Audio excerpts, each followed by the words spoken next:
Chapter 1. In the glaring summer sun, the night breeze blows. Under the blazing summer sun, the whirlwind briskly sweeps across the lakeside, gently coaxing the willow leaves to flutter on fallen water, where shimmering ripples wash away the warmth of today. Beside the lake, at Shanghai City People's Hospital, Gufan sat on his hospital, staring blankly at Thanos on his phone, rendered speechless.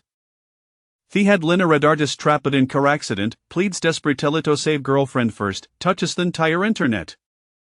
The screen was filled with blood in flames, and the air was heavy with cries for help. Then as dated back a week. The 18-year artist mentioned was named Gufan. Indeed, it was Gufan himself, or other, another person of the same name, who had tragically perished in the car accident 2 days prior.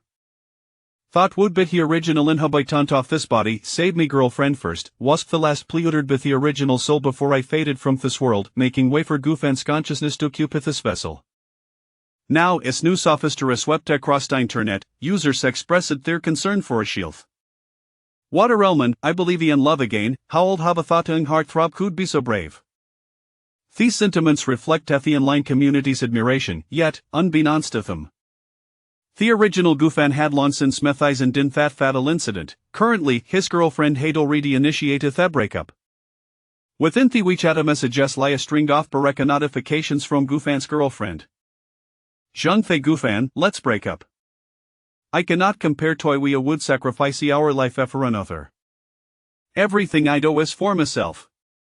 No way off life hassle waste prioritized what I'd sire. So for sake of my own happiness, let's part ways. Thesa message originated 3 days ago. At the time, Gufan was still in a state of coma, while she had grown impatient. Perhaps she's insett the futility of Gufan's recovery, or thought that even if you were resaved, his but to stardom would be reversibly shattered. In her quest for a better life, she undoubtedly sought another target. The original owner of this body had always been merely a backup option. Gufan felt a pang of pity for the original inhabitant and said softly, lying back down. Before loving others, one must learn to love oneself. A beam of sunlight penetrated through the curtains, illuminating the blue and white patterns in the hospital bed. Gufan, lifting the covers, propped himself up despite his lingering weakness and walked to the window. He harbored many uncertainties about his world. With a sudden tug, with the curtains apart, the harsh sunlight flooded in, prompting him to instinctively shield his eyes. Squinting against the brilliance through his fingers, a glimpse at the sun for a fleeting moment.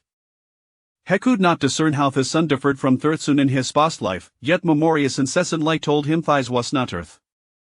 The planet remained that bluey orb, but the world was no longer its same.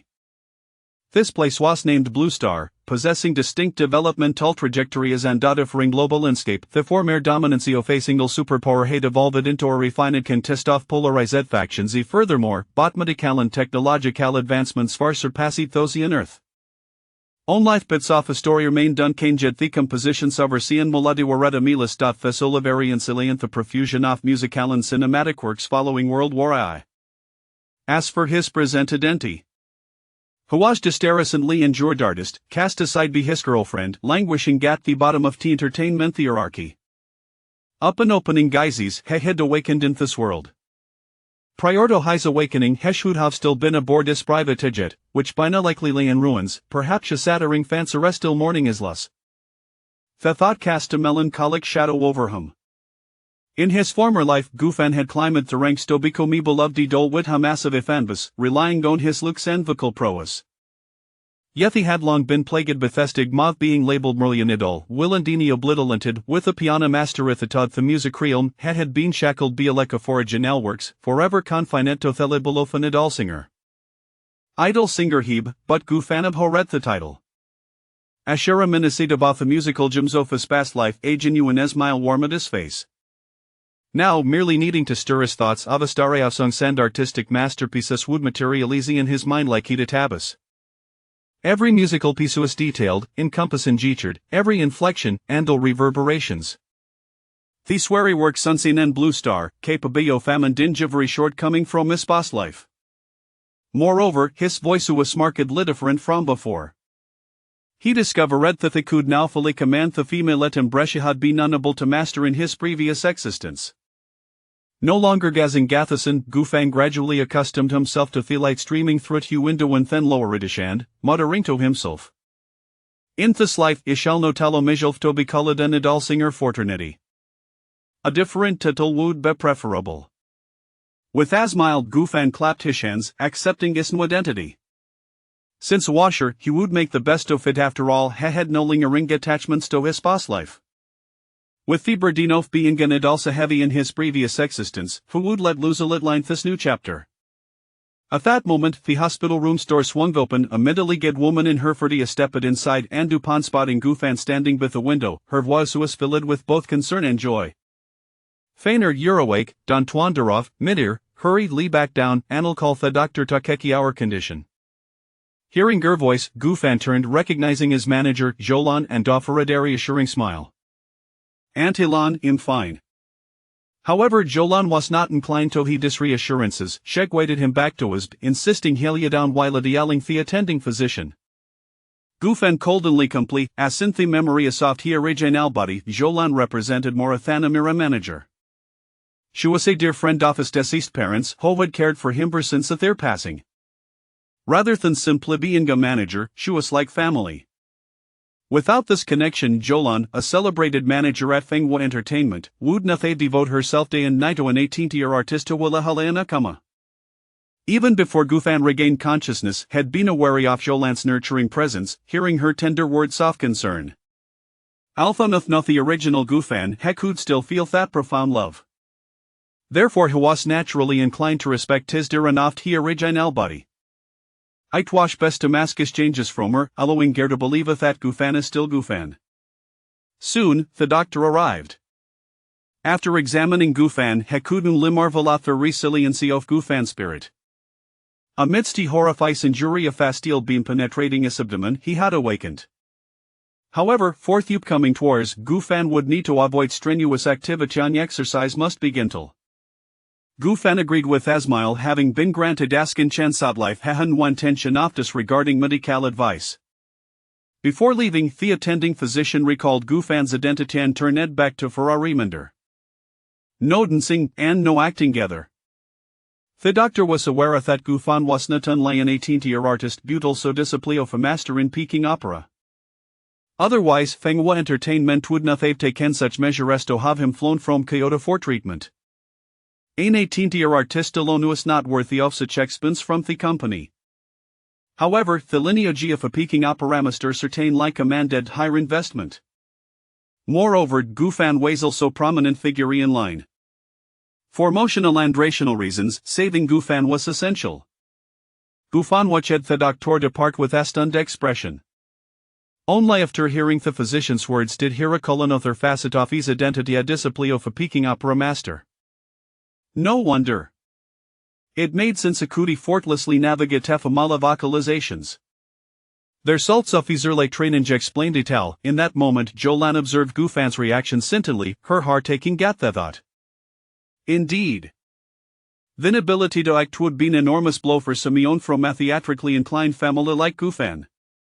It was akintoeful from paradise into the deepest abyss devastating.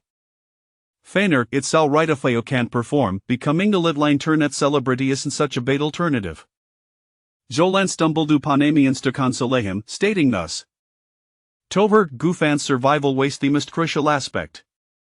Hearing Jolan's voice brought Gufan back to the present. An internet celebrity, Gufan Viglai recalled that they had originally prepared to debut through a music program. How had he come to be merely an insignificant internet star? Though, presently, his identity did fit the trolek quite deeply. Hekudsala's misfortunes endoin, and with the company's marketing prowess, Hekudson breaking in profits. Yet, the former Topadol Gufan had no desirated well in therum of internet fame. His aspirations were a grand. Antilan, I may not still do at a participating. Can you hear my voice? Gufan inquired. Zolan said with exasperation, can your current condition handle performing? The majority of Terratinizia prepared opera based, your body can't withstand that. Some professional movements in opera could be more strenuous than vigorous exercise. Alt of the company, Duetto Gufan's master's influence, retained disposition in the competition. Jolan was reluctant to put Gufan in harm's way. Gufan understood Jolan's concerns. He mentally reviewed the various speaking opera movements such as the zombie fall, which involved rigid like collapsing backward an action challenging for the current state of his body. There was a genuine possibility that a wrong step could transform him into a zombie. However, he was no longer the original Gufan. The original Gufan had excelled at peaking opera, with popular music as a mere hobby. Now Gufan could not only sing opera but was also exceptional in contemporary genres. Coming to this realization, Gufan smiled and said, "Antilon, what if finalizing songs? Only singing, Jolan Ferroda Derbro. This won't strain Gufan shelf. However, can you hear my voice? I reality show dedicated to original musicians, with all performances centering on original compositions. At least, what was performed must be officially credited Dashison. Given that Gufan was suitable to showcase the theatrical piece she had rehearsed, contemporary music was she's in lyric course. In Jolan's mind, Gufan was not particularly skilled in popular music, and the show was to begin filming in just a few days. She lacked the time to find Simeona to prepare a song that could be credited to Gufan. As Simeona who had maneuvered through the entertainment industry in both lives, Gufan understood Jolan's unspoken concerns. Befaresha cold voiceum, he proactively stated, "Antilon, I've written a song myself, lyrics and melody completed, all that's left is to register the copyright. Once I finish that tonight, I'll send it to you for the componist in your store review. If the deem it's suitable, I'll join the competition. If not, I'll hideo your advice and become mismo internet star, alright?" Jolan was taken aback by his proposition. She had not anticipated Gufan could indeed compose a popular song. Empowered by her affection for him, she promptly agreed to his plan and explained the inline copyright registration process and important considerations. She desperately sought to hear how Gufansing sounded, yet remained tight-lipped, offering no insights. With nothing more to say, she departed. After reassuring his master of his well-being over the phone, Gufan opened a copyright registration website on his notebook. He immediately found himself in a dilemma, grappling with the decision of which song to write. In Ruth, Gufan wished he could share the details with Jolan, yet the two was uncertain which song to select from the multitude flashing through his mind. His overabundance of quality song choice had become a source of vexation. At that moment, his phone rang with an incoming message. He opened the screen to find a message from his girlfriend, Zhengfei. "Gufan, I heard you've woken up. I thought out don't reply, I'll take it as your acknowledgement. We've broken up, my former boyfriend." Gufan fell into a profound silence, feeling goneka to chill in his heart. The original occupant of this body had clung to the misguided belief that she loved him. What a betrayal indeed. Therefore Gufan swiftly blocked Zhengfei. What a farce, the current Gufan had no affection for, and even felt a measure of disgust. However, the previous relationship could serve as inspiration for his creative endeavors. Filling in the details in the copyright registration site, hinted. Original song copyright registration. Registrant name Gufan. ID number 51. Song title Illusory Sounds. Lyrics and music Bisu. Gufan unconsciously typed a name in la pause, scratching ist for a moment, before deleting jitan changing jit back to Gufan. What does it matter if it resembles legal plagiarism? This was about ignoring Earth's classics. Once the details were completed, Gufan shut down Heliptop and layback, taking a deep breath of relief.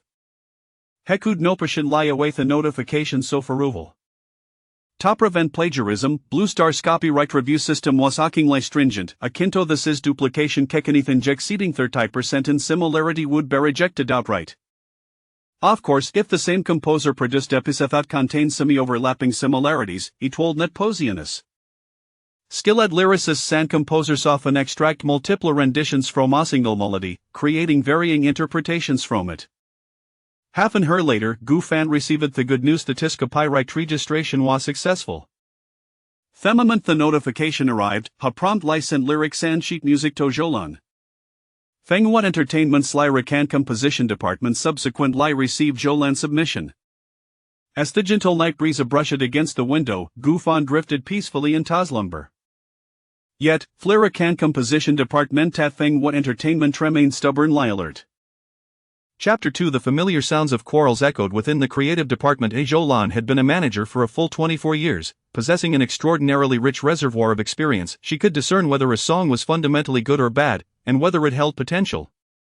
Upon receiving the song Hallucination from Gu Fan, her immediate impression after reading the lyrics was that it was indeed good. However, she could not quite articulate why she felt that way. After all, she was not a music professional, merely a manager, not a musician.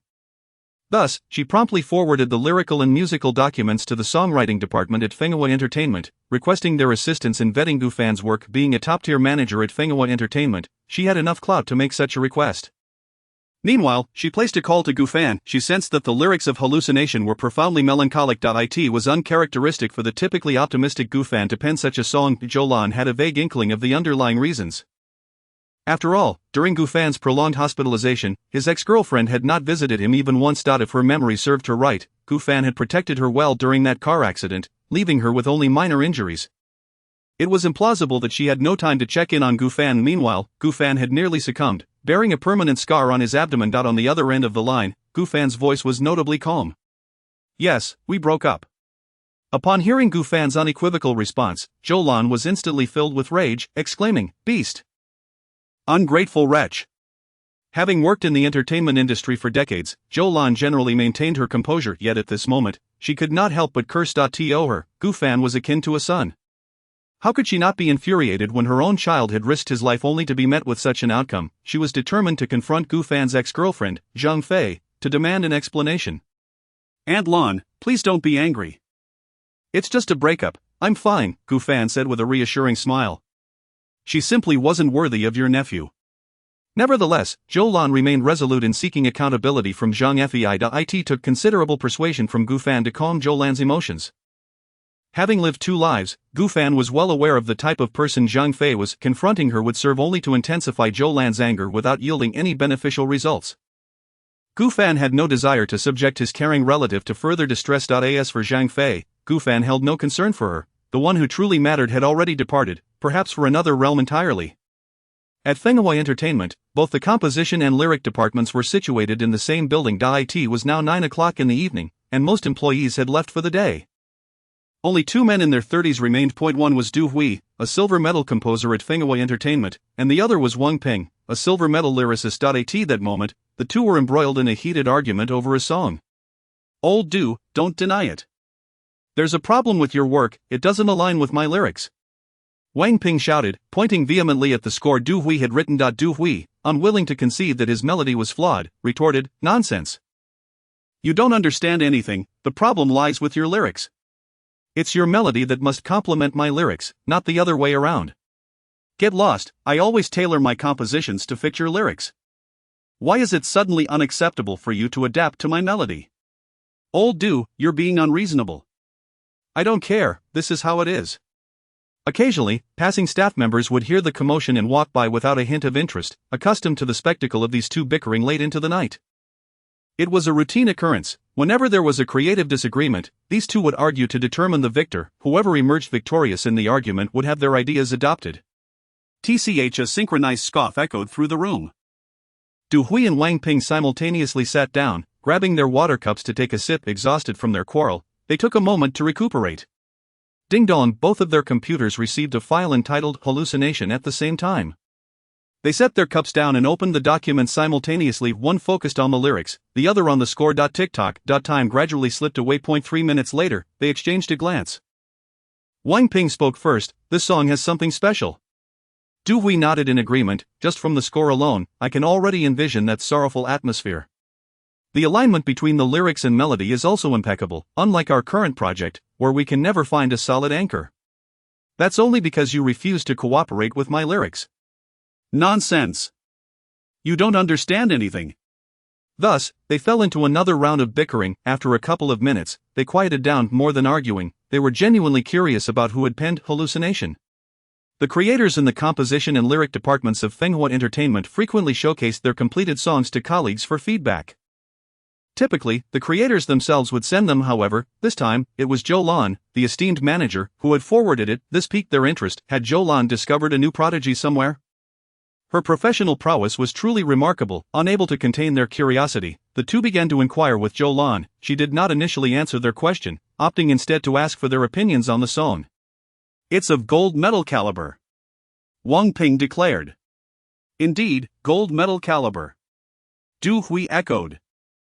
The creative contracts at Fenghua Entertainment were classified into several tiers: laughing face, C, B, A, and S, representing second-rate creators, first-rate creators, silver medal creators, gold medal creators, and the most distinguished ace creators, respectively. A gold medal rating was already an exceedingly high commendation. Receiving such accolades from both men filled Jo Lan with joy, that if it were someone else receiving such high praise, she might have simply smiled. But this was Gu Fan, the child she regarded as her own. The profound sense of pride emanating from her heart was incomparable to any other. As Du Hui and Wang Ping noticed Jo Lan's prolonged silence, they decided to call her directly. They were among the creators Jo Lan had discovered from obscurity, and their relationship with her was close enough that formalities were unnecessary. "Sister Zhou, please tell us who wrote this song. You all know this person well. You are quite familiar with them. Is it one of your prot-gs? Indeed. Linny, Chui Ji Shang, Yi Ziyue? None of them. Then who could it be?" Wang Ping scratched his head. Du Hui rubbed his nose. Jo Lan had nurtured many artists, but among those they were familiar with, there were only a few capable of crafting a good pop song. Who else could it be? Suddenly, Wang Ping slapped his forehead, struck by a bold thought. He hesitantly asked, "Sister Zhou, could it possibly be Xiao Fan?" Before Jo Lan could respond, Du Hui exclaimed in astonishment, "Wang Ping, are you out of your mind? Xiao Fan is only 19. Chapter 3. Yopu Village, and Xiao Fan is quite affectionate with his girlfriend. How could he possibly write such a sorrowful song? Du Hui firmly believed in the accuracy of his judgment. Wang Ping himself found it hard to believe that the optimistic Gu Fan would compose a melancholic tune. Yet, through the process of elimination, only Gu Fan remained. Xiao Fan has broken up with his girlfriend. On the other end of the line, Jo Lan's voice was laced with a hint of anger. What? The expressions on Wang Ping and Du Hui's faces were filled with disbelief. A wave of inexplicable fury surged within them. Du Hui, maintaining a shred of composure, inquired, "Sister Zhou, was it Xiao Fan who initiated the breakup?" "No. Damn it." Wang Ping slammed his cup onto the floor, his rage boiling over. Xiao Fan nearly lost his life to save her, and now that she sees him in a downturn, she just leaves? A flicker of anger also appeared in Du Hui's eyes. No wonder Xiao Fan could pen such a song. After taking a deep breath, Du Hui resolved to discuss Gu Fan's future first. "Sister Zhou, with Xiao Fan's ability to write such high-caliber songs, he could easily transition to our creative department." "What? He still wants to participate in Can You Hear My Voice? Can his body handle it? Just singing, that should be manageable. However, I believe he could also join our creative department in name. If he writes, composes, and performs his own songs, he could receive a higher profit share." After learning about Gu Fan's current situation, Du Hui ended the call. Wang Ping remained seething and silenced. He couldn't fathom how such a good-hearted child like Gu Fan could suffer such betrayal. His mind felt like it was about to explode. "Old Du, let us compose a new song." "All right." Du Hui took a deep breath. After all, he was also quite furious. He was only slightly more rational than Wang Ping. This matter was simply unbearable to suppress. Jo Lan naturally reported Gu Fan's awakening to Fenghua Entertainment. Upon learning the news, Fenghua Entertainment promptly announced it online, providing reassurance to the many fans concerned for Gu Fan's well-being. "Fenghua Entertainment, we thank the numerous fans for their concern. Our artist Gu Fan has awakened and is currently recovering well. He will participate in Can You Hear My Voice, as scheduled. Please look forward to his performance." Thank heavens. Looking forward to the true man's performance on the show. By the way, with such severe injuries, will there be scars left on his body? Could it affect his future? What does it matter? That's a symbol of a true man. For ordinary artists, scars can indeed impact their prospects. However, given Gu Fan's experiences, netizens felt this was more akin to a badge of honor, his true man's medal. Time passed slowly. At the start of Can You Hear My Voice, drew ever nearer. During this period, many visited Gu Fan. Du Hui, Wang Ping, Linny, and numerous acquaintances of Gu Fan. The most common words spoken to him were "do your best." "Your health is paramount." No one placed undue pressure on him, given his current physical condition. No one held high expectations. Instead, they hoped he would prioritize his health. After all, he was still young, and health was the foundation of all endeavors. Gufan found great enjoyment in the concern shown by so many, yet, he was destined not to fulfill everyone's wishes. Do his best, no, a mere hint of effort. With a world of musical works at his disposal, Gufan needed only to exert a slight effort. Doing his best felt exceedingly patronizing. Although Can You Hear My Voice was a competition for original musicians, most participants lacked fame, either being amateurs with potential or new artists sent by various entertainment companies. Compared to other talent shows or boy band competitions, it was significantly superior.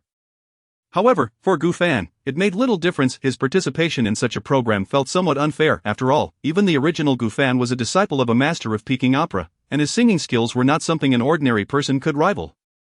It felt like a dimensional reduction attack. If Gufan were able to sing and dance, the expectations placed upon him would not merely be doing his best. On July 21, Can You Hear My Voice officially commenced. The program had prepared a training base far removed from the city, Yopu Village. At this moment, outside Yopu Village, a vehicle from Fenghua Entertainment came to a halt. Xiaofan, your health is important. If we miss this opportunity, there will be plenty more in the future, Zhou Lan admonished with concern. Gufan, with a guitar slung over his back, a box containing a pipa in his right hand, and a suitcase in his left, nodded repeatedly. I hear you, Aunt Lan. After watching Zhou Lan's vehicle depart, Gufan turned to enter Yopu Village. The recording for the program was about to begin. At that moment, a taxi pulled up at the entrance of Yopu Village, and the 22-year-old Chenny stepped out. After paying the fare, he spotted Gufan's silhouette and greeted him with the enthusiasm of a social butterfly. Wow, hey there, buddy. Upon hearing the voice, Gufan turned around to see Chenny, dressed in flamboyant attire with a side-parted hairstyle. Gufan, unable to spare a hand for greeting, could only nod and smile. Hello, what's your name? Chenny, just call me Shuai. Chenny narcissistically tousled his hair. Gufan hesitated, wanting to speak but refraining. What a narcissist, he actually referred to himself as Shuai Shuai. Does he think he is more handsome than me? I don't even call myself Shuai Shuai. Sensing Gufan's silence, Chenny immediately recognized his own off-putting behavior.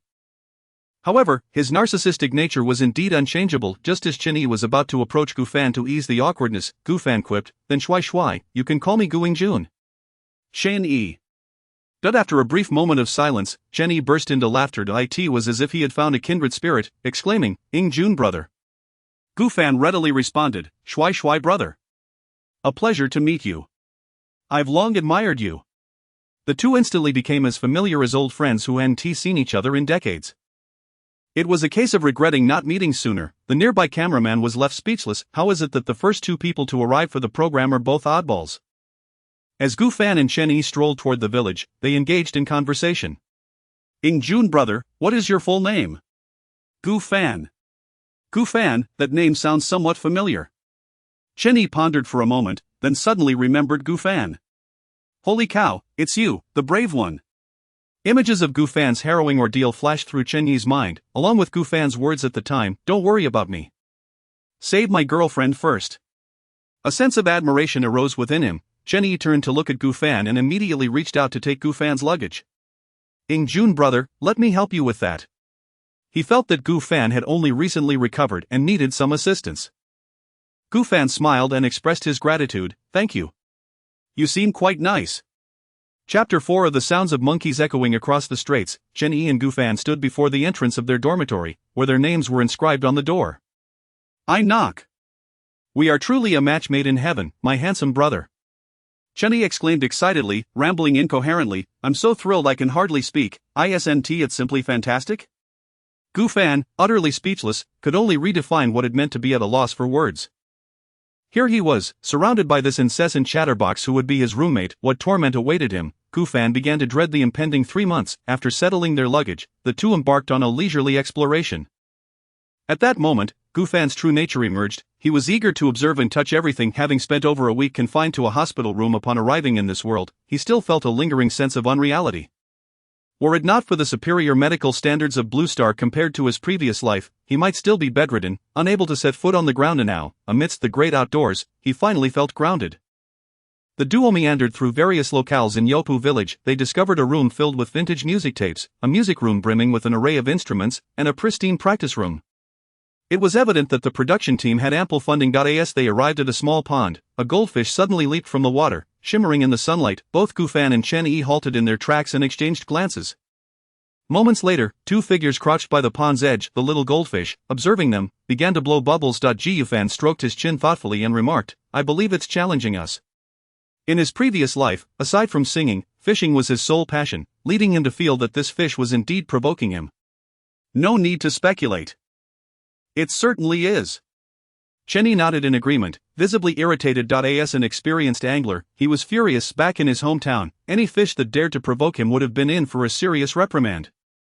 Meanwhile, the cameraman stood nearby, bewildered. What peculiar thought processes these two had. Did they truly consider a goldfish blowing bubbles a challenge? The goldfish seemed to comprehend their conversation, wagging its tail and circling in the water, continuing to blow bubbles. The duo humorously imagined the fish's voice saying, come on, hit me, you fools." Gufan's sad face, Chenyi's sad face. Goodness, I cannot tolerate this. Chenyi's expression hardened as he stood up, rolling up his sleeves, ready to confront the goldfish in a one-on-one showdown. Gufan, realizing the absurdity of the situation, quickly restrained him. Hold on, my handsome brother, we mustn't forget the cameras are rolling." "Ah, right," Chenyi replied, immediately crouching back down, suddenly aware of his public image. The cameraman's lips twitched in disbelief. So, without the cameras, he would have leapt into the water, would he? Just as this thought crossed his mind, he shook his head vigorously, drenched in cold sweat. That would be disastrous for his job. Gufan and Chenyi were oblivious to the cameraman's inner turmoil as they squatted in unison, contemplating life, or rather, plotting their retaliation against the cheeky fish. "Hello there!" A bright and melodious voice called from behind them. They both turned to see a lively girl, around 20, sporting a single ponytail. "Are you contestants as well?" she asked, her mouth slightly agape. "I'm a contestant too, may I know your names?" "He is called Handsome, and I am called Charming." Gufan pointed at Chenyi, then at himself, declaring, "We are the dashing duo." "I am the dashing one." Without hesitation, Chenyi nodded in agreement, yet, moments later, he felt something was amiss. If Gufan was dashing, what did that make him? Wait, what? Dashing by association. "Hello, dashing duo." "I am by Sheer, just call me Sheer," she replied, though surprised by their lack of modesty, she remained friendly. "What brings you here?" Staring at fish, the dashing duo responded in unison. By Sheer tilted her head, her expression perplexed. "Ha? Staring at fish? What an odd pastime." Moments later, another figure joined by the lakeside, staring at fish. By Sheer found the fish rather endearing, while Gufan and Chenyi were fixated on causing it trouble. For a fleeting moment, By Sheer began to question whether she was the odd one among them. The thought processes of the dashing duo were simply too bizarre. Suddenly, Gufan's gaze fell upon a long white hose on the opposite bank, connected to a faucet likely intended to refill the pond. "Ha," he chuckled smugly, rising to inspect the connection between the hose and faucet. Satisfied that it was secure and would not leak, he turned on the faucet, grinning as clear water began to flow. The goldfish turned to observe Gufan, even leaping out of the water in play. Gufan's eyes narrowed, a sinister smile creeping across his face. "Little fish, enjoy your last moments of arrogance." On the opposite bank, Chenyi's eyes widened in excitement. He understood Gufan's impending plan. With the hose in hand, Gufan partially covered the water outlet with his thumb, increasing the pressure dramatically, and a powerful jet of water shot forth. As the water arrow surged, Gufan's triumphant voice rang out, "Accept my gift."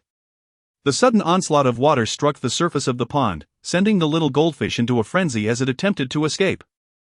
No matter where it fled, Gufan's projectile followed. "Handsome brother, let me try.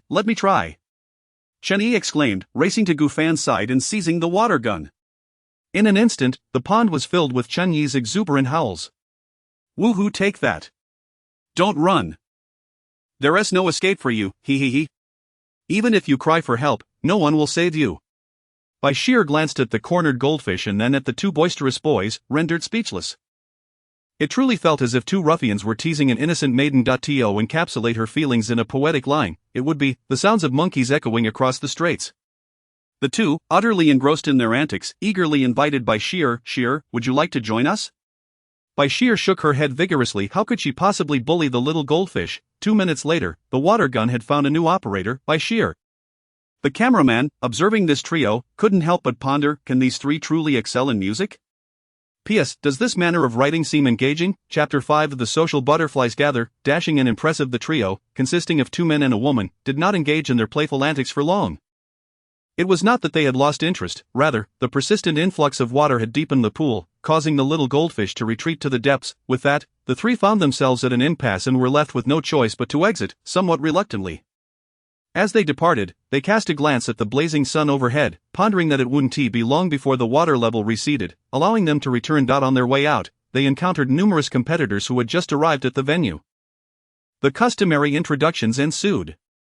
"We are the dashing and impressive duo," Gu Fan proclaimed. "I am dashing." By Sierra noticed the curious gazes directed at her, clearly considering her part of the dashing and impressive ensemble. Reluctantly, she chimed in, "I am merely human." She understood that Gu Fan and Chen Yi had not genuinely formed a duo. The term dashing and impressive was mostly a jest between the two. Having shared a playful moment of teasing the little goldfish, she felt a sense of camaraderie with them, and a little jesting was harmless. However, this predicament left Chen Yi in a rather awkward position, as he was left with only one word. Chen Yi raised his hands in confusion.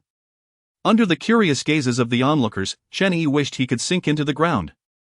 It was all Gu Fan's fault for choosing such a bizarre group name, but wait, he hadn't even claimed membership in this so-called duo. Just as he contemplated clarifying, the crowd had already affixed a label to them. Explanation ignored. Thus, Chen Yi devised a neutral title for himself, Dashing Bee. The combination of dashing and bee from impressive resulted in Dashing Bee. Any objections? None whatsoever. The trio, unable to remain idle, began to feign the roles of production staff. Gu Fan fashioned a makeshift microphone from an A4 sheet, standing at the entrance with the enthusiasm of a tour guide.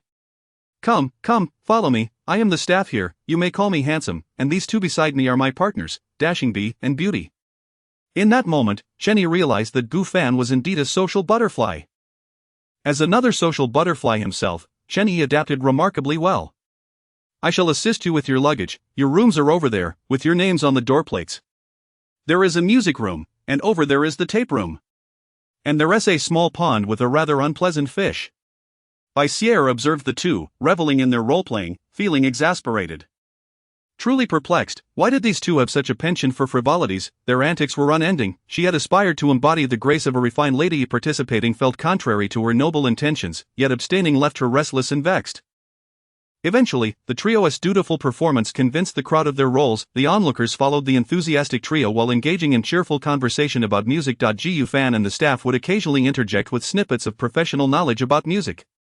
After escorting the group to their designated area, the crowd expressed their admiration.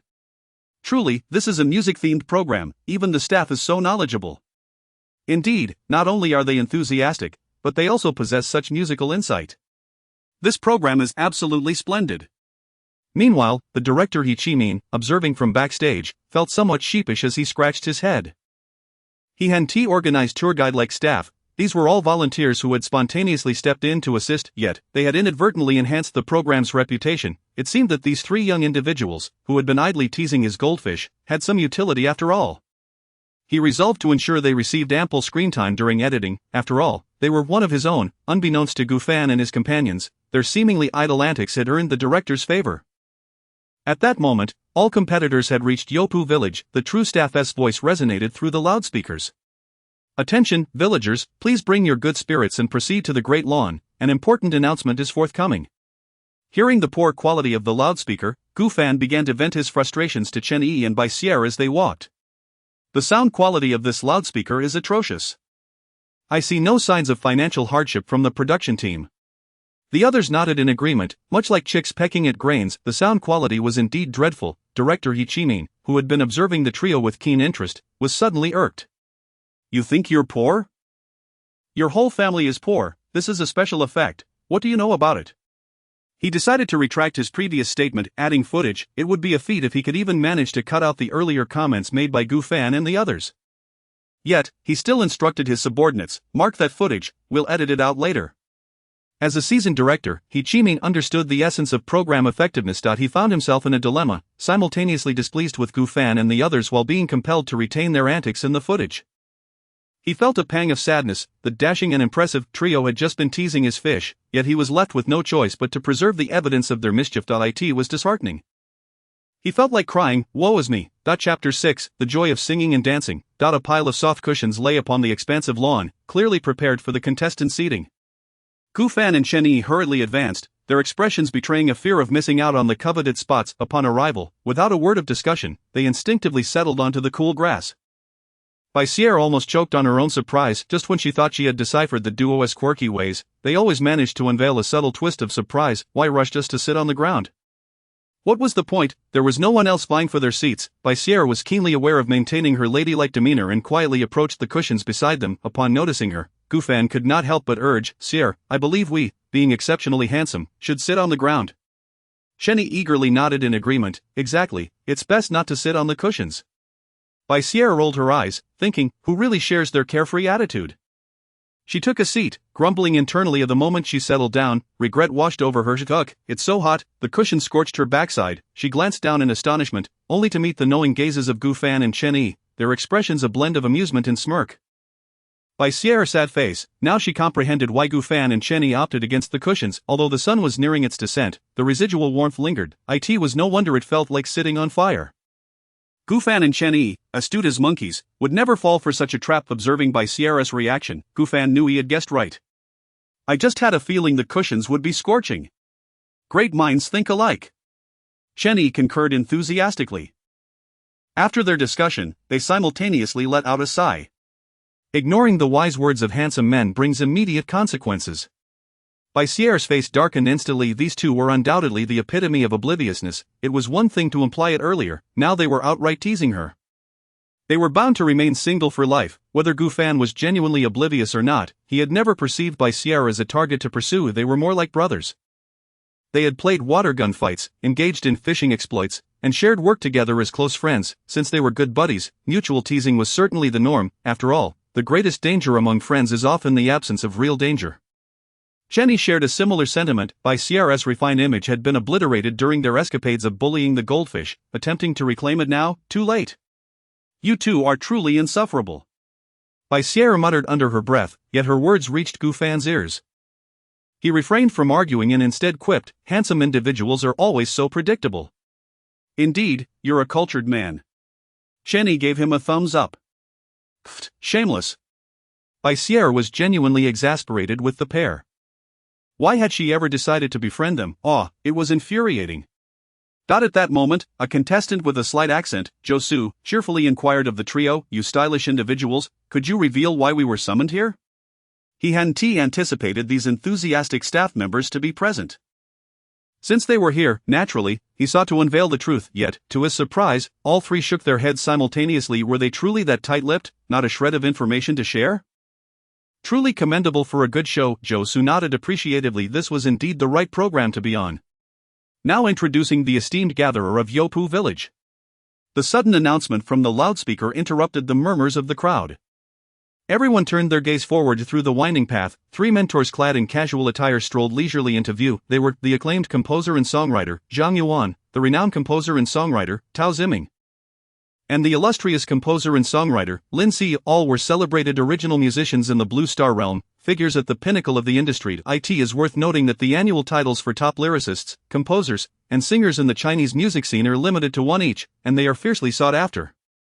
The total number of top creators in the entire music industry does not exceed 50, a result accumulated over decades. Most have since faded into the background. Only a select few remain active in the music scene, often engrossed in creation and rarely participating in variety shows of this nature. Zhang Yuan, who stood before them, was one such individual. This marked his debut in the realm of variety shows. The buzz it would generate once word spread was incalculable. Typically, securing even one or two top-tier composers for a show is considered a triumph. It is crucial to understand that not all composers are created equal. The most elite ones possess the caliber of champions. However, due to unfortunate circumstances, such as encountering absurdly formidable competitors, they lost interest in the title. Or perhaps, as they aged, they lacked the vigor to vie for the title, as the pursuit demands immense energy. This time, Can You Hear My Voice managed to enlist two of the most distinguished composers alongside a top-tier lyricist. The producers and investors must have invested significantly. With the appearance of the three mentors, a wave of enthusiastic cheers erupted from the crowd for these aspiring musicians. The trio represented their idols and inspirations. Their excitement was entirely natural. The only one remaining relatively composed was Gufan. It wasn't due to an air of aloofness. Rather, he was still acclimating to this new world. Even though the memories in his mind indicated the strength of these mentors, he had yet to experience it firsthand, so he lacked that profound sense of awe. To facilitate introductions, the mentors prompted the contestants to begin their customary self-introductions. This standard activity, which had awkwardly plagued Gufan during his student days, had unexpectedly resurfaced in this life. The only distinction was that in his youth, Gu Fan had been rather bashful. Now, however, he had transformed into a seasoned veteran. Shyness was no longer an option for him, unlike Chen Yi, who thought merely uttering shameless remarks sufficed. The reason for this observation was that Chen Yi was currently in the midst of his self-introduction. "You can call me Yi Shui Bai." The surrounding contestants laughed in response. Only Zhou Su fell into contemplation, turning to Gu Fan and asking, "Bro, can your staff also introduce themselves? Can they compete as contestants too?" Gu Fan scratched his head. The articulate individual found himself momentarily at a loss for words. He was uncertain whether to label the boy foolish or simply innocent. Finally, Gu Fan, suppressing his conscience, nodded, "Yes, our staff will be competing as well." He planned to deceive this naive, oh no, innocent child for life. Zhou Su's eyes lit up with enlightenment, stating earnestly, "No wonder it's a great show, the staff also gets to compete, impressive." Bai Sierra could no longer contain her laughter when it was Gu Fan's turn to introduce himself. His introduction was quite succinct. "Hello everyone, I am Gu Fan, and I enjoy singing and dancing." Gu Fan paused for 2 seconds, nearly blurting out a well-known catchphrase from his past life. He quickly corrected himself, "I enjoy singing, performing, and dancing, jumping rope? NRA. Rush. B. Fortunately, he refrained from mentioning basketball, managing to salvage the situation. Chapter 7, The Perils of Unfettered Challenges. Rush B, damn it. The strategy of FPS games, particularly the Rush B tactic, involves a coordinated assault by 5 terrorists armed with sidearms, charging at point B with unrelenting speed, aiming to achieve numerical superiority in a localized conflict. Once the objective is secured, they swiftly transition from offense to defense, securing a tactical advantage. Instructor Tao Ziming, momentarily unable to contain his amusement, chuckled. "Gu Fan, are you certain your passion lies in rushing B? Who introduces themselves with such a questioning tone?" Gu Fan scratched his head and replied with a smile, "Playing A isn't out of the question either." The self-introduction elicited light-hearted laughter among the crowd, as it was improbable that anyone would genuinely ponder whether Gu Fan preferred A or B. Nevertheless, due to Gu Fan's introduction, many became acquainted with him, while others recalled him as the recent internet sensation. "Wow, it's him." "Who?" "The guy who nearly lost his life saving his girlfriend." "Oh my gosh, I remember that news. What an honor to compete alongside him." The boys expressed their admiration for Gu Fan's bravery, while the girls enviously remarked, "How romantic. I envy his girlfriend, someone willing to risk their life for him. So handsome." Thus, Gu Fan's remarkable story became known to all the instructors and competitors present. Instructor Zhang Yuan couldn't help but regard Gu Fan with newfound respect. It was astonishing that someone with such a commendable background chose not to mention it during his introduction. Clearly, he was a humble and reserved individual, much like himself, unassuming and discreet. Zhang Yuan had observed the proceedings as a mere bystander, often opting for silence, embodying a hint of social anxiety and a gradual warming up to others. Of course, had he been privy to Gu Fan's earlier perplexing actions, his perspective might have shifted. While humility is commendable, reserve can be excessive. If Gu Fan could be considered reserved, then 99% of the world's population must be socially anxious. The reason Gu Fan refrained from mentioning that incident was simply that he believed it was not his own accomplishment. The original owner of his body was a remarkable individual. While he was not, he could not sacrifice himself for others, nor did anyone merit such a sacrifice from him. He was inherently selfish, offering limited assistance only when it did not jeopardize his own well-being. Furthermore, he could not leverage the greatness of his predecessors' deeds to promote himself. He was neither great nor perfect, merely a beneficiary of circumstances, unworthy of such adulation. Once everyone had introduced themselves, the sole female instructor, Lin Xiu, picked up a cassette tape. This tape is divided into sides A and B, both of which were crucial to our past and are equally significant for you today. In this round, we will assess everyone in a format that involves both sides. You will engage in one-on-one duels. Therefore, in the upcoming competition, I encourage everyone to strive for A. As Lin Xiu's melodious voice resonated, the crowd fell into hushed discussions. Gu Fan, however, was lost in a fleeting memory. It seemed that his entry into the music industry in his previous life was sparked by a cassette tape, the album titled J. Regrettably, he would never again hear JSJ in this life. After the initial meeting with the instructors, the participants began to disperse. An announcement crackled over the loudspeakers. Tomorrow, Yopu Village will host its inaugural points competition, marking the official commencement of your journey. We hope you are all prepared to embrace the challenges that lie ahead. The competitors were momentarily stunned. Wait, we're already competing? Huh? Is it happening this soon? Oh no, I'm not ready. As they walked along the path, Gufan merrily hummed a tune. "Hey, handsome brother, are you leaning towards A or B?" Shenyi nudged Gufan. Snapping back to reality, Gufan grinned, "I'm not sure, but I have a feeling you should head to B." "Why?" Shenyi frowned, "Clearly A is the more impressive choice." Gufan pointed to himself, "I'm dashing." Then he gestured to Baisier, "She's a person." Finally, he looked at Shenyi, "So, should you really be going to B?" Shenyi. That does seem somewhat logical, but that is not right. He could never go to B. He was utterly tired of the phonetic similarity. Standing tall and serious, Shenyi declared, "Handsome brother, just you wait. I will challenge you tomorrow." Gufan bit his lip, hesitating. Ultimately, he kindly advised, "I still recommend you seek another opponent." Given his own prowess, he would pose a dimensional reduction challenge to everyone present. To challenge him would be tantamount to courting death. "Hey, are you scared? I refuse to back down, I will challenge you." Shenyi proclaimed with pride, hands on his hips. Gufan, exasperated, raised his hands in surrender. "Shenyi, challenging everything will only lead to your downfall." Chapter 8.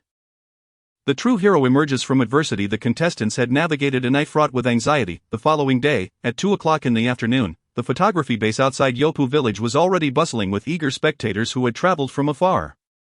Only the left side of the stage remained unoccupied, reserved for the contestants. At this moment, the voice of the announcer resonated through the air. "Welcome to Can You Hear My Song? Now, let us invite the contestants from Yopu village to take the stage." Gufan emerged from the backstage, accompanied by the others, and took his seat among the group known as Strikingly Handsome. "Shenyi, are you truly going to challenge Gufan?" Baisier inquired. "Absolutely," Shenyi replied with conviction. Baisier found herself perplexed by the sudden shift in dynamics between the two. Just yesterday, they had been good friends. Today, they were embroiled in an internal conflict. She turned to Gufan, asking, "Gufan, aren't you going to dissuade Shenyi?" She still believed that their Strikingly Handsome group should not engage in such rivalry. Gufan merely smiled and shook his head nonchalantly. "If he wishes to meet his demise, let him." Shenyi scoffed. Gufan shrugged in resignation. "See, he just loves to court disaster." Observing the banter between the two brothers, Baisier decisively relinquished her concern. "Whatever. Let your heart guide your melodies, unveil your truest selves. Today, we eagerly anticipate hearing your creations and heartfelt expressions on this stage," the mentor Zhang Yuan declared, his voice warm and resonant as it filled the venue. Thus, this event serves not only as a music competition but also as a friendly exchange of musical prowess. As his words concluded, the announcer's voice rang out once more. "In this round, we will open up in a seat. The contestant who presses the A button the fastest will be the first to perform. After the performance, special guests and mentors will provide their evaluations. Following the scoring, contestants may select one A contestant as their opponent. The one with the higher score will advance to the A tier, while the lower scorer will be relegated to the B tier. Each of the three mentors will award 10 points, totaling 30 points. Each special guest will contribute 1 point, culminating in a total of 300 points. Please strive to move them with your music." Gufan nodded slightly. At first glance, it appeared that the spectators wielded greater power than the mentors. To triumph in this competition, one must captivate the audience. With a chime, a ranking suddenly appeared on the grand screen at the back of the stage. First, Wang Zhe, 2 Indeed Baisier. 5th, Shenyi. 36th, Gufan. The crowd exchanged puzzled glances. Mentor Tao Ziming began to elucidate. "This ranking is based on the preliminary evaluations of your song samples by the three mentors. It is for your reference only." Shenyi glanced at the ranking, then at Gufan, and suddenly became quite hesitant. "Handsome brother, I think I shall refrain from challenging you." He had initially believed that Gufan, much like himself, would at least rank within the top 10. Who could have anticipated that, out of 36 contestants, Gufan would find himself in the 36th position? That meant he was at the very bottom. The thought of challenging the last-placed contestant felt excessively cruel to him. The other contestants shared a similar sentiment. Upon seeing Gufan's ranking, they couldn't help but glance at him more intently. Gufan bore many labels: frowny-faced disciple of a Peking opera master, keen-nurtured artist of Fenghua entertainment, hero, all of which referred to him. They had initially regarded Gufan as a formidable rival. However, the mentors' rankings based on song samples left them utterly astonished. The last place, the contestant they all considered a rival, was, in fact, the lowest ranked. The three mentors were renowned musicians, they would not issue arbitrary scores of us. The only logical conclusion was that it was Gu Fan who had faltered. A question arose in their minds: could Gu Fan be merely a name without substance? To be honest, Gu Fan was also taken aback upon seeing the ranking. His first thought was, is the original owner truly this incompetent? Upon further reflection, he began to suspect that perhaps it was he who had fallen short. After all, he had requested Aunt Lon to change his song. The newly selected piece had not been recorded as a sample. Under normal circumstances, that would certainly contravene the program's regulations. However, given Gu Fan's physical condition at the time, he had been granted a rare opportunity by the production team. Lacking a sample, it was no surprise that he found himself at the bottom of the rankings. Feeling the curious gazes of those around him, Gu Fan offered a nonchalant smile. This ranking was hardly definitive. If anyone truly believed him to be an easy target, he would gladly teach them a lesson. Yet, he was somewhat surprised that Chen Yi had opted not to challenge him. That simply would not do. Currently ranked last, bullying others would inevitably earn him the moniker Old Six. Targeting Chen Yi, however, would likely mitigate that risk. After all, it was Chen Yi who had boldly initiated the challenge. It had nothing to do with him. Guing Jun, he was certainly not Old Six.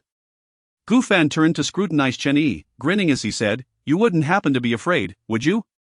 "Afraid of me, the last place contestant? Hey, no way, there's nothing the dashing Chen Yi, would shy away from. Just don't blame me if you choose to court disaster." Chen Yi's bravado returned, his attitude shifting rapidly.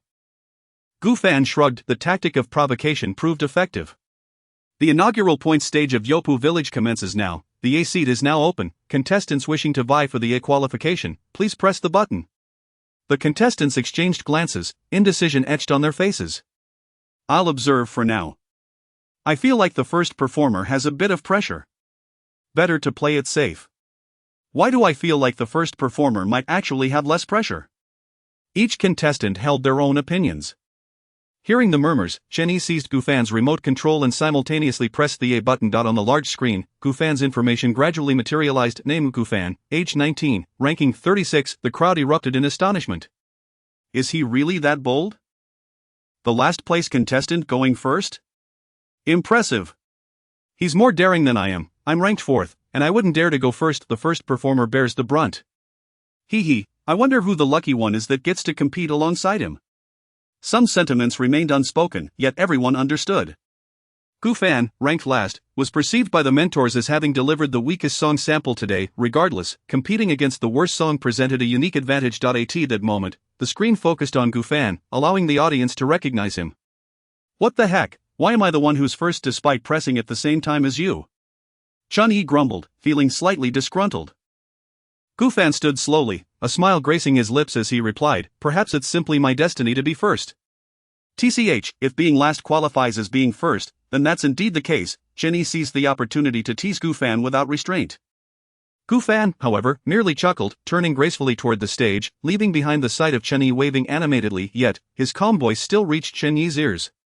"Chen Yi, let me share something with you. Often, it is the one who begins against the wind who emerges as the true hero." Chapter 9. Hallucinations. The contestants stared blankly at Gu Fan's retreating figure. "Is the male lead truly starting off in a headwind? Do you think you are filming a movie, coming in last and still hoping for a comeback?" Dream on. No one took Gu Fan's words to heart. A scant few even mocked him inwardly among the crowd. Only two contestants held differing opinions. One was Chen Yi, whose mindset was rather unconventional. His focus naturally diverged from others. All he could think about was how impressively handsome Gu Fan looked just now, how infuriating he had once again managed to impress him. The other was Baisier, who felt a peculiar earnestness in Gu Fan's earlier statement, his tone imbued with confidence, instilling in her an inexplicable sense of trust. Perhaps Gu Fan truly could turn the tide. Gu Fan stood on stage as the large screen began to play a promotional video specially recorded for the contestants. This footage had been captured before his accident, when he was still the original Gu Fan. Listening to that familiar voice, he curiously turned around. He beheld a face identical to his own, yet upon closer inspection, the two bore different expressions. The original Gu Fan's gaze was youthful, resolute, earnest, and tinged with a hint of excitement at stepping onto the stage. In contrast, Gu Fan's current gaze, while still resolute and earnest, bore an air of tranquility and composure, as if he had everything under control. In the promotional video, Gu Fan introduced himself simply. "Hello everyone, I am Gu Fan, a disciple of the Peking opera master Mei Changlin. My dream is to spread the sound of traditional opera to every corner of the world. I hope this program will offer you a different experience from pop music. May it instill a love for traditional opera in everyone. Gufan chuckled softly as he watched the self on the screen, thinking, since this is my dream, I must fulfill it to the best of my ability. Several songs came to his mind that perfectly aligned with his dream. He was determined to sing them when the opportunity arose, as a way to realize his aspirations. After all, I have become you. To the right of the stage, the audience stirred with excitement upon learning Gufan's identity. Wow! Is the first contestant's background this impressive? Mei Changlin is a titan of Peking opera, incredible. But why is he only ranked 36th? Do the mentors not appreciate opera? That can't be right. Teacher Zhang Yuan seems to enjoy the fusion of pop and traditional. Stop talking. Just based on his identity, I have high hopes for him. I'm getting excited. I remember, he suffered a serious injury while trying to save his girlfriend. I thought he wouldn't be able to come. What's saving his girlfriend? You know, that news. The online audience eagerly embellished Gufan's story to those around them. The listeners were astonished, exclaiming, impressive, what a real man. No wonder he's in last place, he must have performed poorly due to his injury. The audience was thrilled, while the mentors remained remarkably composed. They had already been aware of Gufan's identity and the reasons behind his low ranking. They had not even seen a demo of Gufan's song. If he was not in last place, who would be? In fact, this only heightened their anticipation for Gufan's performance. The allure of the mysterious and the unknown always captivates. On stage, Gufan stood still and slowly closed his eyes. The information for the song appeared on the big screen. Hallucinations performed by Gufan, lyrics by Gufan, composed by Gufan. The stage lights dimmed as the sound of an acoustic guitar began to resonate. Waves of melancholic emotion began to envelop the atmosphere. Gufan listened to the notes and gently nodded. When he opened his eyes again, his expression had transformed, the tranquility replaced by a hint of sorrow, a touch of regret, and a glimmer of unshed tears. This was his forte from a previous life, an ability to slip into character in an instant. In that life, this skill earned Gufan the title of the most emotionally expressive singer. In this life, this talent was poised to blossom on Blue Star. The subtle shift in his gaze went unnoticed by most. However, it did not escape the attention of the three mentors standing by the stage. Wow! Tao Ziming exclaimed softly, this is intriguing. Did you all notice that? Lin Siyu turned and smiled. Zhang Yuan nodded slowly but remained silent. Lin Siyu understood Zhang Yuan's nature. He preferred to remain silent when possible, so she expressed her own admiration, saying, his ability to shift his emotional state is truly remarkable. No wonder he is a master's disciple. It is widely acknowledged that music possesses a unique magic. It conveys emotions that words often fail to express. It is not uncommon for singers to be moved to tears while performing, or for audiences to be so touched by a song that they weep. Yet, such emotional resonance is typically a gradual process, with most people passively experiencing it. Few possess the ability, like Gufan, to actively adjust their state to fit the song and immerse themselves perfectly. Those who can do so are undoubtedly regarded as geniuses. Without a doubt, Gufan was seen as a prodigy in the eyes of the three mentors, a remarkably young prodigy at that. He was merely 19 years old. On stage, Gufan began to sing with deep emotion, weaving a tale through his voice. In the distance, I think of you until tears flow. These pretentious words are understood only by those who have endured. The unspeakable pain is merely my own doing. You did not feign deafness. You truly were unmoved. P.S. Hallucinations, performed by Su Song, lyrics by Su Song, composed by Su Song. Chapter 10. The distorted control. The guitar solo resembles the gentle strumming of heartstrings, each measure revealing a seemingly effortless sadness. The rhythm, synchronized with breaths, locks memories within the ebb and flow of inhalation and exhalation. As the melody begins, the harmonious blend of accompaniment and vocals conjures a scene of serene sorrow. The protagonist appears to whisper softly, with every breath I take, I think of you. Thus, the melancholic tone of the entire song takes root and flourishes in the hearts of the audience. Just this initial segment from Gufan compelled Chen Yi to retract his earlier dismissive attitude, even instilling a sense of astonishment within him. In this brief moment, Gufan laid bare his artistic prowess and stage presence. The glimmer of tears clearly visible was nothing short of breathtaking. To the other contestants, it seemed as if Gufan had become one with the stage, the song, and the music itself. This seamless fusion not only captivated but also sent shivers down the spines of the other competitors. Gufan, he was their formidable rival. It dawned on them in an instant, they recognized Gufan as a powerful adversary. The 36 contestants were utterly unworthy of the state and performance he exhibited on stage. However, beyond the trepidation of recognizing Gufan as a fierce competitor, a greater portion of their hearts was occupied by an appreciation for Gufan's music. It was the pursuit of exquisite music that drew this group of dreamers dedicated to creation. Of course, this sentiment did not extend to Chen Yi, whose eyelids twitched uncontrollably. This cannot be right? Chen Yi pointed at Gu Fan, turning to Bai Sierra and stammering, he was ranked last, wasn't he? Isn't he a student of Peking opera? How can his pop music be so impressive? Chen Yi was genuinely taken aback by Gu Fan's natural performance at the onset of the stage. He had not anticipated that Gu Fan's first song would be a pop ballad. He had mentally labeled himself as the victor. Firstly, Gu Fan had ranked last in the mentor's evaluations. Secondly, he was aware that Gu Fan was a disciple of a master in Peking opera.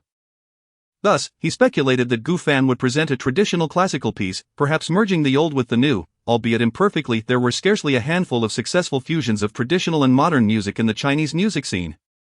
Most attempts at fusion were failures, and only a select few, often of considerable age, remained active in the industry, adept at composing such songs. In this era, tradition has ceased to be mainstream, and the scales of victory would undoubtedly tip in Chen Yi's favor. Who could have predicted that Gu Fan's first offering would be a pop song, a heart-wrenching love ballad? No less. This was entirely at odds with Chen Yi's perception of Gu Fan, as well as the image he had conjured in his mind. In his view, even if Gu Fan were to write a love song, it would likely bear a title akin to "I Would Give You Everything." How could he produce a song so sorrowful, evoking the pain of heartbreak? I don't know either, Bai Sierra replied after addressing Chen Yi's query, her mouth slightly agape as she continued to gaze at Gu Fan on stage. Clearly, Gu Fan had also overturned her impression of him. The audience remained enraptured by Gu Fan's voice. When I'm alone, I secretly check your Weibo. The songs you share sound so familiar. We sat together and listened to them once. Back then I found the singing style pretentious, yet now it resonates with such vividness. Perhaps time has rendered my ears more forgiving. The three mentors seated at the side of the stage were not as deeply contemplative as Chen Yi and Bai Sierra. Their acquaintance with Gu Fan was brief, leaving little time to ponder his emotional history. Their attention remained focused on Gu Fan's songwriting and performance. However, the slight upturn of their lips suggested their satisfaction with Gu Fan's current display. His control is remarkable, Tao Ziming nodded approvingly. Although Gu Fan had only sung half of the song, it did not hinder Tao Ziming from offering high praise. Gu Fan's mastery over his voice had reached an almost extraordinary level, exhibiting no signs of discordance. The contestant who had entered the stage ranked last had surprised them significantly. At this moment, the song transitioned into the chorus. Now when I listen to music alone, I always feel a sense of loss, imagining you softly whispering in my ear. How gentle the night is, how much you love me, and now when I listen to music alone, I always feel sorrow. Love is no longer here, yet I am still unable to escape. The songs on my playlist drift along with the past. The melody soared across a range of 22 degrees, with vast transitions between the main and secondary choruses, layer upon layer of emotions unfurling. The strumming of guitars, the gentle beat of drums, and the subtle, lyrical slower beat rhythm intertwined with Gu Fan's somewhat languid vocals. It was pure to the extreme, deeply heartfelt to the utmost. The audience was entranced, enveloped in profound silence. There were no thunderous cheers, nor excited discussions, only the quiet breaths of those listening intently. Yet a closer look at the corners of their eyes revealed glistening tears.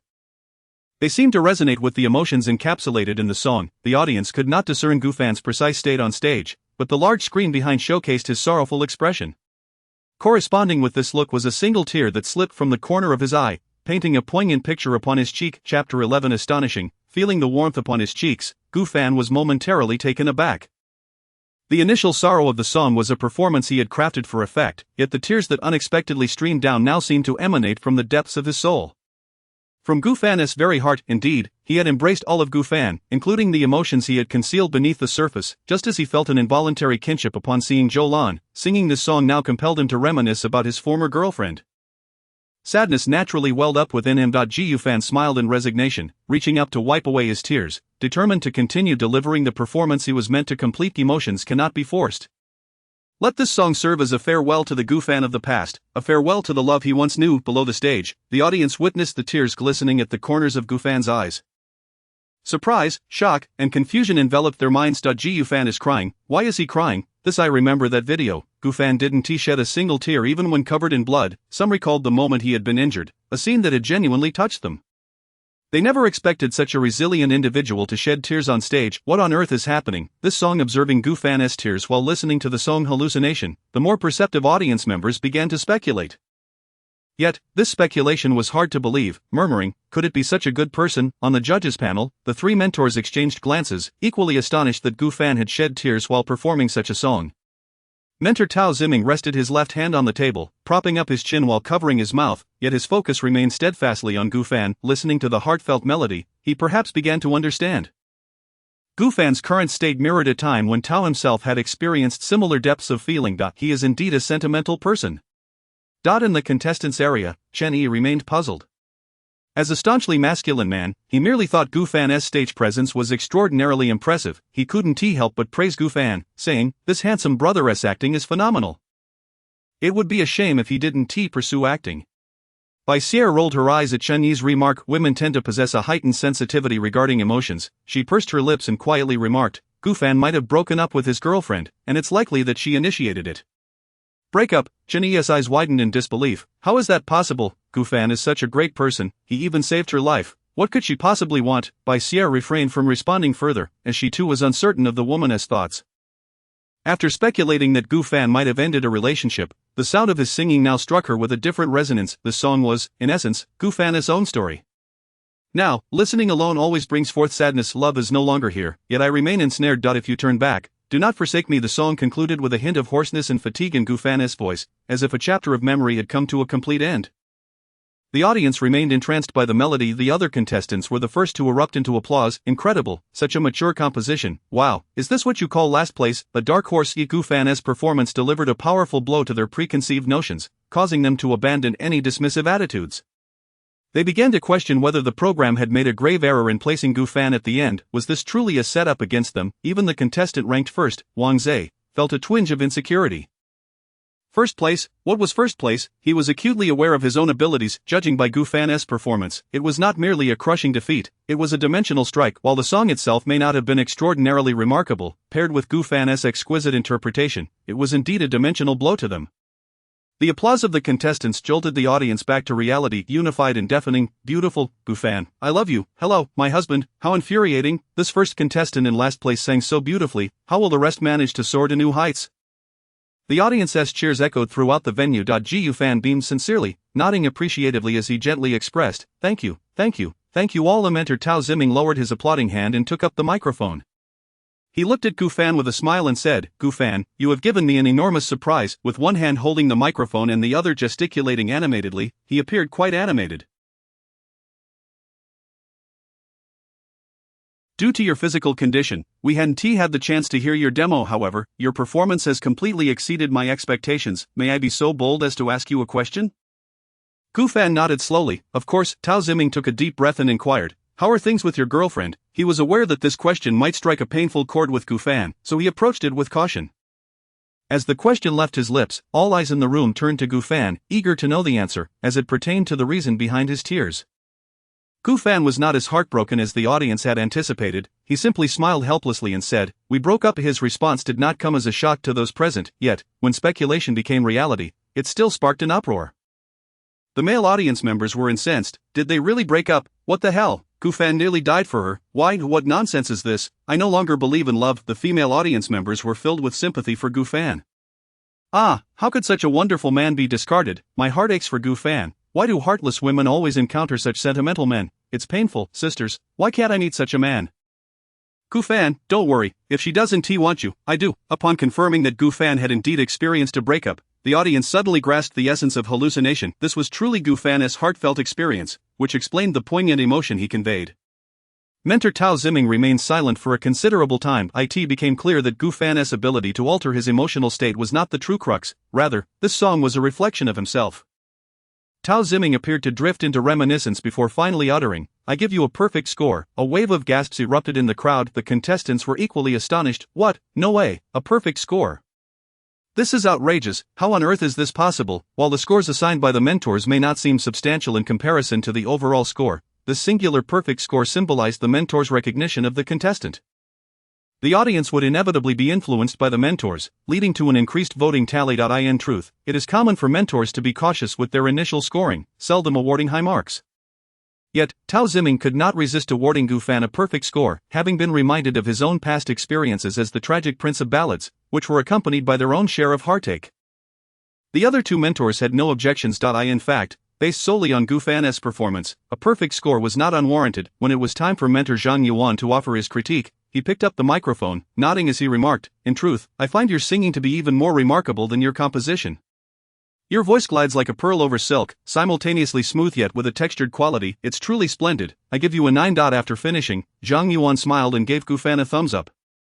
He was a measured individual. Unless a song genuinely touched his heart, he would not bestow a perfect score. Lacking Tao Ziming's emotional history, this song had yet to fully resonate with him.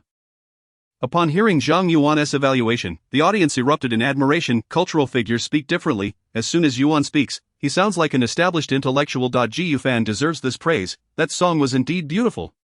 His voice is so gentle. Finally, it was mentor Lin Cu's turn. Dressed in a pure white gown, she elegantly crossed her legs as she sat. She slowly took the microphone and gently remarked, sincere and simple diction, exquisitely beautiful melodies, sensitive and nuanced interpretations, and genuine emotional experiences. This brings forth the most heartfelt impact.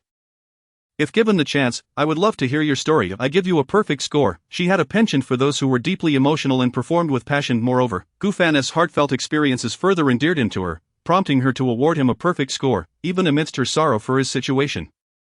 Another round of astonished gasps filled the air. Out of just 3 mentors, Gu Fan had remarkably received 2 perfect scores and 1 9. How could this possibly continue? After the mentors concluded their evaluations, the audience had not yet voted. They would choose between Gu Fan and his opponent following the latter's performance. Now, it was Gu Fan's turn to select an opponent. On the large screen, the names of the other 3 contestants eligible for selection appeared. 5th place, Chen Yi, 12th place, Zhou Su, 17th place, Lin Xiaoling. The announcer's voice resonated. Please have Gu Fan select an opponent. PS Hallucination, sung by Su Song, lyrics by Su Song, composed by Su Song. Chapter 12 of the pattern. After witnessing Gu Fan's performance, the competitors who initially intended to challenge him immediately retreated, their spirits dampened. In the current circumstances, the majority of them realized that their chances of triumphing against Gu Fan were less than 1 in 10, a rather generous assessment they afforded themselves. Gu Fan deliberately cast his gaze towards Zhou Su and Lin Xiaoling, both of whom evaded eye contact. Chen Yi, feeling anxious, wondered why he was not the one being looked at. He had mentally prepared himself for this moment. Why was Gu Fan focusing on others? Without hesitation, Chen Yi raised his hand and exclaimed, "Here, here." Although he too believed that defeating Gu Fan would be a formidable task, he refused to back down. After all, losing a single match was not the end of the world. He could always reclaim victory in subsequent encounters. Losing was not to be feared. What was truly daunting was lacking the courage to advance. If he could not win today, he would strive to do so tomorrow. He would maintain a fighting spirit each day. Naturally, this display caught the audience's attention amidst the hesitance of other competitors. Chen Yi's unwavering confidence significantly boosted his standing. Well done. Volunteering with such audacity. I appreciate this kind of contestant. Now, this is entertaining. On stage, Gu Fan broke into a grin. With profound understanding of the entertainment industry from his past life, he aimed to create a bit of buzz for Chen Yi. He knew that his own performance would undoubtedly exert pressure on the other contestants. Most would prefer to avoid becoming his adversaries. When everyone else recoiled, if only Chen Yi stepped forward, he would surely garner the audience's favor. If Chen Yi hesitated, Gu Fan could only lament the lost opportunity. Like attracts like, if Chen Yi and Gu Fan were not kindred spirits, Gu Fan would naturally lose interest in forging a deeper connection with him. As Gu Fan approached the edge of the stage, Chen Yi ascended from below. Their eyes met, and they exchanged a knowing smile. Gu Fan slightly bowed, gesturing with his hand. After you, my friend. Be careful not to lose. Chen Yi nodded, grinning as he stepped onto the stage. Gu Fan, in turn, gracefully descended, relinquishing the stage to Chen Yi. As their figures crossed paths, they shared a tacit high-five. Gu Fan whispered, "Don't embarrass our dashing selves. If you win, you'll earn that praise. Rest assured, I won't let you down." Chen Yi replied, mimicking Gu Fan's earlier gesture as he waved. Their subtle interaction did not escape the audience's notice. The spectators suddenly understood why Chen Yi dared to accept Gu Fan's challenge. The two were evidently close friends. How could one concede in the face of a friend's challenge? Triumphing over a good friend would earn one the exquisite compliment of, "You're impressive." Retreating was out of the question. Of course, this was the reaction of the average audience member. The reactions of the die-hard fans were quite different.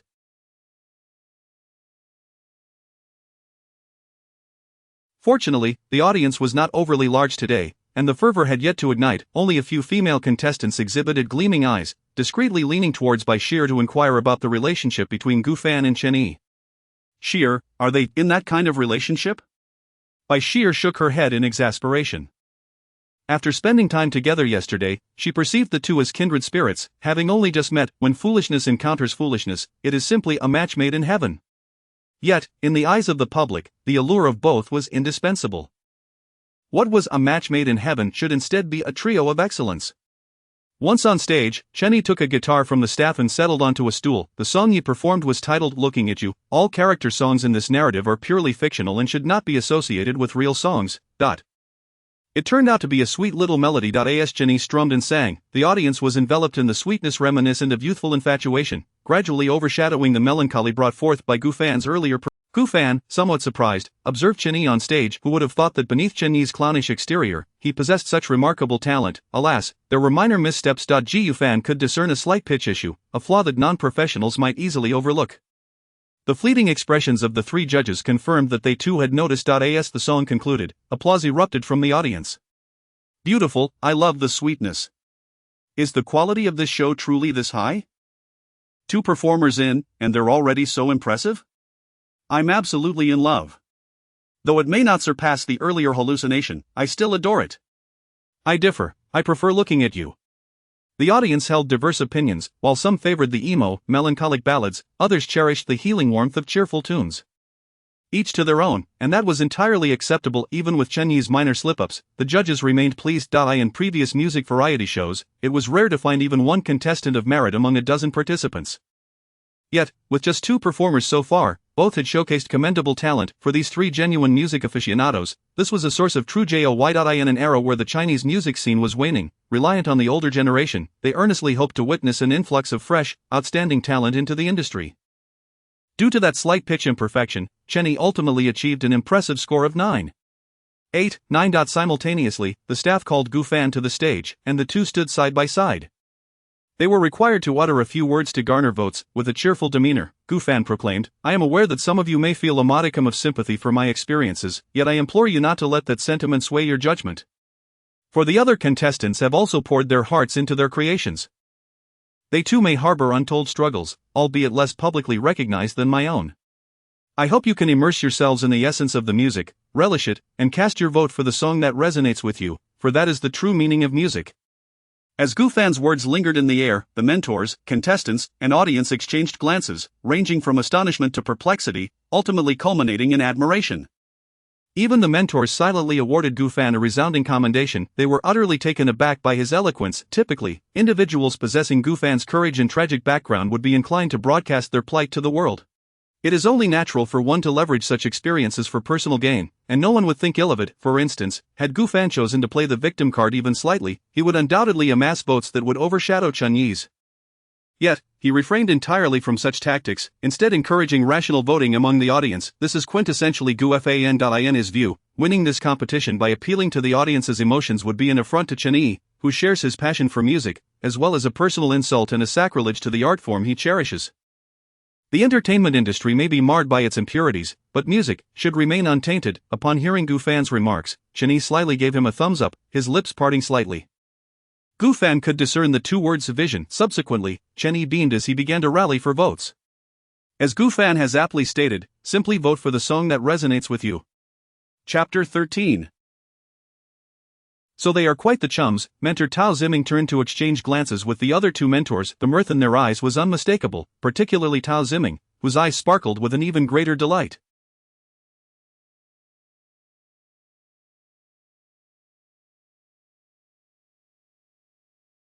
Unlike Zhang Yuan and Lin Xiyu, he had previously served as a mentor on several variety shows, even unleashing his ire during a live broadcast due to the show's underhanded dealings.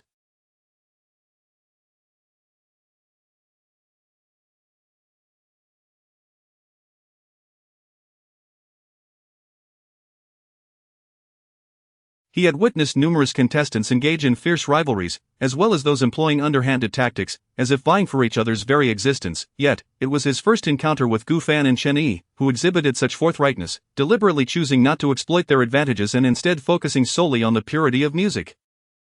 Quite intriguing. Music ought to be cherished in its most unadulterated form. The audience seated before the stage, holding their voting devices, appeared somewhat bewildered. This was not at all like the music competition shows they had previously watched.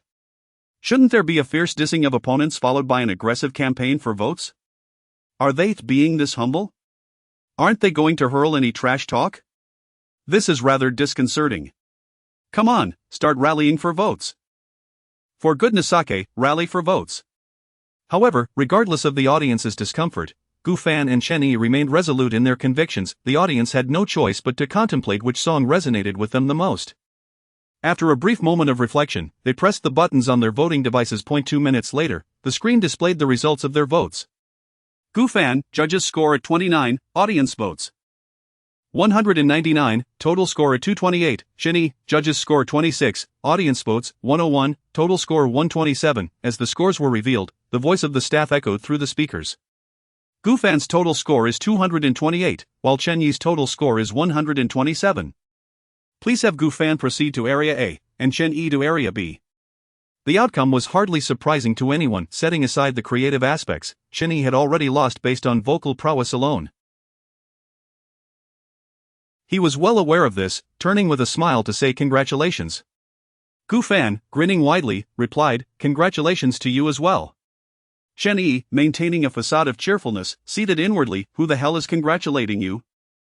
"You won, not me, how infuriating." The two walked side by side towards the stage exit. Halfway there, Gu Fan elbowed Chen Yi playfully, jesting, "You're targeting me, aren't you? I sing a melancholic tune, and you counter with a sweet song, looking at you?" "I am not." "I did not, stop spouting nonsense." Chen Yi's rapid-fire denials came forth, even turning the tables. "You were the one who played me with that last-place performance, leading me to underestimate you, you sly fox." Gu Fan coughed lightly, maintaining a composed demeanor. Indeed, he had employed a tactic to provoke, but was that truly sly? Not in the slightest. He was merely striving to provide the best for his dear friend. Suddenly enlightened, Gu Fan adopted a serious tone, stating, "Chen Yi." Gu Fan continued earnestly, "I did this to teach you a lesson, to instill a sense of humility in you. Quickly, thank me." Chen Yi raised his hand, intending to give him the middle finger, but halfway through, he noticed Gu Fan glancing sideways. "Ah, the camera." Chen Yi silently lowered his hand. "Stay calm, one must always maintain an image on this show. After all, he was Shui Bai." Observing Chen Yi begrudgingly retracting his hand, Gu Fan seemed to have anticipated this, his smile wide and shoulders shrugging. With the wisdom of 2 lifetimes behind him, he knew that Chen Yi was no match for him in a battle of wits. As the two strolled off the stage with their arms around each other, the audience realized that their camaraderie exceeded all expectations. This might just explain their remarkable humility. So they are indeed quite the chums. Starting tomorrow, I will be updating with 2 chapters daily. I am determined to become a formidable writer. Chapter 14. Gu Fan, the director's deadly scissors kick. As he approached the division between areas A and B, Gu Fan smiled slightly and said, "I'll be waiting for you to come over." "Of course. Just wait for me." Chen Yi casually waved his hand, his tone devoid of any hesitation, as if the A-side was merely a walk in the park for him. His initial defeat was simply due to encountering the exceptionally formidable Gu Fan. Thus, the two parted ways for the time being. Gu Fan settled into the seemingly elevated Area A, while Chen Yi took his place in Area B. Area A was not far from the other competitors, so Gu Fan did not feel too isolated. He could even engage in conversation with other contestants below. Before he could initiate a topic, Zhou Su, the participant whom Gu Fan had dubbed a simpleton the day prior, sitting closest to Area A, exclaimed in sheer astonishment, "Wow, Gu Fan, are your staff really that impressive? They even get to go to Area A first." Gu Fan fell silent. He found himself uncertain whether Zhou Su was teasing him about his earlier pretense of being a staff member or if he was genuine. It had been this way yesterday, and it was the same today. Any discerning eye should have realized that their striking presence was merely that of enthusiastic contestants, yet Zhou Su seemed genuinely unaware. Was there truly someone Gu Fan could not see through? He could only internally acknowledge the impressive naivety. Then, he discreetly motioned for Zhou Su to lean closer. Once Zhou Su stretched his neck to draw nearer, Gu Fan began to whisper conspiratorially. Indeed, Zhou Su instantly understood, promptly covering his mouth to promise he would keep it a secret. However, he soon grew concerned for Gu Fan. Leaning in closer, he whispered, "Gu Fan, if you tell me this, won't the production team get you into trouble?" With a serious expression, Gu Fan shook his head before nodding. "The production team won't cause me any trouble, but the director might. Our director has a lethal scissors kick. He is quite ruthless. If he finds out you know the production team has secret, one that could knock your head off. Ugh. I can hardly bear to imagine that scene." At this point, Gu Fan exaggeratedly feigned fear, continuing, "How terrifying." His vivid description was accompanied by animated gestures. As Zhou Su listened, a bead of cold sweat trickled down his forehead. He anxiously glanced at the distant cameras, relieved to see they weren't focused on him. He pointed to his mouth, assuring, "Don't worry, I won't say a word. By the way, the director can't hear us, right?" Gu Fan cast a glance at the tiny microphone on Zhou Su's collar, nonchalantly replying, "He can't hear us, absolutely not." That's a relief. Zhou Su exhaled deeply, turning to grab the device for seizing Area A. As the new round of competition commenced, when Josu turned to leave, someone inquired about his conversation with Gu Fan, yet Josu remained tight-lipped, adopting an aura of mystery. Gu Fan observed the scene, a subtle smile tugging at his lips, feeling a bit bemused. Could it be that Josu truly believed him? Is there really such innocence in the world? Brother, I was just kidding, I was truly joking, I was just joking. An inexplicable guilt began to swell within Gu Fan, however. When he turned to glance at Area B, much of that guilt dissipated. The staff had all participated in the charade of being striking, so why should he bear the burden of guilt alone? Backstage, images from various angles of the live event flickered across numerous screens. This meant that every action and utterance from the contestants and even the audience was under their scrutiny. Naturally, Gu Fan and Josua's exchange was not overlooked. Upon hearing the phrase, "Our director has a deadly scissors kick," the staff couldn't help but glance at He Chi-min, only to be met with a piercing glare. Yet, one curious staff member couldn't resist asking He Chi-min, "Director He, do you really have a deadly scissors kick?" At this question, all eyes in the backstage area turned toward He Chi-min. His face turned pale as he bellowed, "You might have it, but your whole family does too." "If that is the case, then it's all good," the staff member retorted without hesitation. He Chi-min was left speechless. Couldn't they discern that was an insult? Why were they continuing in this vein? He had no choice but to resort to threats. "Hey, you brat, do you believe I'll dock your pay?" Upon hearing the threat of a pay cut, the staff member immediately pointed at Gu Fan on the screen, saying, "But it wasn't Tini who said it. It was Gu Fan." He knew that He Chi-min was easygoing, as long as the work was up to par. A little joke wouldn't mattered. He had merely been playful. There was no way He Chi-min would dock his pay. He could take it out on others, but not on his salary. At the mention of Gu Fan, He Chi-min's face shifted from green to purple. That he had sensed that Gu Fan and the others were up to something, but he had never anticipated how skilled Gu Fan truly was at stirring the pot. Damn, the so-called professionally trained staff to create program effects. Damn, the deadly scissors kick. If he could really do that, why would he still be a director? He could have been an actor instead. A deadly scissors kick on screen is far more impressive than being behind the scenes, right? And Josu too. How could he possibly believe such an obviously fabricated tale? The director can't hear us, right? He can't hear my foot. My people installed microphones in your outfits yesterday. It was no ruse. I heard everything. The more He Chi-min pondered, the angrier he became. He had just visited his beloved fish last night, and it was in poor spirits. All thanks to those striking contestants. Today, he had to endure Gu Fan's ridiculous claims of a deadly scissors kick. Damn it, what a dreadful program. So many talented individuals, just Gu Fan, Chen-yi, and Baisier were already enough. And now there was Josu. I can't take it anymore. Who the hell hired these godlike contestants? In a moment of frustration, He Chi-min blurted out his thoughts. Instantly, all eyes in the backstage area turned to He Chi-min, for all contestants had been personally vetted by him. Chapter 15 The Hidden Maestro by Sierra. The suddenly awkward scenario allowed He Chi-min to momentarily regain his composure. Upon reflection, he realized that Gu Fan's antics had indeed enhanced the program's entertainment value.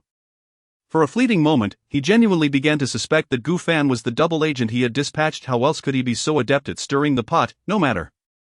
Cut it all out. He Chi-min, though irate, still demonstrated his professional acumen, keenly discerning the focal points of the show. For instance, at this moment, that even in Area B, where only Chen-yi stood solitary, he did not feel despondent. Rather, he fixated intently on the other competitors vying for Area A. Gu Fan could faintly hear Chen-yi shamelessly murmuring, "Brothers, come keep me company, it's quite breezy here. Just look at how grating those words are.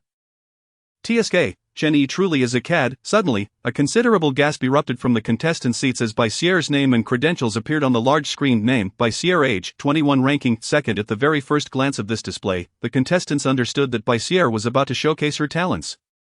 She was likely a formidable contender, having been preordained as the second-place contestant by the mentors, a designation that undoubtedly carried significant weight. After all, one could glean from Chen-yi's performance as the fifth-place contestant that a higher ranking must have its merits. Of course, Gu Fan must be excluded from this equation. His ranking was purely an anomaly. The contestants had gleaned from the mentors' critiques of Gu Fan why he languished at the bottom of the rankings, hence he naturally did not factor into the standings.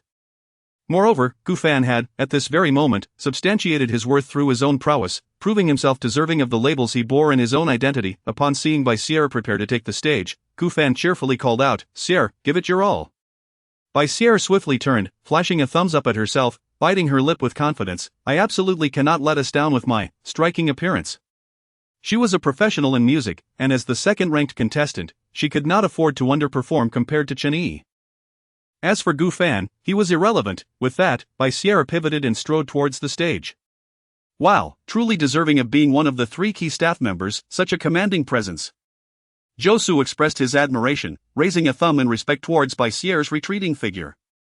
As she made her way halfway, Bai Sierra almost stumbled, having heard Chen Yi's voice calling out, "Sierra, be sure to come keep me company later." Who would want to keep you company, you B-zone novice? Bai Sierra mentally scoffed while resolutely striding onto the stage, deliberately avoiding even a glance at Chen Yi, not a shred of goodwill in sight. Bah, what a scoundrel, who invites others to the lower zones. As Bai Sierra stepped onto the stage, the audience erupted in cheers. Wow, what a stunning young lady! So elegant! Such poise! How infuriating, her looks rival my favorite diva. Goddess! In truth, the admiration for beautiful girls was not limited to boys. Girls also appreciated attractive women. Sister, you're so beautiful. Whoa, such a refreshing vibe. Why do I feel like she has a bit of a cool charm? If an individual's beauty garners admiration from the opposite sex, it is quite normal. However, if they also receive accolades from the same sex, that is truly the epitome of charm and grace. Indeed, Bai Sierra's quiet demeanor showcased her remarkable beauty, standing as tall as 3 or 4 stories. She resembled an ice sculpture meticulously crafted by the goddess and what herself provided, of course, that she did not engage in antics alongside Gu Fan, otherwise, that exquisite sculpture might quickly devolve into a sandcastle. The audience, having not witnessed Bai Sierra's demeanor from the previous day, would have their freshly established goddess persona shattered. The large screen began to play Bai Sierra's self-introduction video, a brief presentation. Yet, with every word she uttered, the audience's astonishment escalated.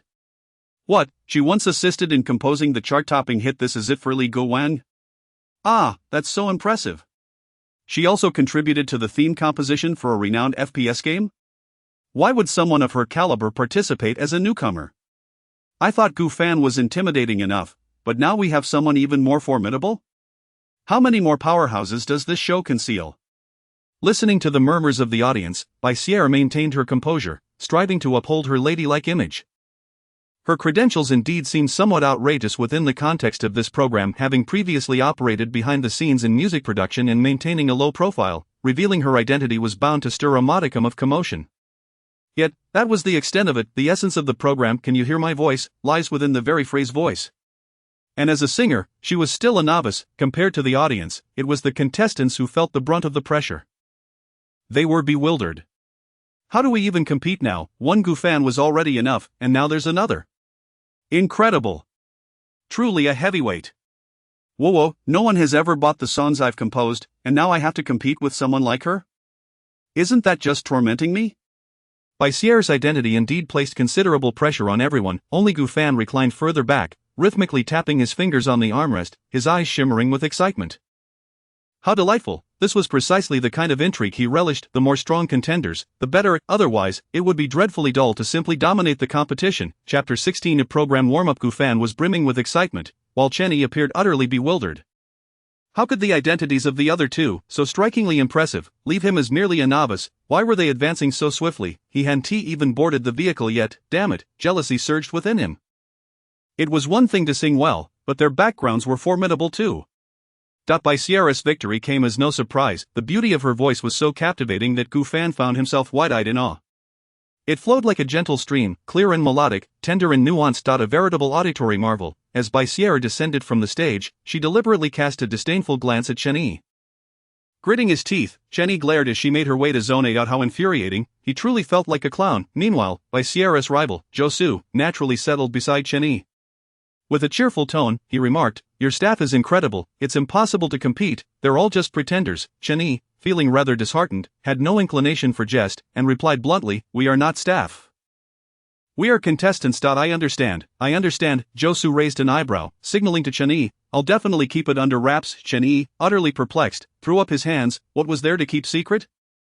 Josu, however, wore an expression that suggested he had seen through everything, saying, "Your colleague has spilled all the details to me." The deadly scissor kick. As he spoke, Josu mimicked the imagined deadly scissor kick. At this moment, Chen Yi was genuinely baffled. What on earth was a deadly scissor kick? On another note, Gu Fan patted the seat beside him, beckoning Bai Sierra to take a seat. Smiling, he remarked, "You truly are a hidden gem." Bai Sierra chuckled softly. "Aren't you the same?" Gu Fan shook his head, choosing not to respond. He was not a hidden gem. It was all mere happenstance, even his arrival in this world was unexpected. As their conversation unfolded, the program proceeded as normal. Contestants took turns performing, some faltered, creating a chaotic scene, while others delivered flawless renditions. Among them, the one who left the deepest impression on Gu Fan was the initially ranked first, Wang Zi. It was evident why he was the designated demo champion by the instructor, showcasing remarkable steadiness that could easily be compared to Gu Fan and by Sierra. The performances of the three could certainly be juxtaposed, standing out as the finest of this episode. Belonging to the upper echelon of talent, the second tier comprised a group led by Chen Yi, while others who made significant blunders were relegated to even lower ranks. Thus, the inaugural episode concluded rather simply. The contestants returned to Yopu village, and the production team commenced editing the footage, making necessary cuts. 3 days hence, the first episode would be uploaded across major platforms, along with daily life segments featuring the contestants in Yopu village. The topic of "Can You Hear My Song?" began to surface across various websites, and the production team invested in promotional efforts, particularly highlighting the mentor lineup. They even adopted a sensational headline: Wordsmith Zhang Yuan's variety show debut. It was impossible for the program to gain traction without monetary investment in publicity. This was a prerequisite. The mentors, with their substantial following, naturally served as a platform to nurture new talent. Just the phrase "Wordsmith Zhang Yuan's variety show debut" was bound to attract countless curious viewers. Additionally, the production team mentioned Gu Fan, albeit not officially, but rather through prominent influencers seeking to leverage Gu Fan's popularity. After all, Gu Fan had been a sensation online for the past fortnight, a man whose single accident video garnered millions of likes. The viewership was staggering. Director He Chimin was astute, far from the stereotypical old fogey. Ignoring potential traffic would be foolish. He desired anything that could positively impact his show, even if Gu Fan was just a newcomer in the music industry. As long as he had clout, he would ride that wave.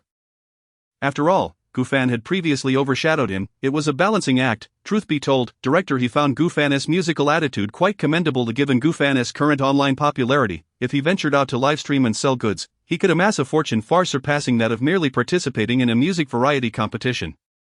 Thus, aside from being somewhat superficial, Gu Fan had no glaring flaws. The internet is rife with trending topics. Something can ignite rapidly only to fade just as swiftly. Fortunately for Gu Fan, it had not been long since his incident, and netizens still remembered him. With the mention of "Can You Hear My Song?" Alongside Gu Fan's participation by influencers, the audience's curiosity about the program surged. They were eager to learn about Gu Fan's current state after his heroic act. After all, one must savor the entire story. Presently, some netizens speculated in the comments section of influencers about Gu Fan's romantic life with his girlfriend. I really want to know how Gu Fan and his girlfriend are doing now. I'm so eager to see their daily lives. They must be so in love. He has restored my faith in the power of love. He surely deserves the best. I truly hope my boyfriend can be like that. If the show allowed online voting, I would definitely cast my vote for Gu Fan, regardless of his performance. He deserves it. Typically, when an artist's romantic relationship is revealed, they face a significant loss in followers. Yet, Gu Fan was an exception. His experiences only endeared him more to his fans. The allure of his character far surpassed any marketing persona crafted by a company, or mere physical attractiveness. Moreover, Gu Fan's looks were top tier, exuding a charm that surpassed that of many celebrities, often referred to as masculine allure. Unfortunately, reality took a different turn. Netizens were caught off guard to discover that the celestial couple they admired had, in fact, broken up so abruptly and without warning. Not a single person online had even considered this possibility. The only individuals privy to this information were the audience present during the live recording of "Can You Hear My Song?" along with the staff, contestants, and mentors. However, they had all signed non-disclosure agreements, prohibiting them from discussing any specific details related to the official program, including Gu Fan's breakup. Prior to its airing. In a certain new entertainment company in Zhanghai City, a young girl was scrolling through Weibo. A trending topic recommendation popped up on her phone screen. The true man Gu Fan, who nearly sacrificed his life to save his girlfriend, has recovered and will participate in "Can You Hear My Music?" The show will air in 3 days. Are you excited for his performance? Upon reading this headline, the girl's pupils visibly dilated. Chapter 17, Pumping Water. Gu Fan. Zhang Fei was momentarily taken aback upon seeing this exceedingly familiar name, clearly not having anticipated that Gu Fan would participate in "Can You Hear My Song?" Yes, she was aware that Gu Fan had regained consciousness. However, it was only logical to assume that even if Gu Fan had awakened, she would lack the energy to engage in the competition, or rather, her physical condition should not permit her to do so. Zhang Fei was acutely aware of Gu Fan's injuries. She had witnessed, with her own eyes, Gu Fan pushing her away only to be impaled by a steel rod. She had seen Gufan's blood soaking her shirt, she had seen Gufan pleading with the rescue personnel to save her first. How could this be? Oh, Zhang Fei, in a state of panic, shouted angrily, Gufan, are you deceiving me? Wasn't it said that performing opera was physically demanding? How could Gufan possibly participate in the contest? Her initial thought was that Gufan had tricked her into believing she could still sing on the show, entirely unaware that, due to this incident, Gufan would be unable to perform for 2 whole years, her fervor and passion rendered impotent. Zhang Fei's initial motive for associating with Gufan had been quite simple, to leverage Gufan's connections to become a female artist or, more ambitiously, a star. She had never honed her acting skills, nor had she ever practiced singing alongside Gufan. All she possessed was a mere fantasy. Even though Gufan had once recommended her to the agency, she had failed to pass the audition. At that time, though Zhang Fei felt disgruntled, she maintained a facade of composure. It was only when Gufan had sacrificed herself to save her from a car accident, and as Gufan was carried into the emergency room, that she sensed her ambitions might truly be unattainable, prompting her to seek alternative avenues. She subsequently managed to forge a connection with the owner of a new entertainment company while Gufan lay in a coma. The owner had promised to promote her debut, and she believed Gufan would never awaken, or if she did, her path to stardom would be irrevocably altered. Thus, she chose to end her relationship with Gufan during this period of unconsciousness. To her astonishment, Gufan had indeed awakened, and she was participating in the program as if nothing had happened. Zhang Fei found it hard to believe, muttering nervously to herself, no, you shouldn't have the energy to sing, you shouldn't. But as she pondered, a smile crept across her face. As Gufan's former girlfriend, she could claim to be the one who understood Gufan best. Aside from Zhou Lan and Gufan's mentor, upon reflection, it became evident that everything Gufan had previously stated was indeed true. Singing required a certain physical condition, and Gufan was undoubtedly incapable of performing at that moment. Furthermore, Gufan's proficiency in pop music was quite lacking. Thus, Zhang Fei concluded that Gufan's performance would undoubtedly be a disaster. It was merely a promotional tactic employed by the production team. It had to be. Zhang Fei fervently brainwashed herself. She could hardly bear to see Gufan thriving while she languished.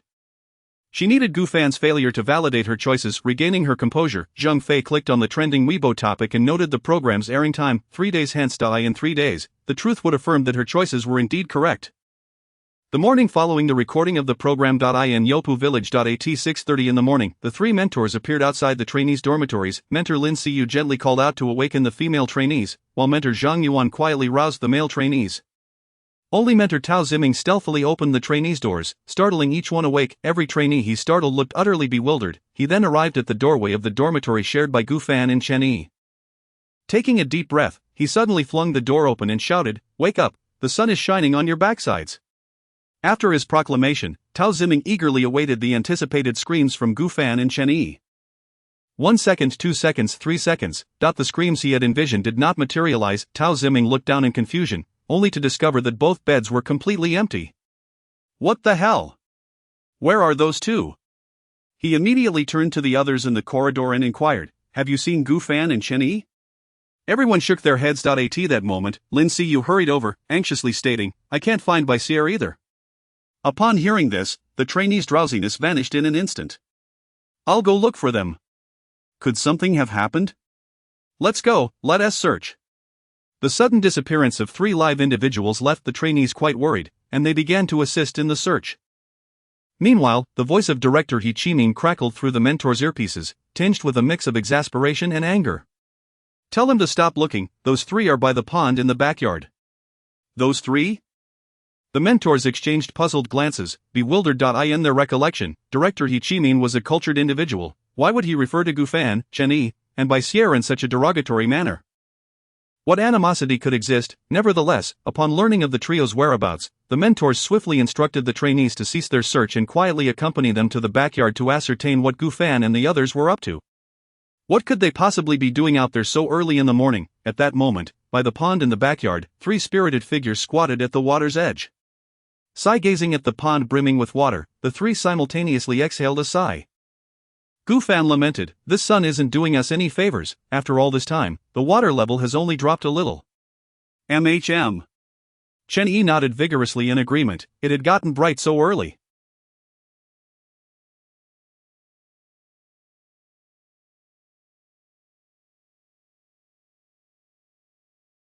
Baisier rolled her eyes in exasperation. "We filled the pond up yesterday afternoon, and from yesterday until this morning, barely a full day has passed. How could the water level possibly drop that much?" She had been foolish enough to believe the two of them, coming out early to torment the fish. By Sierra quipped, "Why don't you two just pump the water out?"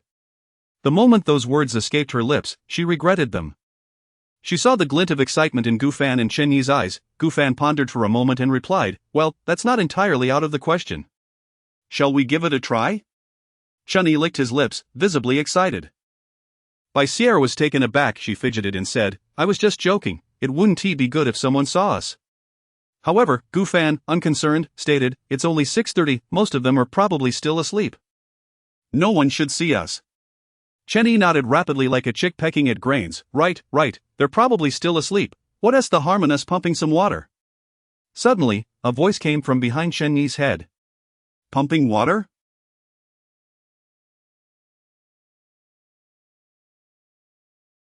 "Do you have a pump? Would you like me to lend you one?" "Sure, thanks, brother," Chen Yi said, laughing as he turned around, only to find the smiling face of Mentor Tao Ziming. Chen Yi's eyes widened in shock. "Oh my gosh, good morning, Mentor Tao."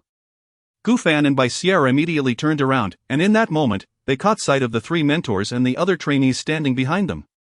All the trainees were staring at the trio in astonishment, clearly having overheard their entire conversation. Chapter 18 The little goldfish sprays water, and Mentor Tao suffers. The drowsiness of the students is truly gone. The conversation among Gufan and his companions has even left them numb from head to toe. "So, you three have risen early just to fish?" Everyone was tempted to retort, "Are these three actually here for music?" Yet, after all, the performance of these three yesterday had placed them at the pinnacle among all members. Listening to their dialogue and casting a glance at the little goldfish on the water's surface, the three mentors finally understood why Director He Chi-min referred to them as troublesome. That particular goldfish is He Chi-min's favorite. There was once someone who offered $1 million to purchase it, but He Chi-min refused to sell. Even Tao Ziming, as an old friend of He Chi-min, would not dare to covet that fish. And here were Gufan and others, audaciously contemplating fishing. The audacity of these three is simply astounding. What's more, while it was somewhat acceptable for Gufan and Chen Yi to be mischievous, given their rather informal self-introductions the day before, Bai Sierra, who appeared to be a demure young lady, was surprisingly playful as well. Tao Ziming squatted down, aligning his gaze with the three, his expression grave. Behind him, the students fell into a hushed silence. They murmured quietly, "Oh no, it seems Teacher Tao is angry." Yikes! Where was the expected wrath? Why was he instead commenting on their creativity? Gufan and his friends were momentarily stunned. Gufan shifted aside to create space. "Please, Teacher Tao." Tao Ziming quickly squatted between the two. Observing his actions, mentors Zhang Yuan and Lin Siyu exchanged helpless glances and shared a faint smile. That was just Tao Ziming's character, an eternal prankster. "What are you doing fishing?" Tao Ziming inquired with curiosity. This fished before Gufan could finish his sentence. A jet of water shot up from the lake, striking Tao Ziming right between the eyes. Water droplets cascaded down his forehead, leaving him agape, a visage of disbelief. Gufan hastily closed his mouth, realizing he no longer needed to explain. Teacher Tao must have comprehended their intentions for fishing. The spot where Tao Ziming crouched was precisely where he had been moments ago. That wretched fish must have aimed to spray him. Poor Teacher Tao had unwittingly walked into the line of fire. Gufan endeavored to diminish his presence, wishing to divert Tao Ziming's thoughts. The students behind Tao Ziming were blushing, struggling to contain their laughter. Someone could not hold back any longer.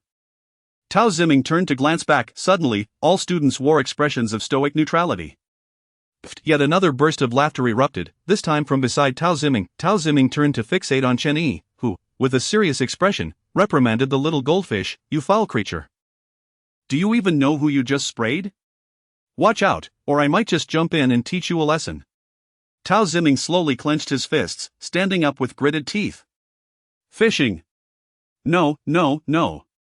Zhang Yuan immediately interjected, trying to stifle his laughter. "Old Tao, calm down, calm down." Tao Ziming turned to look at Lin Siyu, only to discover she was also covering her mouth, stifling giggles.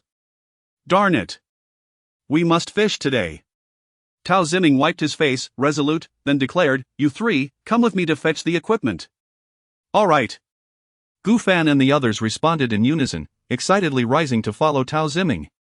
If they were indeed going fishing, it would surely be exhilarating. Director He Chi-min stood backstage in utter astonishment. His intention was for the three mentors to stop Gufan and his companions. How did it escalate to infuriating Tao Ziming? Goodness, He Chi-min immediately shouted into the microphone, "Teacher Tao, please remain calm." However, Tao Ziming seemed oblivious, continuing his march toward the storage room. He and He Chi-min were old friends. This village was He Chi-min's domain, and Tao Ziming knew he could find the water pump. He Chiming was genuinely panicking now. His fish. He Chiming quickly shouted, "Old Tao, don't fish, I'll treat you to dinner." Tao Ziming abruptly halted. "How many meals?" 10 meals. 20 meals. Will that suffice? That sounds reasonable, I'll let you off this time. Gu Fan and the others exchanged puzzled glances, observing Tao Ziming's sudden pause. Clearly, someone was conversing with him. Suddenly, Tao Ziming chuckled and waved his hand. "Let us go to the main square." Chen Yi, still reluctant, said, "Is Teacher Tao not going to fish anymore?" Tao Ziming enthusiastically waved his hand. "Not anymore." "Do I seem like that kind of person?" As soon as he uttered those words, Tao Ziming caught a glimpse of Gu Fan and his companions subtly nodding. His mouth twitched, yet he placed a hand on Gu Fan and Chen Yi's shoulders, gesturing for Bai Sierra to come closer, then whispered, "We won't fish today. After the competition, I'll treat you all to dinner." Having received a rare promise of 20 meals from the stingy He Chimin, Tao Ziming was quite pleased. After saying this, he ambled away contentedly, not even bothering to wash his face. Gu Fan and the others gazed after Tao Ziming, puzzled. Did we just hit the jackpot? You're finished. In the control room of the village, He Chimin could no longer contain his fury and bellowed frantically, "Cut it. Quickly, edit out all the footage of those three. Director He, should we cut the stage footage as well?" "Cut it. But if we do that, there won't be anything left to release." He Chimin was at his wit's end. For the first time, he regretted allowing those three to participate in the program. And let us not forget about Mentor Tao, diversion. He must first secure his fish. In the main square, all the students gathered. After the earlier interruption, everyone was now invigorated. Tao Ziming prepared to lead them in a warm-up run. He believed that physical fitness was crucial for music creation. Without it, one might not be able to sing through an entire concert. "Alright, I'll count to 3, and everyone run with me. 1. At that moment, Gu Fan silently raised his hand. "Oh dear." Tao Ziming was at a loss for words. "Gu Fan, if you have something to say, just speak up." Gu Fan smiled and replied, "Teacher Tao, I'm not feeling too well. I might not be able to run." Upon hearing this, Tao Ziming's expression instantly shifted, the previous look of exasperation vanishing as he recalled this important detail. He quickly softened his tone, saying, "Then you can just stand aside and do some light Don't push yourself, your health is paramount." Gu Fan smiled, nodded in thanks, and sat down on the steps by the roadside. The other students, knowing Gu Fan's condition, were supportive and offered him concerned glances. They were all quite kind-hearted. As Gu Fan watched the students run, memories of middle school flooded back. He vaguely remembered being a mischievous child in his past life, often feigning illness to avoid physical education or tying his shoelaces while his classmates lapped him. Reflecting on it now, he felt a sense of nostalgia. Just then, Chen Yi sprinted past Gu Fan, panting heavily. Gu Fan, struck by inspiration, joked, "Chen Yi, are you okay?" Chen Yi, gasping for breath, turned back to give Gu Fan the middle finger, a grimace on his face. "You jerk." Chapter 19.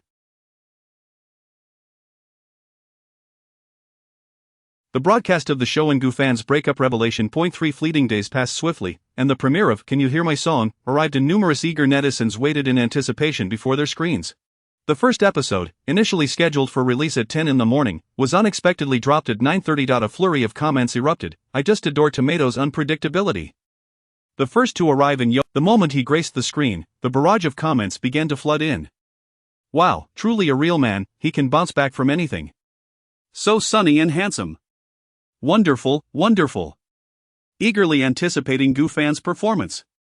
Upon seeing Gu Fan, even those initially concerned about his health breathed a sigh. Soon after, Chen Yi appeared behind Gu Fan, and the two engaged in self-indulgent banter, to the delight of the audience. "Shameless. Pfft, 2 average Joes. Upstairs, is that what you call average? If these two are average, you might struggle to find anyone exceptional on Blue Star. One is dashing, the other is charming, I'm dying of laughter." The audience continued to watch, their amusement growing. From Gu Fan and Chen Yi squatting by the pond discussing how to tease the fish, to the arrival of Bai Sierra, and then the trio wielding hoses to torment the fish together. "Ha! Are you clowns sent by monkeys? Fish. What the hell? I'm dying of laughter, is this not a comedic variety show?" The music variety show has transformed into a comedic spectacle. "Ah, so impressively cool. At first, I thought this Bai Sierra was a demure lady. Who knew she was also a comedic genius? Bai Sierra, oh my, how delightful. The antics of Gu Fan and his companions indeed brought immense joy to the audience, reshaping their perceptions. They had not anticipated that the brave soul willing to risk his life for his girlfriend would turn out to be such a playful big boy in reality, nor did they expect the initially serene and beautiful Baisier to be a comedic character. Only Chenyi's exuberant personality was anticipated. After all, anyone who introduces themselves as handsome right off the bat is clearly not a modest person. Before the singing even commenced, the impressively cool opening had already captivated the audience. They continued to watch as everyone introduced themselves, leading to the official stage reveal. The moment the demo rankings appeared on stage, a snicker echoed from a room within Jianghai's new entertainment company. Last place, Gu Fan, you truly are something. Zhang Fei opened the comments, eager to see the ridicule directed at Gu Fan, only to discover the reactions were entirely contrary to her expectations. The audience displayed remarkable tolerance regarding Gu Fan's ranking. Last place? Given Gu Fan's recent recovery from injury, it's quite normal for him to be in last. I understand. Some even offered encouragement.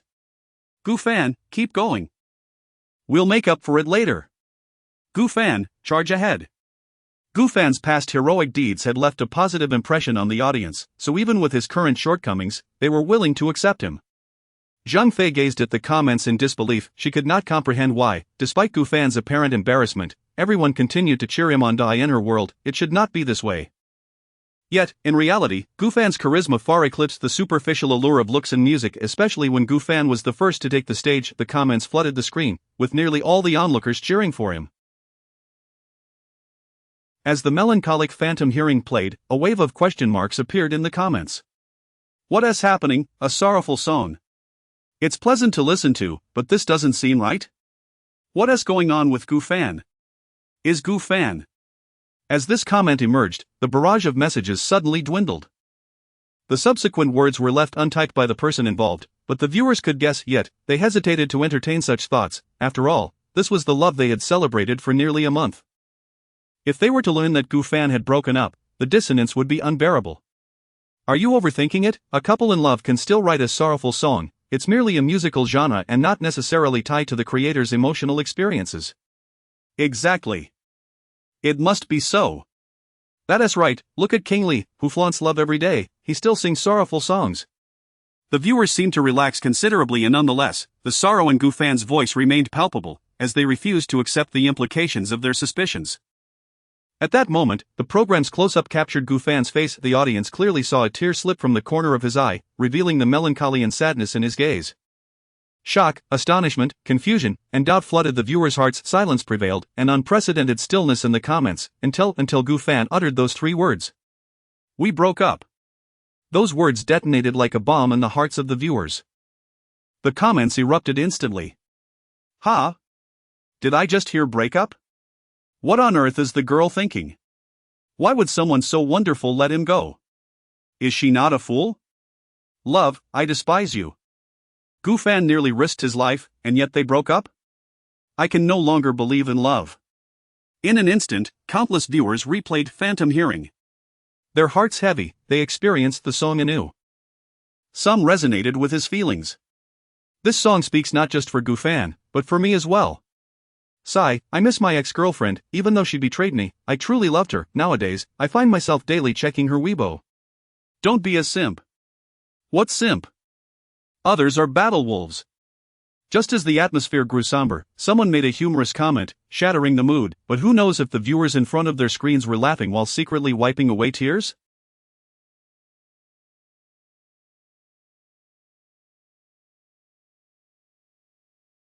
Beyond empathy, the audience listened to the song with a profound sense of heartache for Gu Fan's misguided heroism, heartache for Gu Fan's genuine devotion being betrayed, heartache for Gu Fan risking his life yet failing to find fulfillment.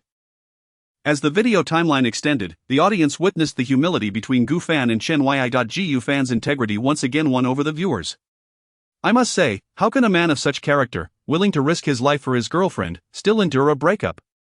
I am truly amazed. Why can't I encounter such a man? The girl must be out of her mind. Oh, how long has it been since I've seen a new artist with such alluring charisma, Gu Fan? I am officially your fan. Chapter 20. The other party initiated friend verification in the barrage of comments, the audience passionately defended Gu Fan, not a single message criticized him. Instead, there were only words of comfort. Most often, the public's perception is remarkably clear, capable of discerning right from wrong. Within less than an hour, the entire Weibo platform was inundated with discussions about Gu Fan's breakup. The boy who begged to save his girlfriend during the car accident has openly stated they have parted ways. A song titled Illusion encapsulated the endless sorrow within Gu Fan's heart. I can no longer believe in love. News flooded in from all directions. It wasn't just Weibo, platforms like Douyin and Tushio were equally overwhelmed. Concurrently, Gu Fan's poignant melodies resonated throughout. Reality is invariably ruthless, easily shattering the fan. The most frequently uttered words among netizens were, "What a wonderful person, why did this happen?" All that remained for the netizens was a mix of anger and disbelief. Originally, the first episode of Can You Hear My Song featured 3 outstanding performances, yet now, the only one widely recognized was Gu Fan's. Everyone presumed this song was written from his own experiences, of which the majority of netizens were already aware. Thus, they exhibited immense interest in this composition. Coupled with the song's exceptional quality, Illusion has unexpectedly soared to the top of the new song charts. Not only has it claimed the top spot on the new song chart, but it has also dominated the daily and monthly popularity rankings. The songs overshadowed by Illusion predominantly belong to well-known artists. There were seasoned kings of music, ethereal queens of song, and top idols with vast fanbases. They were fervently competing on the charts. Their fans were ardently campaigning to elevate their idols. Suddenly, a song like Illusion had emerged to claim the #1 spot. Even more astonishingly, it achieved a staggering lead. The excitement dissipated in an instant. The artists on the leaderboard were left dumbfounded.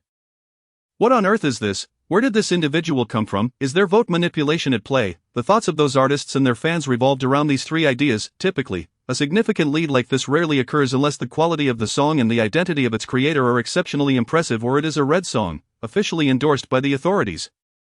Otherwise, such a commanding lead is nearly impossible. However, when they saw comments in Illusion's section discussing the song's origins and the identity of its creator, everything suddenly made sense. A significant lead is generally improbable.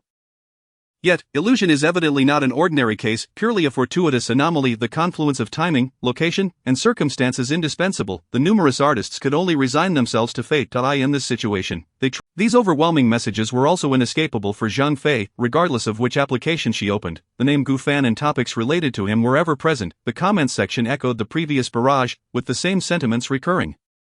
I heard the female party didn't even visit Gu Fan when he was gravely ill. Truly ungrateful. What a beast. The more I see, the angrier I get. I can't take it anymore. Had I known, Gu Fan should have just let her die. Zhang Fei silently set her phone down, surveying the freshly renovated walls of her office. This was her choice. Did I choose wrong? Confusion clouded her gaze. She had opted for profit over emotion, firmly believing her choice was justified, convinced that one must prioritize self-interest. Yet now, facing the relentless condemnation, she found herself questioning her decision for the first time. Suddenly, the door to her office swung open, and the owner of the new entertainment company burst in, his eyes brimming with excitement. Zhang Fei, prepare yourself, we're going live tonight. He regarded her as if she were a cash cow. Even though the online community was vehemently criticizing Zhang Fei, he remained indifferent. Controversy, even if negative, could still be profitable. Now was the perfect time to capitalize on her fleeting popularity by hosting a live stream. His intention in bringing Zhang Fei on board was to transform her into an internet sensation, a star. His fledgling company lacked the resources of the entertainment industry. Elevating someone with both talent and morality was challenging enough, let alone Zhang Fei, who possessed neither singing ability nor acting skills, nor any moral standing. He initially aimed for her to live stream. The current winds of public opinion were favorable. Once Zhang Fei went live, the stream would undoubtedly be packed. He had to seize this opportunity. Zhang Fei vehemently shook her head in refusal. No. I won't go. She wasn't foolish. She understood that if she went live now, she would be met with an avalanche of insults. Yet, she had no choice but to comply. Her boss brandished the contract. If you don't want to pay the breach of contract penalty, you must cooperate. It's explicitly stated that you are obliged to assist the company's operations. Zhang Fei found herself with no means of refusal.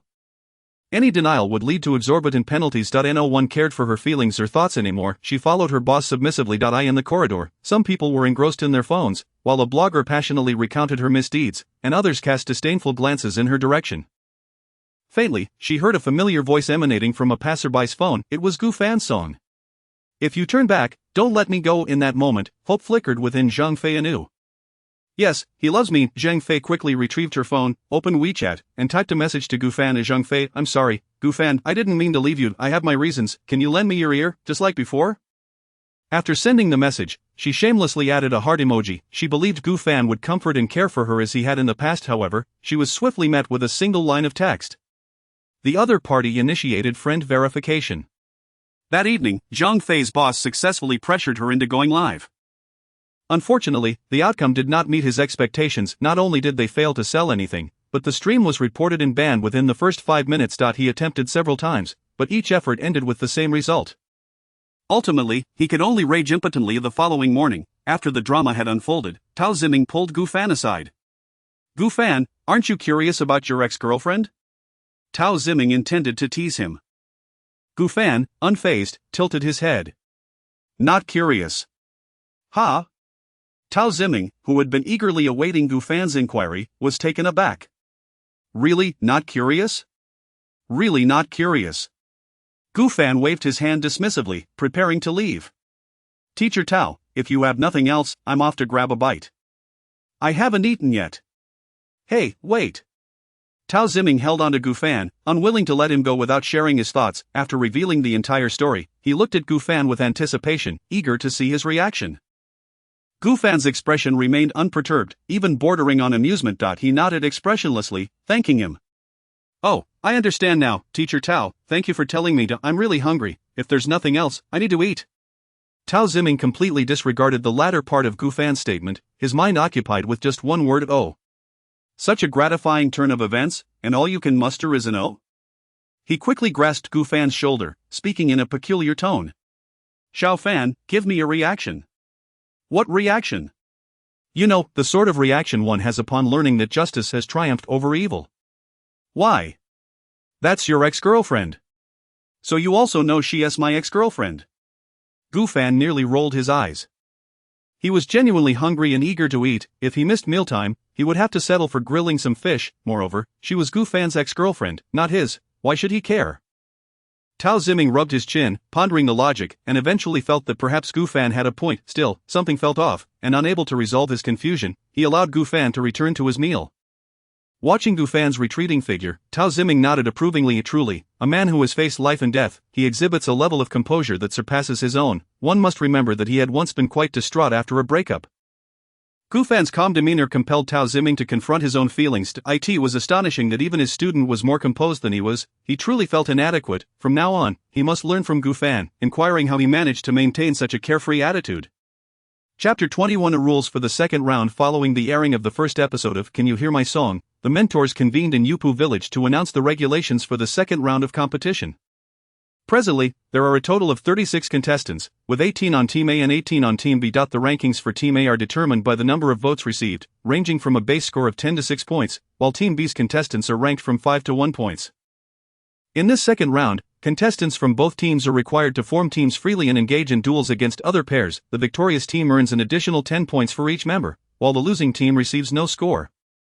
However, if an exceptional performer emerges from the losing team, the mentor may grant a special bonus of 10 points. Each mentor possesses the privilege to award this special bonus only once.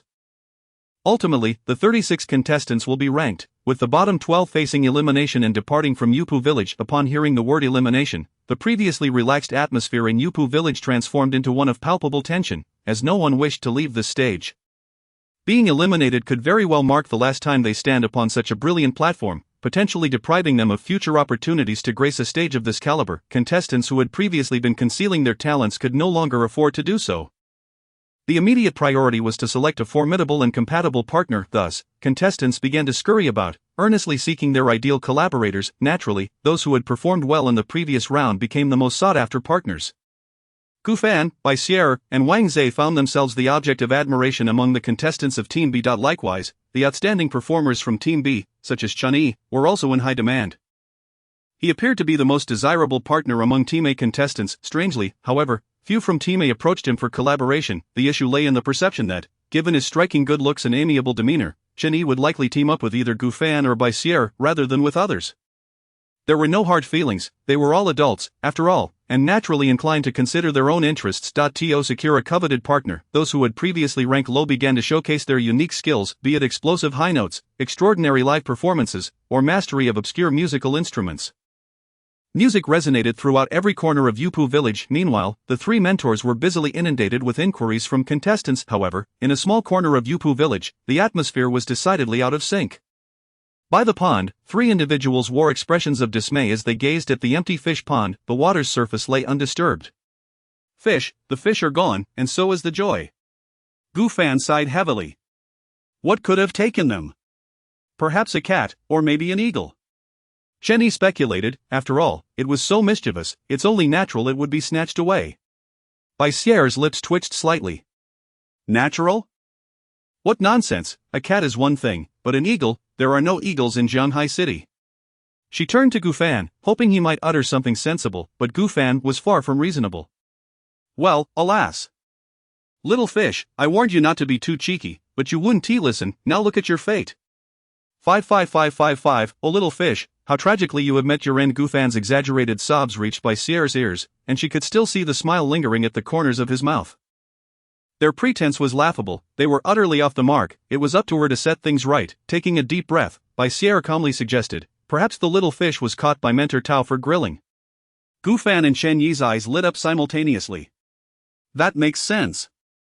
Meanwhile, in the control room backstage, He Qiming slammed his fist down on the table. What kind of nonsense is this? The water jug on the table trembled, and the lethargic little fish in the tank flicked its tail. He Qiming was now wearing a dark scowl. He had already taken the fish away, and these three were still fixated on them. The mere thought of the fish made him glance at the tank, and a fleeting smile appeared on his face. Yet, the little fish in the tank lacked vitality. He understood that his fish were picky about their environment, they thrived only in expansive waters, but when he beheld the striking figures on the screen, he hesitated to return the little fish to their previous habitat. What a predicament, when had He Qiming ever endured such indignities? I am the director, wait. Alright, I am the director. A sudden clarity washed over him, he was indeed the director, the rules of the show were dictated by him. So, what was stopping him from adding a rule that prohibited approaching the pond? Nothing at all. He Qiming resolved to exercise his authority. 3 minutes later, by the pond, Gu Fan and the others were engaged in idle chatter when several staff members approached, brandishing caution tape and a sign.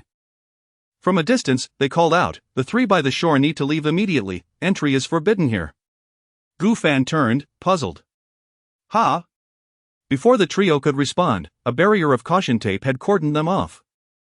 Gu Fan watched as a water tank was carried over by the staff, and as the water was poured out, the little fish swam into the pond with ease. Simultaneously, a sign was placed before him, which read, Danger, deep water, do not approach. Gu Fan examined the sign, then glanced at the staff member holding it, then back at the sign, and repeated this cycle until the staff member began to feel awkward under his gaze. Clearing his throat, the staff member sheepishly remarked, don't be fooled by the shallow water, it could still be dangerous.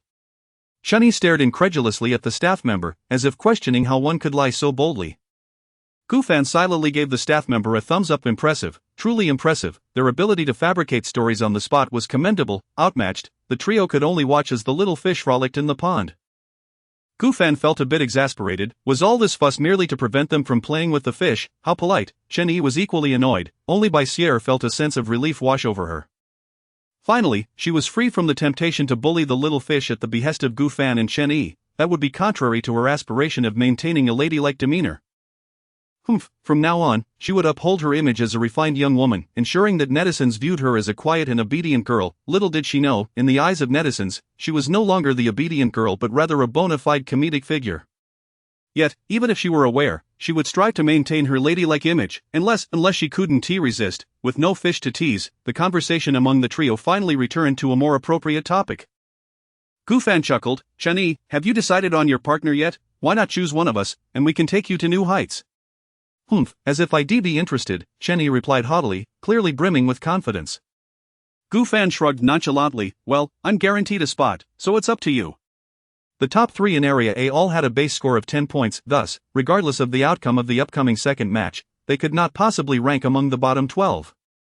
Therefore, Gu Fan's claim of being guaranteed a spot was indeed valid. As Chen Yi silently mocked Gu Fan for his arrogance, Bai Sierre's melodious voice suddenly chimed in beside him.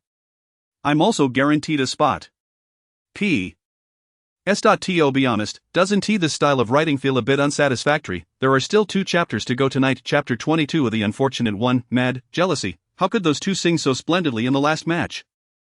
Chunny cleared his throat and said solemnly, since you have so passionately invited me, I suppose I could join your team. So, who among you will take the lead? Het Gufan, with his hands clasped behind his back, let out a cold laugh and uttered 3 words, call me daddy. Hey, you. Chen Yi's expression shifted dramatically as he turned to Baisier. Baisier gently placed her hands behind her, glancing up at the sky and replied, call me sister. Chen Yi's fists clenched tightly, his gaze darted back and forth between Gufan and Baisier, his expression fluctuating. Ultimately, he slowly relaxed his fists. He endured. A true gentleman knows when to bend, for the sake of victory in the competition, for the sake of his dreams. Chen Yi's gaze lingered on Baisier as he ingratiatingly said, sister still falls within the same generation. Father, however, is a different matter entirely, he refused. Baisier's eyes sparkled with amusement as she cheerfully replied, I Gufan, unable to suppress his laughter, chimed in, good boy, little brother. I didn't call you. What are you, a man, getting involved for? Chen Yi retorted, exasperated, without a moment's hesitation. Gufan quoted a classic line. Chen Yi, how dare you presume my gender? This left Chen Yi dumbfounded. Not just him, but Baisier was equally bewildered. The national server version hadn't even updated to this point. Gufan waved his hand nonchalantly. What I'm doing is called preemptive internationalization, adapting to the global market. You wouldn't understand. With that, Gufan departed, off to find his teammate. He needed to scout for someone who could take it easy. As Gufan walked, Chen Yi's voice echoed from behind, handsome brother, be careful not to get caught in the next episode. Otherwise, we'll take you down. Gufan didn't turn back. He merely muttered to himself, what else with the morbid farewells? He wondered if Chen Yi and Baisier heard him, your opponents are the entire world. Gufan wandered around, hoping to find a teammate, yet everyone he encountered kept asking him, why is the pond closed? Gufan wished he knew, perhaps it was just the director having a fit. He refrained from mentioning anything about the fish. It must be said, finding a teammate was indeed a challenge. Gufan had dawdled by the pond for quite some time, and now most of the contestants had already paired up. He had asked around but still hadn't found the few remaining lone wolves. Along the way, Gufan bumped into Josu, who, after hearing his inquiry, expressed confusion, why don't you just check the surveillance? Josu spoke this without a hint of hesitation, as if querying the staff for surveillance footage were a simple matter. Nevertheless, he did inform Gufan of one person's location. By the way, I just saw Yunyan at the main square, you might want to look for her. As he spoke, Josu leaned closer to Gufan, whispering, handsome brother, I advise you against seeking out Yunyan. She is not particularly adept at creating. Josu had been very tactful in his delivery. However, Gufan's eyes gleamed with excitement, and he clenched his right fist, exclaiming, great, that is exactly who I'm looking for. He needed someone lacking in creative ability. After thanking Josu profusely, Gufan hurried toward the main square, as if fearing he would be too late. In truth, he genuinely feared being late. In Yopu village, nearly every contestant possessed strong creative skills among their peers. Those with lesser abilities were truly a rarity, and Gufan needed precisely such a partner. He sought to have complete control over the creative process, managing the song production single-handedly. If he were to collaborate with someone with decent creative skills, he would face numerous complications. They were all young, full of pride, and it would likely be unfeasible for Gufan to monopolize the songwriting. Moreover, he was unwilling to tarnish the classic works of his past life. Hence, finding a teammate with limited creative prowess, yet possessing self-awareness, was Gufan's optimal choice. Josu watched Gufan's determined figure depart, puzzled. Why was it that upon mentioning Yunyan's lack of creative ability, Gufan seemed even more enthusiastic? Was there some underlying reason? Josu fell into deep thought. Suddenly, it was as if a bolt of lightning struck his mind. Connecting the dots regarding Gufan's identity, Josu realized, Gufan was a staff member. He must have been specifically assigned by the production team to assist struggling contestants, otherwise, it would be quite disheartening for a contestant unable to find a teammate. Truly a remarkable show. They even consider the emotional well-being of each contestant. Gufan once again reshaped Josu's perception of the program, renewing his admiration for the director's ingenuity in thinking so comprehensively. At the main square of Yopu village, Yunyan sat alone in a corner, pen in hand, scribbling something in her notebook. While nearly everyone was in search of their ideal partners, she remained there. It wasn't that she was aloof, but rather that she recognized her own capabilities. Her original compositions were not particularly strong, her performance in the previous episode had been less than stellar, which was evident to all. Thus, she understood that few would seek her as a teammate. However, since the contestants were paired evenly, there would inevitably be one person left out. She stayed there, waiting for that last unfortunate soul. Contestants from Area A had already begun to shine, and encountering her would indeed be considered unfortunate. Referring to someone as an unfortunate soul was not unwarranted, but who could it possibly be? As Yunyan continued to sketch musical notes in her notebook, she pondered in her heart who the unfortunate one might be. In the distance, the sound of footsteps reached her ears. As the footsteps drew near, Yunyan's hand moved more swiftly with the pen. This was her way of relieving stress. Pat. A shadow fell upon Yunyan. However, that shadow quickly vanished, replaced in an instant by Gufan's smiling face. Gufan crouched before Yunyan, observing the tranquil girl as she doodled, and asked with a grin, "What are you drawing?" "Sheet music." "Take a look?" Yunyan lifted her gaze and extended the sheet music to Gufan, but as she did, her expression changed dramatically. Her previously smiling face transformed into one of surprise, accompanied by a sharp exclamation, "Oh my god, Gufan!" Gufan, bemused by Yunyan's reaction, chuckled, "Am I really that frightening?" "No, no, no." Yunyan shook her little head vigorously, her thoughts spilling out, "I just didn't expect the unfortunate, oh, no, I mean, the ghost to be you, wait, that's not right, I didn't expect it to be you." Chapter 23. Is Gufan still human? Yunyan felt a slight sense of embarrassment in front of the person involved. She had inadvertently voiced her innermost thoughts in her imagined roster of teammates. Gufan's name had never been included. With Gufan's prowess, he would undoubtedly never lack for companions. Thus, her astonishment upon encountering him was entirely justified. Realizing she had carelessly revealed her thoughts, Yunyan decided to lay everything bare, expressing her musings without reservation. Initially, she had pondered that meeting her teammates would bring her disappointment, yet to her surprise, Gufan's face lit up with a radiant smile. "What I need is precisely a teammate like you." Yunyan, still benevolent, cautioned, "My original composition skills are truly lacking." Gufan chuckled silently, shifting his position slightly to squat beside her. He partially covered his face with one hand and, in a conspiratorial tone, remarked, "When it comes to songwriting, I prefer to take the reins without accepting input from others." Seeing that Yunyan was an interesting and forthright young lady, Gufan decided to be straightforward, sharing his own sentiments. Creation, he would handle it all himself. After all, the songs he possessed were classics from his previous life. Not only was he unqualified to alter them, but he also had no intention of letting anyone else do so. It was far better to clarify matters before collaboration than to encounter disputes later. Although Yunyan appeared somewhat dazed, she was astute enough to grasp Gufan's meaning immediately. This suited her perfectly. She had witnessed Gufan's creative prowess in the previous round and feared that her involvement might tarnish his artistry. This arrangement was indeed fortuitous. "Please guide me," Yunyan said, tilting her head and extending her hand toward Gufan. "May our collaboration be fruitful." Gufan replied politely, shaking her hand briefly before gesturing towards a distant bench. "Shall we sit over there and discuss?" "Let's go," Yunyan nodded. The two rose together and settled on the bench. "Yunyan, would you mind humming a few notes to demonstrate your vocal range?" Gufan asked directly, eager to gauge her singing ability. He needed to determine the type of song suitable for her range, otherwise, it would be awkward if he presented a song she couldn't sing. The term vocal range refers to the span from the lowest to the highest notes that a voice or instrument can produce.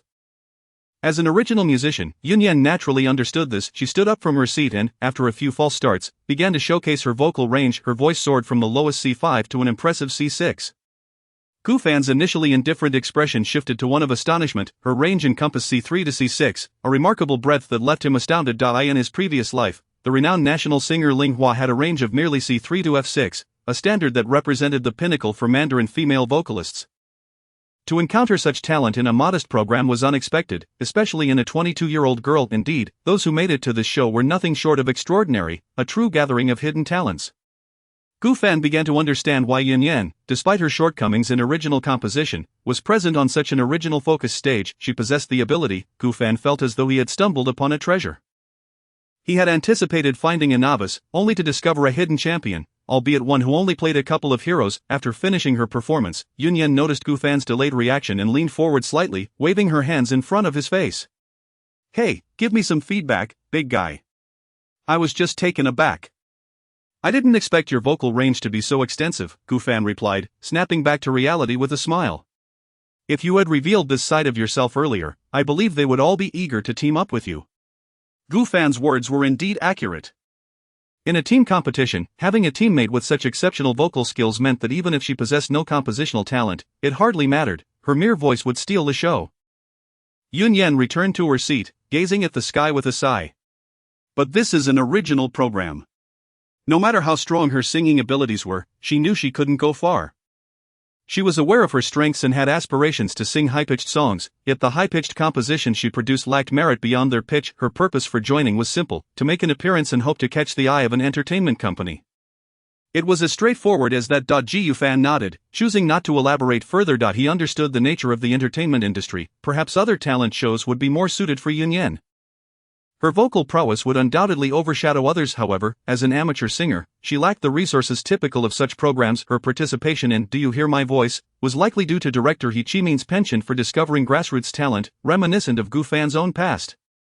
He too had evolved from an oblivious amateur to a celebrated king of song. Although others often labeled him an idle singer, he understood the journey well. At that moment, Gu Fan began to grasp Yun Yan's intentions for joining the show. Since they had the rare opportunity to be teammates, he resolved to assist her in showcasing her strengths. Let's go, we're heading to the rehearsal studio.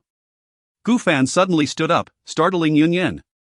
What for? She asked, puzzled. Aren't you supposed to be spending time composing songs? Gu Fan shook his head, turning back with a smile. It's time to prepare. Your voice will be put to good use. We're going to practice. Ha! Yun Yen was taken aback, stammering, You finished writing the song? Gu Fan nodded with a grin, pointing to his head. It's all in here. What? Yun Yan's mouth dropped open in disbelief, her expression one of incredulity. She thought Gu Fan was joking. She followed closely behind him, curious to see how he would pull this off. Indeed, she had always believed in Gu Fan's strong creative ability, but surely he couldn't have composed an entire song in an instant. She was convinced he must have had a pre-existing song ready for their duet. How could someone conjure a song out of thin air in a moment's notice? Upon arriving at the practice room, Yun Yen trailed behind Gu Fan like a curious child, eager to see from where he would extract his song. To her astonishment, she watched as Gu Fan produced an A4 sheet and began writing lyrics. The moment the first line emerged, she felt a grandiose aura enveloping her. As Gu Fan continued to pen the lyrics, the sensation intensified. The lyrics exuded a sense of national pride, an overwhelming presence that evoked feelings of standing atop a mountain, filling her heart with uncontainable ambition. Before she could fully process the awe, Gu Fan pulled out another sheet of paper and began composing the music. As notes flowed onto the page, Yun Yen was left utterly speechless, her mouth agape in disbelief as she murmured, Is this still human? Chapter 24. A single sentence to induce lifelong guilt in 3 mentors. Merely jotting down lyrics in a matter of seconds was astonishing enough. Yet, to think that he could also compose the music simultaneously. Yun Yen covered her mouth in disbelief, her eyes wide as she continued to observe Gu Fan's pen dance gracefully across the paper.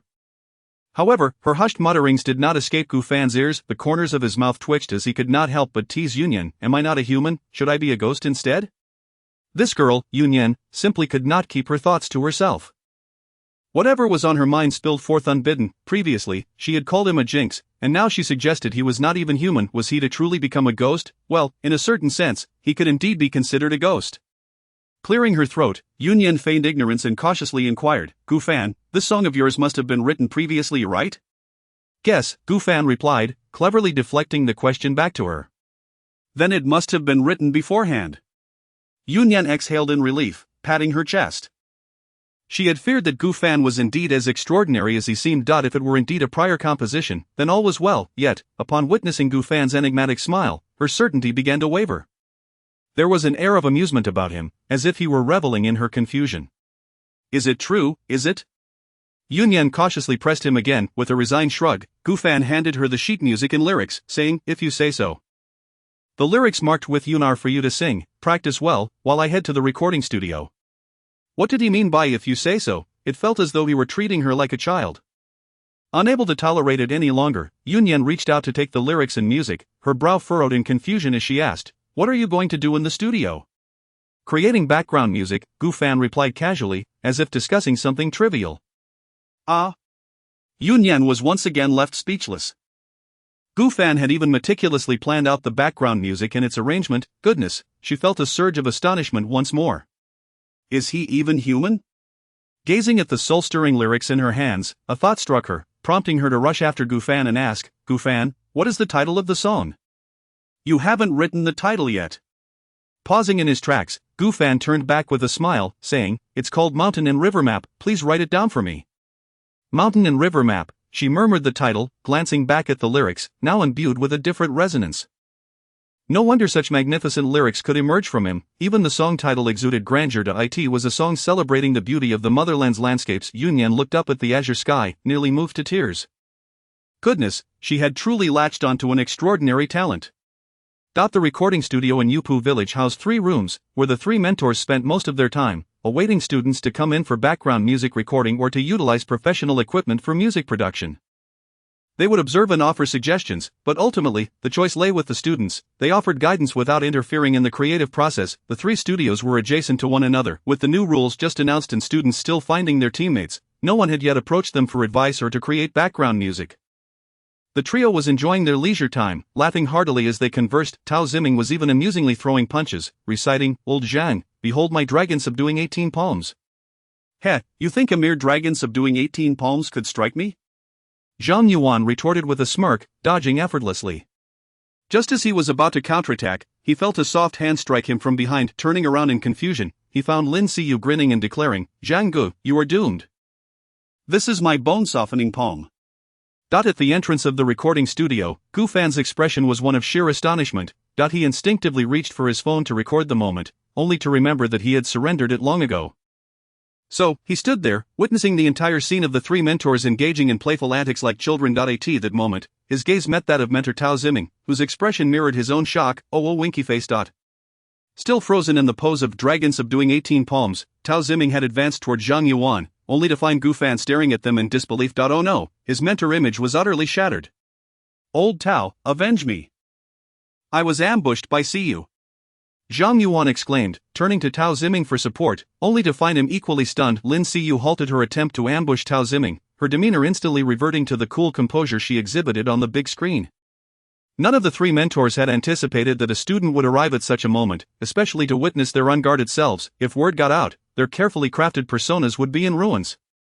Gu Fan and the 3 mentors exchanged wide-eyed glances. Sensing the awkward tension, he slowly took a couple of steps back, feigning calmness as he said, "I saw nothing. Teachers, please continue. I shall take my leave." With that, Gu Fan turned to exit. However, 3 booming voices suddenly rang out behind him. Tao Ziming bellowed, "You young rascal, halt!" Zhang Yuan commanded, "Stop right there." Lin Siyu added, "Come back here, young lady." In an instant, Gu Fan felt an overwhelming force descending upon his arms and back. Tao Ziming even pulled him back by the waist. Help! Gu Fan instinctively attempted to struggle, but before he could utter the words, Zhang Yuan clamped a hand over his mouth. He was forcibly dragged into the recording studio, while Lin Siyu personally locked the door. Gu Fan was compelled to sit on a chair, like a frightened lamb, staring at the 3 mentors with wide eyes, their gazes almost conspiratorial. Tao Ziming was the first to speak. "What just transpired must not be spoken of." Zhang Yuan quickly added, "Including to your parents." Lin Siyu chimed in. Otherwise, at this point, all 3 mentors simultaneously extended their right hands, slowly forming fists. The sheer force of their actions echoed with a resounding pop of cracking knuckles. Given the mentors' proficiency, it was evident that this was not their first time engaging in such antics. It would be best for Gu Fan to comply. However, this was entirely understandable. As celebrities, the 3 mentors naturally bore the weight of their public personas. They were not like Gu Fan, who had suppressed his true self in a previous life, now fully embracing his whimsical nature. Yet, Gu Fan harbored a lingering question: wasn't Tao Ziming's persona inherently whimsical? Did it truly require concealment? Observing the benevolent look in Tao Ziming's eyes, Gu Fan ultimately refrained from voicing his curiosity. After a prolonged silence, Gu Fan resolved to instill a sense of eternal guilt in these 3 mentors. His expression turned earnest, his eyelids twitching as he stammered, "I'd have no parents." This revelation detonated in the minds of the 3 mentors like a bombshell. Goodness, he had misspoken. In an instant, their expression shifted to one of concern as they prepared to comfort Gu Fan. Yet, he abruptly broke into a smile, akin to a swift transformation in a Sichuan opera, and nodded rapidly like a chick pecking at grain. "Yes, yes, yes. Today's events are known only to heaven, earth, and us." The 3 mentors exchanged bewildered glances, taken aback by Gu Fan's rapid emotional adjustment. How many similar instances must he have endured to become so adept at shifting his emotions? Good heavens, what had they done? They truly felt a pang of guilt. Now that Gu Fan wished to move past the topic, they too felt it was inappropriate to bring it up again. They could only redirect the conversation and inquire about Gu Fan's purpose for coming. They also sought ways to make amends, perhaps by offering him some special music guidance. "Xiao Fan, what brings you here? Is there something you don't understand? Ask your teacher Tao. I'll ensure you grasp it fully. Tao Ziming declared confidently, thumping his chest. Hearing Tao Ziming's boastful words, Zhang Yuan scoffed derisively. Ha, a renowned lyricist. Having witnessed Tao Ziming's foolish side, Gu Fan no longer felt the need to pretend. He began to tease his good friend Tao Ziming. After all, Zhang Yuan was a true master lyricist, a level above Tao Ziming. Tao Ziming seethed with frustration, his teeth grinding in irritation. The only reason he was not a master lyricist was that Zhang Yuan had been his competitor during their respective competitions. Zhang Yuan had outperformed him. Now, Zhang Yuan was mocking him. He could hardly endure it, yet Tao Ziming maintained a facade of indifference, smiling as he focused on Gu Fan. In truth, Gu Fan wished to leave and return in a few days, fearing that the mentors might inadvertently harm him during their playful banter. However, given the current situation, he knew that if he did not speak up, he would be unable to escape. Clearing his throat, Gu Fan finally said, I came to produce an accompaniment. Chapter 25. Can it be broadcasted? The three mentors were momentarily stunned, their pupils dilating in disbelief as they exclaimed in unison, Huh? Produce background music. Hadn't the program rules just been announced? Were they already embarking on the creation of background music? Tao Ziming took a deep breath to steady his emotions and fixed his gaze on Gu Fan, inquiring, Gu Fan, have you finished writing the song? Yes, Gu Fan replied, nodding as if it were the most natural thing. Tao Ziming pressed further, did you write it together with your teammate? Gu Fan nodded again, this time with effortless ease. The mentors were taken aback. How could two individuals produce the same song so swiftly? There was not even a 1 in a million chance. If it were just one person, perhaps, but with two, the disparity in their musical styles would necessitate a considerable amount of time for collaboration. They were acutely aware of this. Moreover, Gu Fan and his teammate had only just been paired today. Just as Tao Ziming was about to question Gu Fan, he heard Gu Fan leisurely add, she helped me with the song title. Crafting a title counts as assistance. No issues there. Humph. Tao Ziming rolled his eyes dramatically, and now it made sense. This lad had a penchant for teasing with his words, and he had nearly fallen for it. Alright, Xiao Fan, you go ahead. If you need any instruments, just let me know, and I'll arrange for them. However, Gu Fan shook his head with a smile, saying, I can manage it myself. The studio was equipped with professional gear for crafting background music. He relished the process of hands-on creation, recording segments gradually and then piecing them together. Then I shall eagerly anticipate your song. Tao Ziming chuckled, awaiting the moment when Gu Fan's background music would falter, so he could launch a critique, subsequently offering his aid, and basking in Gu Fan's praise.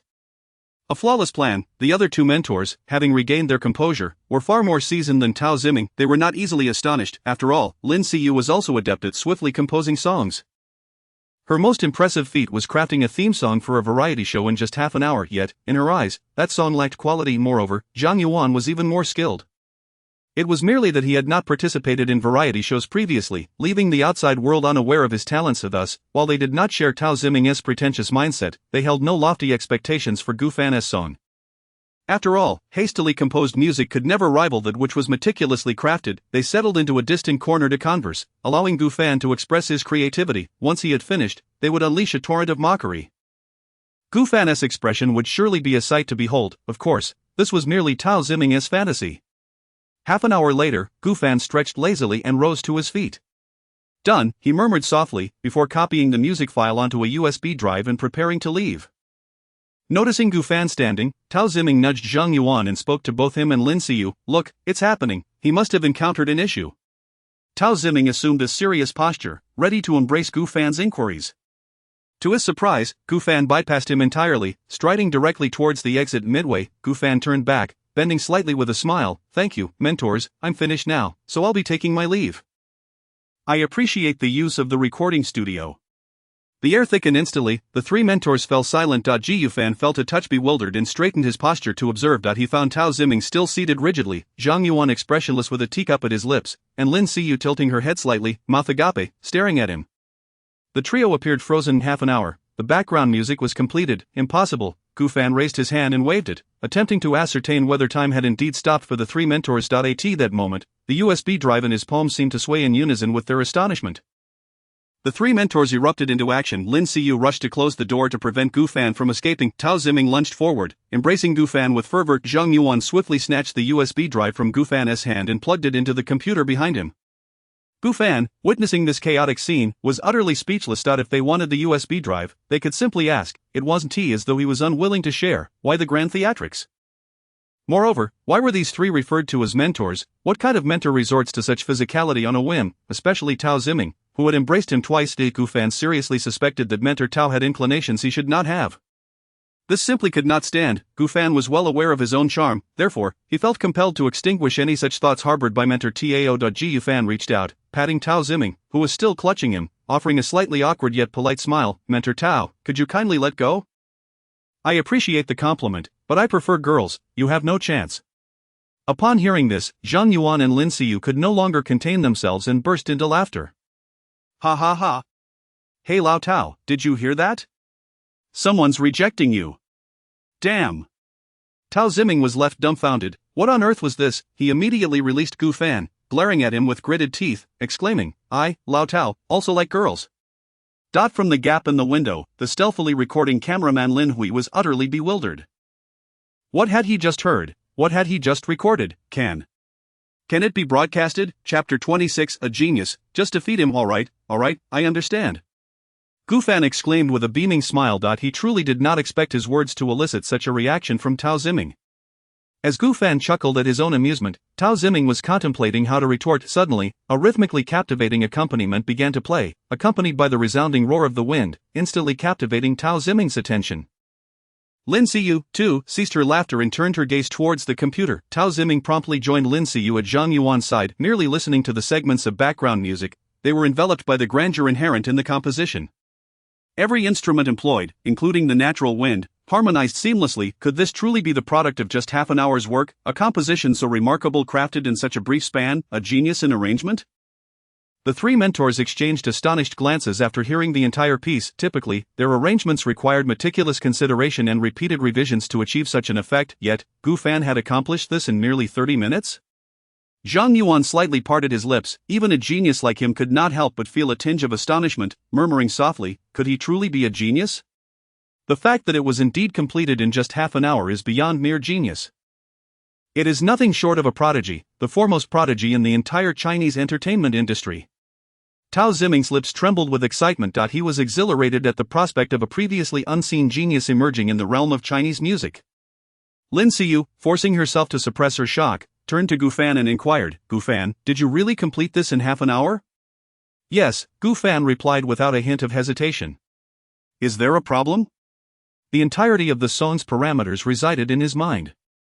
He merely needed to source materials and combine them, and given his proficiency in this endeavor, it was indeed a swift process. Half an hour was entirely reasonable. After all, he was merely copying homework.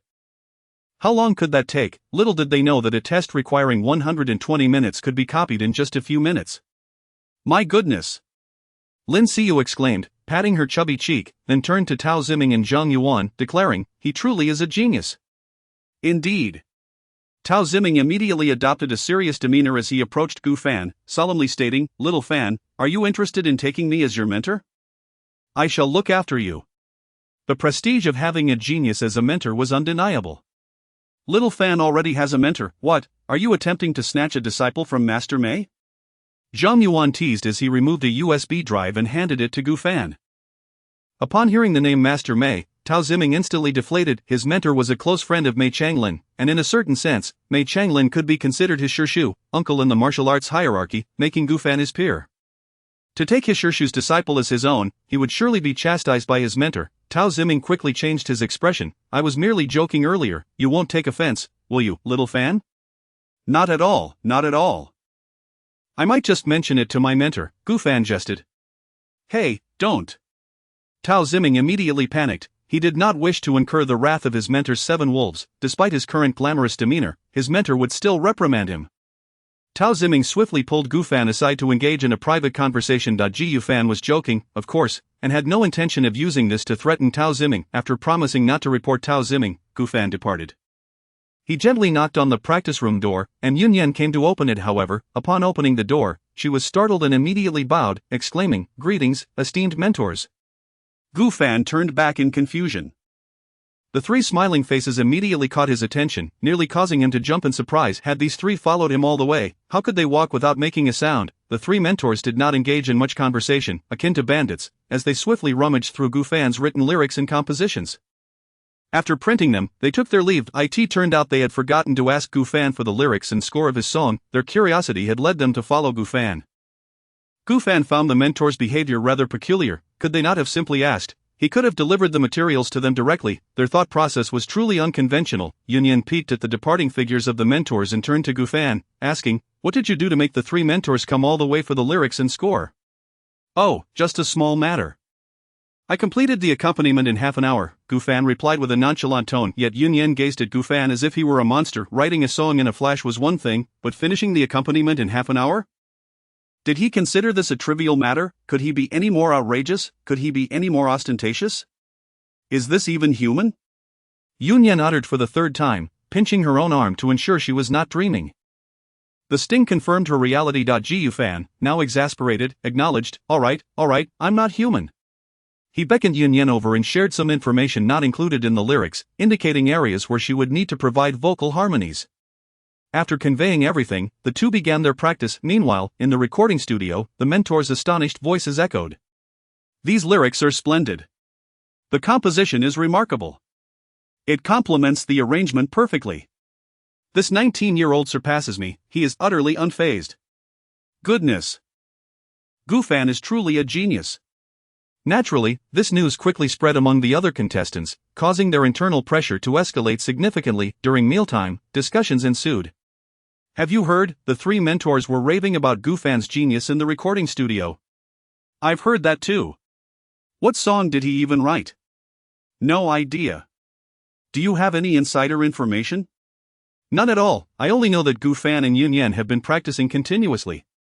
I'm genuinely impressed. I haven't even finished writing my song, and they've already been rehearsing for several days. I wonder if those two strikingly handsome individuals know anything." Not far away, Sierra and Cheney exchanged glances, their ears perked up. The discussions around them were crystal clear. They shook their heads in unison, admitting their ignorance. Not even Cheney, who shared a dorm with Gufan, was privy to the details. He had asked Gufan but was met with silence. On the other side, Wang Zhe sat at a table with his teammate Ding Zhixing. They were opponents in the previous round but had now become allies. Ding Zhixing had originally ranked high, 4th place. It was only upon encountering the top-ranked Wang Zhe that he lost the first match and ended up on the B side. Now, they formed a formidable alliance, appearing even more powerful than by Sierra and Cheney. Ding Zhixing looked up and grinned. "Wang Zhe, are you feeling anxious?" "Not at all," Wang Zhe replied with a smile, shaking his head as he continued to eat. "Excellent, then let us defeat them together." Ding Zhixing's eyes sparkled with fervor. He relished such challenging endeavors, which was precisely why he had dared to challenge Wang Zhe in the previous competition. Wang Zhe nodded. He had never felt anxious. After all, it was merely a label of genius. He had been called a genius since childhood and had grown accustomed to it. He would not be intimidated by Gufan being hailed as a genius by the three mentors. Geniuses are everywhere, or rather, every contestant who made it to this show had likely experienced being called a genius at some point. Ultimately, true skill would prevail in competition. Although they might not face Gufan and Yunyan in the next match, it did not diminish their resolve to defeat Gufan and his companions. If not in this round, there would always be another opportunity to confront them. Wang Zhe had never feared this, the genius spoken of by the mentors, the disciple of a master of Peking opera. The focal point of attention across the internet, all that mattered was winning. In the end, these titles would only serve to amplify Wang Zhe's own strength. Geniuses abound, yet the ultimate glory of being first can only ever belong to one. Chapter 27. Frowny faced the super invincible Tyrannosaurus team, and the team with the universe's highest aesthetic appeal. Time ebbed away slowly, and soon the day arrived for the acceptance of the creative works of the participants. On this day, the stage was surrounded by a throng of spectators. The positions originally designated for the contestants had been overtaken by the audience. The number of invited guests had surged from 300 to an impressive 600, doubling in size.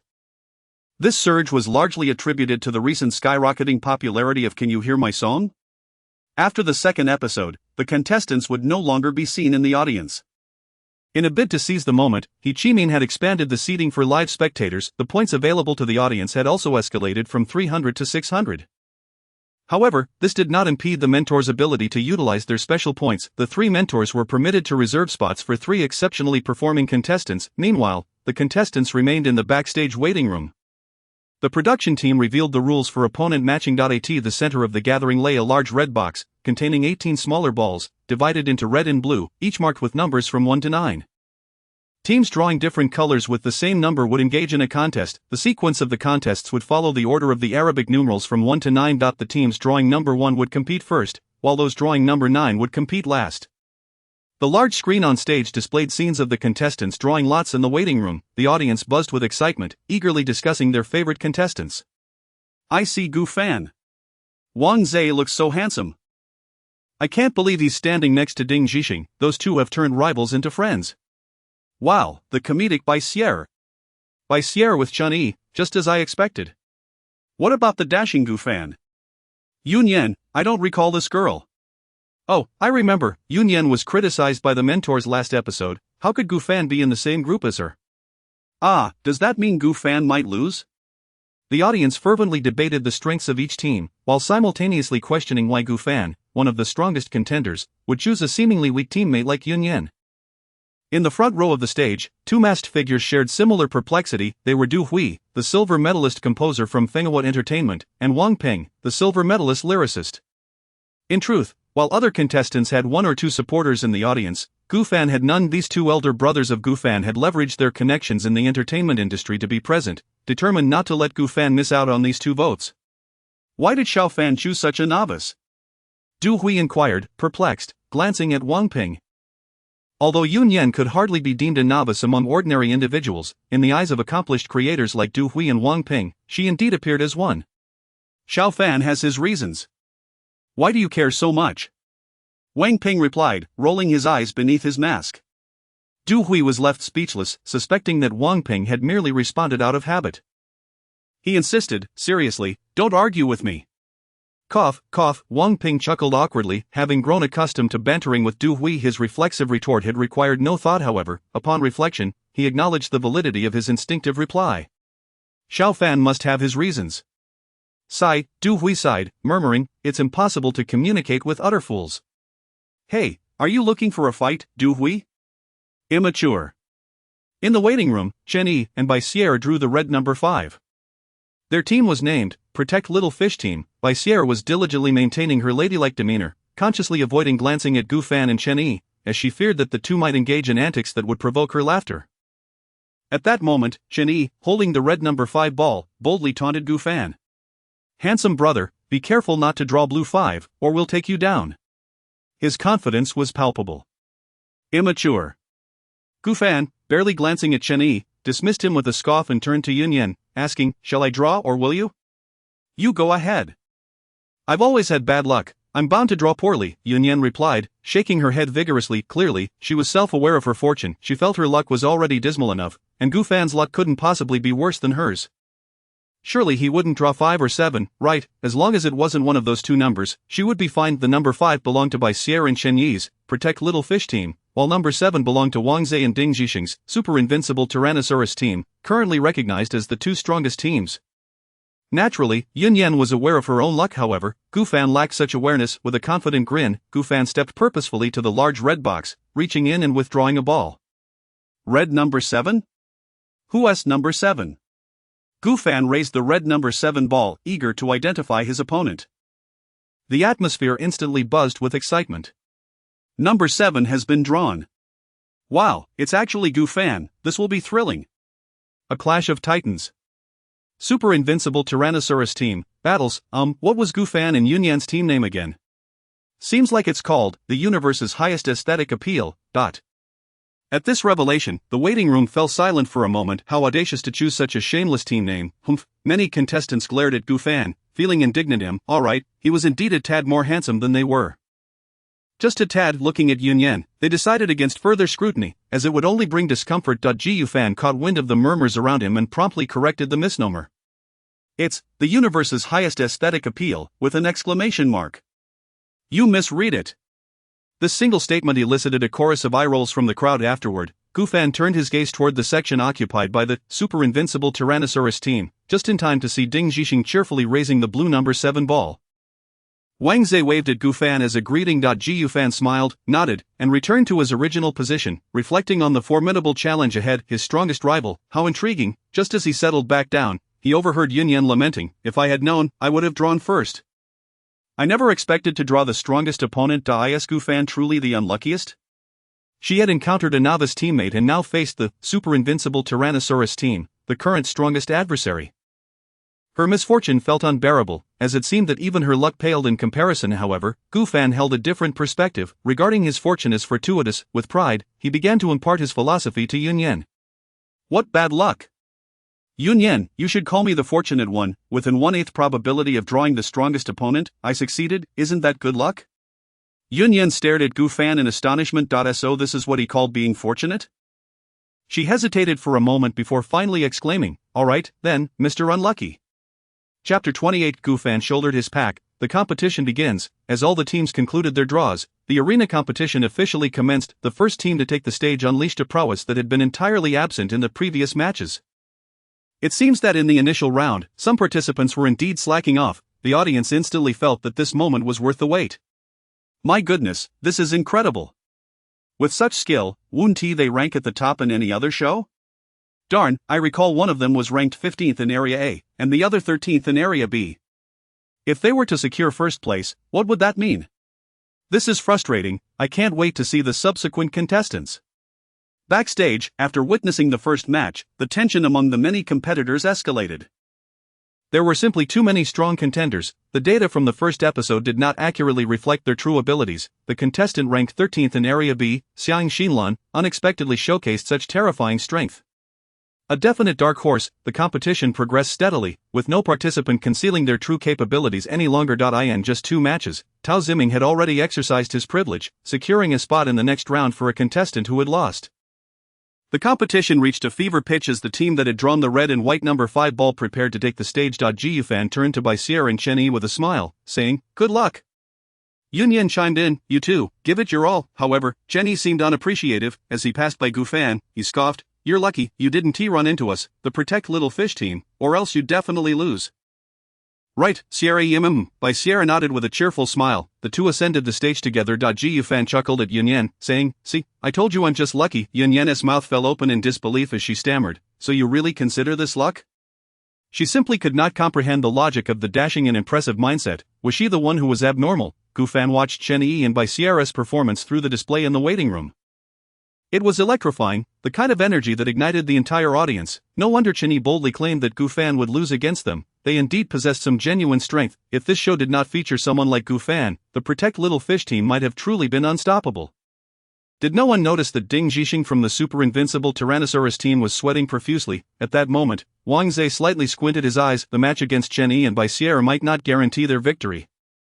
The odds were at best 50-50. Wang Zhe turned his gaze towards Gu Fan's location, hoping to catch a glimpse of any anxiety or trepidation on his face, yet, he found Gu Fan maintaining his usual demeanor, unfazed. Wang Zhe instantly felt that he was not composed enough. Observing Gu Fan's calm exterior, he thought to himself that perhaps Gu Fan was internally panicking, while outwardly managing his expression so well.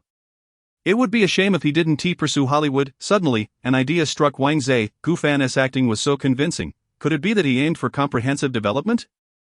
Not only aspiring to enter the music industry but also to step into the acting realm. No, Wang Zhe vowed to improve his own acting skills. He would not allow himself to fall behind.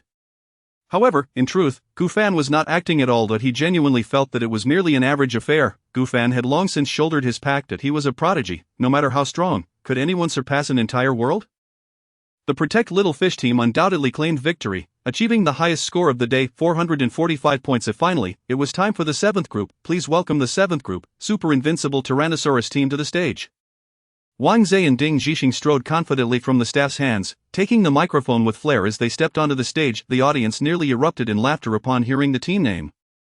"Ha, why are all the contestants in this show so bizarre?" For elementary school students, it might seem a bit childish, but for college students, it's just right. "Alright, I support you, Super Invincible Tyrannosaurus team. I think it should be called the Super Invincible Cosmic Tyrannosaurus Warrior team." Although Wang Zhe and Ding Zhixing's team name seemed ridiculous, their performance was anything but. It was profoundly moving, evoking tears among the audience. They sang of youth, of the past, and of the dreams buried deep within everyone's hearts. Tears were already glistening in the eyes of the audience. Their performance was a resounding success.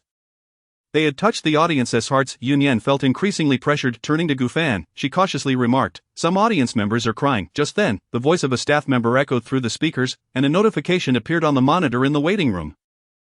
Please welcome the 7th group, Universe's Most Beautiful Faces team to the stage. Gufan cheerfully gave a thumbs up at the display. No punctuation marks missing. 5-star review. Yunyan felt increasingly uncertain.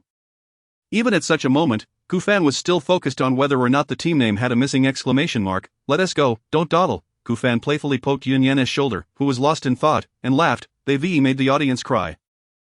Let us get them excited again, it's not a conflict. With that, Gufan took the microphone from the staff and strode confidently towards the stage. Seeing Gufan's assured silhouette, Yunyan also took the microphone from the staff and followed him. Despite her lingering self-doubt, Gufan instilled in her an inexplicable courage. It felt as if his mere presence guaranteed victory. They would charge forth. Upon stepping onto the stage, it was but a fleeting moment.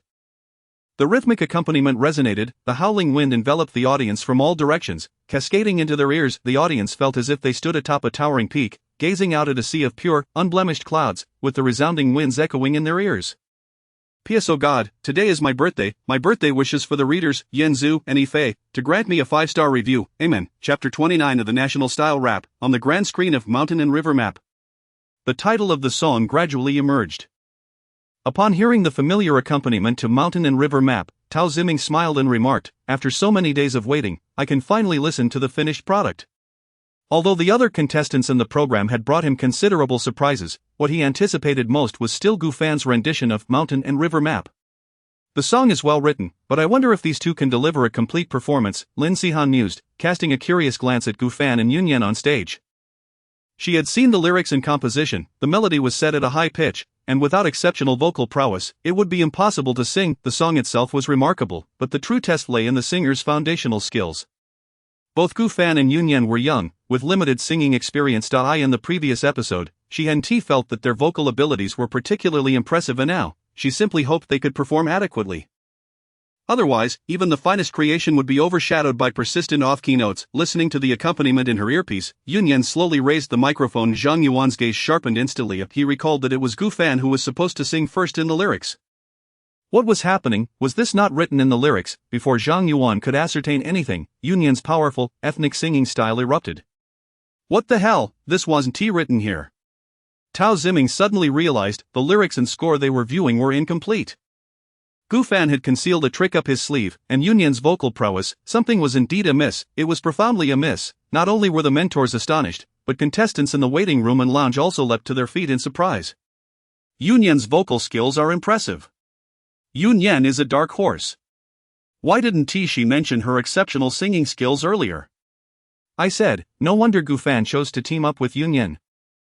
He must have known all along. The strength of the team of Cosmic Supreme Aesthetics was underestimated by all. Perhaps they were the strongest of all. As Gufan listened to his partner's flawless performance through his earpiece, a smile crept across his face. He had not been mistaken. Yunyan was indeed a gem for this endeavor. Gufan adjusted his earpiece and began to sing with resounding vigor. Behold the mountains, myriad valleys and cliffs, each a river flowing into another.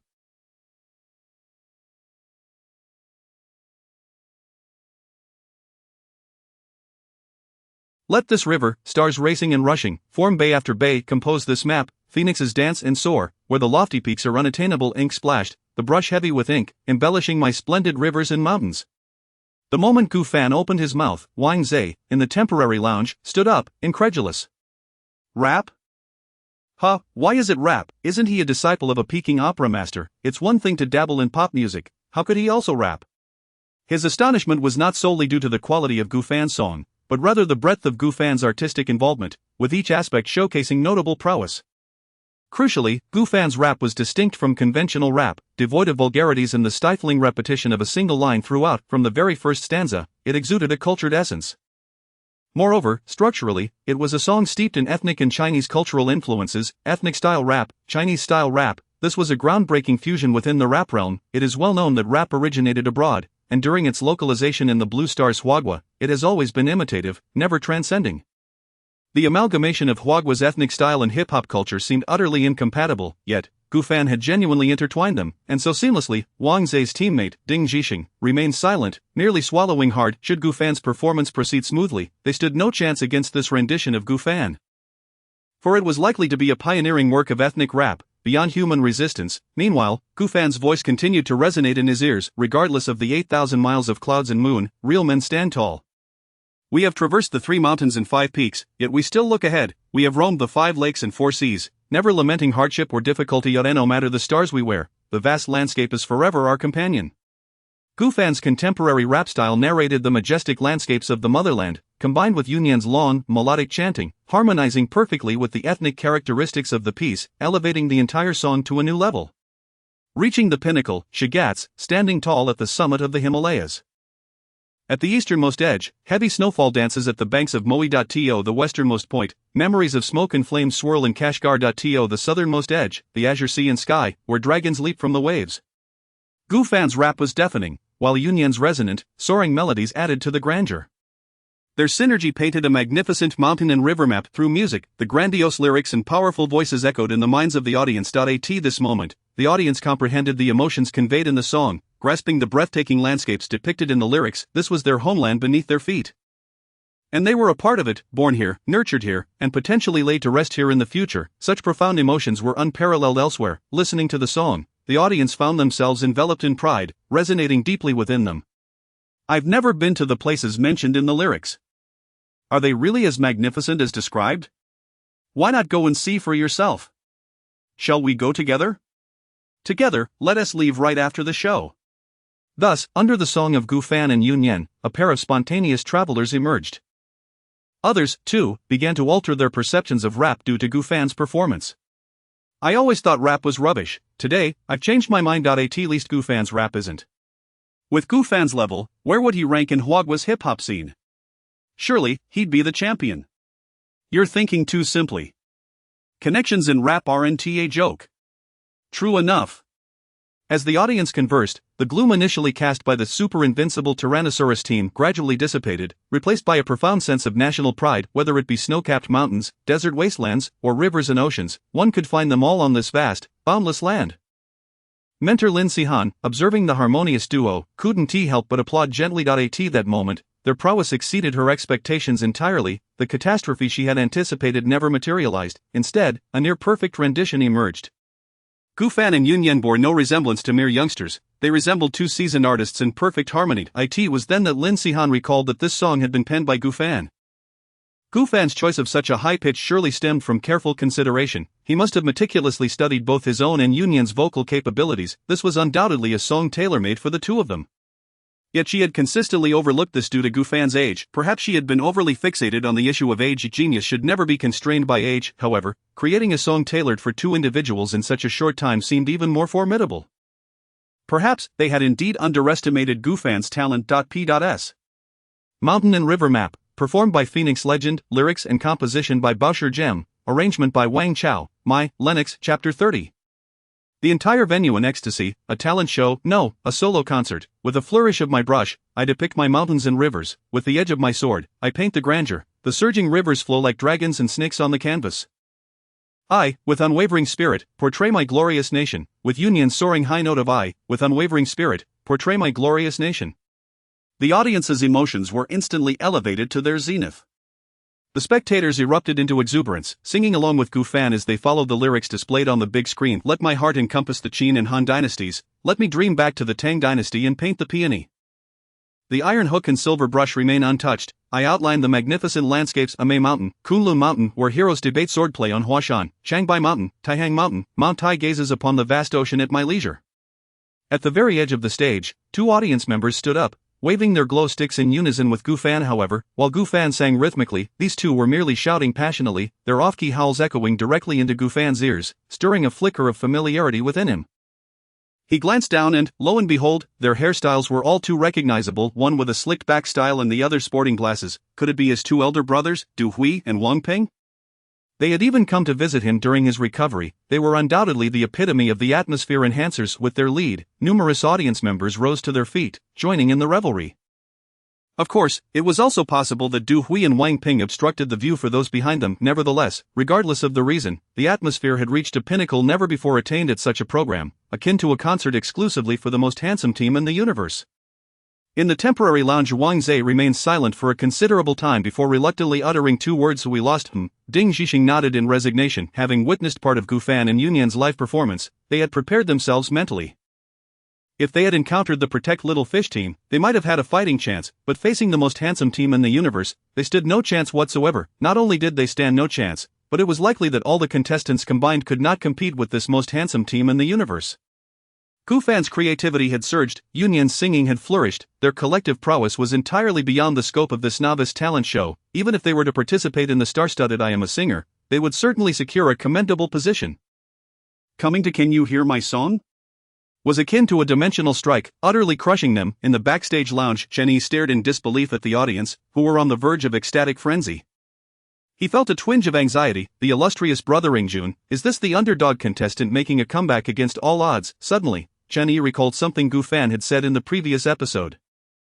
Pondering for a moment, he remarked, could it truly be that only a difficult start designates one as the male lead? Gufan had previously been underestimated. Now, Yunyan was also not regarded highly.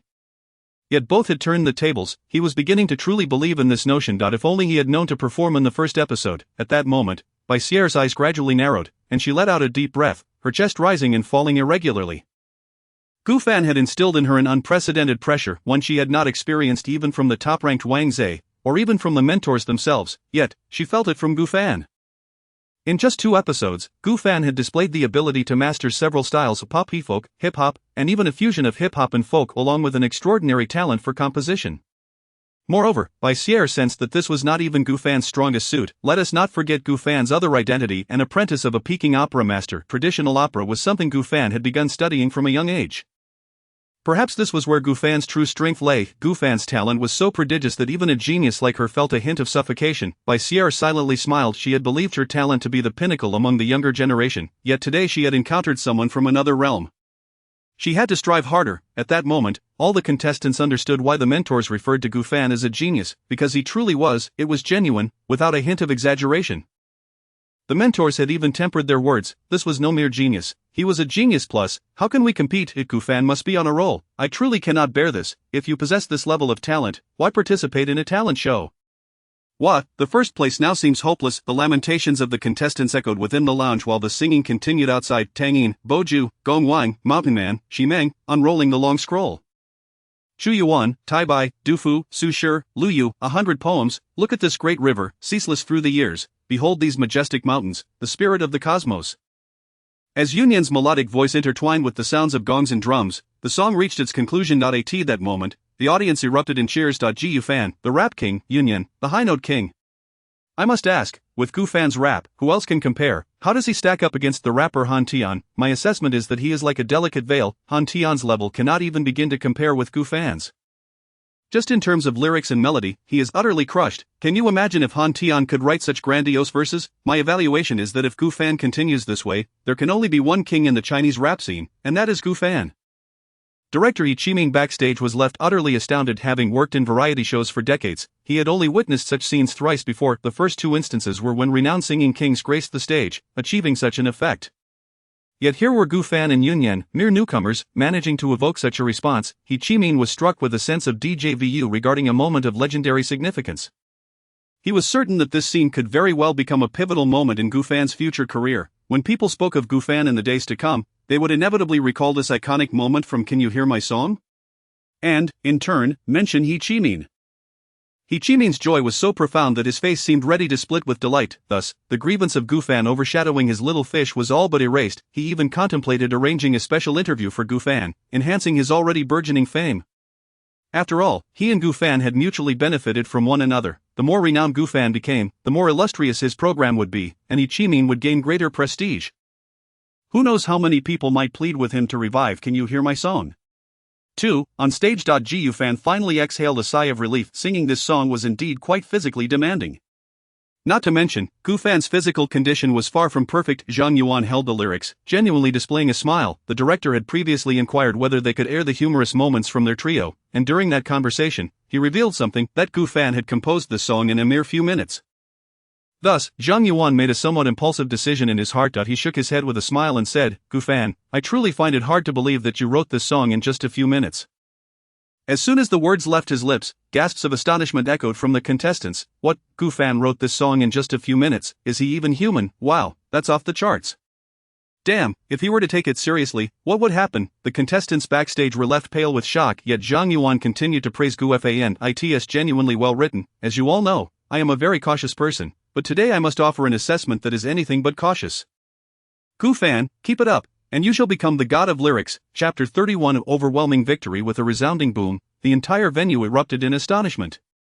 Persist, and you shall become a word god? What an exalted accolade! In the entirety of Huagua, no more than one word god emerges in a year, and the living word gods and lyric gods combined barely number 50. The fact that Gu Fan, so youthful, could receive the commendation of persist, and you shall become a word god is truly astonishing.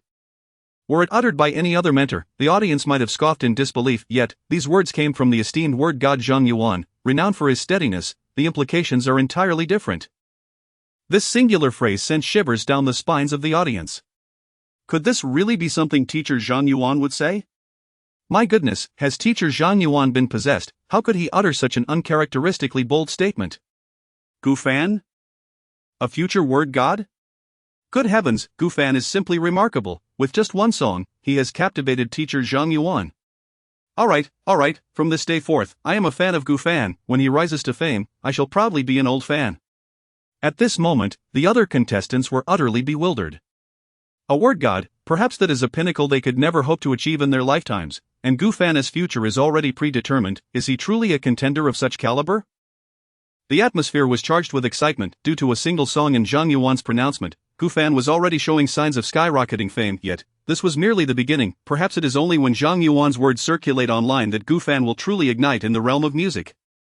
Previously, Gu Fan had garnered attention, yet at that time, the public's focus was more on sympathy for his past rather than an appreciation for his musical creations. Following the broadcast of this program, the online discourse might shift from pity for Gu Fan's experiences to recognition of his musical artistry.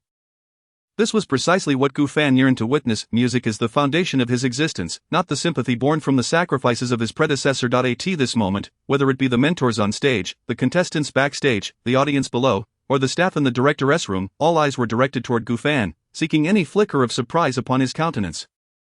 Yet, Gu Fan merely smiled serenely, slightly bowing in gratitude. Thank you, teacher Zhang, for your kind words.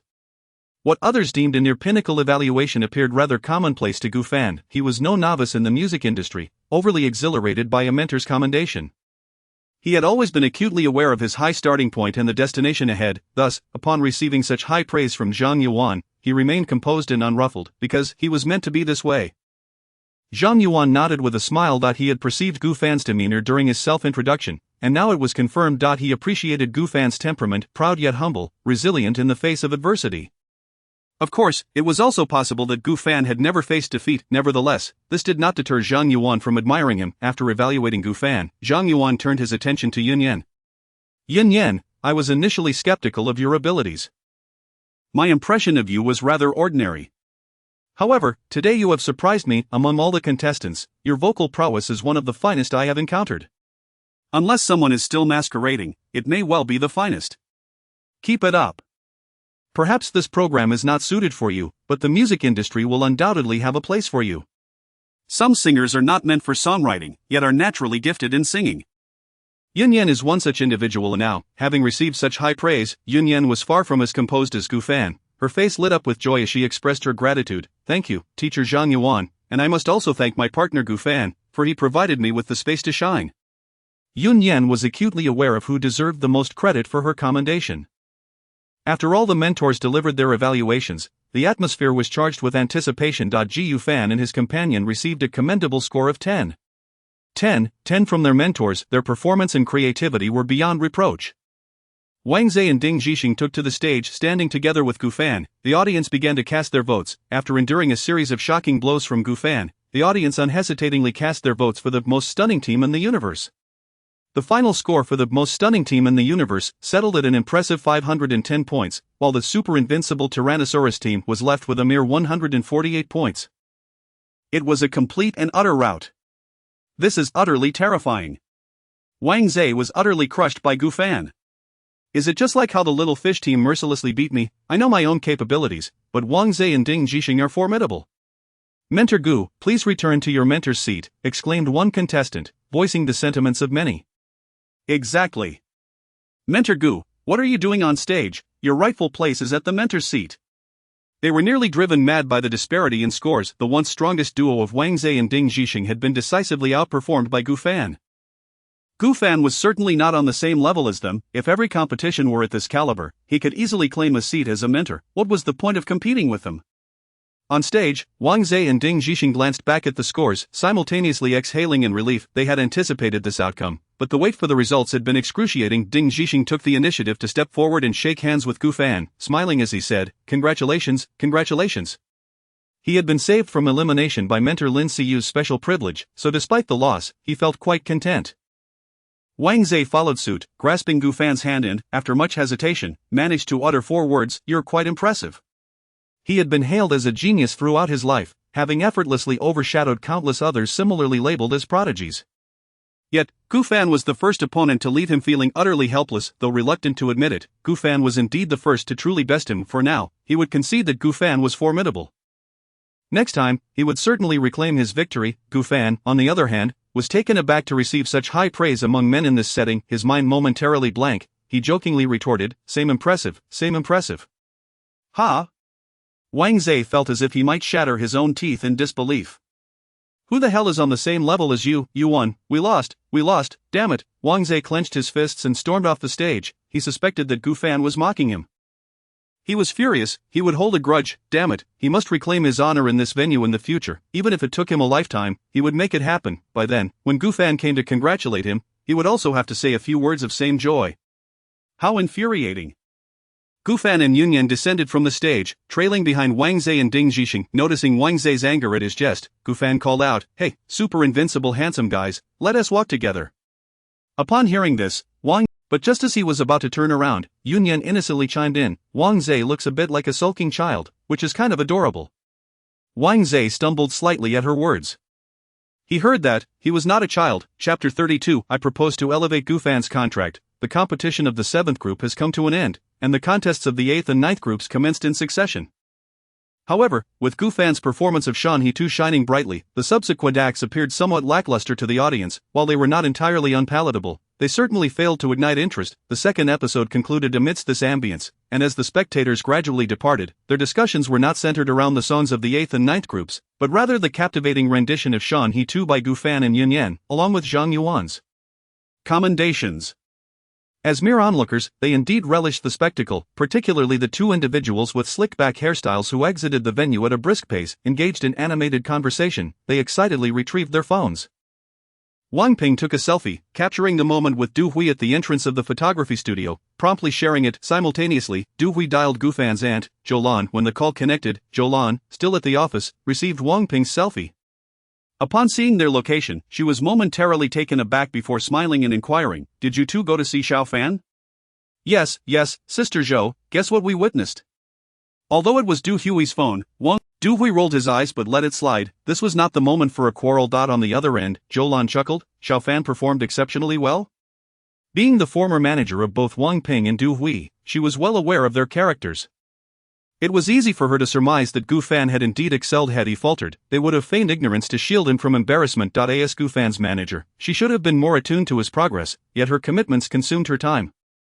As the company's premier manager, she was responsible for a myriad of artists, with Gu Fan being the one she trusted the most, leading her to refrain from monitoring his performance closely, intending to view it only post-broadcast. Nevertheless, it was heartening to know that Du Hui and Wang Ping had attended, ensuring Gu Fan was not alone, as he had a supportive circle present. This brought a measure of solace to Zhou. Not just well. It was astounding. Wang Ping's voice erupted with fervor, drawing a series of eye rolls from Du Hui, who even shifted back slightly. Zhou smiled, and before she could respond, Wang Ping removed his mask and began an exuberant tirade.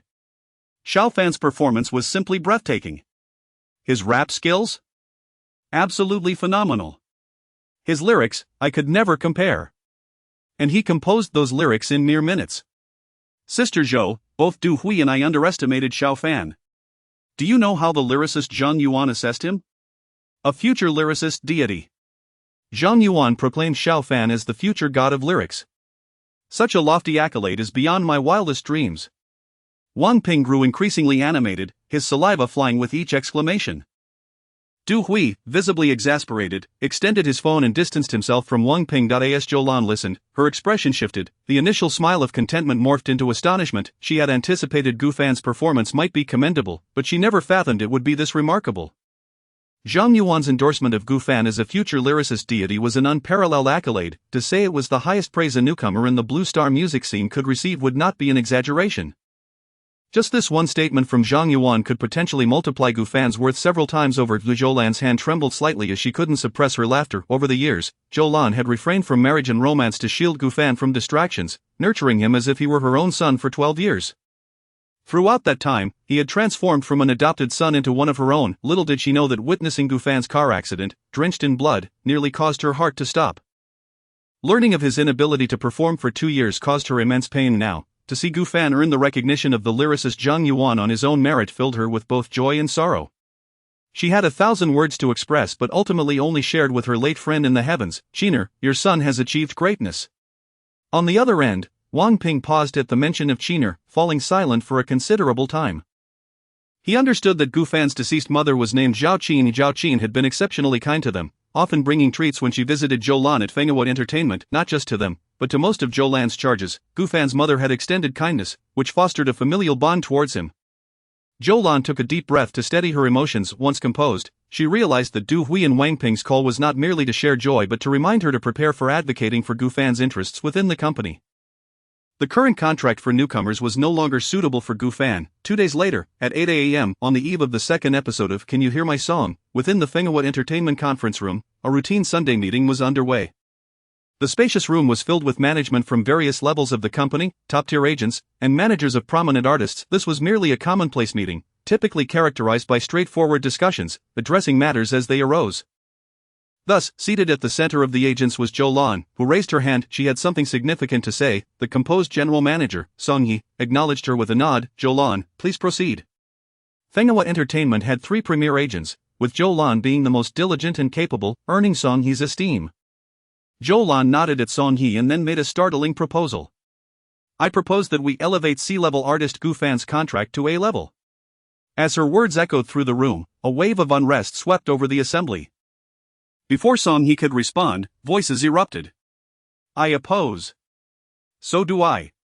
Gu Fan is merely a newcomer. His existing C-level contract is already quite generous. Most newcomers receive an F-level contract. Indeed, if not for Gu Fan's mentor, Master Mei, he wouldn't even qualify for a C-level contract.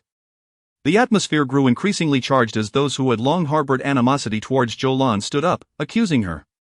Zhou, I seriously suspect you're abusing your power for personal gain. Chapter 33. The premier contract. Zhou faced her colleagues' skepticism and reproach with an unruffled demeanor. Their reactions had long been anticipated by her. After all, the total resources of a company are invariably finite. If Zhou were to secure benefits for Gu Fan, the opportunities for the others would undoubtedly diminish. It is only natural that they seek to earn their livelihoods. Rather than engage in futile debates, Zhou confidently turned her gaze towards General Manager Song He. He held the ultimate authority in this meeting. At that moment, he leaned forward, his hands crossed upon the table, his eyes narrowing as they locked with Zhou's resolute gaze, seemingly lost in thought. After a brief contemplation, Song He rapped his knuckles on the table and spoke with calm authority. Silence. The once cacophonous conference room fell into an immediate hush, a testament to Song He's influence within the company. Once tranquility was restored, Song He inclined his head slightly towards Zhou and instructed, present your reasoning. Manager Song Yi Chang, one of the 3 leading agents, attempted to interject, but was swiftly silenced by a mere glance from Song He. Zhou cast a fleeting glance at Yi Chang and then at the wall clock, noting that the hour hand had just passed the 9 o'clock mark. With a smile, she inquired, Manager Song, may I utilize the projector? Song He glanced at the large screen at the front of the room and nodded in acquiescence. Please proceed. With that, he reclined in his chair, his feet shifting slightly as he turned his attention to the display. The others followed suit, their eyes drawn to the projector. Under the scrutiny of her peers, Zhou approached the computer and began to manipulate it. Whispers circulated around the conference table. Ha! I am curious to see what nonsense she conjures up to persuade Manager Song. Bestowing an A-level contract upon a newcomer, Zhou has truly lost her mind. The slot for Gu Fan's appearance was supposed to belong to one of my artists. If she wants to reclaim it, fine, but now she seeks to elevate Gu Fan's status. Given Gu Fan's current condition, it's a miracle if he manages to achieve a decent ranking. That opportunity might very well be squandered. Perhaps that song illusion was purchased at a great cost by Zhou Lan for Gu Fan. Although they were all part of the same company, the competition was palpable. They continued to exchange barbs at Zhou Lan's expense. This time, Song Yi chose not to intervene, his gaze fixed sternly upon Zhou Lan. Should she fail to deliver a satisfactory outcome, she would bear the consequences of their scrutiny. Zhou Lan was acutely aware of their derisive comments, yet her heart remained unperturbed, even slightly amused. They had yet to grasp the true potential of Gu Fan. Soon, they would be left in awe. Moreover, if Fenghuo Entertainment could not provide Gu Fan with a satisfactory outcome, she could effortlessly lead him to a more suitable agency. It was worth noting that it was precisely due to this group's opposition that Gu Fan's C-level contract was limited to just 1 year. Now, he was merely half a year away from freedom. They would soon find themselves lamenting their decisions. A faint smile crept onto Zhou Lan's lips as she opened the video for the second episode of Can You Hear My Song? The employees of Fenghuo Entertainment watched the screen with expressions of anticipation. Upon seeing Zhou Lan play Can You Hear My Song, they surmised her intentions. It was clear that Gu Fan had performed exceptionally well in the second episode, and Zhou Lan aimed to leverage this to elevate his market value. They understood this much, however. They were skeptical that a single episode could catapult Gu Fan's worth from a C to an A level, a status typically reserved for top-tier artists. Zhou Lan refrained from elaborating. Instead of showcasing Gu Fan's performance, she fast-forwarded to the evaluation phase by mentor Zhang Yuan. The audience was puzzled, but then they heard Zhang Yuan begin to praise Gu Fan. Just as they were about to argue that this was insufficient, they were taken aback by Zhang Yuan's declaration, "Persevere, and you shall become a lyrical deity." A collective gasp echoed through the conference room, as everyone inhaled sharply in disbelief. How is this possible? A lyrical deity? This is the fervent opposition Zhou Lan had faced fell silent, their heads bowed as they dared not meet her piercing gaze. It was widely known that Fenghuo Entertainment had never harbored an artist of such caliber. If one were to emerge, it would undoubtedly elevate the company to an entirely new echelon. The chairman, general manager, and numerous shareholders had long yearned for an artist of such distinction to the point of desperation. The fact that Gu Fan had received the accolade of future lyrical deity from Zhang Yuan was monumental. At this juncture, an A-level contract seemed trivial. Who knew? The company might even relent and offer an S-level contract, which had never been granted before. In no time, once other entertainment companies viewed the second episode of Can You Hear My Song, they would undoubtedly extend olive branches toward Gu Fan. After all, the only hurdle was the penalty for breaching his C-level contract, and there were plenty willing to assist him in that regard. With a resounding thud, Song Yi pushed his chair back forcefully, causing it to collide with the table, and stood abruptly. Play it again. Zhou Lan smiled, returning to the beginning of Zhang Yuan's evaluation. After confirming everything, Song Yi cast a long look at Zhou Lan and instructed, "Wait here. Zhou Lan, come with me." With that, Song Yi strode through the conference room door, leading Zhou Lan to his office. As they walked, he eagerly made a phone call, the contents of which were clearly audible to Zhou Lan. He was merely explaining Gu Fan's situation to Chairman He Jianshu. As anticipated, the chairman readily agreed to Zhou Lan's proposal, even offering a more lucrative deal. The contract would span only 2 years, with a renewal discussion to follow, and all rights to the songs would revert to Gu Fan, with the company only taking a portion of the profits. This meant Gu Fan could authorize others to use his songs at his discretion, free from the company's influence. Such terms were typically reserved for S-level contracts. Zhou Lan recognized that the chairman was placing his bets on Gu Fan as the future lyrical deity. She was thoroughly satisfied with the terms. In the office, Song Yi handed Zhou Lan the freshly printed contract. After several confirmations, she remarked, "Thank you, Manager Song. However, I must consult with Gu Fan to gauge his opinion, as it is ultimately a contract between him and the company, not me." Although she had fought for Gu Fan's interests, she had yet to inform him of the conditions. Now that she was pleased with the terms, Gu Fan had yet to see them. Although she acted as Gu Fan's guardian, she felt no authority to make decisions on his behalf.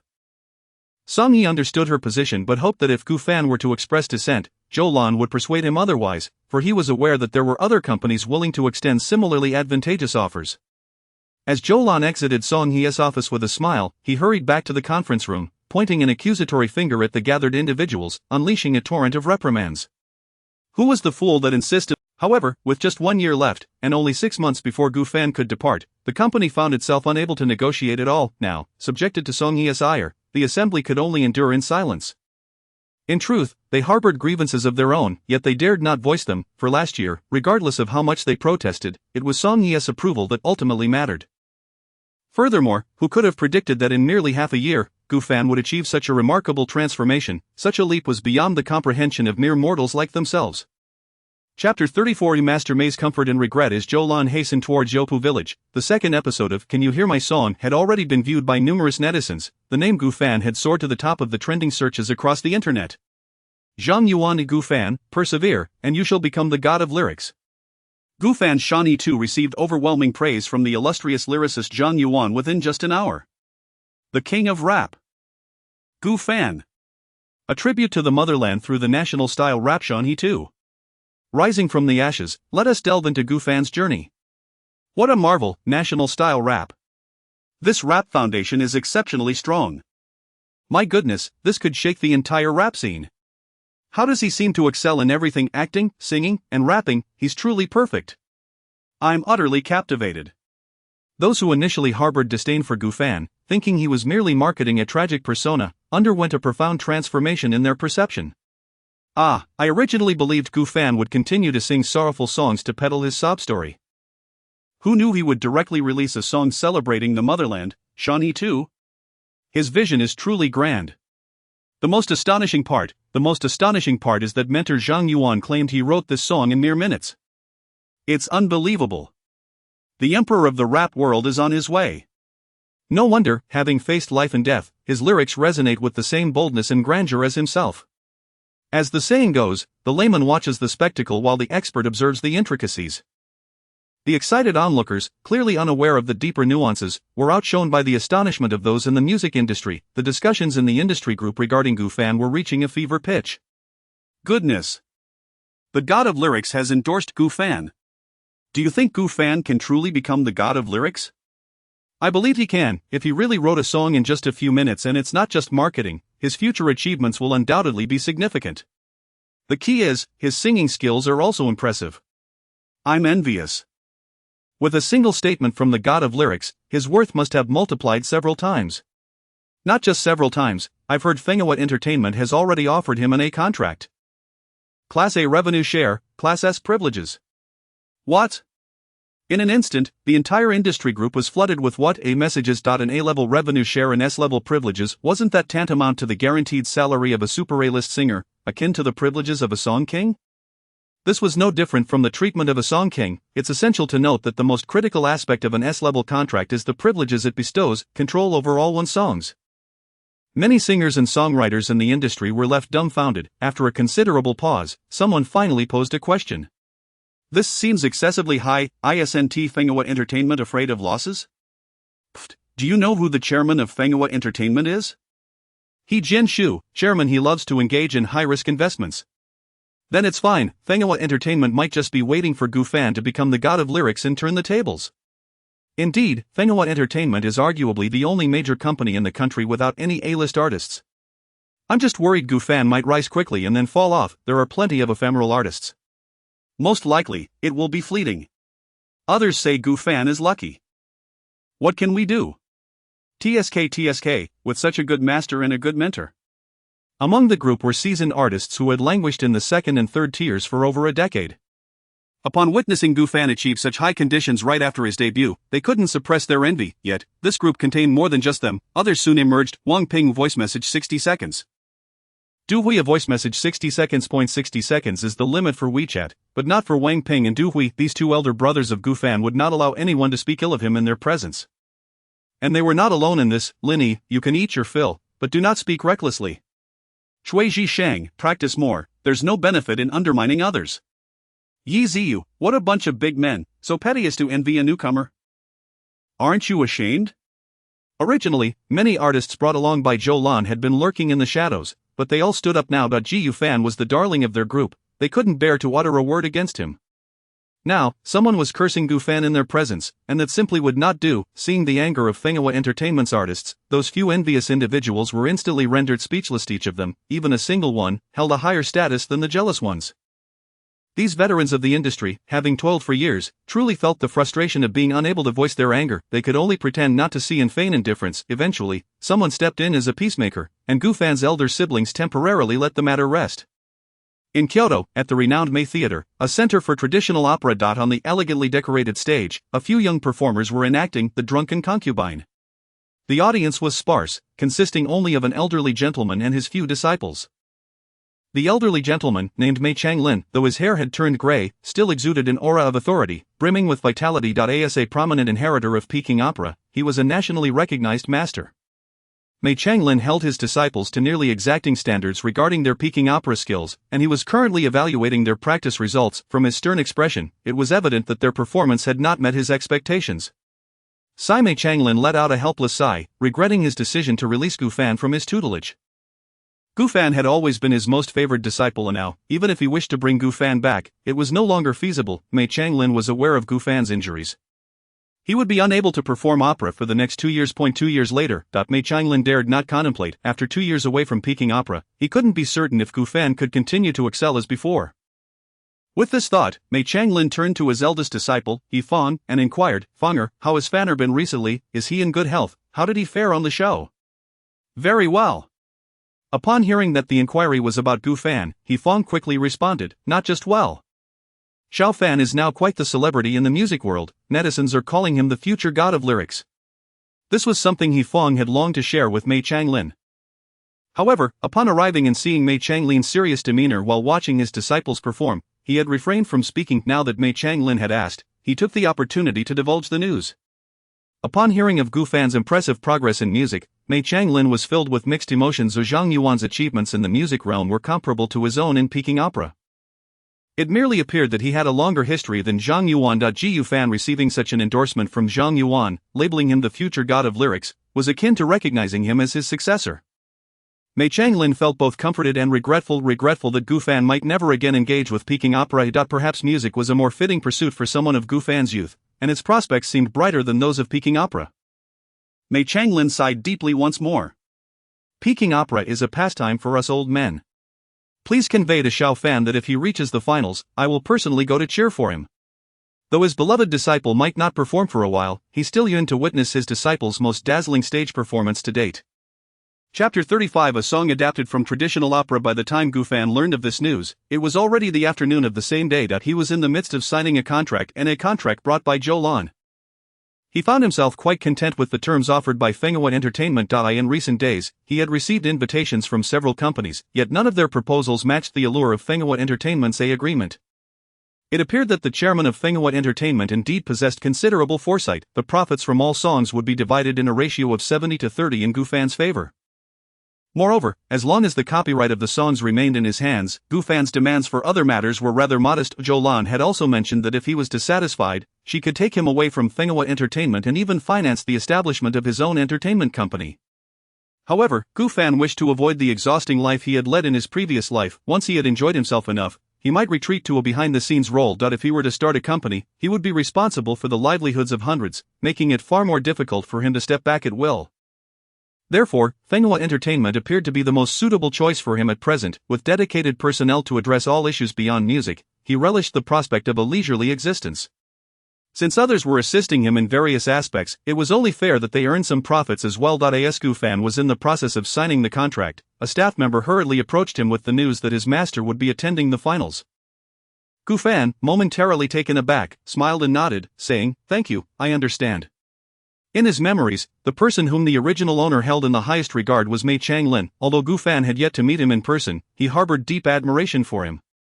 A person who dedicated decades to performing Peking opera, who cherished and promoted the art form, certainly deserved Gu Fan's respect. With this in mind, while fulfilling the original owner's wish, he would also be able to surprise the esteemed elder.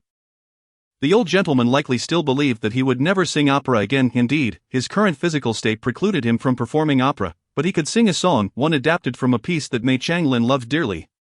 As Gu Fan contemplated his plans, he noticed that the staff member had not yet left and raised his head to ask, "Is there anything else you need?" Are you not surprised?" The staff member hesitated before continuing, "Aren't you excited? Aren't you happy?" "Of course I am excited and happy," Gu Fan replied with a smile. This is how you react." The staff member scratched his head in confusion, bewildered as he turned to exit, occasionally glancing back at Gu Fan. This was an astonishing display of composure. Gu Fan's reaction was entirely unexpected. It should be noted that just moments ago, their director, He Chimin, nearly burst with excitement upon hearing the news, jumping up like a child in glee. Mei Changlin had not participated in any civilian organization's program apart from national interviews. How could Ichimi not be thrilled at the prospect of him potentially appearing on Can You Hear My Song? It was only due to the staff's intervention that he refrained from orchestrating a scandal to ensure Gufan's advancement to the finals. One could only imagine the magnitude of shock the news of Master Mei's possible attendance had caused. Who would have guessed that Gufan's reaction would be so understated? The staff member returned to his post, bewildered, and relayed the incident to his colleagues, receiving a remarkably uniform response. Are you out of your mind? His master is Master Mei, someone we rarely encounter. He's not like our director, a local bumpkin. Wow, calling the director names, you're quite bold. What's there to be afraid of? Our director is likely still there chuckling to himself. Just as everyone was reveling in their conversation, the intercom blared with the furious voice of He Chi-min. Whoever just called me a bumpkin, please report to the director's office. Immediately. Right now. The employees exchanged glances, responding in unison. Got it. After Gufan completed the contract, he sat in the room awaiting Zhou Lan's return. Zhou Lan had taken a call midway and had gone to find Chen Yi and Yun Yan. It was evident that Fenghua Entertainment had watched the second episode of Can You Hear My Song, and recognized the potential in Chen Yi and Yun Yan, seeking to recruit them as well. As for Baisier, the company had her information. Although she had a remarkable background, she had always been an independent creator and had never joined any company. If Fenghua Entertainment and other major entertainment companies had previously reached out to her, all of which she had declined, hence the company had no particular intentions toward her. Zhou Lan quickly returned, accompanied by Yun Yan, clearly having persuaded her to join Fenghua Entertainment. However, it could hardly be called persuasion. The moment Zhou Lan mentioned Gufan was from the same company, Yun Yan agreed without a second thought, eager to latch onto Gufan's coattails. As for Chen Yi, he had received more offers but expressed that he needed to think about it. When the company sent Yun Yan's contract via fax and she completed her signing, Zhou Lan did not engage in idle chatter but took the contract and left Yopu village. As she departed, Yun Yan leaped with joy. Yes. Being in the same company as the ultimate support, Gufan, Yun Yan felt as if she were about to soar. Gufan shrugged and immediately doused her enthusiasm with cold water. Have you even chosen a song for the next competition? At this, Yun Yan's excitement deflated instantly.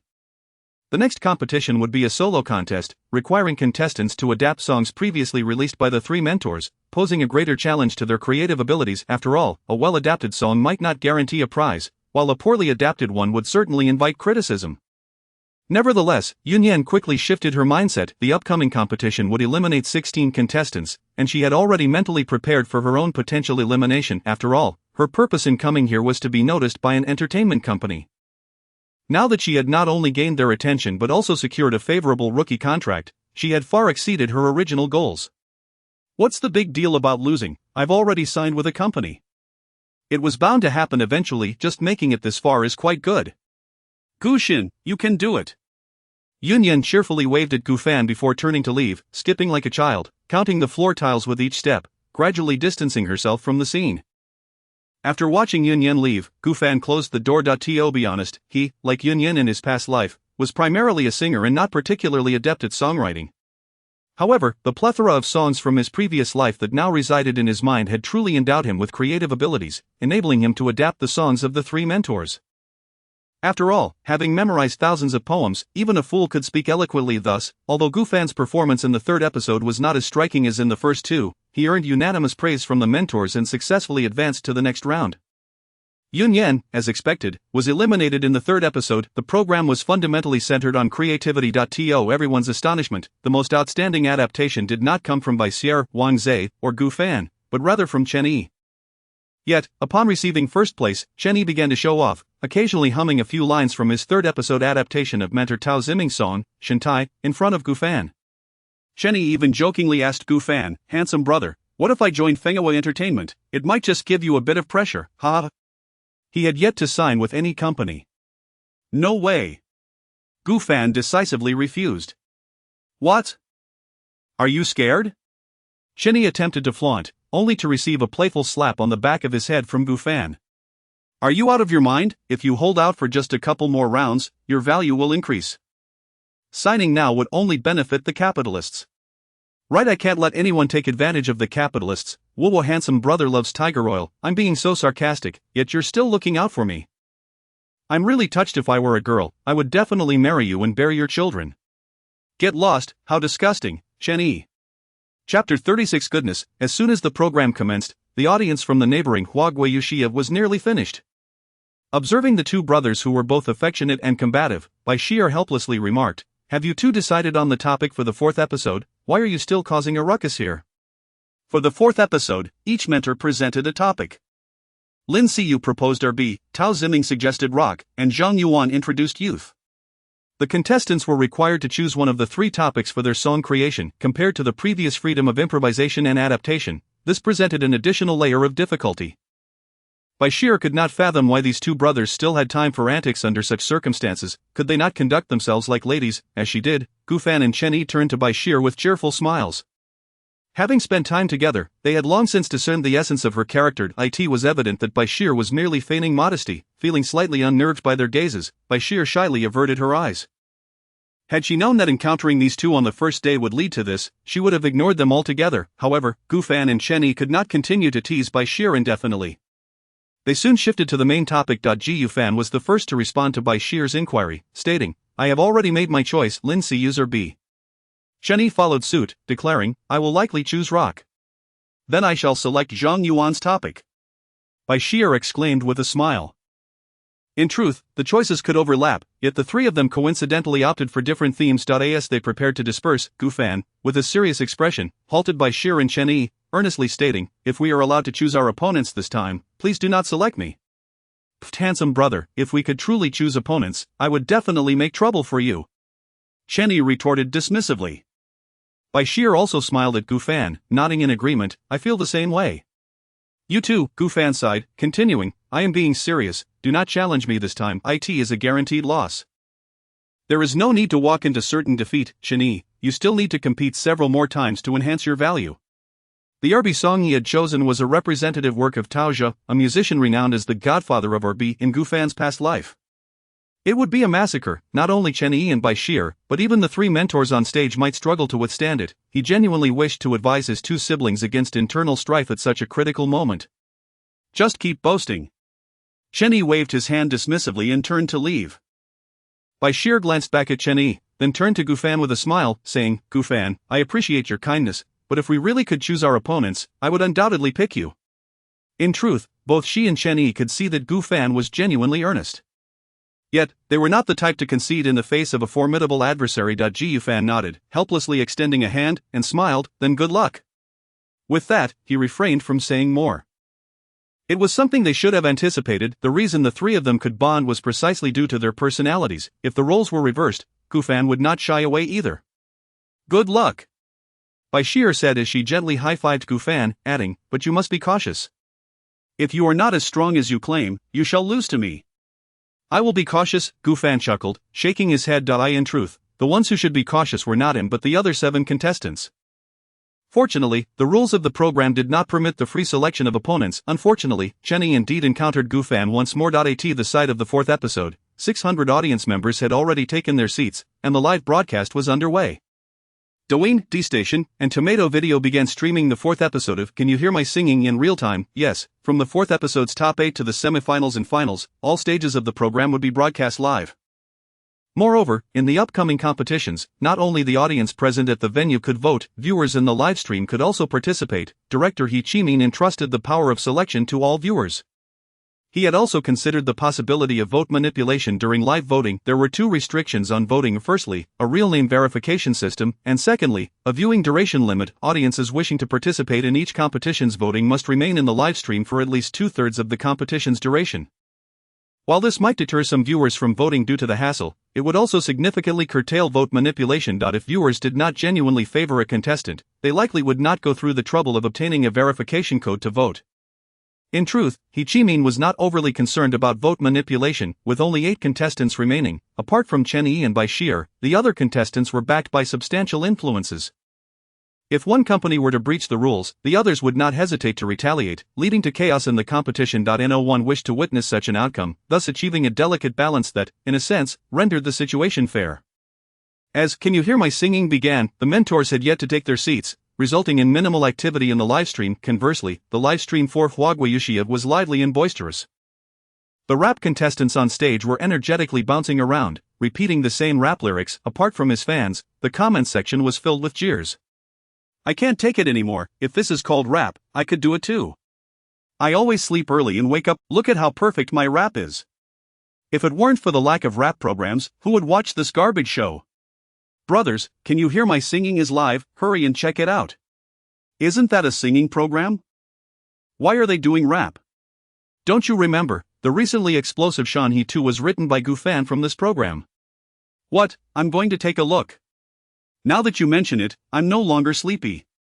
Upon hearing that Gufan, who performed Shan He 2, was in Can You Hear My Singing, a considerable portion of the audience from Huaguayuxia immediately dispersed.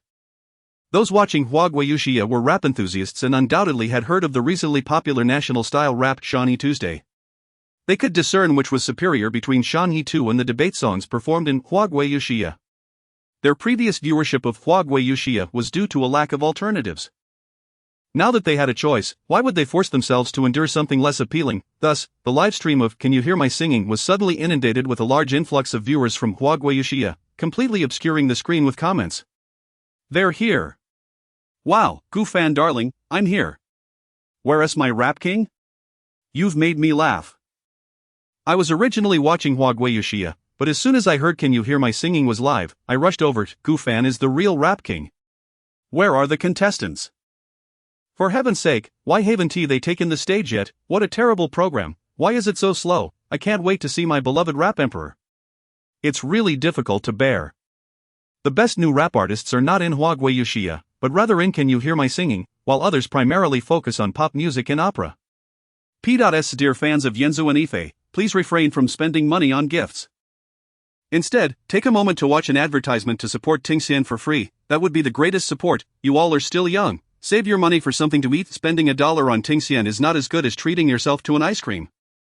It also helps beat the heat. Chapter 37 What on earth? The total number of online viewers for China has hip-hop plummeted from 5 million to 3 million in an instant, with numbers continuing to decline.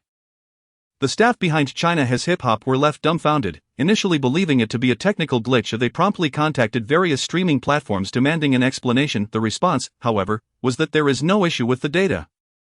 The viewer count reflects genuine fluctuations. The director, Fu Long, slammed his fists on the table, his furious roars echoing throughout the director's room. Genuine data. If this is indeed authentic, then where have my 200,000 viewers vanished to?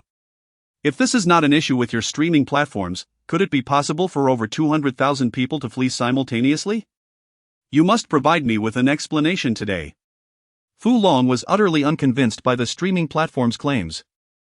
Just moments ago, as the contestant performing I Always Grab the Big Foot at the last minute took the stage, the number of viewers in the live room visibly surged. How could an entire 2 million viewers possibly leave at once? Little did he know, the audience had merely heard of a bizarre song from China Has Hip Hop and came to observe the spectacle. Upon learning of a higher quality similar program streaming live next door, they naturally chose to depart. Moreover, the rap performances on Can You Hear My Song seemed to surpass those of China Has Hip Hop. Why stay when they could leave for something better? On the other end of the line, the manager of the streaming platform fell silent for a moment before responding earnestly. Your viewers have indeed fled to Can You Hear My Song. How is that possible? Are you jesting with me?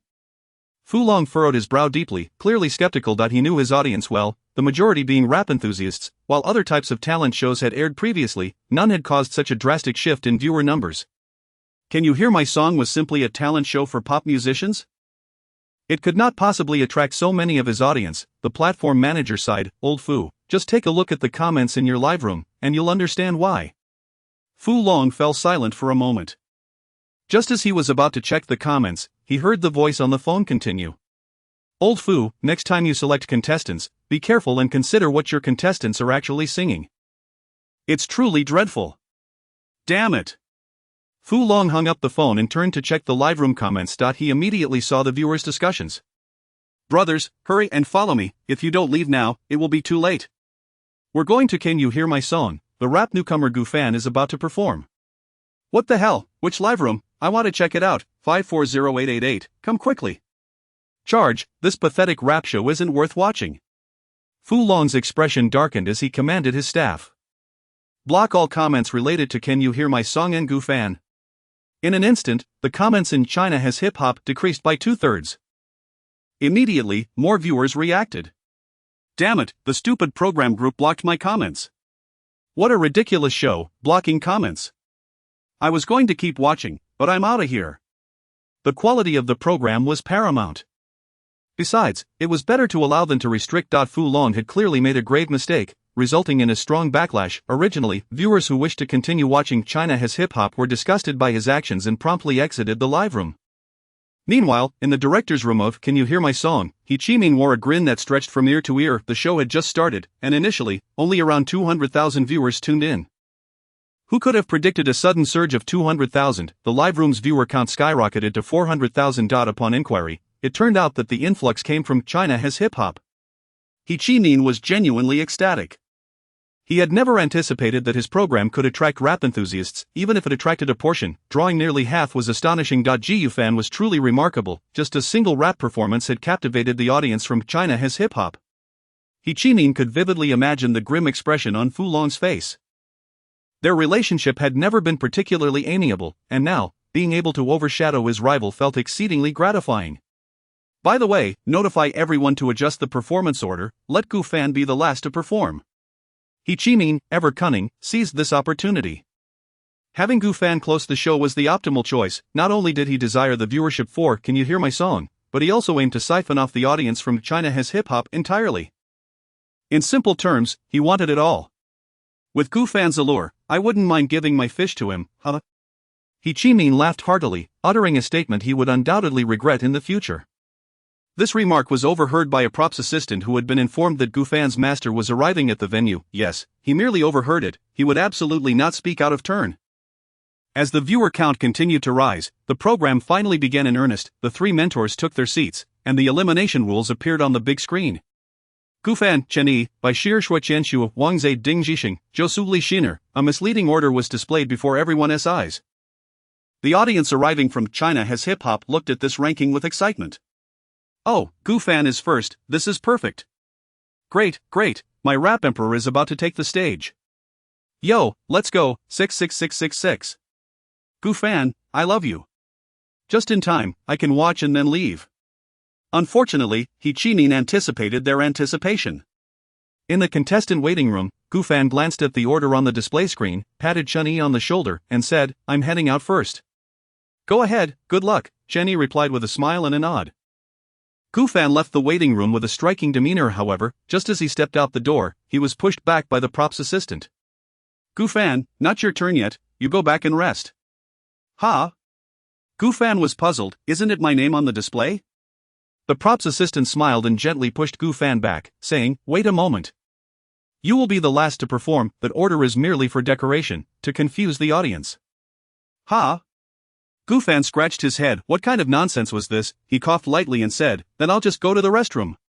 He intended to sneak away for a bit. He had just left with a stylish exit, having received encouragement from Chen Yi and the gazes of his fellow contestants. If he returned in such a manner, it would hardly be dignified.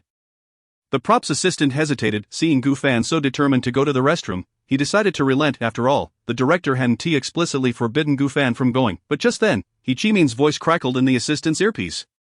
No matter what method you use, stop Gu Fan. He Chi-min was genuinely fearful that Gu Fan might feel slighted and dash onto the stage. If someone else claimed they were heading to the restroom, he would believe them, but Gu Fan, he truly had doubts, considering how many unexpected things Gu Fan had done since appearing on the show. The props assistant stood there, perplexed. What methods could he possibly use to stop Gu Fan? He scratched his head in frustration until he suddenly had a bright idea upon seeing Gu Fan's half-smiling expression. Since He Chi-min had said to use any means necessary, he could only think of one tactic. The props assistant stealthily approached Gu Fan and vividly recounted what He Chi-min had said in the director's room, including the line, with Gu Fan's allure, I wouldn't mind giving my fish to him, Upon hearing this, Gu Fan pivoted gracefully on his left foot and returned to the waiting room. A deal had been struck. Sacrificing a moment of style for prolonged happiness was worth it. Their conversation, of course, did not escape He Chi-min's ears. He was left in shock. Bewildered, he asked those around him, Did I just say that? Everyone nodded in affirmation. What the hell, my fish? Chapter 38. The next song is titled Love is Simple. Upon seeing Gu Fan return, Chen Yi and Bai Shir exchanged puzzled glances. Without waiting for their inquiries, Gu Fan proceeded to recount the entire sequence of events. Upon learning that Gu Fan had managed to secure a fish from the director, Chen Yi immediately rose, eager to provide the production team with a second chance to shine. Even Bashir appeared somewhat eager to join in.gu fan, however, chuckled in resignation, saying, "It's just one fish from the director, what are you two thinking?" Oh, the two were instantly deflated. Gu fan silently commended himself for successfully helping the production team avoid a second and third chance. The director ought to be grateful to him. Meanwhile, the audience in the livestream was fervently typing Gufan's name in the comments. However, a shocking turn of events unfolded. The host announced not Gufan's name, but Bashir's. Ha! Shouldn't it be Gufan? Why is it a beautiful lady instead? Could it be that Gufan is cross-dressing? You really have an active imagination. That's Bashir, Gufan's friend. Friend, I think the lady looks quite serene. Serene? Ha, ask the production team's fish if it agrees. By the way, did the production team mix up the order? Shouldn't Gufan be first? The audience in the comments was filled with confusion. Yet, due to Bashir's undeniable beauty, the LSP viewers soon settled down. Some even began to analyze the situation. It must be in alphabetical order. Bashir starts with B, which precedes Gufan, Wang Zhe, and Josu's initials, hence she appears first. Following this pattern, Gufan should be next. If Gufan isn't next, I will eat my words live. The previous commenter makes a valid point, quite convincing. Hee, this way, watching the beauties isn't a loss. Eagerly awaiting the next round. Bashir, oblivious to the LSP discussions in the livestream, finished her flawless performance and stepped off the stage. Following her, her opponent Xue Qianxue took the stage. Without a doubt, Bashir triumphed over Xue Qianxue, successfully advancing to the semifinals. Subsequently, the second round of competition commenced. Under the spotlight, Josu's earnest face emerged from the passageway. The comments section erupted. "Where's that brother from earlier? Come out and eat your words, make sure to swallow them whole. What the heck, why is there no order whatsoever? I can't take it anymore. What is the production team doing, misleading us with this fake order? Director He Chimin, you're in trouble." In the director's room, He Chimin looked innocently at the live stream comments. He had merely displayed who was competing against whom on the big screen, without clarifying the order. It wasn't his fault, it was the audience's misunderstanding. As each high-quality performance unfolded, the viewers from Huagua has hip-hop gradually ceased their ruckus. They found that Can You Hear My Singing truly possessed exceptional quality. The negativity they brought from Huagua has hip-hop was washed away by the contestants' melodious voices. Wow, it seems really amazing. The performances are fantastic, the lyrics and melodies are so flavorful. It's truly a cut above the rest. Darn it. Why didn't I discover this show sooner? Now I look forward to Gufan even more. These contestants are so impressive. Our rap newcomer king must be unbeatable. By the way, this is a pop music focused show. I wonder if Gufan will rap in this round. Time passed steadily. The first three matches concluded, and the finalists entering the grand finale were Bashir, Wang Zhe, and Li Xianer.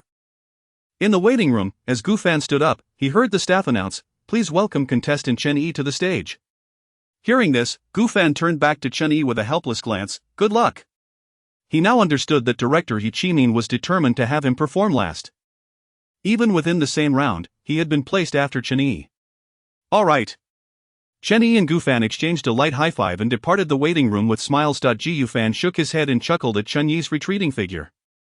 One of the brothers had to be eliminated, and there was nothing to be done about it. Initially, he had suggested that Chen Yi persist through a few more rounds to elevate his status. Who could have predicted that he might end up being the one to eliminate Chen Yi? As the audience witnessed Chen Yi ascend the stage, they finally realized when Gufan would make his appearance. They gave Chen Yi the warmest applause. Every contestant's performance today was spectacular, all deserving of respect. Chen Yi would surely not disappoint. The live stream was filled with shouts of encouragement for Chen Yi. Go, go, go. Dashing and impressive, unbeatable. New fans asking, what does dashing and impressive mean? Dashing and impressive is the combined name of Gufan, Chen Yi, and Bashir.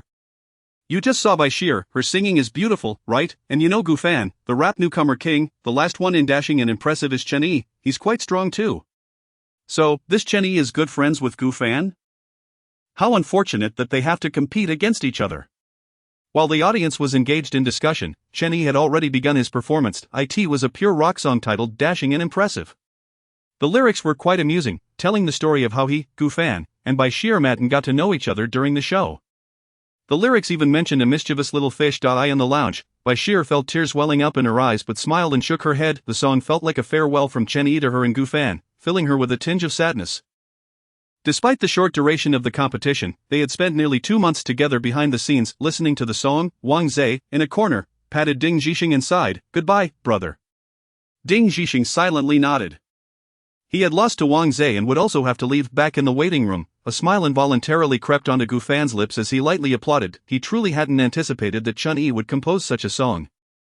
Even more astonishing was that in just 2 months since arriving in this world, he had found 2 like-minded friends in Chen Yi and Bai Shir. Some viewers who had seen the contestants' life segments in Can You Hear My Singing were moved to tears. Whether it was the trio's encounters, their playful antics with the fish, their impersonations of the staff, their music research, or their singing together, they had all witnessed it. Goodness, why am I suddenly emotional? Darn it. Can dashing and impressive not be separated? I really love dashing and impressive working together. Chen Yi's voice lingered on the final lyric. I hope we can all be dashing and impressive. He then bowed gracefully and walked off the stage with composure. The audience's applause thundered, as if bidding farewell to Chen Yi. Below the stage, Gu Fan smiled at Chen Yi, who was walking down, and said, "This time, you truly excelled. You nearly made your father cry." "Cut it out," Chen Yi retorted disdainfully. "I am your father." "All right, my son." Gu Fan walked towards the stage without looking back. "Prepare to lose." Chen Yi, watching Gu Fan's retreating figure, smiled and shouted, "You go for it. I'm waiting for you and Shir to win the championship." He had long known that his abilities paled in comparison to Gu Fan and Bai Shir. That was precisely why he wrote this song, to commemorate their time together. As for victory or defeat, that no longer mattered. What truly counted were the 2 cherished friends he had gained from the show. Gu Fan sat on the stool on stage, holding the microphone, and coughed lightly. "I apologize, ladies and gentlemen, but due to Chen Yi's impressive song, I'm feeling a bit sentimental. Please allow me a couple of seconds to compose myself." The audience laughed in response. "No worries, take your time for 3 seconds. Sure, I could use. Our Gu family army is unbeatable." Gu Fan took a deep breath to steady his emotions. His melodious voice resonated. "The next song is titled Love is Simple. I hope everyone enjoys it. P.S. Love is Simple, performed by David Tao, lyrics by Wawa, composed by David Tao. Chapter 39. What is the definition of top-notch vocal modulation? I've finally waited for you, and thankfully I didn't give up. Love, so simple? It doesn't quite resemble rap. Goodness, I've waited for so long, and Gu Fan presents me with this. Is that wretched director deliberately placing Gu Fan last? Not rapping is acceptable, a melodious voice is also forgivable. As long as it's better than the one next door, that's all that matters." Upon hearing the title of the song, it hardly suggested rap. The audience arriving from China's hip-hop felt a tinge of disappointment, yet it was not entirely intolerable. After all, not every pop music listener is a rap aficionado, but nearly 90% of rap enthusiasts also indulge in pop music. On stage, a grand piano gradually ascended before Gu Fan, perfectly positioned in front of him. Gu Fan adjusted his seat and posture slightly, placing his hands upon the keys, gently pressing down. A simple yet melodious piano melody resonated, pure and flawless like the hearts of 2 individuals genuinely in love. Gu Fan leaned closer to the microphone, his clean and delicate voice gradually floating away. "I've forgotten how it all began, perhaps it's simply the feeling I have for you. Suddenly, I discover that I've deeply fallen in love with you. You are indeed so uncomplicated." The easygoing, languid R&B rhythm enveloped everyone present, as if they were drifting in a sea of R&B, swaying gently with the subtle waves. The emotions conveyed in the song seeped into the hearts of every listener. In the darkness of love, it matters not, right or wrong, indecisive woo, with no regrets, I follow love day and night, that crazy person is me woo. The audience in the live broadcast room, arriving from China's hip-hop, were utterly captivated by Gu Fan's singing. They focused intently on the live stream. In a university dormitory in Shanghai, a young man named Xiaowen was still watching China's hip-hop. A devoted rap fan, he had been lured to the live stream of Can You Hear My Voice? By others in the chat. However, after watching for a while without witnessing a single rap performance, and with the legendary Gu Fan absent, he returned to China's hip-hop. His heart belonged to rap, even if some participants were truly subpar. There were still 1 or 2 contenders he had faith in, such as the current performer on stage, Shen Ziming, a rap artist who debuted through an idol competition. Though his rap did not explode with the same intensity as Gu Fan's map of mountains and rivers, it was nonetheless filled with quality. Xiaowen, come quickly, can you hear my voice? Gu Fan is on stage. Xiaowen's roommate, Zhou Mang, shouted. They were both rap enthusiasts, but Xiaowen was a purist, disliking anything other than rap. Xiaowen raised his head and asked, is Gu Fan performing rap? Upon seeing Zhou Mang shake his head, Xiaowen immediately lost interest. Brother 1. Just listen for a moment, you absolutely won't regret it. Zhou Mang's headphones already conveyed Gu Fan's melodic voice, which astonished him from the very first note. Xiaowen ignored Zhou Mang completely. Seeing that the gentle approach was ineffective, Zhou Mang resorted to more forceful measures. He promptly seized Xiaowen, dragging him to his computer. He had to introduce Gu Fan to Xiaowen. Xiaowen, visibly irritated, attempted to leave, but Zhou Mang flashed a sheepish smile and placed the headphones on Xiaowen's head. In an instant, Gu Fan's tender and gentle singing reverberated in his mind. I love you. Just those few words caused Xiaowen, who had just stood up, to uncontrollably sit back down, his gaze fixated on Gu Fan seated beside the piano. The melodious and enchanting lyrics struck a chord in his heart, seemingly unlocking a door that had long been closed within him. Zhou Mang, noticing Xiaowen's reaction, immediately brightened with excitement. Success! Gu Fan is truly a deity. Zhou Mang intended to reclaim his headphones from Xiaowen, but he was met with a forceful shove. Get lost! Zhou Mang gritted his teeth in frustration. This was his computer. He quickly set his sights on Xiaowen's computer, successfully switching the livestream back to "Can you hear my voice?" Gu Fan's singing continued. I cannot help but love you, baby. Say you love me too. Oh, I love you. When that melodious and heartfelt voice resonated once more, Zhou Mang perhaps began to understand. He comprehended why Xiaowen was so reluctant to return the headphones. It was because he, too, was unwilling to part with them at that moment. It was truly divine. After listening to that segment of the chorus, Xiaowen's fingers flew across the keyboard, commenting, Gu Fan is the best. This is the finest love song I've ever heard. Zhou Mang quickly joined in with his own comment. Gu Fan is incredible. He has made my friend, who never listens to music, fall in love with this song. The bullet screen comments slowly drifted across Xiaowen's screen. Xiaowen's lips twitched. He found himself unable to refute it. However, Gu Fan had indeed made him fall in love with a song, a pop song, apart from rap. Love, so simple, Gu Fan. I love you. At the judges' table, Lin Xiyu, who had been enjoying the music, suddenly opened her eyes in shock. She had been immersed in Gu Fan's enchanting Erbi realm, only to be awakened by the phrase I love you.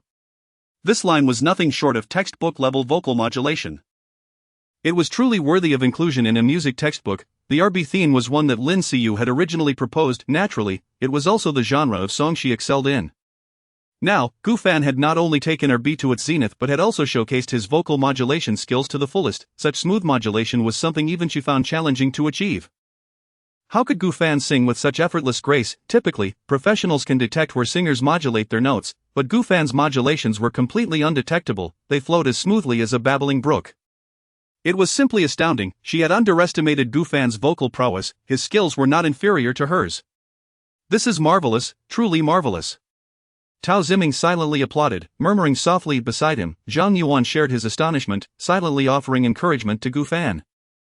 This was undoubtedly the strongest newcomer they had ever encountered. Creative abilities maxed out, vocal skills maxed out, modulation capabilities had directly surpassed their limits. Just the phrase I love you alone was something even they could not sing better than Gu Fan. Lin Xiyu smiled and reflected, what have I done to deserve giving Gu Fan a challenge? In terms of RB, I am not his equal. In terms of modulation, I am also not his equal. I am merely older than he is. How embarrassing. Ahem, to those like Yanzu and Ife, listen up. Today, the recommendation has been made to it would be best if everyone refrained from hoarding books. I beg you, whether or not you can have instant noodles with ham depends on you. Love you all. Chapter 40:5. 201 million votes, the affection from the audience. In the lounge, the 7 contestants who had already completed their performances gathered together. Truly worthy of being the handsome brother. Chen Yi felt a swell of pride for Gu Fan. Although he should have been the most sorrowful one, he was, in fact, the happiest among them. On the sofa, Wang Zhe swallowed hard, suddenly feeling parched. He reached for the water on the coffee table but was astonished to discover that his outstretched hand trembled uncontrollably. Trembling incessantly, Wang Zhe was acutely aware of his current state. He was afraid, he was panicking, he was terrified, he feared that he could not measure up to others. Throughout his life, he had never feared anyone in the realm of music. Yet now, he found himself trembling in fear, unable to contain the dread within his heart. It was not Gu Fan's strength that frightened him, it was the uncertainty of just how formidable Gu Fan truly was. Gu Fan, what manner of person are you? What are your limits? Wang Zhe's heart roared, demanding answers, yet, all he received was Gu Fan's ethereal voice. It's impossible to be happier. As long as we can be together, we can do anything. Though the world changes incessantly, with the most sincere heart, let love become simple, let it become simple. The audience remained perplexed as to why Gufan, despite his tumultuous experiences, could compose such a song that felt like a declaration of love. For this melody resonated with sweetness, evoking a longing for romance. Upon hearing this, they seemed to grasp the essence. In this materialistic world, love equated with many things: family, wealth, status, and even the whispers of outsiders. Yet love can indeed be simple. I love you, you love me, that is all. I understand now. Gufan is writing about himself, just like the lyrics, making love a bit simpler. Indeed.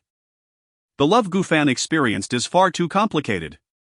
Perhaps he penned this song in hopes that everyone could embrace a simpler approach to love, devoid of calculations. Woohoo, initially, I found this song so sweet, but after your comments, I suddenly feel so melancholic. My heart aches for Gufan. Gufan truly loves her so much. The audience gleaned interpretations of the song from Gufan's experiences, perhaps insights even he himself was unaware of.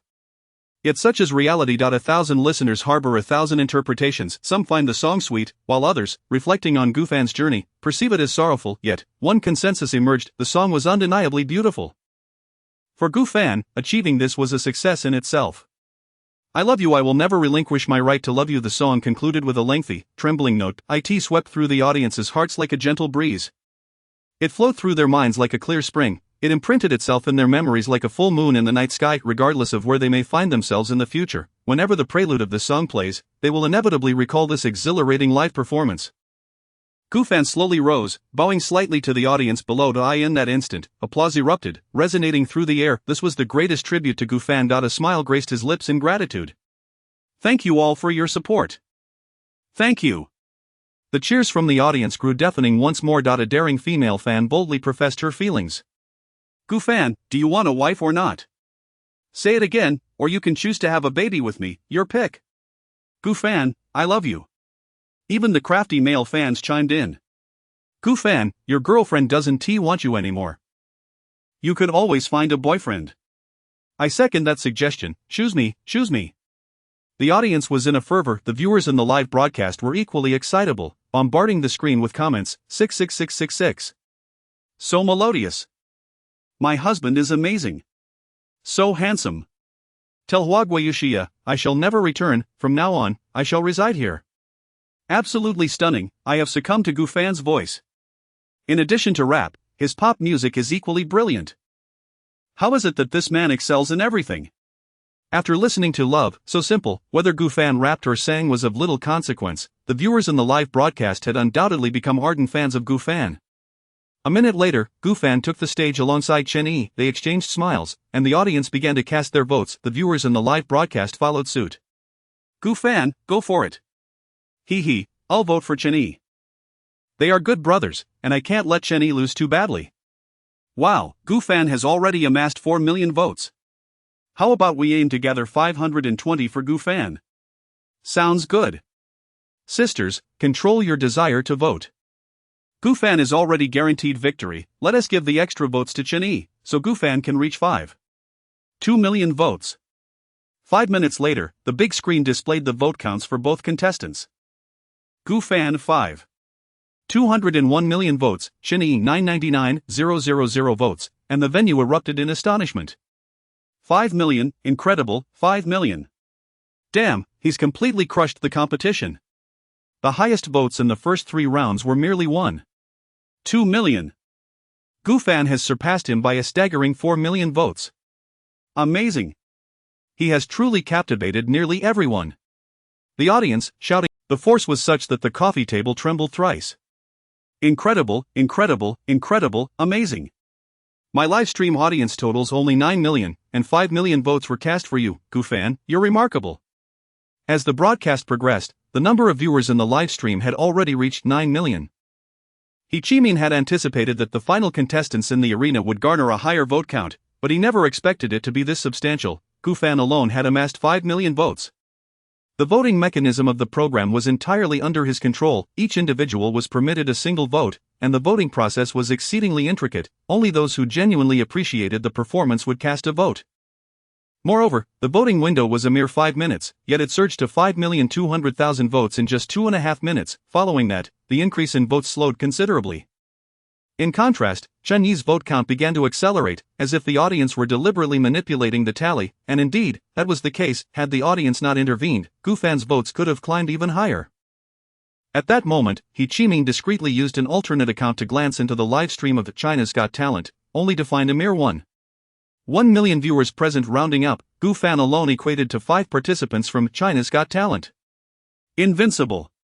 At this moment, the barrage of comments in the livestream was inundated with endless 520 messages. 520 million, we did it.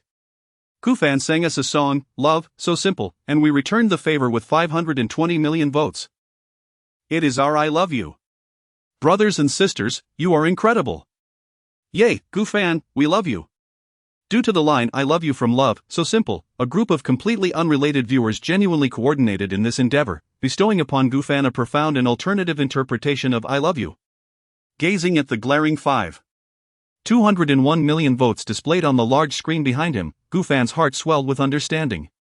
This was the audience's heartfelt confession to him. Perhaps it was mere coincidence, yet Gu Fan preferred to believe it was the culmination of the audience's unwavering efforts. Regardless of whether this was a deliberate act by the viewers, Gu Fan could distinctly feel the precious affection they bestowed upon him. Thank you all for your admiration, for your appreciation of my voice. I love you too. Love, indeed, is a remarkably simple thing. Chapter 41 of The Bear's Gesture of Surrender. Amidst the resounding cheers of the crowd, Gu Fan undoubtedly advanced to the finals, where he would compete for the championship alongside by Sierra, Wang Zhe, and Li. The final round would adopt a new format. Instead of the original elimination system, it would now be based on a point system. Each audience member would possess a single vote to cast for their favorite contestant. Ultimately, the contestant with the highest votes would be crowned the champion of the show. The live broadcast abruptly concluded, showcasing the dazzling performances of the 4 finalists on stage. The episode came to a close, leaving the audience somewhat unsatisfied. That was spectacular. I can't wait for the finals in 7 days. The current situation is a clear dominance of 1 over 3 strong contenders. It's truly captivating. I bet a pack of spicy strips that Gu Fan will be the champion. It feels like Gu Fan is destined for a breakthrough. I don't care, I'm going to replay Love, so simple on loop. On stage, Gu Fan and Chen Yi casually strolled down together. Am I awesome or what? Absolutely amazing. Come on, let us call Sierra. I have something great to show you before you leave. What is it? You'll find out when we get there. Half an hour later, 3 figures appeared by the pond. This time, the trio disregarded the caution tape and confidently squatted by the water's edge. Wang Zhe, observing them from a distance, couldn't help but twitch his mouth in disbelief. Was it really this Gu Fan, one of those 3, who had nearly overwhelmed him with pressure just moments ago? It was utterly unacceptable. His frustration only grew as he ground his teeth in anger. A voice emerged from behind Wang Zhe. What are you looking at, Brother Wang?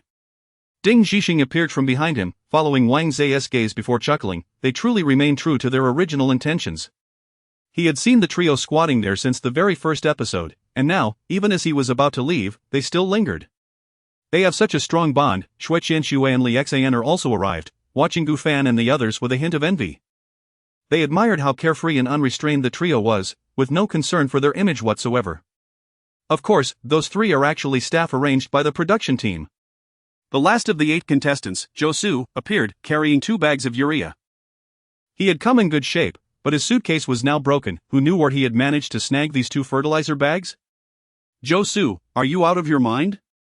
Our director doesn't have the capability to summon such impressive staff. Ding Zhixing was in the midst of criticizing Zhou Su when he turned around and was startled by Zhou Su's appearance. Hey! Why are you carrying those massive bags of urea? The other 3 turned around, equally astonished at Zhou Su's presence. Feeling a bit embarrassed, Zhou Su chuckled. My suitcase broke, so I just grabbed 2 bags as a makeshift. A heavy silence enveloped the scene. Undeterred by their thoughts, Zhou Su stepped forward, intending to chat with Gu Fan and the others. Zhou Su, be careful not to violate the show's rules. You shouldn't go over there. Ding Zhixing instinctively warned him. Zhou Su turned back, unafraid, and declared, I've already been eliminated. What do I have to fear? Even if the director shows up, I'm not scared. After all, he was set to leave. If anyone came looking for trouble, he could just make a quick getaway. What did it matter if the director wielded the infamous scissors? An old man couldn't possibly catch up with a vigorous 20-year-old. Right. Ding Zhixing suddenly realized, grinning as he hurried to catch up with Zhou Su. Let us go see. He turned back, encouraging the others, come on, safety in numbers. The three hesitated for a moment but then decisively moved forward. Inside the director's office, Chi-Ming found himself at a loss for words. Surprisingly, he was not in a foul mood nor did he send anyone out to stop them. It was not because he was in a good temper or had ceased to care about his prized contestant. Rather, that contestant was no longer his. He had promised Gu Fan's victory to his subordinates. Of course, he had no one to blame but himself for uttering those fateful words, instructing his staff to do whatever it takes to prevent Gu Fan's success. This was entirely his own doing. Little fish, am truly sorry. Others have turned down 1,000,000, yet I allowed my words to promise away my own contestant. Chi-Ming, you ought to be ashamed of yourself. As Chi-Ming wallowed in self-pity, an epiphany struck him. 1,000,000, he could easily purchase Gu Fan's allegiance. He refused to believe that a young newcomer could resist the allure of money. Ha ha ha. Chi-Ming burst into laughter. He simply needed to wait for the final episode to reclaim his little fish. For now, it was temporarily in Gu Fan's possession. He would buy it back later. By the pond, the 8 contestants occupied half of the waterfront. Little fish no longer dared to act out, shrinking timidly into the depths. They engaged in lively conversation, and one by one, individuals began to depart until only Gu Fan and the 2 others remained. Soon, the sun began to dip in the west, casting a warm glow. Chun-Yi glanced at his watch and remarked, I should be going.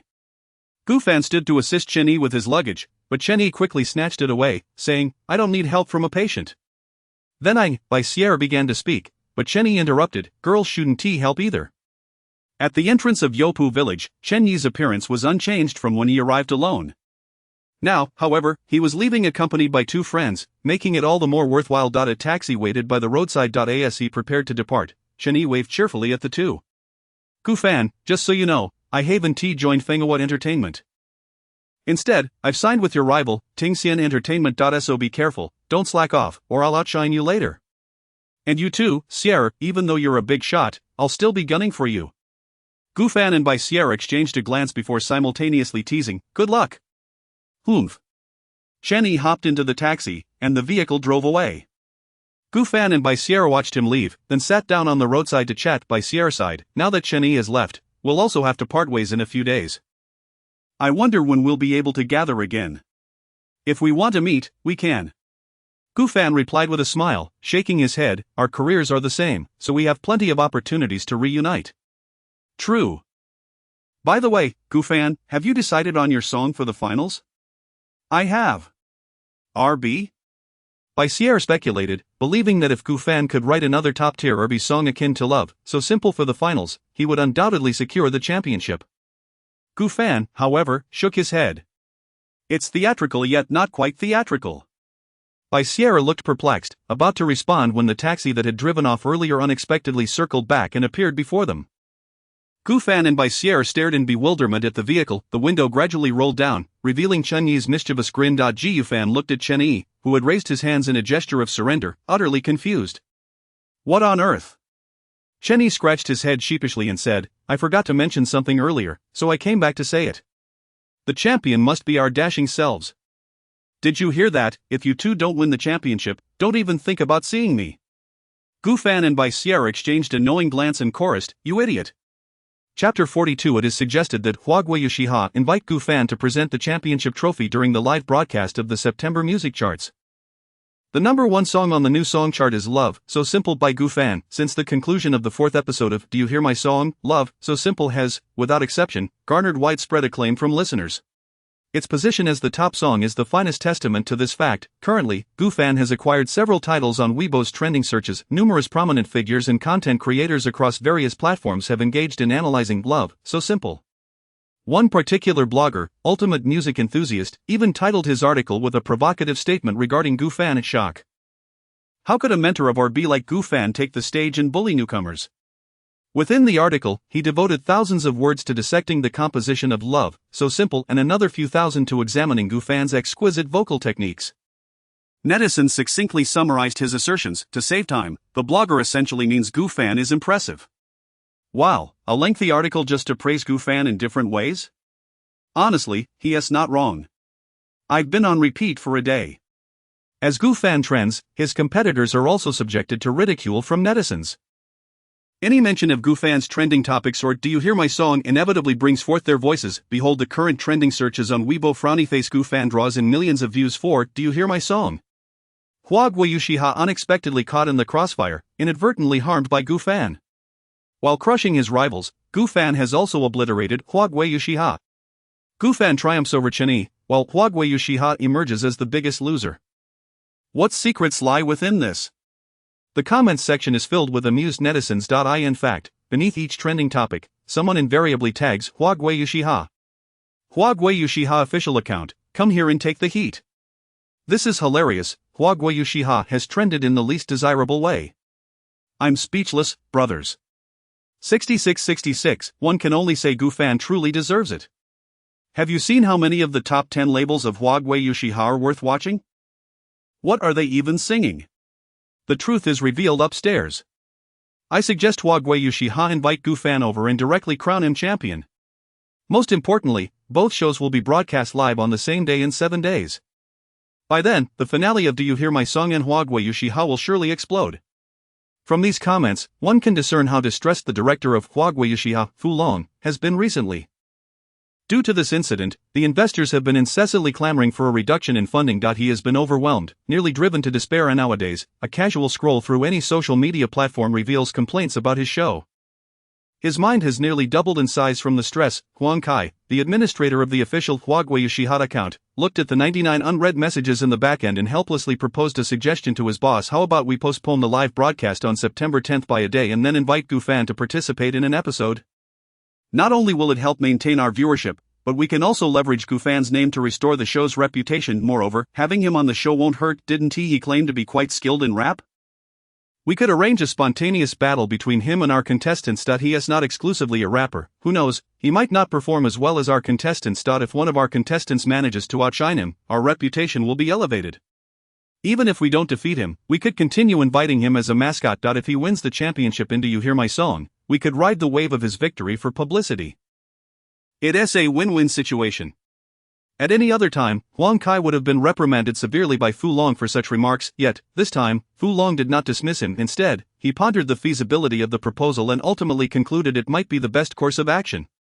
He acquiesced to Huang Kai's suggestion, unaware that this decision would become one of his lifelong regrets. Years later, he would reflect on this moment with a desire to slap himself. Gufan, so tempestuous. Gufan, director, he is looking for you.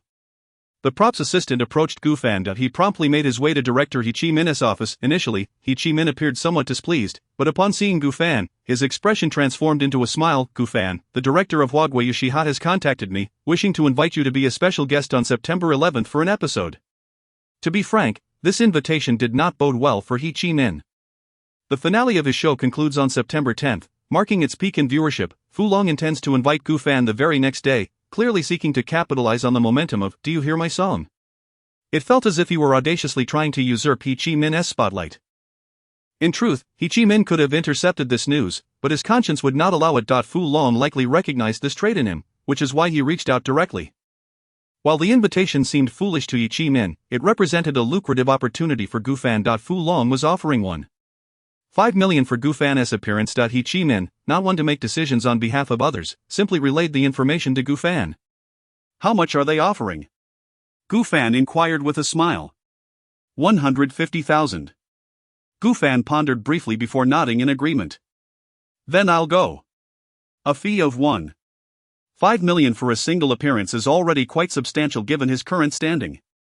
Alright, I'll contact them, and tomorrow they should send someone to sign the contract with you. Thank you, Director He. Gufan looked at He Chi-min with a sly smile. Director He, you're not going to stop me? Gufan was quite aware of the nuances of the entertainment industry. He could surmise that the director of Hua Guiyushiha sought to ride the coattails of his success and the popularity of Do You Hear My Song? For Gufan, this was inconsequential. If they were willing to pay, it was only natural for them to benefit from his popularity. However, it was rather unfriendly towards Do You Hear My Song? He Chi-min, however, waved his hand with a smile, saying, why would I stop you? This is your own affair, I'm not your parent, am I? I have nothing better to do. Then thank you, Director He. Gufan replied with a grin. Typically, a petty director might have intercepted such an invitation. He hadn't anticipated He Chi Min would be so magnanimous. No wonder he could easily gift him ornamental fish worth thousands. Gu Fan silently commended He Chi Min, truly the mark of a director. Generous, he could now accept that fish with a clear conscience. Chapter 43 Gu Fan's astonishment. As the date of September 10th approached, He Chi Min began to invest heavily. The promotional campaign for the live broadcast of the finals was ubiquitous, reaching even those who had previously been oblivious to "Can You Hear My Song?" The headline boldly proclaimed, "Choose your favorite original newcomer king." Simultaneously, a plane took off from Kyoto, landing at Shanghai International Airport. Mei Changlin, accompanied by his disciple He Fong, discreetly disembarked and exited the airport. Outside the airport, Zhou Lan had long been awaiting their arrival. With her warm welcome, Mei Changlin and He Fong climbed into Zhou Lan's vehicle.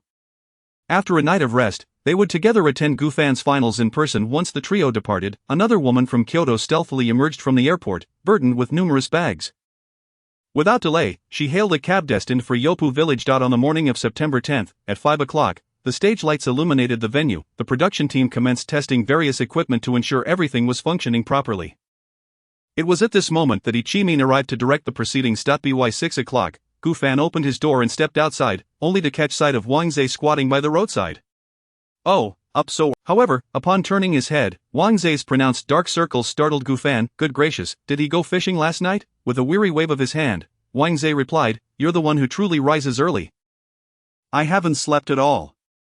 The thought of the finals filled him with both excitement and dread, rendering him utterly unable to sleep. Concerned, Gu Fan suggested, "You should return and catch a few hours of sleep. Otherwise, you'll be in poor condition later." "I can't, sleeping now would be more detrimental. I might as well tough it out until the competition concludes," Wang Zhe reasoned, believing that since he had already endured a sleepless night, he might as well see it through. Otherwise, things would only become more uncomfortable. "All right then, I'll be on my way," Gu Fan chuckled, as he needed to go get his makeup done. "Where to?" Wang Zhe inquired, curiosity piquing his interest. "To get my makeup done," Gu Fan replied. "Do you really need to go this early for makeup?" Wang Zhe questioned, somewhat puzzled.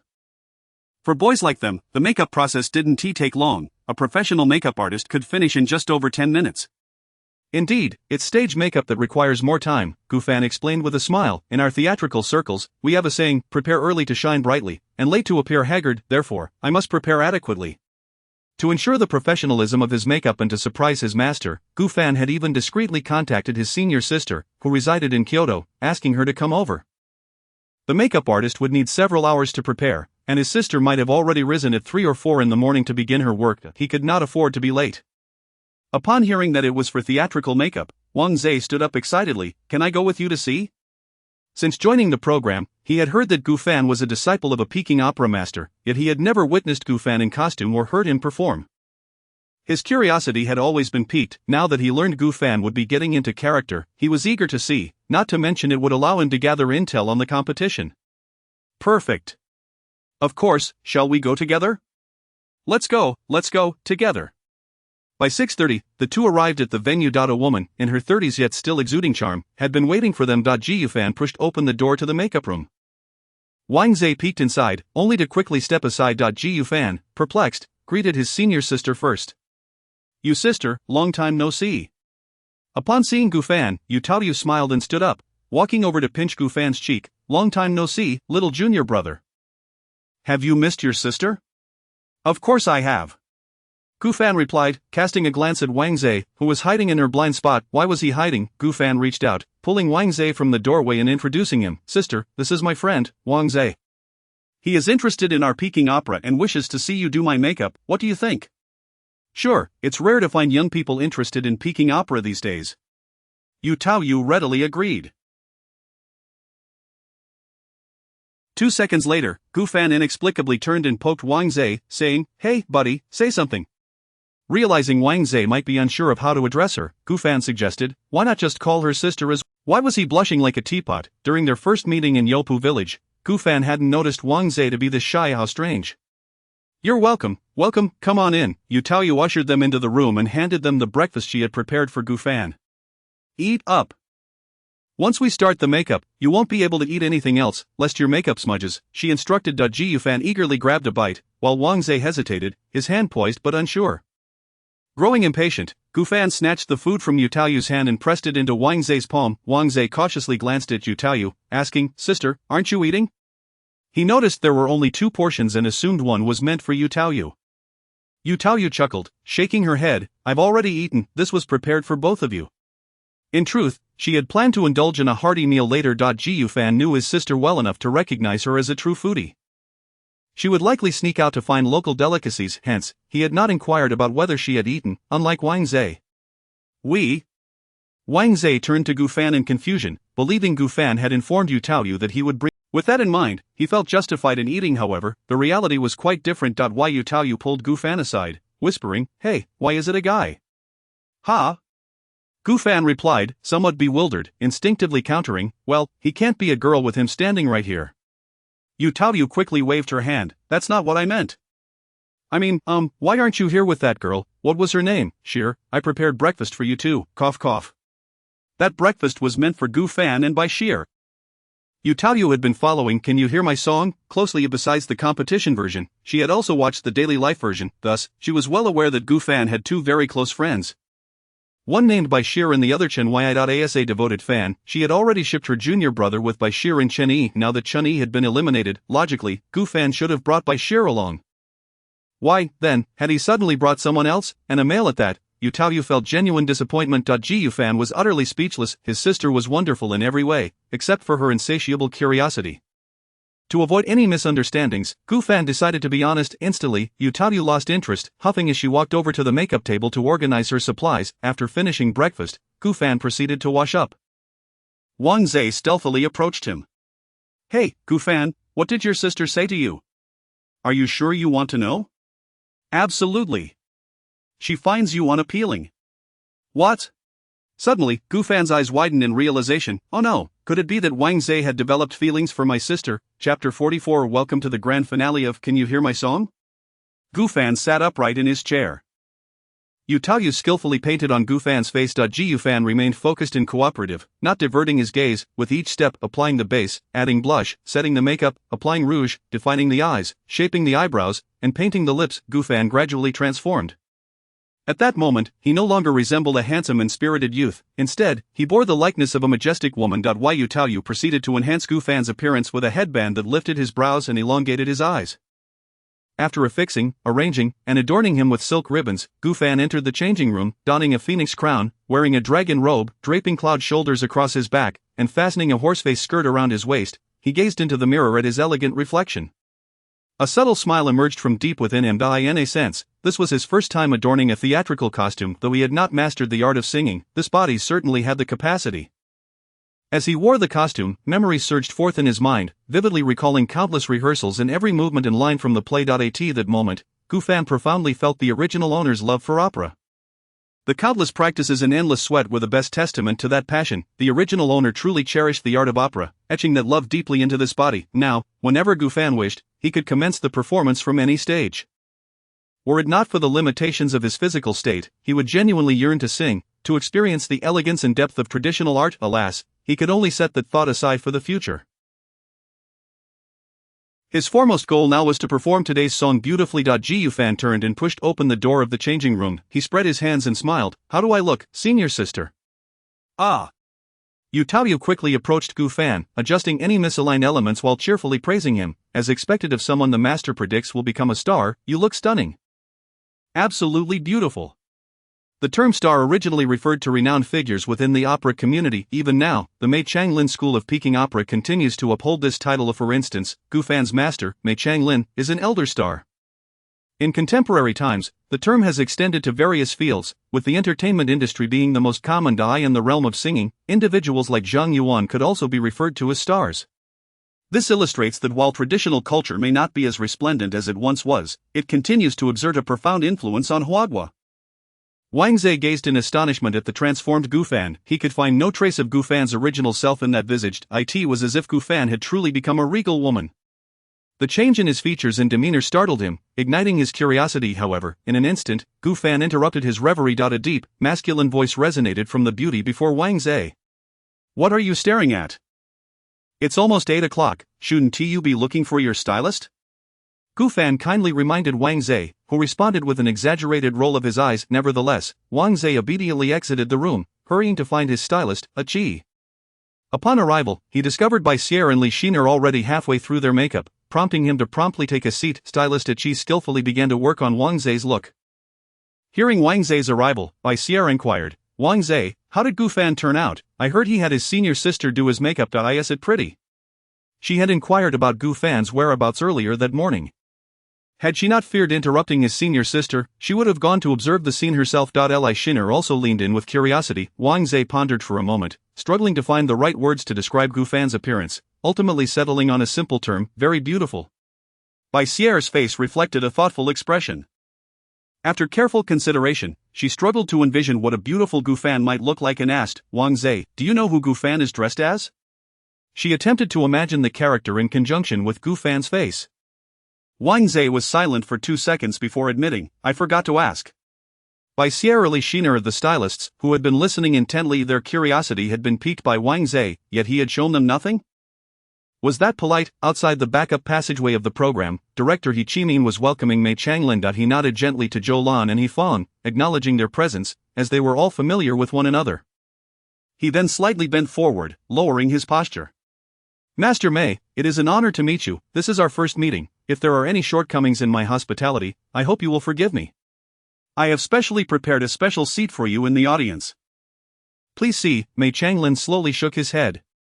"I am merely an ordinary spectator today, just an old man here to watch his juniors. I shall sit in the audience. Do not place any pressure on the young ones." "As you wish, right this way," He Chimin replied with a smile, guiding the three of them inside. The astute He Chimin understood the subtext of Mei Changlin's words. He was here to watch the show, not to participate, and should not be used for marketing purposes. Nonetheless, He Chimin felt elated.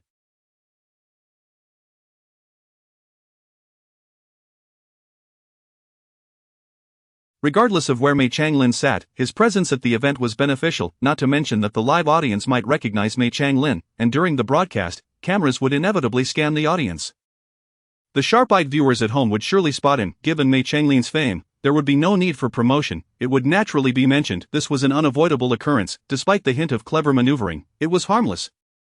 With Gu Fan's connection, Mei Changlin would likely not hold it against him. By 9:50, all contestants and program equipment were ready, and the audience had taken their seats. Mei Changlin, He Fong, and Zhou Lan occupied the front row. At 10 o'clock, all live streaming platforms lit up simultaneously in one shared broadcast room. The host's resonant voice echoed far and wide. "Ladies and gentlemen, and to all viewers in the live stream, welcome to the grand finale of Can You Hear My Song? Chapter 45. With his presence, the championship is already claimed. Let the broadcast begin." At last, the finals have arrived. Gu Fan swiftly seized the championship, radiating brilliance. Even if there is hip-hop and huagua, it must stand aside. The comments in the livestream flowed like a river. The host continued, "After 2 months of trials, 4 contestants have successfully navigated through numerous challenges to reach today's grand finale. They are the vibrant girl, Li Shinner, the aloof prince, Wang Zhe, the graceful goddess, Bai Sierra, and our undefeated champion, Gu Fan." With each name the host announced, a corresponding promotional poster appeared on the grand screen behind him, eliciting roaring cheers from the audience. The fans of each contestant waved their light sticks enthusiastically. "Love you, Bai Sierra, Wang Zhe, the king, Shinner for the victory," were the slogans displayed on their light sticks. Upon the host uttering Gu Fan's name, his promotional poster instantly illuminated the big screen. At that moment, the audience's cheers reached a crescendo. "Gu Fan, I adore you," voice cracking. Fan, I love you. The poster is ridiculously handsome. Wow, just looking at the poster makes me weak. So dashing. Set sail." In the audience, fans waved their light sticks, which depicted a small boat, with the phrase "Set Sail" inscribed beside it. This was the affectionate title the fans had spontaneously devised for Gu Fan's support. Fenghua Entertainment had also contributed significantly to this endeavor. Mei Changlin, listening to the fervent cheers of the surrounding fans, could not help but smile. After all, they were cheering for his disciple. Who would have thought that Gu Fan would garner such a following upon entering the music scene? He felt immense pride for his pupil. Even if he could not become a star in traditional opera, excelling in the music industry was quite commendable. Meanwhile, the host's voice continued, "Today, the 4 most exceptional contestants of Can You Hear My Song? Will engage in the final battle for the championship, the highest honor of this summer. Who will ultimately claim it? Let us eagerly anticipate. Now, let us welcome the 3 mentors to the stage." As the melodious music played, the three mentors took their seats. The promotional posters gradually faded from the big screen, revealing the four contestants in their respective waiting rooms. Except for Gufan, the other three contestants appeared on the screen, while Gufan cleverly hid behind a large standee. Where's Gufan? Hey, where did Gufan go? Director, your program is missing someone. No way. Gufan has vanished. The fans were perplexed just then. A hand emerged from behind the standee and waved to the audience, then noticed, oh my, Gufan is hiding behind the standee. What's wrong, can't face the public? Geez, I thought it was some supernatural event or a criminal case. Who knew it was Gufan's playful antics? This guy is too much. Upon witnessing this scene, Mei Changlin let out a displeased hum, disregarding the occasion. His admiration for Gufan's talent and dedication was unparalleled. However, he found Gufan's mischief intolerable. Now that he was on the verge of becoming a superstar, he should be more mindful of the situation. But just as Mei Changlin uttered these words, he heard people around him say, I quite like Gufan like this, haha. Such mischief. I adore it. Gufan is truly my source of joy in this program. Even during the finals, he doesn't forget to entertain. Mei Changlin, he fell silent. Perhaps he was indeed out of touch with the times. Today's youth seemed to prefer a more jovial artist like his disciple. The serious style had become outdated. I in the seat behind Mei Changlin, Yu stifled laughter, whispering to herself, Master, do feel free to criticize him now. Soon, it will be you who is in tears. She had caught every word Mei Changlin said, fully aware of Gufan's intention to hide behind the standee was to surprise him. The more Mei Changlin wished to reprimand Gufan, the more touched he would be later. On the mentors panel, Zhang Yuan was expressing his heartfelt sentiments. Out of 36 contestants, each one has been exceptional, yet only you four remain. In my eyes, you are all immensely talented newcomers. I feel somewhat ashamed that over these 2 months, the three of us mentors haven't been able to assist you much. You each possess your unique style and perspective. In my view, you four are already competent musicians. But that is not enough. There can only be one champion. And that champion will undoubtedly emerge from among you. I hope today you can showcase your utmost strength, prove yourselves, you are the finest among us. There is a blessing I have long desired to impart to you. On this last day we share, I bestow it upon you. I hope you all may, in the future, reach the pinnacle of the music world, standing atop the summit, surveying all mountains small. The audience erupted into thunderous applause at Zhang Yuan's speech. On the screen, Baixier, Wang Zhe, and Li Xin all nodded in agreement. Behind the standee, Gufan also raised a hand, giving an OK sign. With a puff, a spectator burst into laughter. Why does the vibe change every time it gets to Gufan? Take it seriously. By the way, what is Gufan hiding? Is it women's clothing? Bro, you really dare to think. With the mentor speeches concluded, the host took the microphone once more, pointing towards the big screen, and declared powerfully, then, the finals of Can You Hear My Song? Officially commence. Please welcome our first contestant, Li Xin. The vibrant Li Xin rose from the central stage's lift, and at that moment, melodious music filled the air. Her song mirrored her spirit, full of vitality. Gufan, concealed behind the standee, watched Li Xin's performance through the display screen. Following Li Xin was Wang Zhe, and then Baixier. Gradually, Gufan stood up, guided by the props team towards the center stage. As Baixier's performance concluded, curtains descended on either side of the stage. Gufan, donning a headset microphone and holding a folding fan, ascended the lift, the splendid performances of the other three contestants echoing in his mind. Each contestant was exceptional, every performance was captivating, each melody was ear-catching, every lyric was enchanting. In any other program, the three would be champions. It could be said without reservation that these three contestants could each win a championship in separate talent shows. With a hint of apology, Gufan murmured, I'm sorry, everyone. With his presence, the championship is already claimed. Chapter 46, The Drunken Concubine. Amidst the anticipation of countless spectators, the curtain on stage slowly parted.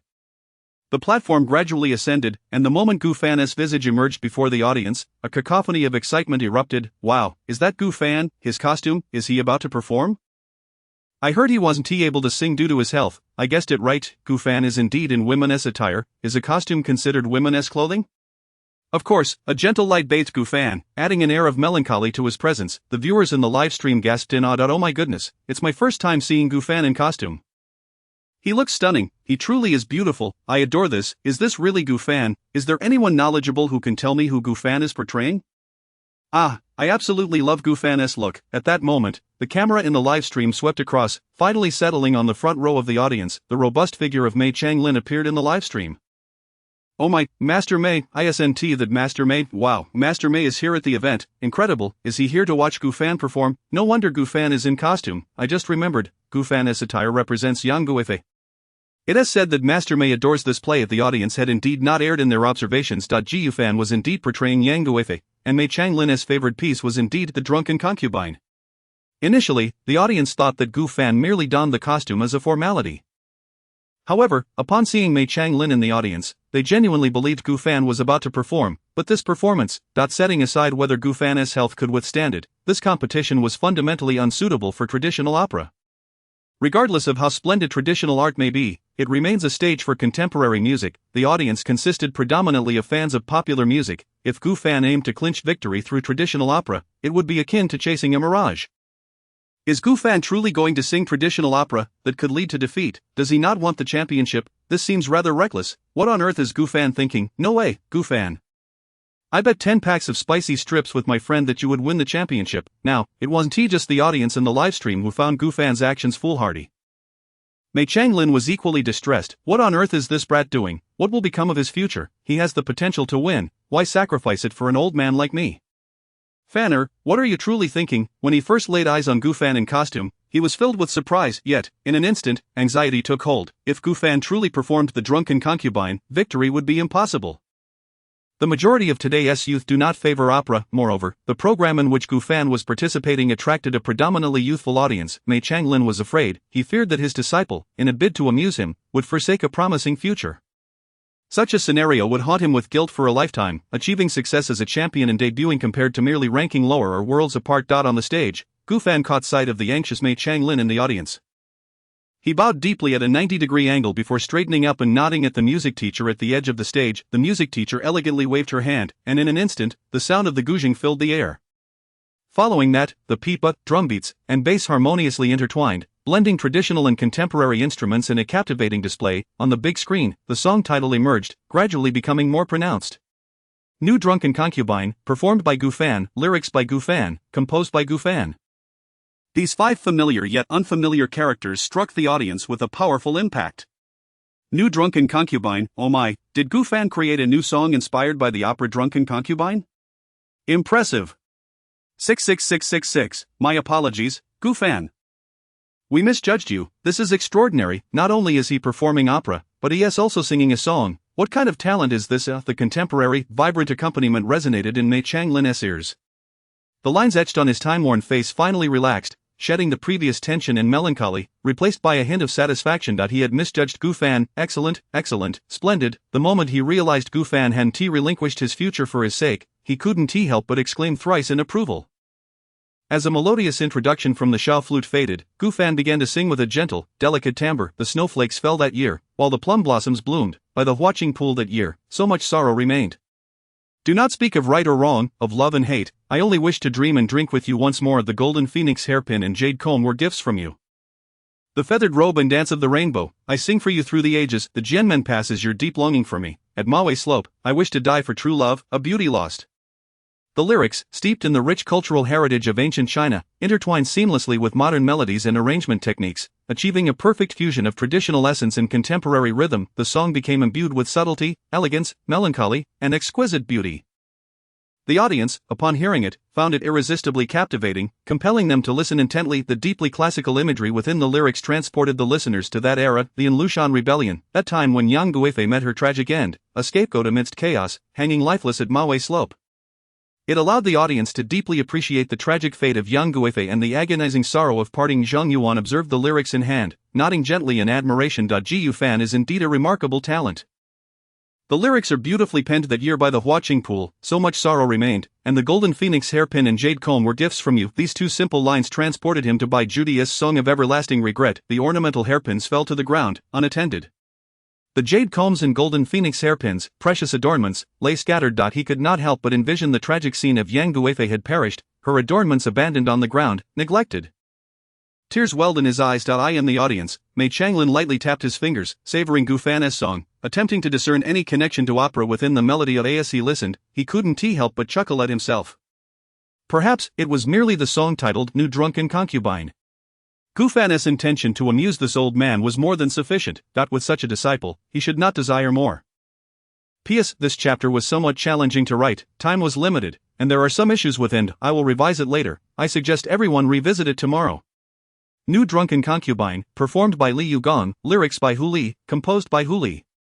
Chapter 47:30 million votes, a roar of cheers that reaches the skies, Gu Fan under the spotlight. Gu Fan's voice sounds remarkably feminine, truly reminiscent of Yang Guifei. If I didn't know this was Gu Fan, I might have mistaken him for a girl. Such a beautiful sound. I adore the pipa in the accompaniment. The audience was engrossed in discussion when suddenly, Gu Fan on stage made a swift change in movement, his hands floating gracefully, forming the iconic orchid gesture. The elegant movements from the Peking opera piece Drunken Beauty were flawlessly displayed even with simple operatic gestures. Gu Fan held his OWN.AT this moment, his singing style transformed, and a melodious, feminine operatic tone emerged from his lips. Love and hate exist in an instant, raising a glass to the moon, feelings as vast as the sky. Love and hate, both unclear, I ask you, when will you be in love? The traditional ethnic operatic style stirred ripples of emotion among the audience, akin to the sweet songs of swallows.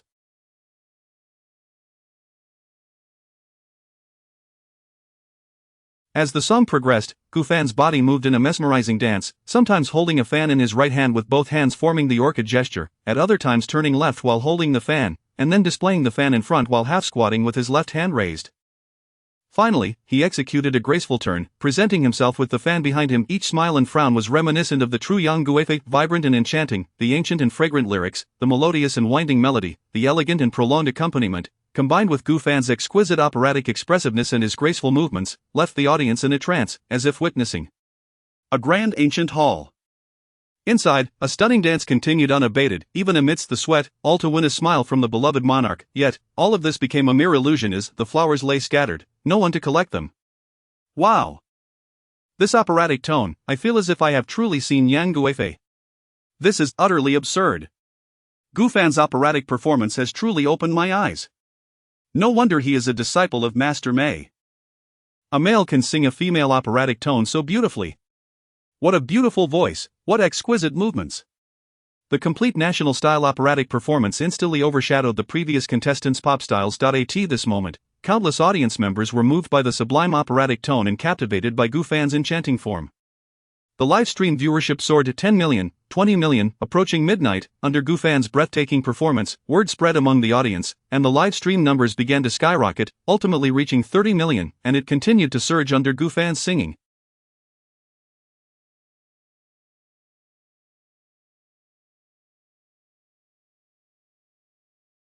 The barrage of comments surged like autumn leaves, nearly obscuring the screen, forcing viewers to disable comments just to see the performance, the live audience, the online viewers, the other three contestants in the waiting room.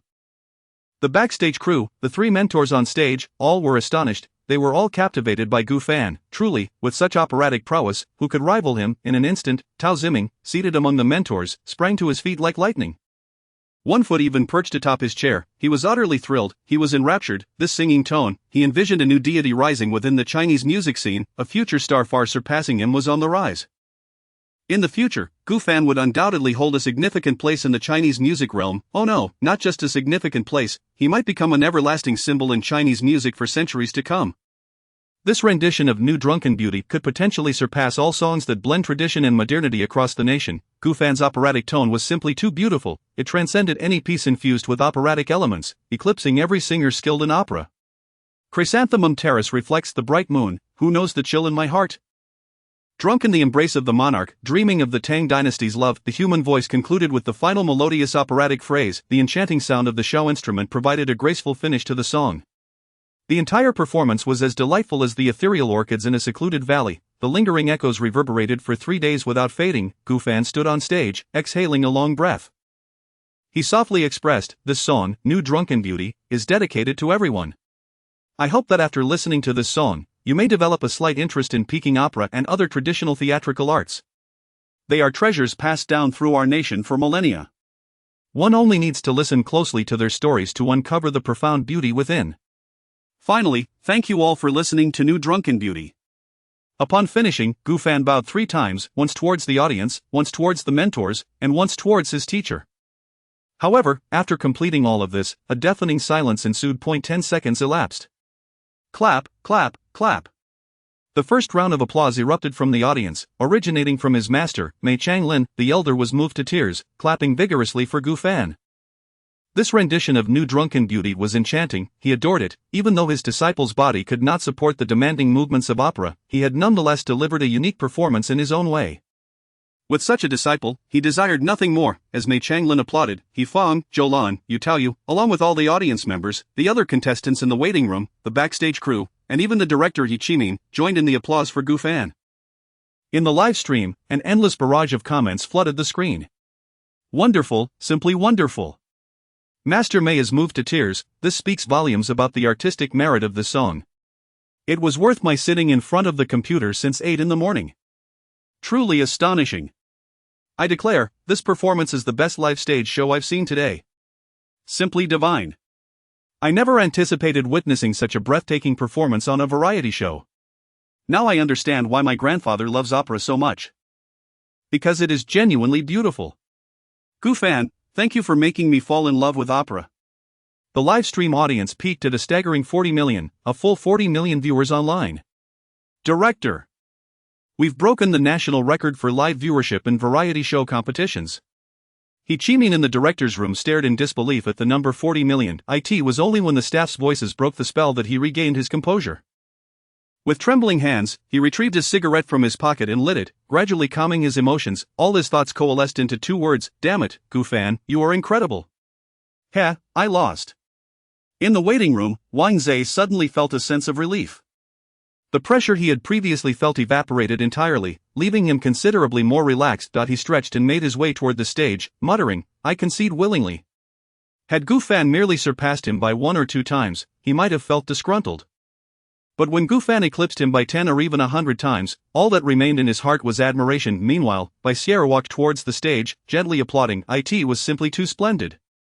It was one of the best live performances she had ever witnessed in her life, and this remarkable feat was accomplished by her dear friend. She was genuinely delighted from the bottom of her heart.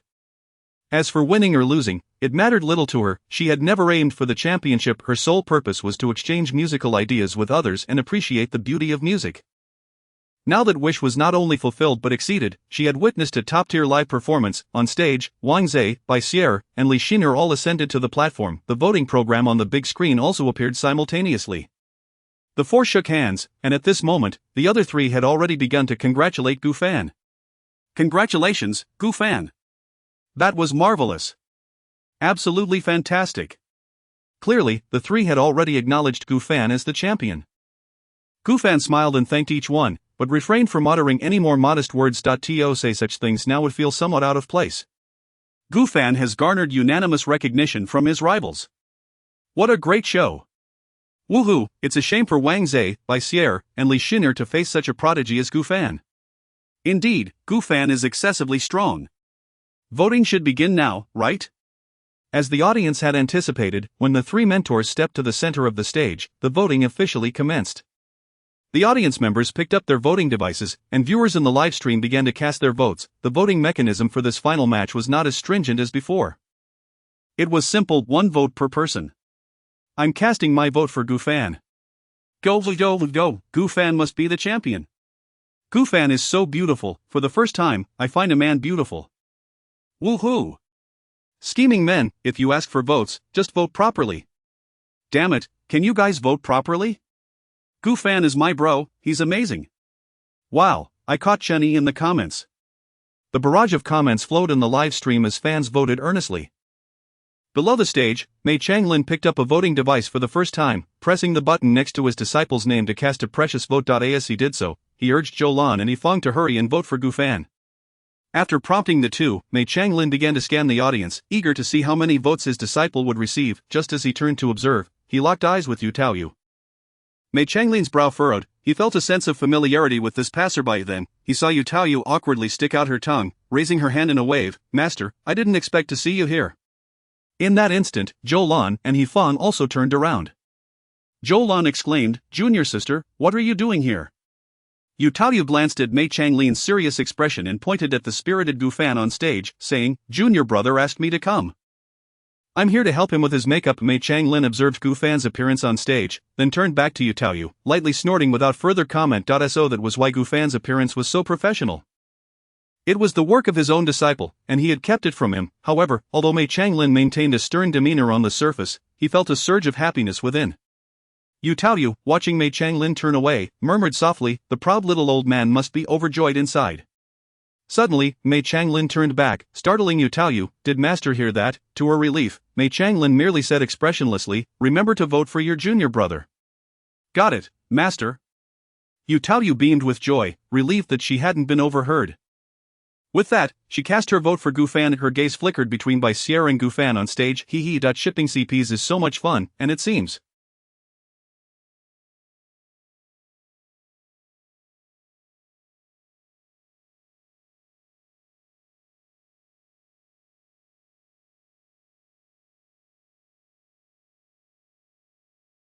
Gu Fan and Wang Zhe could also be a possibility. Yu Taoyu's CP shipping was indeed quite peculiar. On the big screen, Gu Fan's vote count began to surge. With every blink of the audience, the numbers shifted dramatically: 1 million, 2 million, 5 million, 10 million, 20 million. Damn it, I lack culture, but darn it is, Gu Fan 34, 525, 900 votes, Bai Sierra 6. 9,945 million votes, Wang Zhe 5. 8,866 million votes, Li Xian'er 3. 6,478 million votes. The cheers from the audience soared, breaking through the ceiling and soaring into the heavens. Wow, 30 million votes, wow. Damn. Who else is there? Gu Fan, incredible. Voice cracking, so powerful. It's a chasm. Gu Fan's votes truly create a chasm debut. Below the stage, Gu Fan's circle of friends and family applauded joyfully, tears glistening in their eyes. Witnessing Gu Fan's staggering vote count, their emotions ran deeper than those of the ordinary audience, especially Mei Changlin, who was once again moved to tears. Today marked the occasion when he shed the most tears in his later years. His disciple had garnered such an impressive number of votes with a song infused with elements of traditional opera. Gu Fan, through tangible actions and authentic figures, conveyed to him that traditional opera has not faded into obscurity. The essence of the nation is far from being outdated. Traditional opera is still cherished. Mei Changlin, with his aged hands, continuously applauded his disciple. Well done, Fanner, you are remarkable. On stage, Tao Ziming glanced back with the microphone, overwhelmed with excitement to the point of nearly losing his voice. 34,522,000 votes. Gu Fan has achieved 34,522,000 votes. The other two mentors simultaneously turned around, their astonishment unabated. This was indeed the highest vote count they had ever witnessed in a talent show. This represents a genuine endorsement from 34 million real audience members. Even the most established and popular idol stars do not achieve such numbers. Moreover, Gu Fan does not even pursue the idol route. This program has never marketed him like a flowery celebrity. His current achievements are truly a testament to Gu Fan's own talent and charismatic persona. It is simply awe-inspiring. Beside Gu Fan, the other three contestants also beheld the vote count. Rather than feeling disheartened, they instinctively applauded and took a few steps back, conceding the stage to Gu Fan. Only Gu Fan and the three mentors remained at the center of the stage, the spotlight shining solely on his upright figure, radiant and resplendent. Every person present held their breath. They knew that the most exhilarating moment was about to unfold. Chapter 48. As long as I can still sing, as long as you are here, this journey shall know no end. It's coming, it's coming. Hurry up. Don't dawdle, announce Gu Fan as the champion. I've been waiting impatiently. Charge, charge, charge. Under the fervent urgings of the audience in the live broadcast room and the intense gaze of the on-site spectators, in that instant, an endless cascade of colorful streamers descended from the heavens. At the edge of the stage, brilliant flames shot skyward, illuminating the entire stage in a dazzling display, as if to celebrate Gu Fan's triumph. The audience's ecstatic cheers reached an unprecedented peak. Gu Fan is the champion. The most prestigious champion in the history of talent shows. Ah, Gu Fan, I love you. The champion is truly deserving. Gu Fan's performance was the most spectacular I've ever witnessed, and he is the most outstanding contestant. The live broadcast room was inundated with a flurry of comments akin to falling snow. Congratulations, Gu Fan, 666666. Who else? At Tingxian Entertainment, Chenny leaped from the sofa in exhilaration. Handsome brother, you're amazing. I knew you could do it. Chenny shouted excitedly, drawing curious glances from the surrounding members of Tingxian Entertainment.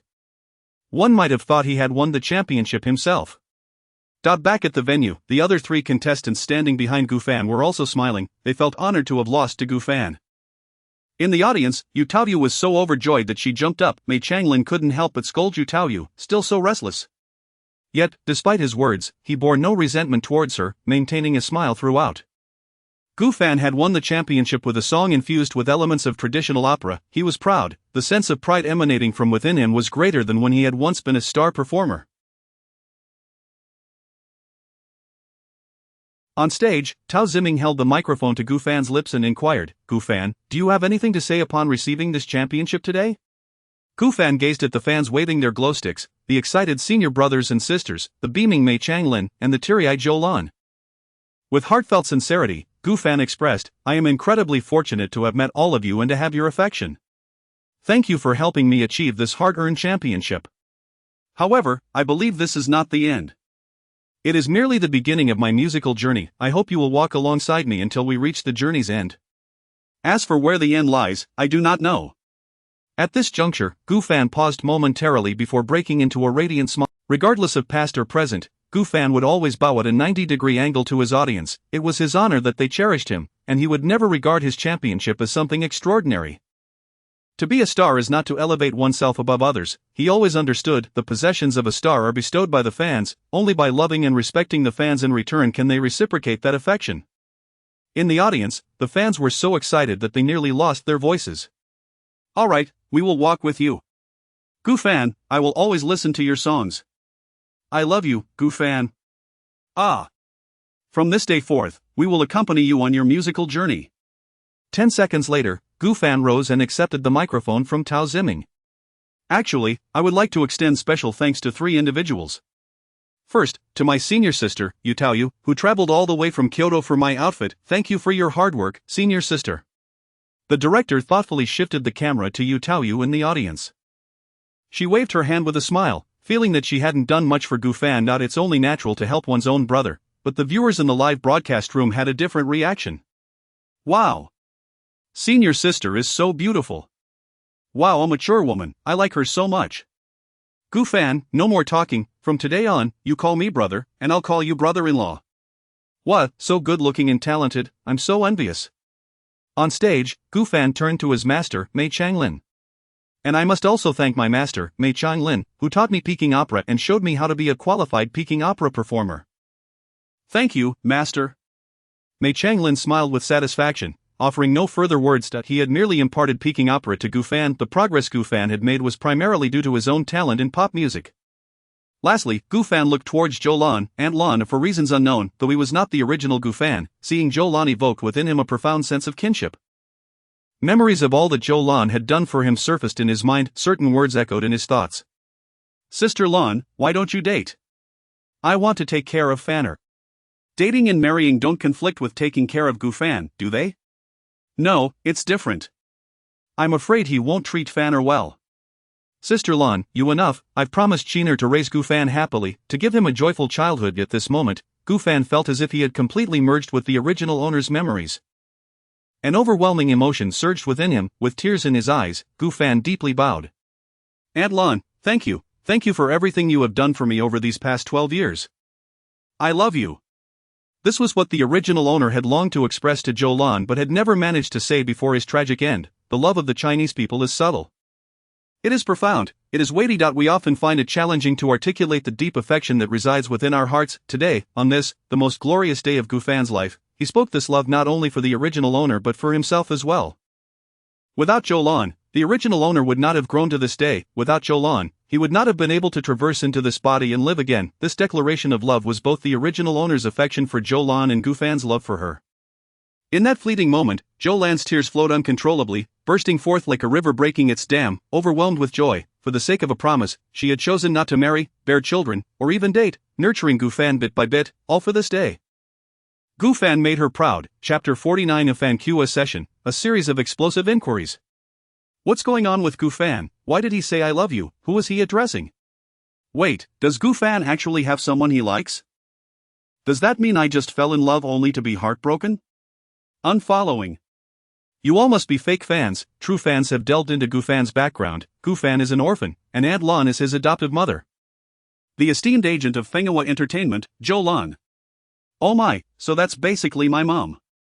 Hello, Auntie, I admire your son. Thank you, Aunt Lan, for introducing us to such an outstanding artist. Generally speaking, when an artist openly declares love on a show, it tends to lose them fans. Yet, Gufan is an exception. Instead, it deepens the affection his fans hold for him. After all, who does not appreciate someone who is grateful? Gufan bowed deeply for an extended period. Once the audience gradually quieted down, he slowly rose. He cast a glance at Joe Lan in the audience, who was genuinely smiling. In truth, Gufan wished to express gratitude to many individuals. However, he could not voice it because those individuals do not belong to this world, yet their works have been brought into this world by Gufan. It is only right to express thanks. But he could only offer silent gratitude in his heart. As the melodies of the three mentors filled the air, the curtain above the stage began to descend slowly. The program announced its conclusion. Yet, a group of audience members felt an undeniable reluctance. Wow, I really don't want this to end. Woo woo woo, thank you for 2 months of companionship. Looking forward to the next installment. Fans were lamenting. Suddenly, a small notification appeared in the upper right corner of the screen.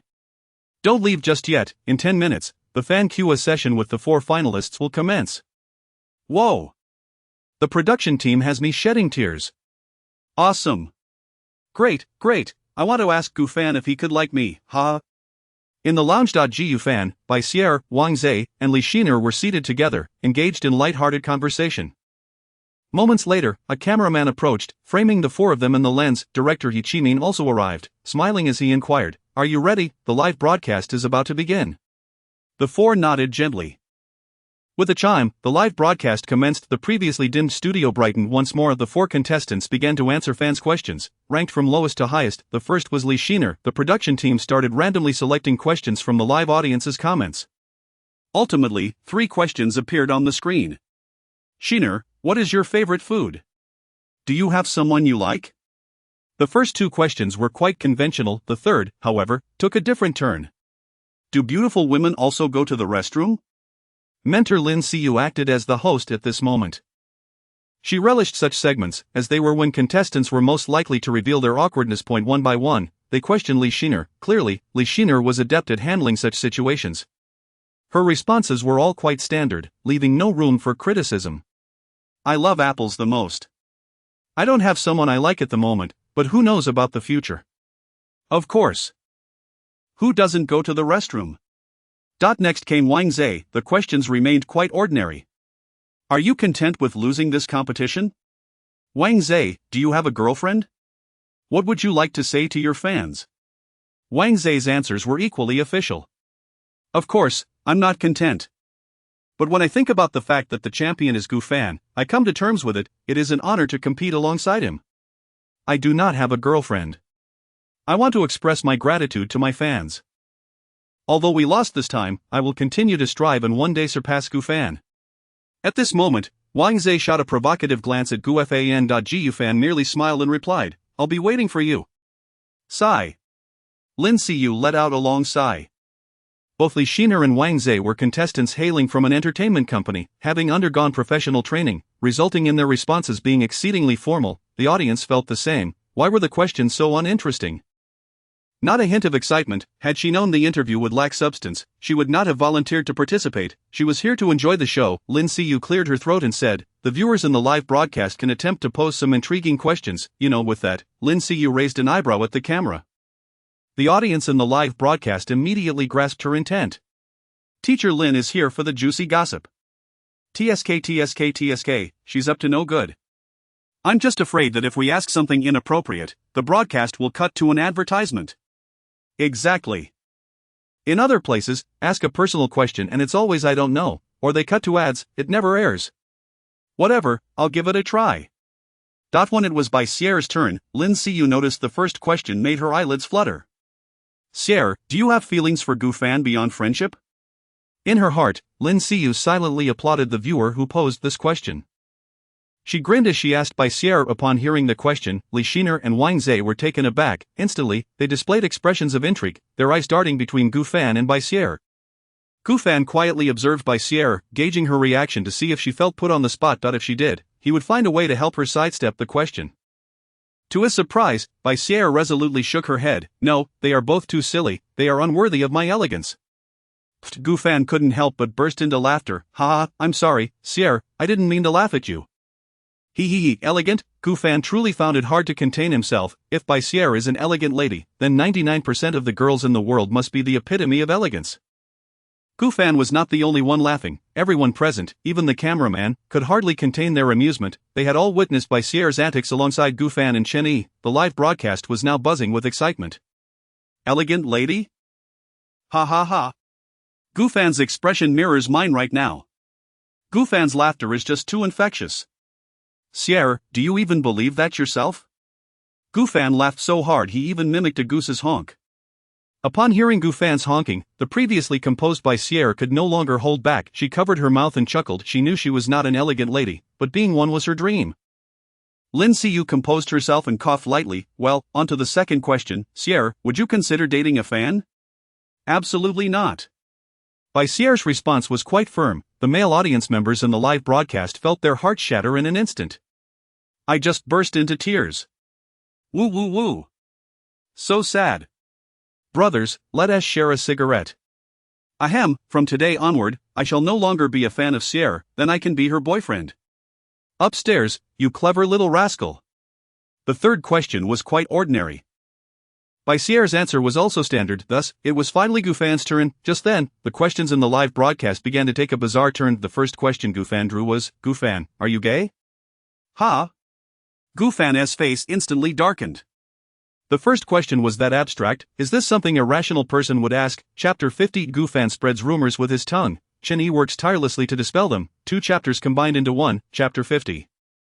Gufan spreads rumors with his tongue. Chen Yi runs to refute with all his might. 2 chapters combined into one. The male fans are ecstatic. Hurry, Gufan, respond quickly. I can be either a 0 or a 1. Can the male fans please leave the live stream? Gufan belongs to us female fans. He's ours. Male fans, get lost. The atmosphere in the livestream was tense. Gufan's face twitched as he scanned the room, realizing that everyone was gleefully watching his predicament. Among the crowd, however, there was one familiar face missing. Gufan let out a deep sigh, beginning to mourn for Chen Yi. Sorry, brother, you must be sacrificed. Clearing his throat, Gufan solemnly declared, I regret to inform you that I am not. The cunning audience in the livestream was prepared to wail in despair, but Gufan suddenly shifted his tone. However, in an instant, all eyes were once again fixed on Gufan, his words resonating in their ears. Chen Yi is. Many might believe that my relationship with him is quite close, leading to such misunderstandings about my own orientation. Let me clarify, he continued.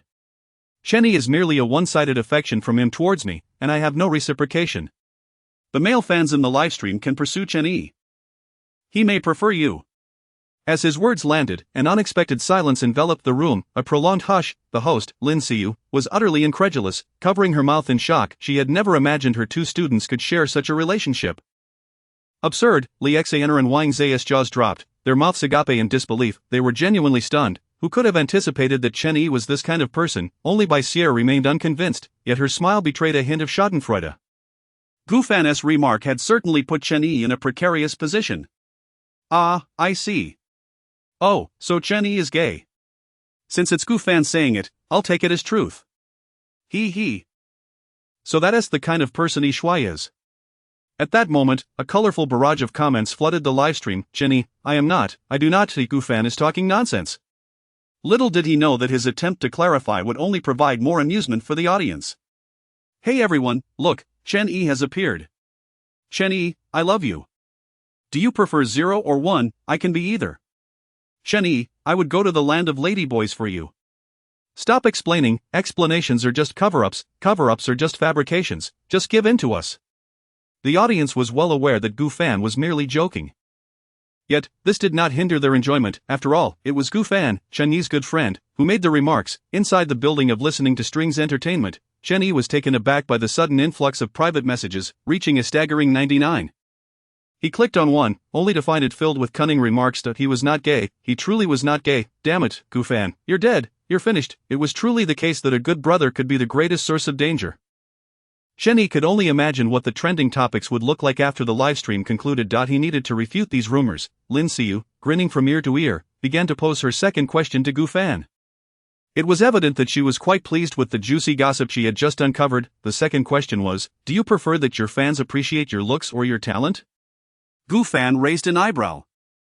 This question seemed relatively normal. He chuckled and replied, I possess only looks, and no talent. As soon as this statement was made, Wang Zhe, sitting not far from Gu Fan, rolled his eyes first, his expression one of utter disbelief. Humph, what a classic case of humble bragging. He prepared to expose Gu Fan's true nature. Wang Zhe interjected, if you have no talent, then I must be an idiot. Gu Fan turned to Wang Zhe, his eyes filled with pity. This foolish child, why berate himself? Wang Zhe, I will not allow you to speak of yourself in such a manner. Gu Fan slowly shook his head, his words brimming with concern for Wang Zhe. Wang Zhe blinked, initially slow to comprehend. It wasn't until Li Xian'er burst into laughter beside him that he realized, did he just insult himself? He had intended to unveil Gu Fan's humble bragging nature. How did it turn into Gu Fan showing concern for him? Wow, Gu Fan was too adept at finding flaws in his words. As Wang Zhe felt a twinge of discomfort, the audience watching the entire exchange in the livestream erupted in laughter. Wang Zhe, that silly boy. Gu Fan is so humble bragging. You're killing me, he is so good at dishing it back. Gu dui. I'm Wang Zhe, and my mentality is crumbling. It is one thing to see someone bragging, but to be roasted by them too. Gu Fan's interview is lively, I love it. What is the last question? Oh wow, the last question is explosive. The livestream displayed the last fan question, which was as follows. Every question has an answer, so what is the answer to my question? Wow. Gu Fan furrowed his brow at this question, stroking his hair. This batch of fans is too difficult to handle. Why is the question so abstract? The previous questions by other contestants were all quite normal. Why is his so peculiar? Now not only was Gu Fan a bit perplexed, but the audience's CPUs were also overheating. Whoa. Wait a second, everyone, I can't process this. What is the answer? Oh, my head is smoking. This question is too abstract. Is the person who asked this unable to devise an answer? He decided on a whim. Skip. Yet, this single word caused the livestream comments to pause for 2 seconds of the audience, upon careful reflection, thought, skip, that seems quite reasonable. After all, didn't too many homework assignments from their childhood often conclude with skip on the last few pages? In an instant, the barrage of comments erupted. He is not stumped at all. This answer is brilliant, skip. 0 out, 0 out. 666, 6666. The 4 contestants finally answered all the questions, and shortly thereafter, the live stream came to a close. It was time for Gu Fan and the others to depart from Yopu village. However, before they left, Gu Fan purchased a small fish tank and scooped the little fish into it. As he approached the entrance of Yopu village carrying the fish tank, He Chi-min happened to be standing there. Gu Fan greeted him with a smile. Director He, come find me to play sometime. He Chi-min nodded, but his gaze remained fixated on the fish tank in Gu Fan's hands. Noticing He Chi-min's eyes, Gu Fan stepped back a bit. Director He, this little fish is a gift from you to me. I know, would I go back on my word? He Chi-min nodded reluctantly, then coughed, placing a hand on Gu Fan's shoulder in a friendly manner. Well, little Fan, we're friends now. I've grown fond of this little fish after all this time. Would you sell it to me for $1 million? How much, $1 million? Gu Fan feigned shock. Just when He Chi-min thought he had a chance, Gu Fan dashed his hopes. I won't sell it. Gu Fan was adamant about separating money from joy.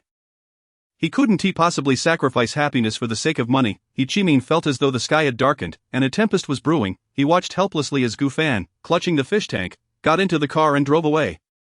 At that moment, he could only feel the cold rain drenching his face. It was unbearable. He wanted to cry. Got inside the car, Gu Fan glanced back at the sorrowful He Chi-min and laughed. Brothers Du and Wang, can we take a detour?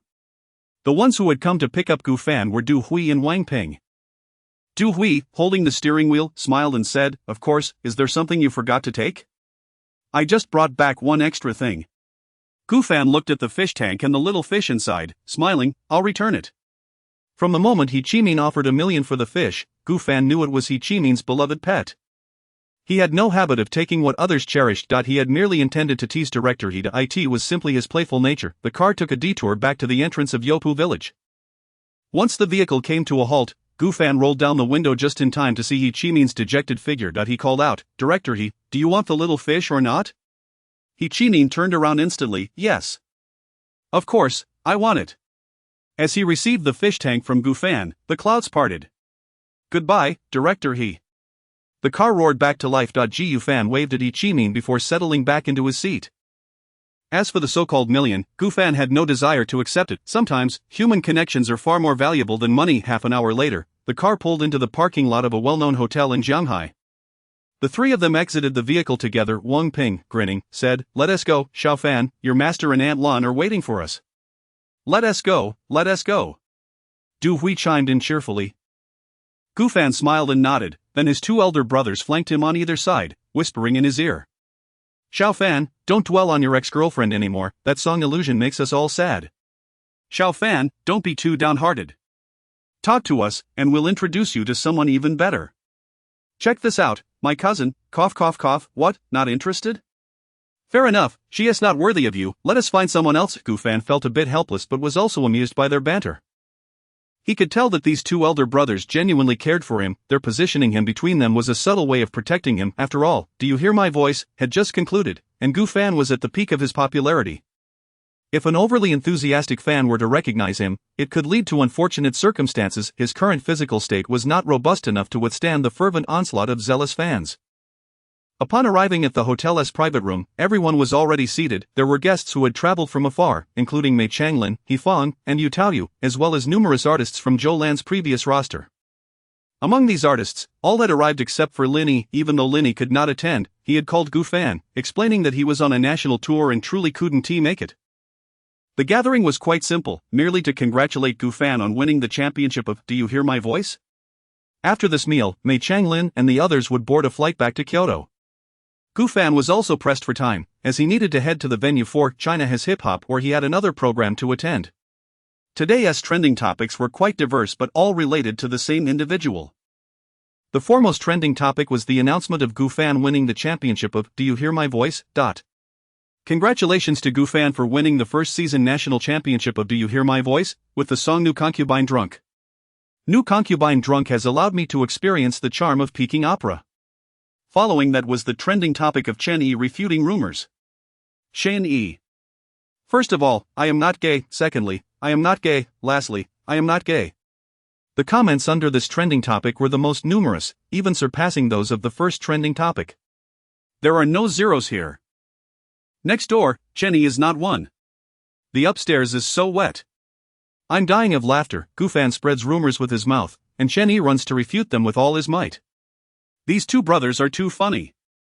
Sheer too, saying Gufan and the two aren't worthy of her, huh? As expected, he is stunning. The third trending topic was the official announcement from China Has Hip Hop that Gufan would be participating in the next episode. The rising star of the music scene. The grassroots rap newcomer King Gufan will appear as a special guest on China Has Hip Hop tomorrow, a battle of the kings. Are you excited? Whoa, Gufan just won the championship of Do You Hear My Voice, and now China Has Hip Hop invites him, 6666. This clout grab is brilliant, Director He must be crying in the restroom. How could China Has Hip Hop not capitalize on this? Gufan's popularity alone surpasses that of 10 major labels. This is going to be intense. Gufan's appearance will surely be overwhelming. I wasn't planning to watch China Has Hip Hop, but now that Gufan is participating, I guess I'll reluctantly tune in. The netizens could see through the scheme immediately, recognizing that China Has Hip Hop was attempting to leverage Gufan's popularity. Soon, someone noticed the issues within the promotional wording of China Has Hip Hop. Grassroots rap newcomer King, the production team really knows how to play with words. LOL, referring to Gufan as the grassroots rap newcomer King? So your meaning is that your show as newcomer King is officially designated? Interesting, a battle of the kings is just that, but why take a jab at Gufan? Honestly, does China Has Hip Hop even have a rap newcomer king? Who crowned them? The semifinals haven't even begun yet, just a newcomer king, and a battle of the kings, how could that be? I have a feeling Gufan is being set up. China Has Hip Hop is trying to ride on Gufan's coattails. Quick, tag Gufan. Don T let him get tricked. Gufan hasn't even opened a Weibo account yet. Indeed, Gufan had yet to open a Weibo account. The company had initially planned to wait until Gufan finished participating in Do You Hear My Voice before capitalizing on his peak popularity to set up his Weibo account and arrange a livestream, allowing him to interact with fans and maintain those connections. Little did they know that China Has Hip Hop would pop up in the interim. The company and Gufan could not ignore the potential for profit. After all, Gufan was only participating in one episode of China Has Hip Hop. With just a day's difference, his popularity would hardly diminish. Naturally, they decided to hold off on setting up Gufan's Weibo account until after his participation in China Has Hip Hop. At present, Gufan had already arrived at the venue for China Has Hip Hop, the Hip Hop Film and Television Center, Chapter 51, La Potent Remedy. Damn it, those outside are about to elevate him to the heavens. Whaley, one of the top 10 contestants of What Country's Hip Hop, slammed his phone onto the table in a fit of rage, causing a loud clatter. He had seen all the comments online, remarks like, "Just give the championship to Gufan, and Gufan alone is worth the top 10 brands, and Gufan is the true rap king," had all reached his eyes. As one of the top 10 brands, and one of the candidates with the greatest chance to become this year's rap king in Wa Country, his anger was palpable. The mood of the other contestants was hardly better. Why should Gufan, with only one rap piece to his name, be heralded as the rap king, if they were to finally crown a champion, only for another to emerge outside the competition as the true rap king? What was the point of their participation? What significance did it hold? Allow me to speak, a voice interjected. Lin Kai, his expression grim, stood up and declared, "As you all have seen, the production team has invited Gufan, and they even want the contestant ranked first tomorrow to challenge him head-on." Isn't that clearly stating that we are inferior to him? I can no longer endure this. What about you all? At this moment, the majority of the top 10 brands contestants were present. They were, after all, acquaintances faced with the common adversary of Gufan. They naturally banded together. The crowd erupted, slamming their hands on the table. I simply can't tolerate this. Neither can I. Damn it. Let's take him down. Outside the door, Shen Ziming sauntered by with a lollipop in his mouth. Overhearing the raucous noise within, he shrugged in resignation, a nonchalant smile gracing his lips. These individuals loved to form cliques, and most of the judges hailed from their circle. They united to marginalize other contestants, and throughout several episodes, many formidable competitors had been ousted by them. 7 of the top 10 brands belonged to their clique. It was apparent to any discerning observer what was transpiring, yet, they still had the audacity to call it mutual support within their circle. Shen Ziming thought that while it was fine for a group of acquaintances to assist one another, they at least needed to present something of quality. It was baffling how they could present a piece with a line repeated 100 times in the last episode and still emerge victorious. Would the public even comprehend such a rap piece? Absolutely not. It was simply demeaning the public's perception of rap and diminishing its stature. When the market was filled with such mediocre rap, it was no wonder that it drew widespread criticism. Although Shen Ziming was also one of the top 10 brands, he held little hope for this program. The simple truth was that he did not belong to their circle. It was a harsh reality, and he felt weary of hearing their mutterings. They were merely plotting against the imminent arrival of Gufan. He was all too familiar with their tendencies. As for Gufan, while Shen Ziming thought the online audience was elevating him too high, he bore no ill will towards him. In the current rap environment, having someone like Gufan rise to prominence, embraced by rap enthusiasts, was not a problem at all. In fact, Shen Ziming hoped for more individuals like Gufan to emerge, as that could truly transform the public's perception of rap, demonstrating that rap is not vulgar. At present, Gufan remained blissfully unaware that he had become the target of disdain among most contestants in Wa Country's Hip Hop. He first visited the Hip Hop Film Center, and then, accompanied by the program staff, arrived at the hotel, where he would rest for the night before participating in tomorrow's live broadcast. Everything proceeded smoothly and according to plan until the production team informed Gufan that he would be engaging in an impromptu rap battle with the contestant who received the highest score the following day. Gufan began to sense the underlying implications. A newcomer who had just debuted, joining the program midway, could only challenge if he ranked first on the day of the show. Wasn't this a blatant insinuation that everyone else paled in comparison? It was hard to imagine that the contestants of Wa Country's Hip Hop would accept this with grace. In an instant, Gufan grasped the convoluted nature of the situation.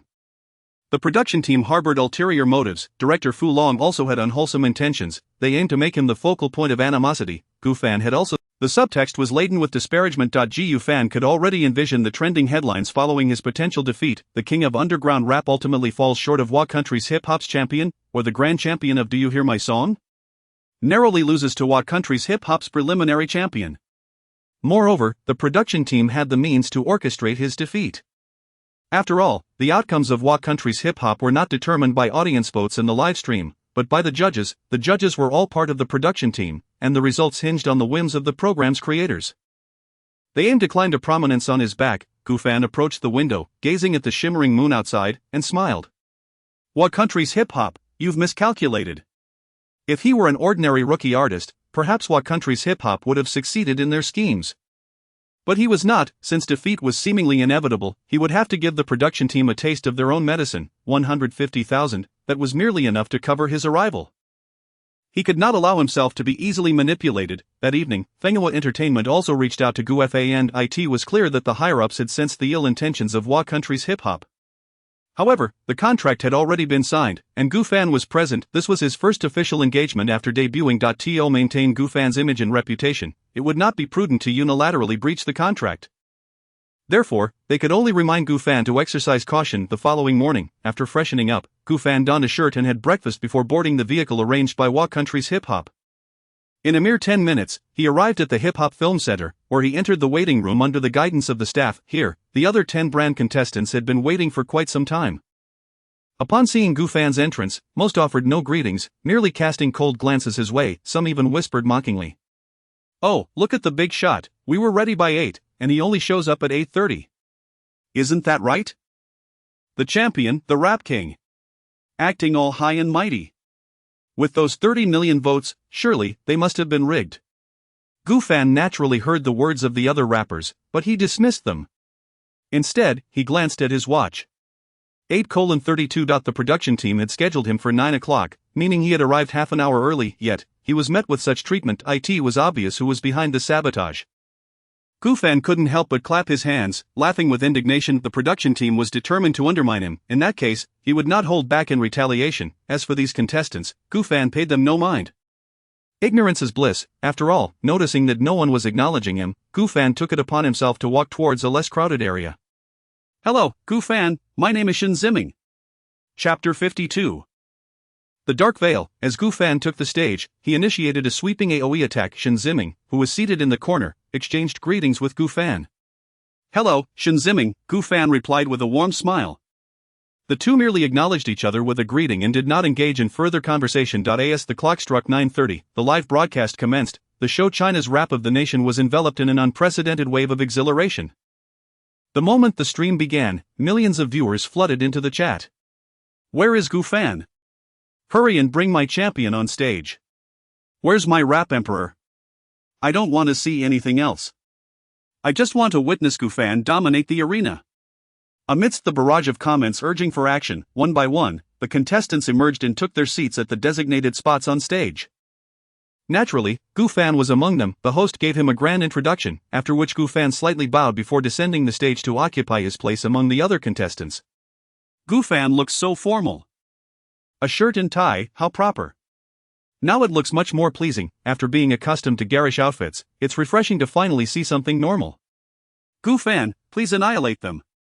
The first performer was Whaley, with a song titled Target of All Arrows. Right from the outset of this first performance, Gufan furrowed his brow. Initially, he had anticipated something worthwhile, as the song title sounded quite conventional. However, once Whaley began to sing, "I am always the target of all arrows. I am always the target of all arrows. It's all my fault for being the target of all arrows." Gufan was left bewildered. This rap, the most perplexing part was that the other contestants nearby seemed to be enjoying it. Gufan ran his fingers through his hair in frustration. He felt somewhat overwhelmed. To make matters worse, after the performance concluded, the host called upon Gufan for his feedback. "Gufan, could you share your thoughts on Target of All Arrows?" At that moment, the camera focused on him. Gufan's previously contorted expression instantly reverted to a semblance of composure. A strained smile crept onto his face as he grasped the microphone. However, the audience in the live chat had already noticed his reaction. Did you see Gufan's expression just now? It was like he had eaten something utterly repulsive. So twisted. Wow, Gufan not only excels in Peking opera but also in Sichuan opera. His ability to change expressions so swiftly is astonishing. Goodness. Gufan's facial expression management is incredible. Professional fake smile, so skilled. I never expected Whaley to perform such a piece as Target of All Arrows, another disgrace following temporary embrace of a pig's foot. In the venue, all eyes were fixed on Gufan. While Gu Fan was momentarily at a loss for words. His mind was flooded with countless descriptors, yet none could adequately convey his distaste for this lackluster performance that even a stray dog would scorn. Ultimately, he managed a forced smile and remarked, "It's quite difficult to assess. I wish him success." On stage, Whaley's expression soured. Clearly, this was the first time he had received such feedback. Previously, he had only been praised, and now, with Gu Fan's evident discomfort, it was apparent that he was being looked down upon. Whaley chuckled, opting not to respond further, biding his time to show Gu Fan who truly reigns as the rap king. The second contestant, Lin Kai, spoke with an air of ignorance that was quite intense.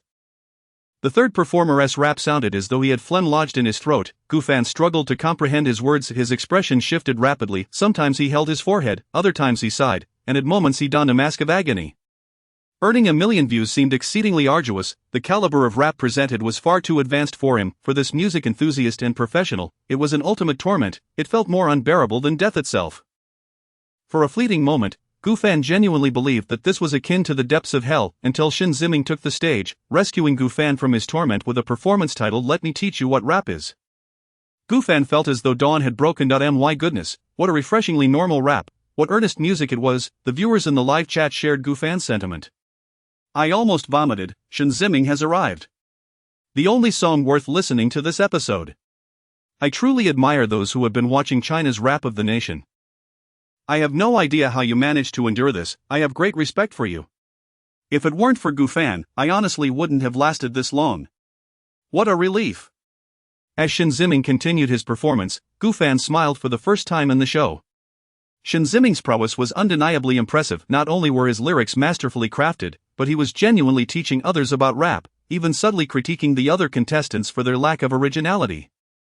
A true rap virtuoso, Gu Fan raised an eyebrow, but if he could have an impromptu rap battle with Shin Ziming later, it would indeed be intriguing. As for the other contestants, he had little desire to share the stage with them. A stage devoid of suspense would be far too dull. Yet, reality did not unfold as Gu Fan had hoped. Shin Ziming, whom he had high hopes for, ended up receiving the lowest score of the night. Meanwhile, Whaley, with his earlier performance target of all arrows, ranked first. Gu Fan's face instantly reflected his bewilderment. It wasn't uncommon for talent shows to have hidden agendas. However, this was excessively absurd.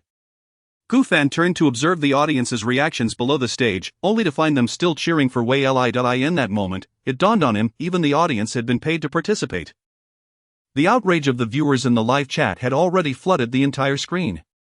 Why was Shin Ziming eliminated? It's one thing for Shin Ziming not to take first place, but to be eliminated? Truly a case of network manipulation, just preying on those with fewer connections, huh? What a ridiculous show. Gu Fan glanced at Shin Ziming's forlorn figure as he exited the stage, then at the other contestants beside him who were still cheering. Alright. Initially, Gu Fan held no strong opinions about these contestants. His grievances were primarily directed at the production team. Even when he was subjected to snide remarks upon his arrival, it was ultimately due to the production team's error in scheduling. However, things had changed. This group of clowns, they all deserved a reprimand. On stage, the host cheerfully announced, "Now we come to the final segment of our show today. The ultimate showdown. The people's rap king, Gu Fan, will face off against today's impromptu rap king of China's Rap of the Nation, Whaley." Whaley cast a provocative glance at Gu Fan as he stepped onto the stage. Gu Fan took the microphone from the staff and casually unbuttoned the top button of his shirt. The moment Gu Fan stepped onto the stage, an incredibly rapid-fire rap commenced. All the contestants present were immediately taken aback. Was Gu Fan launching an all-out assault right from the start? Chapter 53. Competing on the scene is just cheating. Exploding net. My rhythm is fierce, my tongue is fiery, my saliva is scorching. It has that distinct flavor. I must confess, my rap skills can conquer Huagui Yushihada. The moment of near-breathless rap descended upon the stage of Huagui Yushihada. The speed was astoundingly fast, while the rhythm was at its peak. The articulation was exceptionally clear. The formidable foundation of his rap was immediately evident. Before he even reached the backstage, Shin Ziming heard the sound and instantly turned around, gazing in shock at the stage behind him. Incredible! Gu Fan's rapid-fire delivery was astonishing. Was there even a need for comparison? Shin Ziming felt that Gu Fan's mere appearance could earn him the championship. It was truly a pity that Gu Fan was not an official contestant of Huagui Yushihada. However, Shin Ziming couldn't help but feel a sense of relief that Gu Fan was not an official contestant of Huagui Yushihada. That if someone of such caliber were to fail to secure the championship, that would indeed be a travesty. On stage, Gu Fan's rap continued. His initial gentleness was merely a prelude. He intended to showcase his prowess, setting the stage for a subsequent barrage of insults. Since he was ready to unleash, he aimed to crush them from head to toe. A comprehensive domination, though it could hardly be considered gentle at this point. Makin' and breakin' it down, I lead the trend, then overthrow it. That there I go makin' a beat, the rhythm I create, ain't nobody, can, be touchin' me, out of reach, but. As he reached the final line, the distance between us is a staggering 10,000 miles, Gufan pronounced each word deliberately, simultaneously extending a thumbs up to all the competitors beside the stage, then slowly flipping it over. Moreover, Gufan didn't even spare them a glance while doing so. The venue fell into a profound silence. The actors and audience below the stage were at a loss for how to react. Their expressions clearly indicated that they were utterly stunned by Gufan's rapid-fire delivery. The viewers in the livestream were even more ecstatic. Oh ha! I'm dumbfounded, brothers, so fast, the lyrics are sizzling hot, right? Gufan's breath control is impeccable, and his enunciation is crystal clear. I actually understood everything. Gufan, allow me to address you as Brother Fan, you're amazing. Brother Fan is truly dominating Huagui Yushiha. In the contestant area, the expressions of the competitors turned grim, revealing strange smiles as they watched Gufan on stage. They often claimed that offense was an art, yet, when they became the targets of offense, their displeasure was palpable. Gufan was overtly provoking them all. Immediately, someone shouted, "Whaley, ye go for it.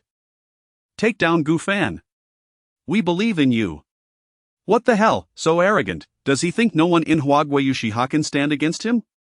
This final battle was categorized as an improvised performance.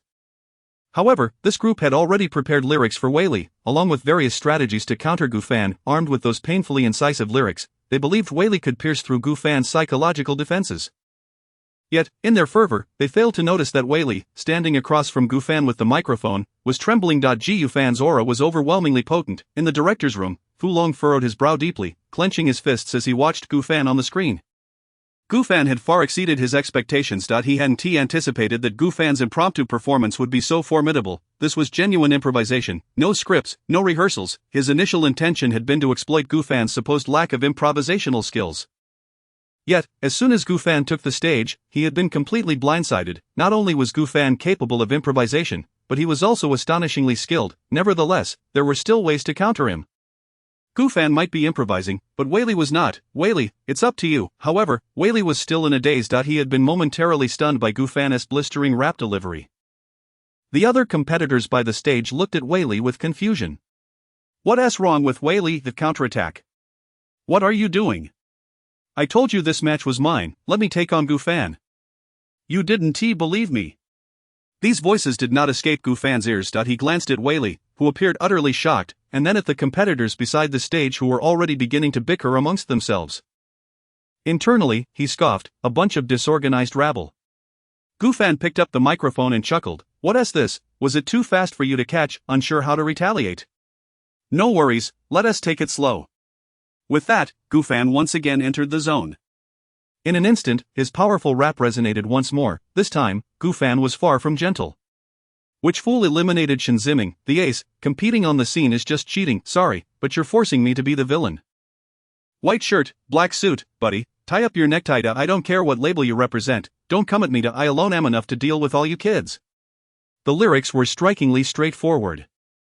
They directly targeted Whaley on stage. They pointed fingers at all the contestants who had scored higher than Shinziming. They accused the judges of the program outright. In the backstage lounge, Shinziming was stunned, pinching the soft flesh at his waist. He truly hadn't anticipated that Gufan, whom he had only met once, would speak up for him. This was the first time he had experienced such treatment since joining Huagui Yushiha. What should he do with this unexpected emotion? Meanwhile, the actors in the audience were bewildered. They had never seen such a bold contestant. He dared to openly curse on the program, to blatantly expose the behind-the-scenes machinations. Wow, this guy is fierce. So thrilling, I want to applaud for him. Mind your roles. We're here to make money, the director said, not to applaud for Gufan. I will try to hold back. The professional audience members, for the time being, maintained their integrity. They had not yet defected. They did not cheer for Gufan despite his explosive performance. After all, they were here to earn a living. However, the viewers in the livestream were a different story. They were already fired up. What a savage! Gufan is incredible, equal opportunity to attack everyone. So handsome. Gufan truly, I'm in tears, he is actually speaking up for Shinziming. Shirt rebel. The sarcasm is off the charts. The frenzied barrage of comments mirrored the viewer's emotions, reaching a peak. On stage, Whaley's face was contorted with rage, the expressions of the other competitors in his circle mirrored his own. All of these scenes were captured by the viewers in the live stream. Brothers, look at Whaley and the expressions of the other contestants, ha ha. Wow, their faces are turning purple. It's your time. Note, the initial lines are from Piao Xiang Bei Fong by Wang Liham Nawukir. The second paragraph is derived from Elevator Battle God by Gem. I made slight alterations to the lyrics to better fit the storyline. Please don't scold me, I beg you. Chapter 54. Even a casual street performer is more entertaining than your stage. Whaley swallowed hard, attempting to steady his racing heart. This is Huaguayu Shihua, their territory, fear not. I hear you hail from a music variety show, a champion there, yet in my eyes, you amount to nothing but refuse. I am the true number one here. An orphan dares to stand before me, you ought to consider your own worth. This rap lyric is a fictional creation by the author. Please refrain from gentle criticism. Do not judge Whaley and others too harshly. This is drawn from the author's real experiences, as noted below. The moment Whaley delivered his rap, cheers erupted from the edges of the stage from other labels. Respect. Wow, impressive. Nailed it. Li Gu is awesome. The professional performers below joined in the raucous applause, yet this cheer was considerably subdued compared to before. A closer look revealed a small portion of the audience in silence. Someone whispered softly, "That's too much." The livestream chat exploded with fervor. All filthy language. Compared to Gu Fan, the disparity is glaring. Both confrontational, yet Gu Fan didn't utter a single curse. Whether it's profanity or not, let's not even discuss it. An orphan? Personal attacks, what a beast. Goodness, even an orphan is here. What kind of brainless nonsense is this? My worldview is shattered. Normally, a decent person would exercise great caution when discussing someone without parents, offering sincere apologies even if mentioned inadvertently, yet, Whaley not only brought it up but wielded it as a weapon against Gu Fan. What a fool. Shen Ziming backstage was utterly taken aback. He had always thought these people were merely profit-driven. Little did he know their brains were equally problematic. Is this something a rational person would say? Clap, clap, clap. The stage resonated with Gu Fan's slow applause. He regarded Whaley's utterly unapologetic gaze, listening to the frenzied shouts from the stage side, and found himself laughing in anger once more. In 2 lifetimes, he had never encountered such repugnant individuals. Not just one, but a whole crowd. Gu Fan felt no desire to hold back any longer. He turned to face the contestants below. Upon seeing Gu Fan pivot, their arrogance persisted, with some even subtly gesturing provocatively towards him. Yet Gu Fan began to point out one by one. You are a rapper, all of you are rappers, but I am no rapper. The contestants he singled out looked bewildered.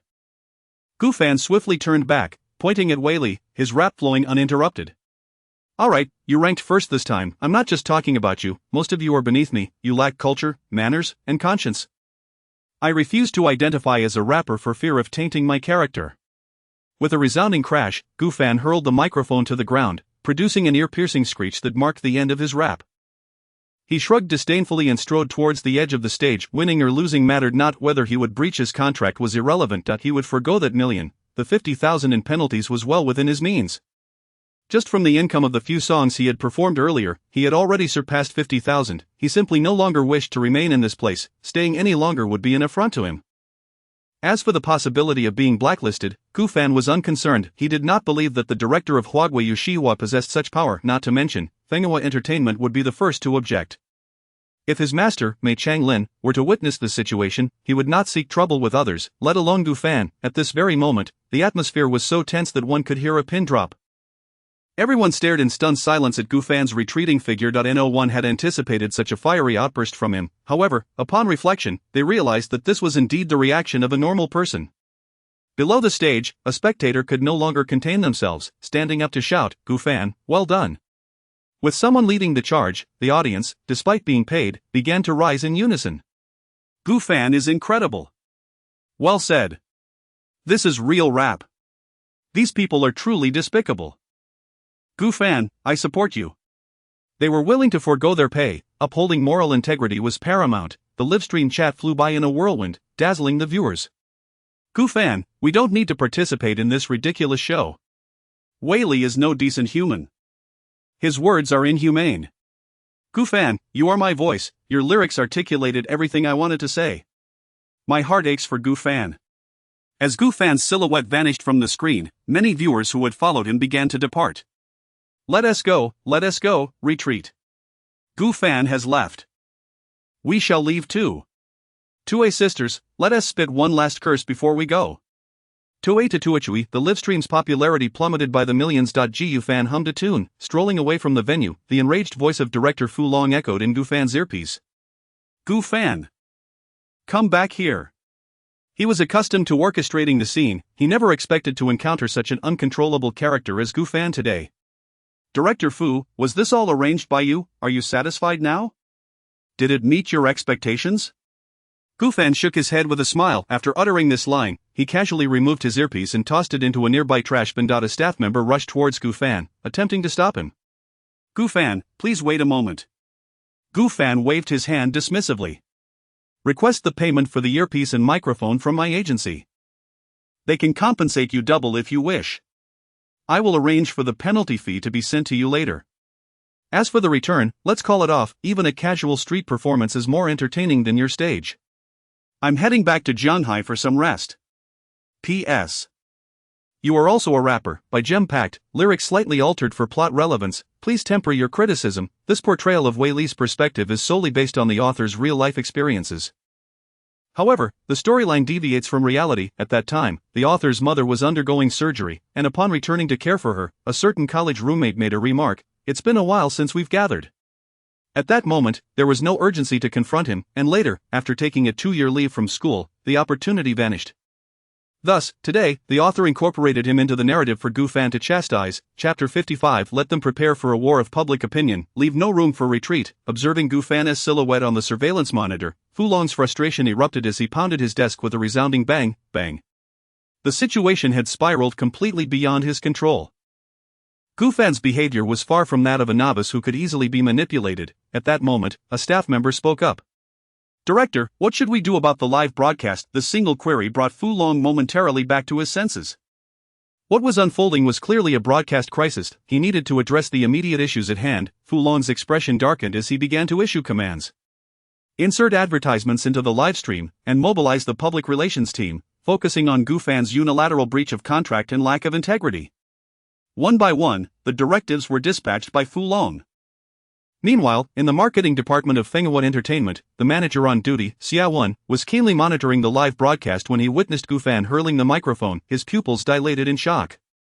He could easily foresee the repercussions that Gu Fan's actions would entail. Xia Wen sprang to his feet and proclaimed loudly, Gu Fan might be in serious trouble. Shaoli, contact the public relations department and inform Sister Zhou. I am heading to see Manager Song right now. With that, Xiaowen dashed towards Song He's office next door. After knocking on the door without waiting for a response, he pushed it open and entered. Manager Song, there might be a crisis with Gu Fan. Song He was just about to place some meticulously counted black goji berries into his cup when Xiaowen's sudden outburst startled him, causing the berries to scatter across the floor. Oh dear, what a waste. Xiaowen, how many times must I remind you to remain calm? Song He sighed in exasperation, trying to maintain the authority of the company's second-in-command. Speak, how serious is this? Did the production team sabotage him, or did Gu Fan simply fail to perform well? He had anticipated trouble for Gu Fan ever since he first glimpsed the promotional materials for Huagui Yushiha, which is why he had instructed others to keep an eye on Gu Fan. Now the situation was entirely within his grasp, and yet, Xiaowen was still as reckless as ever. What a display of unprofessionalism. As Song He spoke, he bent down to pick up the scattered goji berries. In less than 3 seconds, he was able to salvage a few that were still fit for consumption. Just then, Xiaowen's anxious voice rang out again. No, that's not it at all. Gu Fan just berated the entire production team and all the contestants on stage before throwing down the microphone and storming off. As soon as Xiaowen finished speaking, Song He straightened up abruptly, accompanied by a sharp crack. Hiss, he grimaced as he clutched his aching back. What did you say? Xiaowen had no choice but to repeat himself. Song He immediately supported himself against his desk and switched on the live broadcast. Rewinding a few minutes, he heard Wei Li's taunting remark, a mere orphan thinks he can stand before me. Damn it! Song He was about to smash something in frustration, but as soon as he lifted his hand, his back flared up in pain again, leaving him to begrudgingly retreat and mutter curses. What an animal! Is this even human speech? What a foolish program! Do they really think Fenghuat Entertainment is a soft target that they can manipulate at will? I've never spoken harshly to Gu Fan. Despite Song Hye's earlier cautiousness regarding Gu Fan's contract during meetings, he personally held a favorable view of Gu Fan. Although Gu Fan spent most of his time in Kyoto practicing Peking opera, he often returned to Jianhai to spend time with Jolan. Naturally, Song Hye had some interaction with Gu Fan. Moreover, Gu Fan had been quite endearing as a child, often flattering him to the point of delight. Thus, in Song Hye's eyes, Gu Fan was akin to a younger relative. His insistence on contract negotiations was merely a reflection of his responsibilities as the general manager, prioritizing the company's interests. His anger at the disparagement of Gu Fan stemmed from his own parental instincts. He considered himself somewhat of a guardian to Gu Fan. After all, Gu Fan had once shared his black and white twin killer's ice cream with him. If the day ever came when someone used this incident to attack his child, he would be furious enough to rise from his grave. Xiaowen, notify the public relations manager Ma Yao to prepare for a war of public opinion. We are in the right here. Leave no stone unturned. After delegating the tasks to Xiaowen, Song Hye picked up the phone to contact the finance department. He was determined to sever all ties with Huagui Yushiha. Find out how much the microphone for Huagui Yushiha costs, and arrange for compensation. Also, check if Gu Fan damaged any other items, and cover those as well. Understood, Manager Song. Once all was said and done, Song Hye leaned against the sofa, clutching his aching back, as the commanding presence he had on the phone dissipated, replaced by a groan of pain. Oh dear, my poor back. It's all this foolish program's fault. Damn it, they will have to take responsibility for my back injury. Both parties acted swiftly. By the time Gu Fan stepped outside the hip-hop film center, everything was already in place. As he exited, he noticed several individuals standing or sitting under every tree shade and awning outside, each holding placards emblazoned with the names of their idols. Clearly, they were fans waiting there, though it was uncertain whose fans they were. At this moment, they had yet to notice Gu Fan, oblivious to his presence as they were still engrossed in their phones, just having seen Gu Fan throw down the microphone. Wow! Gu Fan is so courageous, I love him. He is so handsome. Why did Wei Li suddenly act so disgusting? I'm unfollowing him. Fortunately, my favorite Lin Kai hasn't said anything like that yet. I won't allow you to speak ill of Wei Li. They were evidently fans of different contestants. As they engaged in their chatter, they nearly began to quarrel but remained unaware that Gu Fan had already walked past them, heading into a small supermarket across the street. At this moment, the vehicle sent to pick up Gu Fan was parked right there. The window rolled down to reveal a man in his 30s, Brother Mang. Although he was called Brother Mang, he was anything but reckless. His driving was remarkably steady. He had previously served as Zhou Lan's driver and was now assigned to Gu Fan, as Zhou Lan felt more secure with someone familiar. Fan D, over here. Hey! Gu Fan smiled as he turned back, saying, Brother Mang, could you help me carry some things? Chapter 56. It's over, the fans of Huagui Yushiha have all betrayed. Could you please refrain from mentioning Wei Li any further? Why, are we not allowed to speak the truth? Perhaps Wei Li was merely caught up in the moment, influenced by the production team. Zhang Wei found herself uncharacteristically defensive as she argued with a group of people. However, as time passed, those opposing her fell silent, their eyes widening as they fixated on something behind her. A strange sensation washed over Zhang Wei. She thought she had won the argument, but could this truly be considered a victory? She herself lacked confidence when embroiled in disputes. Contemplating her next move, she prepared to soften her stance and quell the discord. Suddenly, a gentle voice emerged from behind her. Are you all tired of arguing? How about a drink, or perhaps an ice cream before continuing? Zhang Wei turned around in confusion, her gaze landing on Gu Fan's face. Wow, he was stunning. Then it dawned on her, he was one of the subjects of their earlier quarrel. Zhang Wei was momentarily stunned. Had she just defended her opponent in front of Gu Fan? Gu Fan chuckled softly, handing her a bottle of water and an ice cream, leaving her momentarily speechless. It's such a scorching day. You should hydrate before continuing with the argument. With that, Mangu, standing beside Gu Fan, clapped his hands and bellowed, Everyone, focus your attention on me. I am Gu Fan's driver, and I have free water and ice cream available. Please step forward to collect your share, one per person. In an instant, the crowd was captivated by Mang Ji's announcement. Simultaneously, Gu Fan's figure caught their eyes. The atmosphere erupted. Aha, Gu Fan. Gu Fan has appeared. Gu Fan, please give me an autograph. Oh my goodness, I can't believe I actually waited for this. Zhang Wei stood frozen, clutching her iced tea and ice cream. Had she really just said those things in front of Gu Fan? Was he not angry? Instead, he had offered her iced tea and ice cream. Shouldn't an idol be upset? Shouldn't he be aloof? What was happening? The ice cream in her hand felt cold, yet her heart was enveloped in an unprecedented warmth. This was a feeling she had never experienced with other celebrities. She glanced at Gufan and Mango as they distributed drinks and ice cream to the crowd. Her eyes fell upon the light sign emblazoned with Wei Li's name resting on the ground. With a swift motion, she nudged the sign backward with her foot and dashed forward. She had switched her allegiance. Gufan, please give me an autograph. Half an hour later, having distributed all the items, Gufan and Mango approached their vehicle. Not all present were Gufan's fans. Many were supporters of other contestants from the show, yet, under the guidance of Gufan's loyal fans, everyone exercised restraint, refraining from any actions that might harm him, as they were well aware of his current health condition. Just then, an old fan voiced their reluctance. Gufan, don't leave. No, we must go. Gufan hasn't fully recovered. He has already stood in the sun for so long to distribute items. It's time to go. Right. How could I forget about Gufan's health? Goodbye, Gufan. The fans were reasonable individuals. Upon recalling Gufan's health, they promptly began to express their concern, urging him to leave. Standing beside the vehicle, Gufan earnestly advised, "It's so sunny. Everyone should head home soon. Don't linger in the heat, be good and listen." Okay. The fans replied in unison. Previously, they had not belonged to the same fan group, but in that moment, they were all Gufan supporters. Gufan smiled and waved before getting into the car. The vehicle drove away. Both new and old fans immediately gathered their belongings and exited the venue, excitedly discussing their experience with one another. Gufan is truly handsome. He looks even better in person than on television.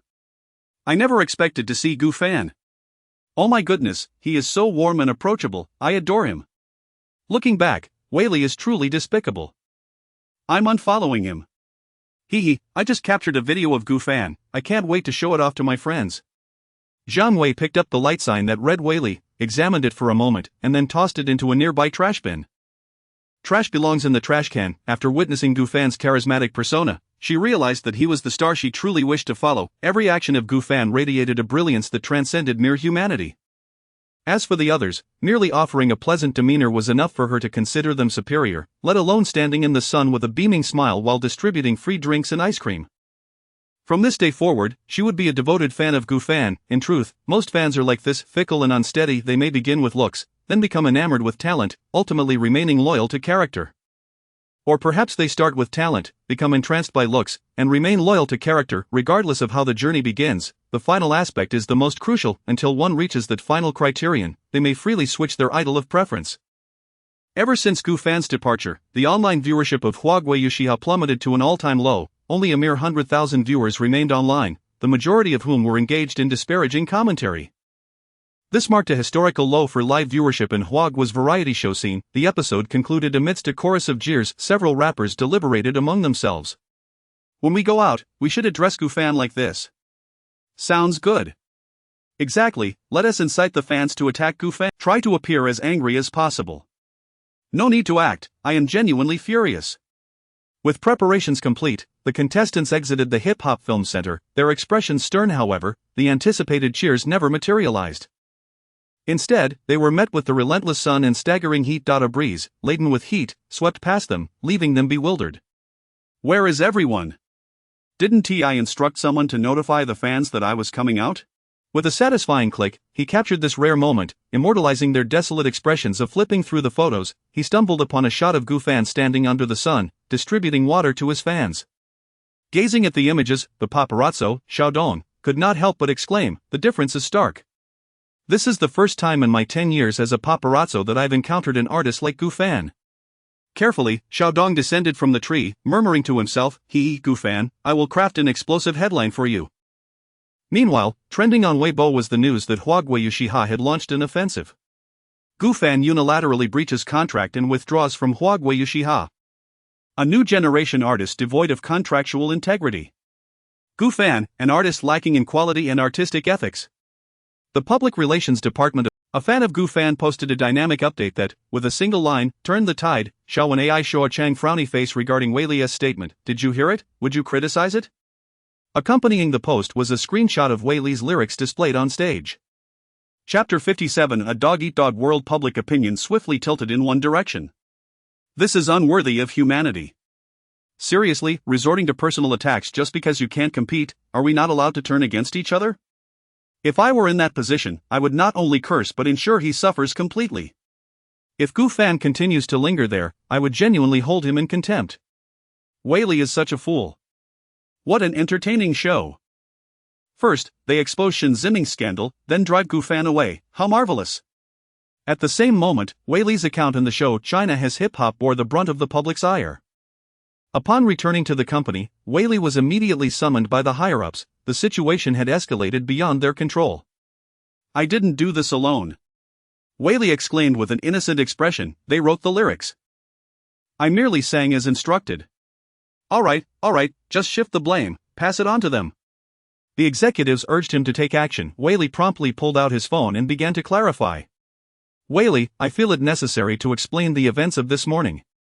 The situation with Gu Fan was entirely proposed by Lin Kai, with Huang Hai, Sheng Hongyang, and others agreeing. I have been forced to confront Gu Fan face to face, and I genuinely feel remorseful. Gu Fan, I apologize. His post was unmistakably cleared. It was not solely my doing. I was coerced. I am innocent. Naturally, the audience saw through this amateurish performance. Instead, they discovered an even more contemptible side to them. So, this was not an impromptu performance, but a premeditated attempt to undermine Gu Fan. However, the netizens had not yet taken action. Whaley's friends were the first to rebel. Lin Kai, Huang Hai, Sheng Hongyang, and others quickly emerged, hurling blame and mud at each other. Tempers flared as they began to expose each other's secrets. Even the director, Fu Long, was caught in the crossfire, with several individuals revealing his involvement. It is worth noting that Fu Long had a hand in this affair and could be considered the orchestrator of the entire incident. Without his approval, these contestants would not dare to breach the program's rules. Ultimately, Fu Long was compelled to issue a meaningless statement of clarification, yet, this appeared utterly powerless. The netizens summarized it all in one phrase, a dog-eat-dog world. The chaos among the China Has Hip Hop production team and contestants provided ample entertainment for the spectators. Just look at them slinging mud at each other, and one can discern their true nature. Truly, birds of a feather flock together. Director Fu Long is utterly despicable. It turns out he is the instigator. You must check out He Chi-Min's post, it's filled with innuendo. He Chi-Min's post contained merely one idiom, abandon virtue and follow the thief. It was clear who he was referring to.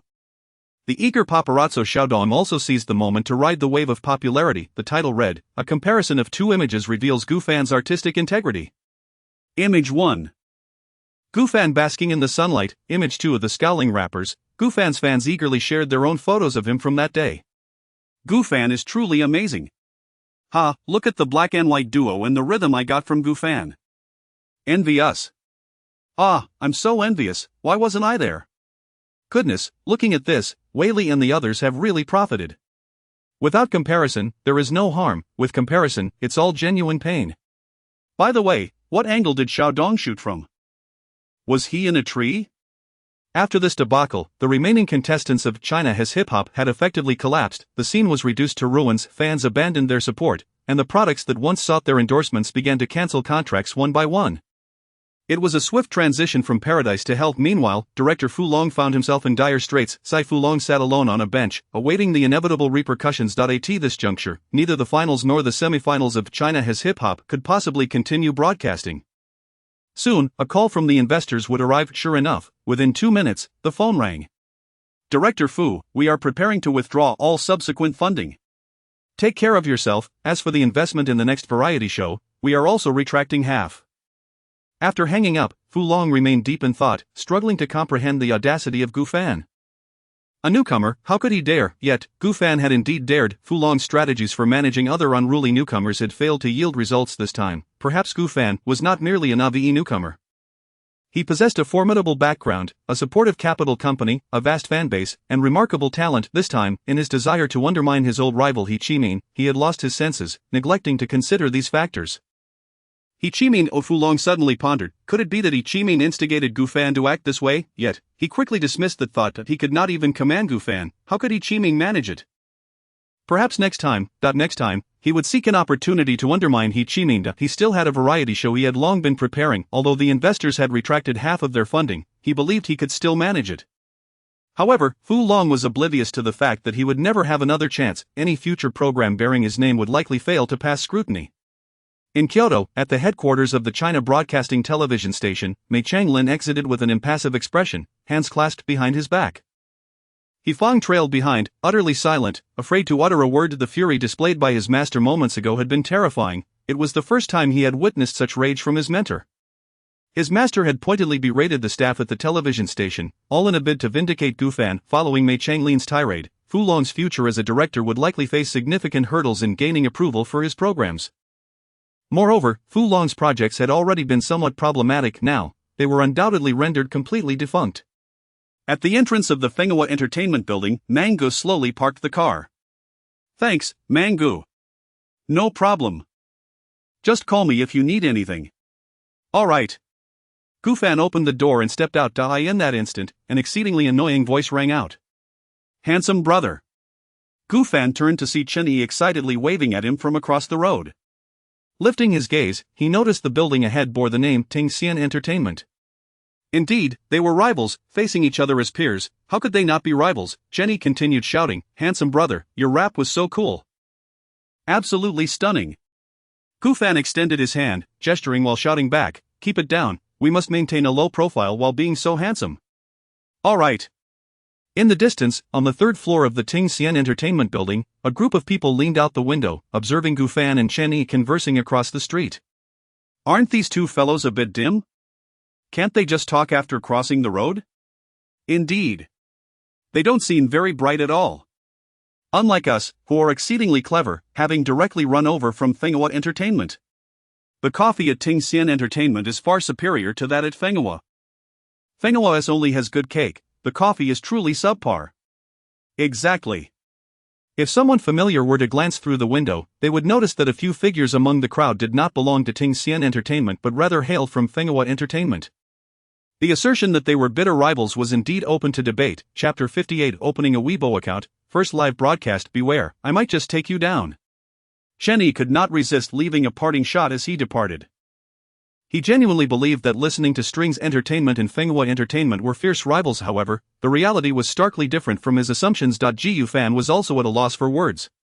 The very person who aspired to be his competitor had ultimately opted for listening to Strings Entertainment. Little did he know that listening to Strings was actually the brainchild of the nephew of Fenghua Entertainment's chairman's wife's brother's aunt. How else could they possibly be located directly across from one another? Truly foolish. According to Gu Fan's knowledge, the relationship between listening to Strings Entertainment and Fenghua Entertainment was quite amicable.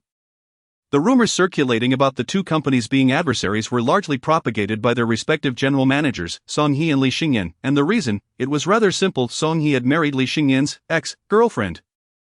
Thus, every time they met, their faces would darken. Yet, what did the discord between these two have to do with the other employees of the companies? In fact, staff members from both firms frequently visited one another, not for any particular reason, but simply for a meal.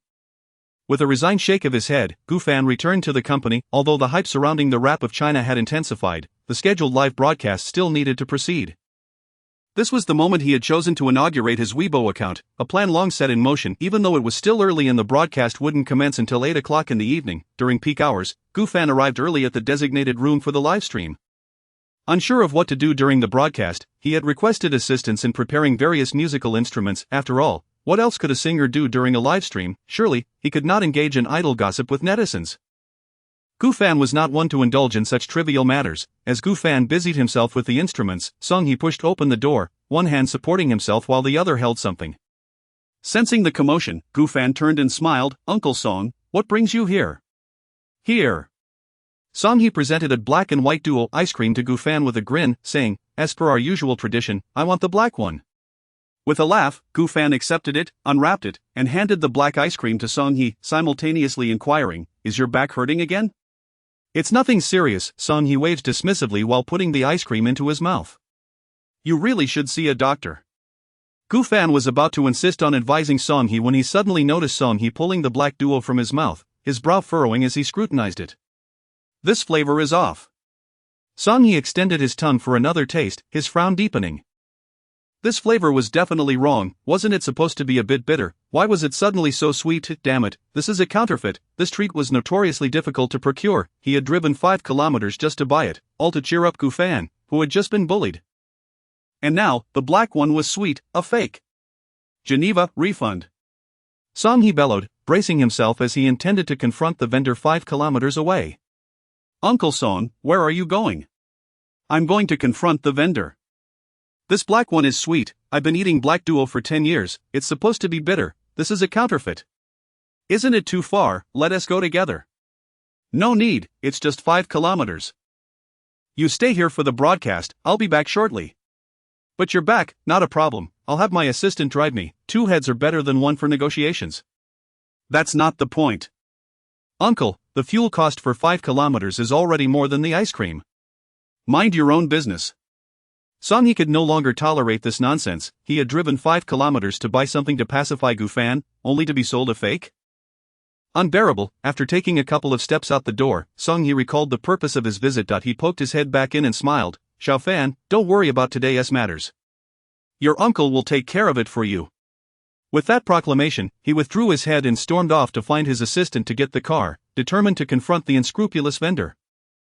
Watching Song-hee's retreating figure, Gu-fan couldn't help but smile knowingly. It seemed that Song-hee had come to see him just to say those words. How wonderful it was to have so many people who cared for him. At that moment, Gu-fan's account had yet to be activated, but Weibo had already begun promoting him. This was a mutually beneficial arrangement. Tonight at 8 o'clock, Gu-fan, the champion of the rap of China, will launch his Weibo account for a live broadcast. Yay! Gu-fan is finally opening his Weibo, I can hardly contain my excitement. I shall be the first to follow. Will he sing during the live stream? Can Gu-fan actually sing? Of course, what else would a singer do? Show off? Upstairs, your second comment won't lead to any risk of live streaming, will it? Easy to understand. 6. As the news spread, other artists from Fenghua Entertainment, including contestants from the Rap of China who had already established their Weibo accounts, along with the 3 mentors, began to share the news. It was a small effort on their part. They were helping Gu-fan, believing that he would have the opportunity to return the favor down the line, such as the nature of human relationships. Numerous fans learned about Gu-fan's Weibo debut and live broadcast through various channels, eagerly waiting in front of their phones. The crowd around Gu-fan gradually increased. To prevent any unforeseen incidents during the live broadcast, many professionals arrived on site, although they remained off camera. Yin Yan was also summoned by Zhou Lan, who planned to have her make a brief appearance to attract some traffic. Gu-fan had no objections. After all, she was part of his circle, and Yin Yan was signed under Zhou Lan. Gu Shun. Upon spotting Gu-fan, Yin Yan's excitement was palpable, and she waved her hand joyfully.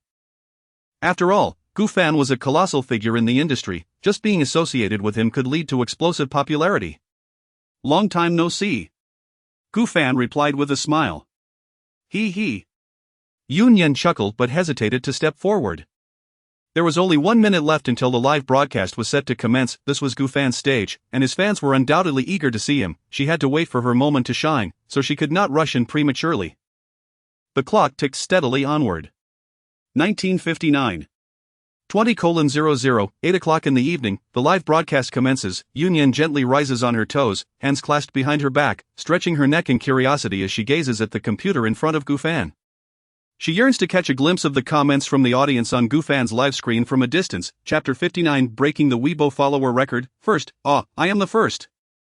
Gu-fan is so handsome, I must say. This livestream is remarkably punctual. We're avenging you. Whaley and the others have been thoroughly berated by us. Gazing at the screen, slurp. A deluge of fans instantly engulfed Gu-fan's livestream room, causing the follower count to surge dramatically. 10,000 followers per second, an explosive beginning. The head of the marketing department, Xiao, who was monitoring Gu-fan's account in real time, was utterly astonished. Holy cow, 10,000 in a second. Did I just speak for 50 seconds and it's already 500,000, damn, 60,000 already. Xiao, as the marketing director of Fenghua Entertainment, possessed a wealth of experience in this domain. Although Gu-fan managed his own account without handing it over to the company, Xiao had previously overseen numerous artists' accounts and had never witnessed such an outrageous phenomenon with a newcomer like Gu-fan. In the blink of an eye, 60,000 followers. The most astonishing part was that Gu-fan had yet to utter a single word. A gasp from beside him snapped Xiao back to reality. 1 million, director, 1 million, while Xiao vigorously wiped his face with both hands and turned to inquire, how many seconds did it take? 20 seconds. What is the fastest follower record on Weibo? 1 million in 1 minute. That was when MOHI Entertainment's boy group debuted their Weibo account. We've broken the record, incredible. Xiao took a deep breath, his face flushed with excitement as he shouted, Gu-fan, you are phenomenal. After over a decade as a marketing director and 2 decades in the industry, he finally witnessed the birth of the most formidable newcomer in the nation, or rather, the world. Gufan's record was truly unprecedented and likely to remain unmatched. There were numerous contributing factors to this outcome of the victory in Do You Hear My Song, the company's promotional efforts, the events surrounding China Has Hip Hop, and the revelations from paparazzo Xiaodong. However, while these elements could generate buzz, they could not account for such an astonishing level of attention. Once the viewers had consumed the spectacle, they would simply move on. The most crucial factor remained Gufan's inherent charisma.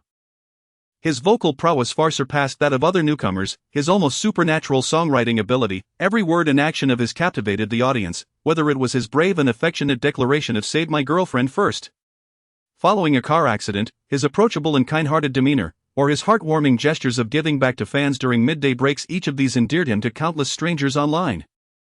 How could a truly virtuous and talented artist not be adored? The amalgamation of these various elements created an unprecedented chemical reaction, and thus, the Weibo record was shattered. Yet, this was merely the beginning. They needed to capitalize on this momentum. The entire marketing department sprang into action. Hurry, hurry, hurry, immediately draft an article to announce Gufan's record-breaking achievement, contact manager Song and inform him of this matter. Notify our artists to rush to Gufan's livestream room, drop some gifts, and make an appearance. Let them also benefit from Gufan's traffic. Director, shouldn't it be Gufan riding their coattails instead? One staff member couldn't help but interject. Under normal circumstances, it would be the company's newcomers entering Weibo, with established artists promoting them to leverage their traffic. Why had the tables turned for Gufan? Xiaowen promptly gave him a light smack on the back of the head. Are you foolish? Today, no matter who comes, Gufan will undoubtedly have the highest traffic. Everyone, mobilize, move quickly. Xiaowen had no time to explain to his subordinates, he needed them to get to work. While his words might seem exaggerated, they were not far from the truth. Established artists typically garnered far greater attention than Gufan. They could indeed rally their fans, but today, no one could surpass Gufan in terms of traffic. This was the explosive result of the heat he had accumulated over the past few months. Since his car accident, losing any segment of this process would mean losing this flourishing spectacle. After a few days, Gufan's popularity would surely begin to wane, such as the nature of internet trends. At that moment, the management personnel on the Weibo side were equally stunned.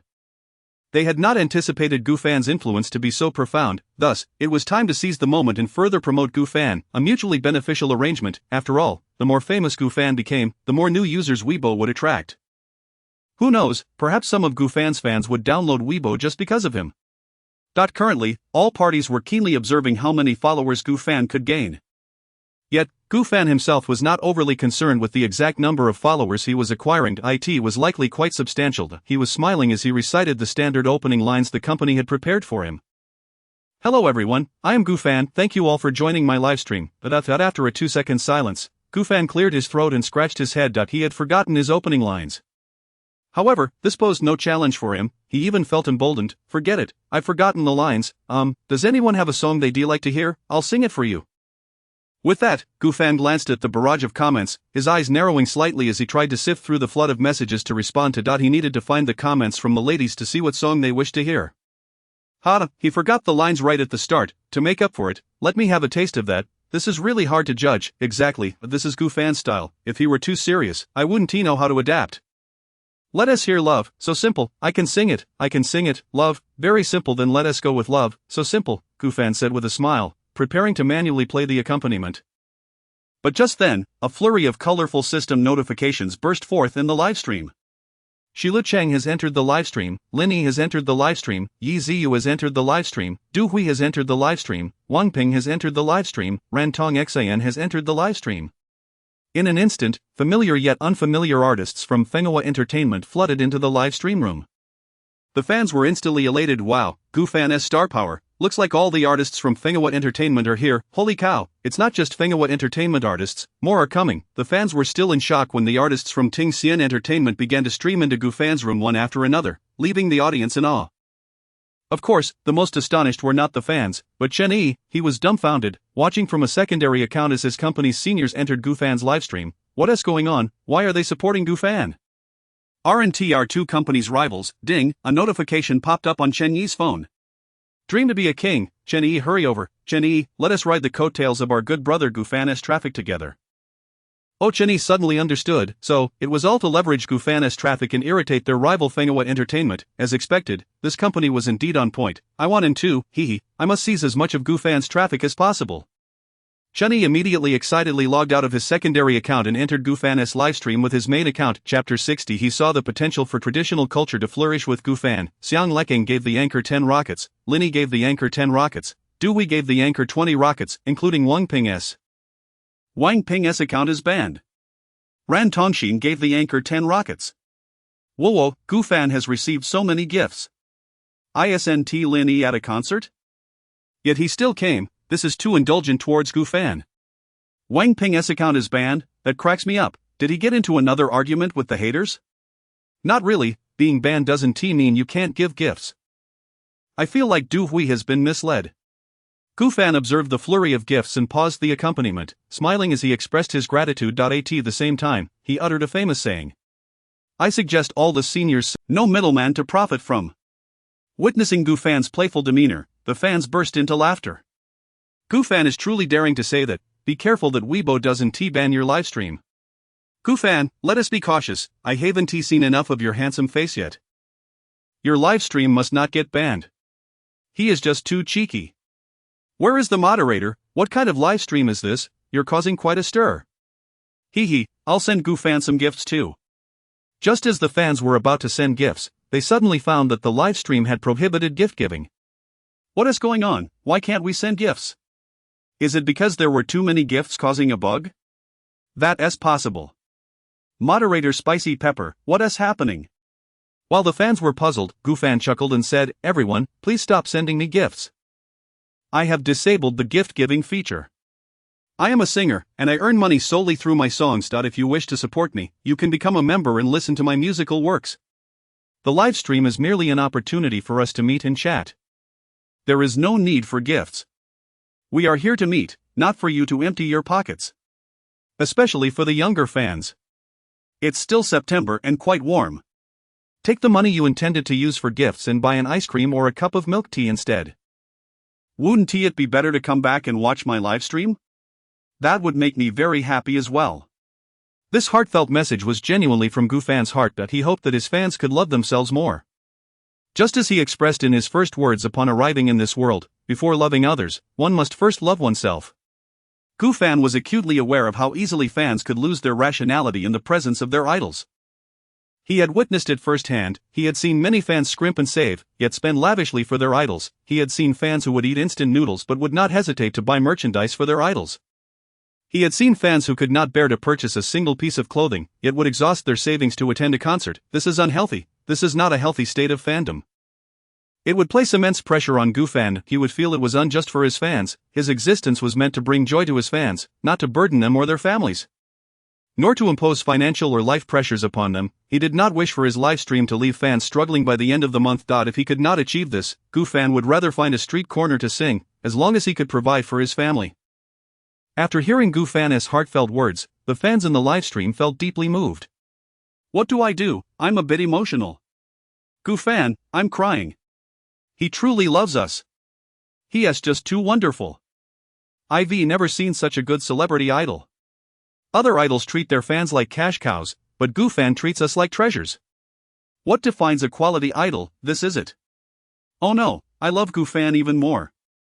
After saying so much, Goofan suddenly smiled. He found himself missing the fans from his past life, just like the fans in this life, equally adorable. Goofan smiled as he began playing the accompaniment for Love, So Simple. Next, please enjoy. Love, So Simple. The familiar prelude resonated in the livestream. I forgot how it all began. Perhaps it was simply a feeling for you. The melodious singing flowed like a clear stream, enchanting and delightful. The song rippled through the livestream, touching the hearts of the fans. This song was meant for them. As the audience listened to the song, reflecting on Goofan's words, they flooded the chat with comments. Whoa woo. This song is so beautiful. Goofan, I love you. Newcomers, please hit that follow button. What a voice kissed by angels. The previous commenter has a narrow perspective. This is undoubtedly the voice of an angel. Kyoto, Central Broadcasting Television of Huagua. Master Mei, your disciple is truly remarkable. Vice President of Huagua Broadcasting Television, Lu Hongyi, praised Goofan in the livestream. Virtue and skill and harmony, his future is undoubtedly bright. Humph. This lad is indeed talented in this regard, but he is just too mischievous, not at all steady. Although this sounded like a reprimand from Mei Changlin towards Gu Fan, anyone with a modicum of sense could tell it was a display of humility. Just look at the smile in the corners of his eyes. Lu Hongyi was astute. He could not possibly overlook this. Previously, when Mei Changlin had lost his temper here, Lu was not present, and Mei had scolded his subordinates. Today, he invited Mei to help cool his temper, while also seeking assistance for another matter, because he had seen the potential for traditional culture to thrive through Gu Fan. P.S. Lastly, I hope everyone refrains from impersonating me in the comments, claiming that I am ending or abandoning the story, as it greatly disrupts the reading experience for genuine readers. Every lost segment of readership diminishes my income, which is truly detrimental to the author. It could spell disaster for me, so, please, let us not do this anymore. This book starts with a million words, I assure you. Chapter 61 of The Smile Never Fades, it only shifts. The beauty of China's myriad traditional cultural arts is one that requires the passage of time to be truly appreciated. In the face of today's fast-paced entertainment options, the dissemination of traditional cultural arts appears to be waning. Few individuals can find the tranquility to savor the beauty of traditional art forms. At times, LV Hongyi is plagued by the illusion that traditional arts may be outdated, that no one finds joy in them anymore. Yet, just yesterday, he once again encountered the allure of traditional art. Gu Fan's rendition of The Drunken Concubine illuminated a glimmer of hope within him. The moment the operatic tones resonated, the fervent cheers from the audience below echoed like the applause he once heard during his childhood while watching Mei Changlin's performance of The Drunken Concubine. It was truly heart-stirring. In that instant, he realized that it was not the traditional arts that were lacking, but rather that the methods of promoting them must evolve with the times. LV Hongyi had taken the initiative to investigate. Following Gu Fan's performance of The Drunken Concubine, the online search volume for opera surged by tens of millions, and it continues to rise. Moreover, Gu Fan is a successor of traditional Peking opera, which has sparked a newfound interest in traditional theatrical arts among many, particularly among Gu Fan's fans. Thus, he contemplated a potential collaboration with Gu Fan. However, the specifics of this collaboration remained elusive, as he had only witnessed Gu Fan's performance yesterday. For now, his priority was to apologize to Mei Changlin. In the parlance of today's youth, the esteemed elder has always been his childhood idol. He also intended to mention this matter to the elder upon discovering today that Gu Fan was indeed a disciple of Master Mei. He was further charmed by his admirable character. Utilizing Gu Fan to promote traditional arts would undoubtedly be a wise decision. Master Mei, I have come to see you today for another matter that I would like your assistance with. Mei Changlin's eyebrows twitched, and he huffed, it is unacceptable to bully my disciple. How could that be possible?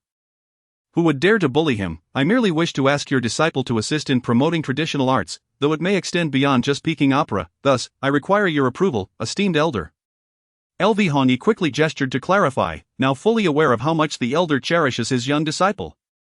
Oh, is that so? Mei Changlin gazed out at the scenery for a long while in silence. Allowing his beloved disciple to promote for others would have been unthinkable in his own era. However, in this day and age, he is reluctant to witness the decline of traditional Chinese arts. His disciple possesses this capability, and if opportunities arise, it is only right to lend a hand to fellow veterans.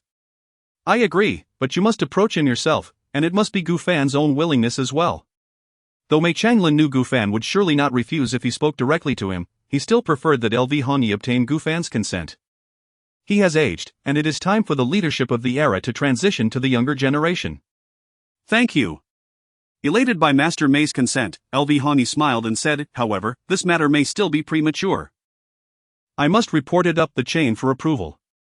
It will take at least several months. I shall seek out your disciple then. Mei Changlin chuckled, turning to leave. Now that we've concluded our discussion, I must return to enjoy some opera. Master Mei, allow me to drive you. No need, He Feng is waiting for me. LV Hongyi nonetheless escorted Mei Changlin downstairs, watching as the elder entered his vehicle before bidding farewell. Take care. At Fengawat Entertainment, Gu Fan had just finished singing a song. A colorful barrage of comments streamed through the live broadcast. Chenyi, so good. He is a true professional at bantering. Hey, upon seeing Chenyi's arrival, Gu Fan clapped his hands and cheerfully declared, since Chenyi is here, let's sing one of his songs. What is the name of Chenyi's song? Do the viewers in the live chat remember? Although Gu Fan posed the question, he had already begun searching for Chenyi's song on the music app. He had accompaniment documents for his own songs, but none for Chenyi. He had merely been joking with Chenyi. Sure enough, comments from Chenyi appeared instantly. The boys are here, Chenyi, I love you. Chenyi's song is called Looking at You. That's right, there's also one called Strikingly Handsome. Gufan casually played Chen Yi's Looking at You.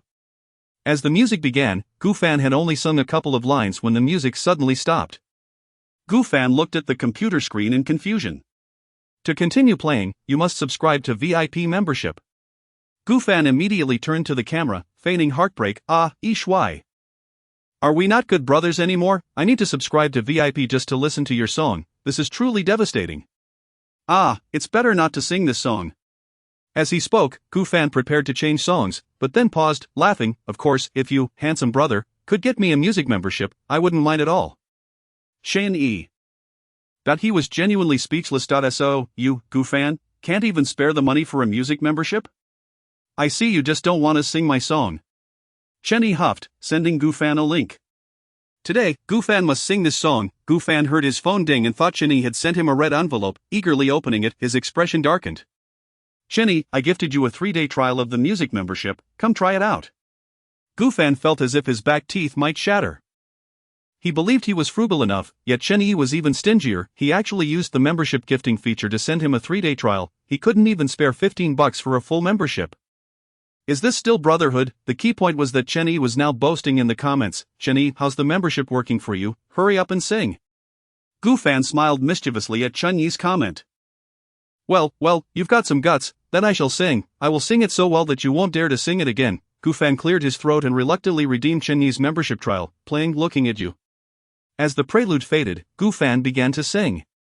Any flaws that had appeared during Chen Yi's performance on stage were transcended by Gufan's exceptional vocal prowess, elevating the piece to new heights. Gufan even altered the pitch at times, infusing the song with a fresh flavor. The audience in the live chat commented enthusiastically. I feel like Gufan sings it even better. Wow, this note is much higher than Chen Yi's. Gufan raised the key. Wow, this cover is surpassing the original. I'm a fan of Chen Yi, but I must admit Gufan sings this song beautifully. That's it, Chen Yi, I'm switching sides. On the other side of the screen, Chen Yi's previously smug smile began to fade.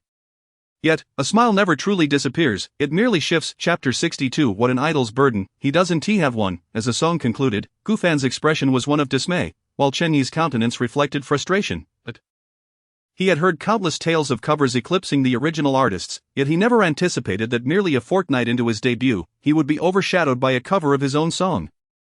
And the perpetrator, his own good brother, who was he supposed to complain to? Had he known that even the 3-day membership wouldn't be granted to Gufan, he would have acted differently. Damn, ironically, Gufan was still cheerfully engaging with the audience in the livestream at that moment. Hey, dear viewers, who among you is good at math, please calculate Chen Yi's current psychological shadow area. Sierra, who had been silently lurking in the chat, seized the opportunity to throw shade at Chen Yi. She had to maintain her demure image in public, so she resorted to subtle jabs here. Group chat frowny face strikingly handsome, Sierra Gufan, so melodious, even more enchanting than the original. With a resounding bang, Chen Yi clenched his teeth and slammed his fist against the railing, only to wince in pain a second later, cradling his hand. The psychological shadow he was enduring must have been at least 100 times more profound. After a prolonged moment of recovery, Chen Yi retrieved his phone, tapped the upper right corner of the screen, and clicked, Report Livestream, reason for reporting vulgar and indecent content, specific incident. The host revealed their arms and neck. Moreover, the host was exceedingly obnoxious. It adversely affected my mood. After all, the two companies were rivals. Was it wrong to report a competitor's livestream? Certainly not. His own company would have to praise him. Chen Yi successfully rationalized his perplexing behavior. Since they were rivals, he was justified in taking decisive action. Reporting such childish tactics was permissible. The back-end reviewers at Weibo were bewildered upon encountering this absurd report. They recognized Chen Yi and were familiar with Gufan, but why on earth had Chen Yi suddenly reported Gufan? The reasoning was utterly ridiculous. Were these two brothers at odds? Whatever the case, they dismissed the report. Within 2 minutes, Chen Yi received a notification of his report's failure. Chen Yi, the livestream lasted an hour. Gufan's follower count soared to 5 million.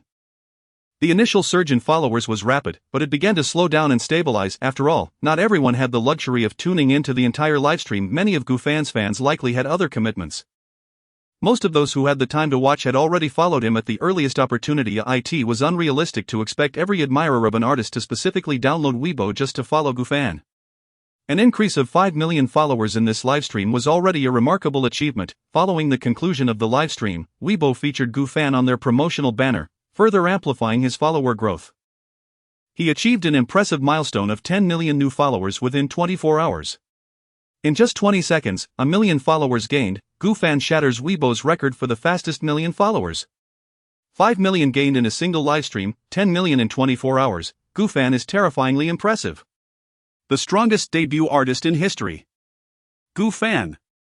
Another top-tier idol singer has emerged. Truly, Gufan is exceptional. 666666 Gufan is phenomenal. The last artist to gain 10 million followers in 24 hours was King Zhang, right? Indeed. That time, it was the King's first appearance on Weibo, and he gained nearly 30 million followers in 24 hours, but he had decades of fame behind him. Gufan is still a newcomer. Gufan is incredible. There are reasons so many adore him. Idol singer, the editor crafting this narrative must be foolish. Gufan is a powerhouse. Find me a true talent to compare. Just his rendition of New Noble Concubine Gets Drunk would take a century to master. Absolutely. Gufan is a superlative talent. He is merely extraordinarily handsome. As the gentle moonlight cascaded down, illuminating a handsome visage on the balcony, Gufan perused these comments before shutting off his phone and pocketing it. He looked up at the moonlit sky. It truly is different now. In his previous life, whenever someone labeled him a skilled singer, countless detractors would emerge to cite his idol origins. Yet in this life, the narrative had completely reversed. His prowess had become one of the most indelible marks of his debut. Countless people recognized his vocal talents and capabilities. A title he had never aspired to in his past life was now within arm's reach. That was enough, for Gufan. That was more than sufficient. He turned to glance back at the room, then at the crescent moon, extending his right hand to shield the moonlight, allowing only a sliver to seep through his fingers. It felt as though he was conversing with himself, or perhaps with someone else. Gufan, do you think you might also find yourself in my world? As those words fell, Gufan chuckled silently.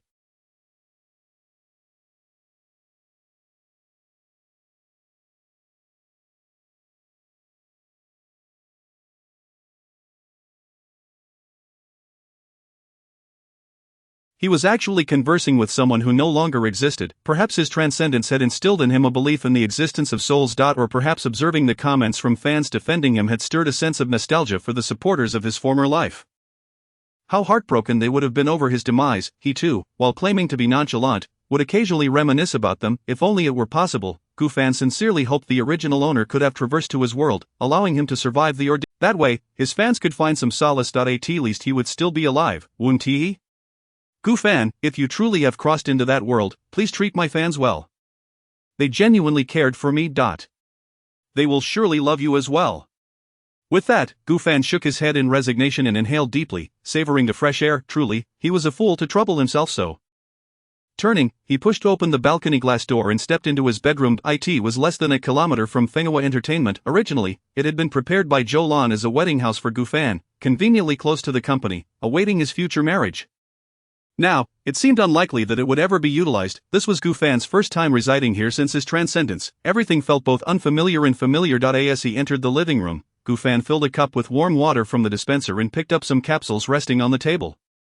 To recover swiftly, one must take their medicine, he said, popping several capsules into his mouth and downing them with the warm water. After taking his medicine and freshening up, Gufan climbed into bed. He needed to rise early the next day for a checkup at the hospital. It had been over 2 months since he left, and he had diligently taken his medications. With his current tasks completed, it was only natural to return for a checkup. He hoped his health would recover swiftly, as he longed to perform officially once more. The following morning, after freshening up, Gufan donned a casual t-shirt and shorts, masking his face before stepping out of his apartment. Upon exiting the community, he spotted a breakfast vendor and casually purchased 3 servings of soup dumplings. Mango had a hearty appetite and required double the portion. At that moment, Mang Ji's vehicle was parked at a distance along the road. Upon seeing Gufan approach, Mango alighted and opened the rear door, grinning. Fan D. Come on in. Gufan smiled as he climbed in, handing 2 servings of soup dumplings to Mango. Here you go, Mango, let us eat before we set off. Sure thing. True to his name, Mango devoured the dumplings with remarkable speed. Crude, after a moment of mild disdain for Mango, Gufan removed his mask and joined in the feast. What an idol's burden, he had none. Suddenly, a series of knocks echoed against the car window beside Gufan. He turned, his brow furrowing deeply. Mango noticed and frowned as well. What was this ungrateful person doing here? Despite his name, Mango was astutely clever. Without hesitation, he rolled down the window and yelled, "Hey, who are you? Don't just bang on my window. This car costs over $1 million. If you break it, you'll have to pay." P.S. After this book reaches 1 million words, the Gu fan from another world will appear in the form of a side story. The outline has already been meticulously crafted to 1 million words, detailing how each chapter should unfold. This time, I am invincible, just like my unbeatable speed in seizing the top spot. Chapter 63 associating with Gu fan has its perks. Yet again, a sensational scoop has surfaced. Zhang Fei was taken aback by Mang Ji's thunderous roar, clearly unprepared for her former acquaintance to confront her with feigned unfamiliarity and scorn. Manga, what do you mean, I told you not to bang on my car, it's quite expensive. Mangu offered Zhang Fei no opportunity whatsoever. He harbored deep disdain for her past actions, particularly her decision to break up while Gu fan was hospitalized after Gu fan had saved her life. Now, seeing Gu fan enraged and seeking reconciliation, one must wonder where in the world does such fortune exist. Gu fan inhaled deeply, striving to calm his tumultuous emotions, and gradually lowered the car window.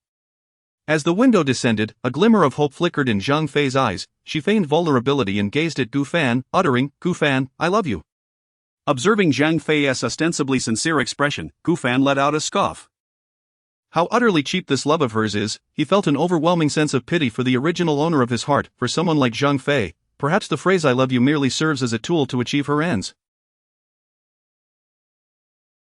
Love, how ludicrous. Gu fan maintained a tranquil demeanor, feigning a moment of realization as he remarked, "Oh, thank you, are you hoping for an autograph?"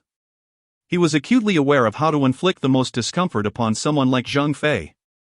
With that, he symbolically patted his pocket and, with a hint of resignation, added, "I'm sorry, but I don't have a pen on me. Do you happen to have one?" "Gu fan, you know that's not what I meant." Zhang Fei's urgency was palpable. Gu fan shared her urgency, albeit merely in the context of needing to leave. He turned and softly called out, "Mango, let us go." "All right." Mango revved the engine, and the car began to roll forward. Gu fan pressed a button, and the window slowly ascended.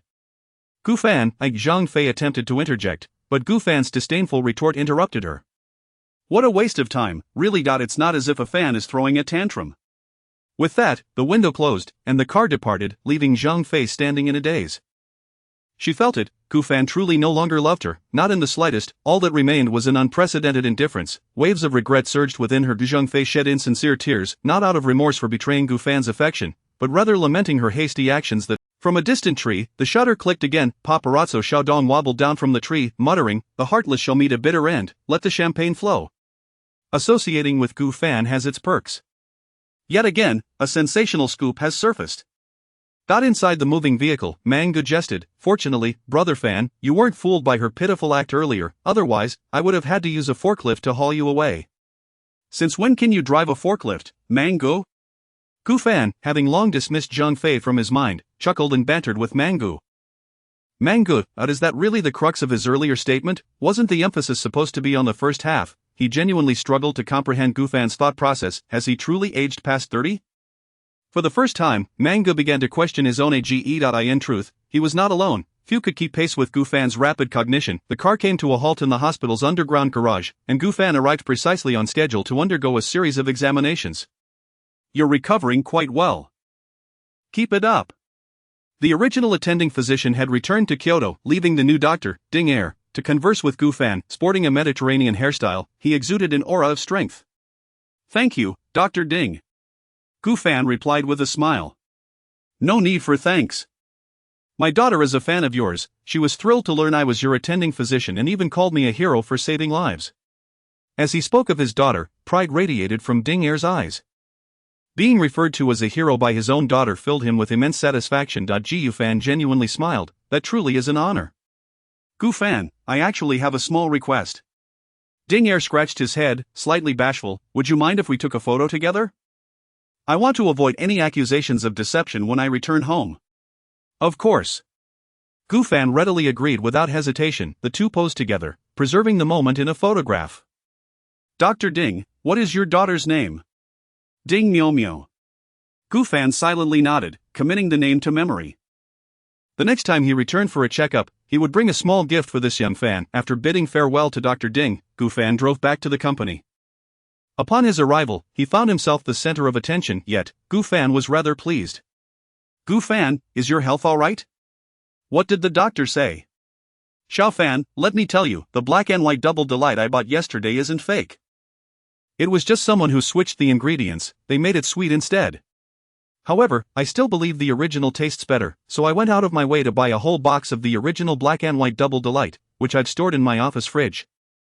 Feel free to grab some whenever you want. After expressing his concerns, Song Hee finally returned to the matter at hand. Xiao Fan, technically, you should be debuting now, seizing the opportunity to release a single or an album. Have you given it any thought? Gu Fan furrowed his brow, lost in contemplation indeed. As Song Hee suggested, now was the time to capitalize on momentum and release new music, yet, he found himself entangled once more in the dilemma of song selection. Observing Gu Fan's expression, Song Hee recalled something he had heard from Mang Gu earlier, suspecting that Gu Fan's thoughts might be somewhat chaotic. Writing songs could be unstable in such a state.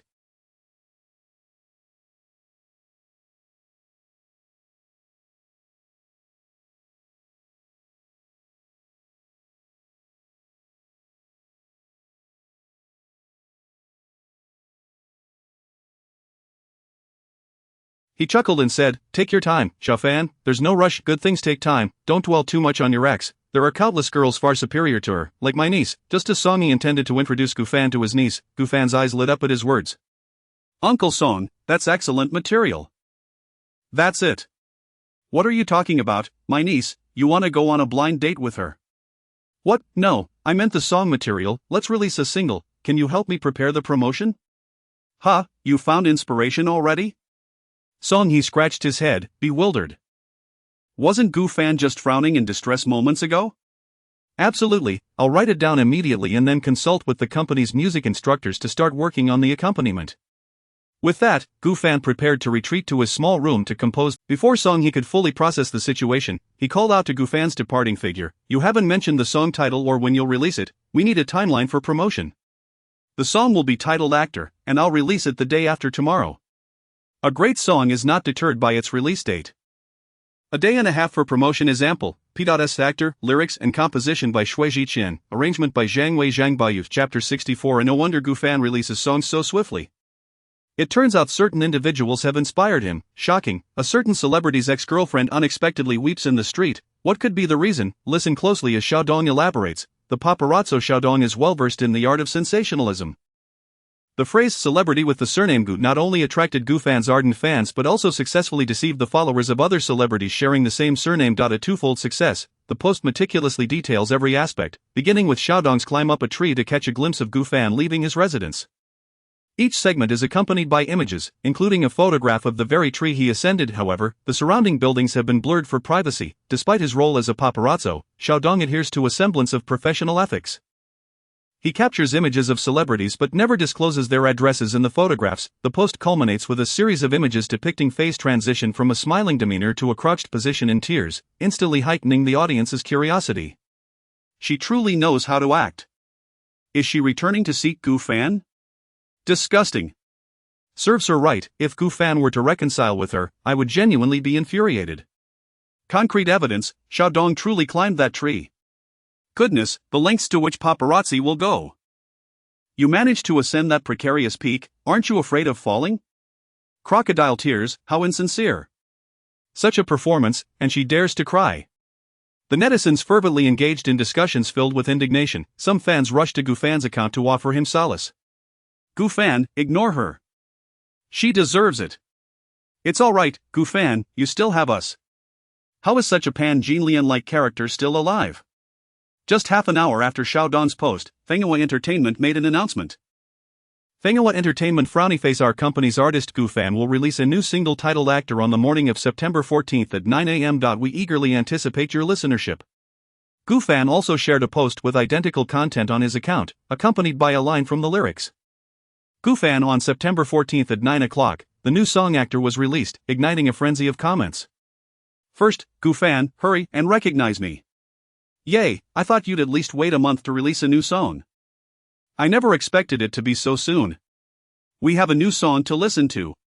Why do I always feel that Gu Fan is subtly referencing his ex-girlfriend? You are not an actor, so stop crafting those scenarios. Isn't that a cue for his ex not to play any more games? Ha ha ha. So we ought to thank Gu Fan's ex-girlfriend for this new song. I'm dying of laughter. No wonder Gu Fan released a song so quickly. It turns out certain individuals inspired him. Upon discovering that this song was penned by Gu Fan as a veiled commentary on his former partner, not only the fans but also casual passers-by expressed a keen interest in actor. The instinct to gossip is inherent among netizens. Countless individuals eagerly anticipated the arrival of September 14th. Must consume the entire dish of gossip. Listening to merely a snippet of the lyrics is hardly sufficient. Fenghua Entertainment. Recording Studio. It is because I love you that I chose to perform this kind of fulfillment. After singing the final line, Gu Fan glanced at the sound engineer outside the studio. Seeing him nod in approval, Gu Fan removed his headphones and stepped outside. After playing the original track, he nodded in satisfaction, exclaiming, "Yes, this is the essence, the flavor." Sound engineer Deng Xiao was puzzled by what Gu Fan meant by flavor, yet he praised, "Incredible, you nailed it in one take." He had anticipated that recording for Gu Fan would require multiple attempts. Who would have thought Gu Fan would accomplish it in a single go? Every note was impeccably steady, but then again, this was a song written by Gu Fan himself, but he certainly knew how to deliver it at its finest. It was Deng Xiao who had underestimated the situation. Hearing that Gu Fan's song was a commentary on his ex-girlfriend, he was nearly brought to tears by the helplessness and pain conveyed in the lyrics regarding love. He could vividly imagine just how deeply Gu Fan had loved his former partner. Truly a man of profound emotions, Deng Xiao remained in the studio, wallowing in sentiment for Gu Fan, entirely unaware that Gu Fan had already departed. He did not even hear Gu Fan's farewell as he left, but he played Gu Fan's original track once more moments later. Whoa, this song truly brings me to tears. It was evident that Deng Xiao was a very sensitive sound engineer. Gu Fan had arrived at the elevator door. The reason for his haste was to greet someone. Just as Gu Fan reached the company entrance, that person reacted even quicker than he did. "Xiao Fan. Hee, I'm back." Dressed in a suit with green-dyed hair, Linny exuberantly waved and called out, "Did you miss me?" "I did think about it," Gu Fan replied, pausing momentarily to glance at Linny's hair, somewhat disdainfully commenting, "But that hairstyle of yours is rather peculiar." "Did you offend your stylist?" Linny deliberately flaunted his flamboyant green locks, saying, "You don't get it, I asked the stylist to give me this look, green is what I wanted. It's all about being unique." Gu Fan hesitated to respond, then he reconsidered and thought that this hairstyle and color suited Linny's bold personality well, so he nodded and smiled, "Indeed. I might give it a try sometime." "Right?" Linny, feeling a bit smug, waved his hand grandly, "When the time comes, I'll lend you my stylist." "Brothery, why are you just standing here instead of going upstairs?" Gu Fan skillfully ignored Lin Yi's last comment and shifted the topic. He was aware of his own conspicuousness, but it wasn't to the extent of drawing such attention. He had merely exchanged pleasantries with Lin Yi, who took it quite seriously. However, that hairstyle did suit Shen Yi rather well. He should recommend it to him. "I'm just waiting for you to come down and greet me. I'm absolutely thrilled that such a big star like you would come down just for me." Lin Yi joked. "Oh no, you are the real star. You've already embarked on a global tour." Lin Yi had long since reached the status of a super A-list singer. With just one more step, he could ascend to the throne of the music industry. His prowess was evident from the packed houses of his global tours. Although Gu Fan was currently very popular, he could not compare to Lin Yi in terms of lasting influence. Lin Yi chuckled, "Hee, I came back today specifically for this." "What do you mean?" "My next concert is scheduled in Jianghai City. I want to invite you and Du Hui to make a guest appearance." "Thank you, Brother Yi." Upon hearing this, Gu Fan realized Lin Yi intended to elevate his status. As they shared a close bond, Gu Fan readily accepted without hesitation. "No need for thanks, without Sister Zhou, I might still be washing dishes." Lin Yi placed a hand on Gu Fan's shoulder, somewhat reflective, as if reminiscing about the past. He belonged to the category of individuals blessed with talent but lacking in looks. Had it not been for Zhou Lan's support, who defied the odds to sign him with Fenghua Entertainment, he might still be destined for a life of menial labor. Exceptional talent may be common, but a discerning patron is rare. With this thought, Lin Yi shook his head vigorously, and then his curiosity piqued. "By the way, have you finished recording that song, actor?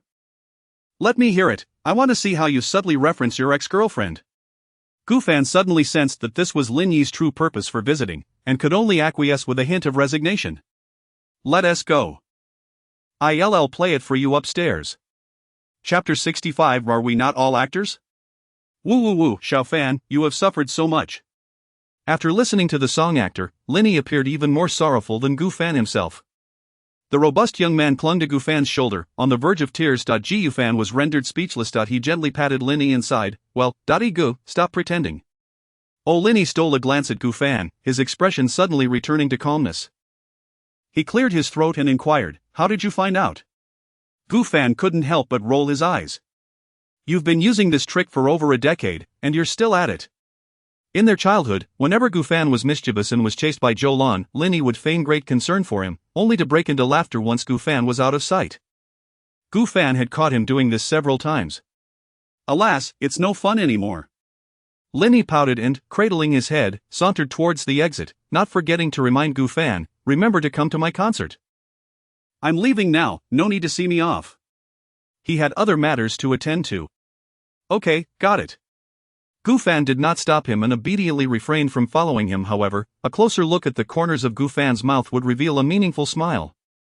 Linny's personality had been completely grasped by him. Indeed, Linny turned back multiple times before exiting Gu Fan's small room, peeking back and a head resembling spinach peeked out from beside the door. "Hey! Xiao Fan, you're really not going to see me off, I was just joking." "But you said you wouldn't want me to." Gu Fan replied innocently, shrugging his shoulders. He was quite convincing in his act. Linny finally understood that Gu Fan was no longer the easily amused child he once was. He could no longer tease him. With a mix of pride and helplessness, he declared, "I want to be seen off." "Then you should have said so earlier." Gu Fan chuckled as he walked over. September 14 Penguin Music. On the homepage's recommended section, Gu Fan's song was featured. Top newcomer Gu Fan's new single Actor is now available. Eager fans clicked on it immediately. The somber piano solo resonated in their ears right from the start. Just the opening drew them into a realm of melancholy. When Gu Fan's magnetic and heartfelt voice emerged, the sorrow deepened. "Keep it simple, speak in a straightforward manner, please omit the escalating emotions, you are not an actor, stop crafting those plots, I have no objections. I just want to see how you wrap it up, your sadness is too superficial, like an untalented performer, the audience can see through it at a glance." The lyrics mirrored Gu Fan's own experiences, remarkably authentic. Each stanza of the lyrics encapsulated stories that had just unfolded around the listeners, etched in their minds and hearts. Everything Gu Fan had endured, all that they had witnessed, endowed the audience with a profound sense of immersion. The protagonist in the lyrics is Gu Fan, the actor is his ex-girlfriend, and the audience corresponds to us, who are currently listening to the song. Indeed. We can see through her incompetence at a glance, yet she continues to feign tears, attempting to win Gu Fan back. Gu Fan's love must have vanished after that car accident. He nearly sacrificed his life for her, yet she chose to break up with him. How realistic. As the song progressed to the chorus, a surge of intense emotions emerged. "I perform as if I am in your play, ignoring the one who loves you the most. When did we begin to conceal our boundaries, adapting to the times, witnessing those clumsy performances? But why did you once love me so dearly, only to act out the details? What must I become to delay your weariness?" It turns out that when love lets down its guard, these trials arise. After they got together, Gu Fan had lowered all his defenses, loving and cherishing her wholeheartedly. He treated her as a deity, remembering every word she uttered, each expression she wore, every moment they shared, and every place they visited together. Each experience was deeply and vividly imprinted in his heart and memory. The former Gu Fan would reminisce day and night, reflecting on every beautiful encounter, dreaming of all the possibilities that the future might hold: marriage, children, growing old together. The former Gu Fan had envisioned it all. Regrettably, the other party had always been playing the role of an actor. Every fragment of his memories had merely been a fade she crafted. The past Gu Fan had been oblivious. The present Gu Fan, however, was acutely aware that her every action and expression had been meticulously contrived. Gradually, the song reached a turning point. "I strive to perform in alignment with your script, like a guest in an emotional program, subject to selection. If you can still discern my love for you, please cut out those scenes to spare me embarrassment. But why did you once love me so dearly, only to act out the details? The indifferent demeanor is my final performance. It is only for loving you that I chose to act this fulfillment." With this, the song came to an end. The audience suddenly awakened to the realization it turned out that there was more than one actor. There was also Gu Fan. He too was an actor. Since Zhang Fei wished to play a role, Gu Fan would indulge her in this performance. Yet in this act, she pretended to still love him, while he feigned indifference. Woo woo woo, giving up someone you have loved for so long must be incredibly hard for Gu Fan. Gu Fan is also an actor. She pretended to love him deeply, while Gu Fan acted as if he cared not. "When I nearly sacrificed my life for you and you still left me, I knew we could never be, even though I loved you immensely." Gu Fan may seem silly most of the time, but the songs he writes are truly heart-wrenching, evoking deep sorrow. My heart aches for Gu Fan. A person can be as frivolous as they are deeply sentimental. Are we not all like Gu Fan? Indeed, the reason the audience felt such a strong sense of immersion was that many of them were, in fact, actors themselves. In matters of love, even when one clearly understands, destined to be unattainable, no matter how hard one tries, loss is inevitable, they still don masks, fleeing from a distance, gazing longingly. Yet within their hearts, they ache, ponder, and yearn. In the end, they merely become a fleeting cloud in her, his, vibrant world, easily lost to the winds of time. All along, they played the role of an actor, forever feeling isolated, unable to embark on a new romantic journey. Occasionally, they might hear tales of her, his, life from others, learning of new romances, of her, his, little moments. As all memories and emotions gradually erode amidst the various hearsays, one day they suddenly awaken, realizing that he, had long ceased to stir any ripples in their hearts. A torrent of emotions surged within: relief, regret, liberation, indifference. It turns out that no one will be remembered forever. What endures is merely the recollections. On a rooftop somewhere, the sky was overcast, and the howling cold wind wafted through. The song actor continued to play on repeat from the phone. Tao Ziming gazed forlornly at the dim sky ahead. P.S. From this point onward, Gufan's ex-girlfriend has been completely written off. Chapter 66, The Cosmic Level Super Invincible Revenge Alliance, targeted Gufan. Gufan, it turns out you are not as carefree as you seem. Tao Ziming sighed deeply. He recalled Gufan's nonchalant demeanor during his time in Yopu village. At that moment, Gufan appeared utterly unconcerned, yet now, as he listened to the song, the profound emotion and helplessness woven into the melody resonated deeply with Tao Ziming, mirroring his own feelings. He took a deep breath, shaking his head with a wry smile. In hindsight, it seems you were merely putting on a brave front. I truly believed you had attained some profound enlightenment. Gufan's voice drifted through the cold wind, reaching Tao Ziming's ears, prompting him to hum along softly. Actually, I'm the only audience member down here. What a splendid song. Tao Ziming coughed twice. He began to post on Weibo to promote Gufan's song. Tao Ziming in the tapestry of daily life, who among us is not an actor? Each individual plays a role, concealing their true selves from parents, friends, and strangers alike, especially in matters of the heart. If one does not view the entirety of a song in context, even a single lyric can encapsulate a scene or a sentiment. In an era where tears have become increasingly cheap, smiles more rigid, and deep affection often goes unrequited, if two individuals cannot afford a modicum of sincerity, then please, play your part well and do not resemble a talentless actor, easily discernible by the audience. Link https. This was Tao Ziming's reflection on the song, as he endeavored to introduce it to his fans. He included a link to Gufan's track. Haha, I knew Brother Tao would recommend this song. With Brother Tao's endorsement, it must be a masterpiece. Let's go for it.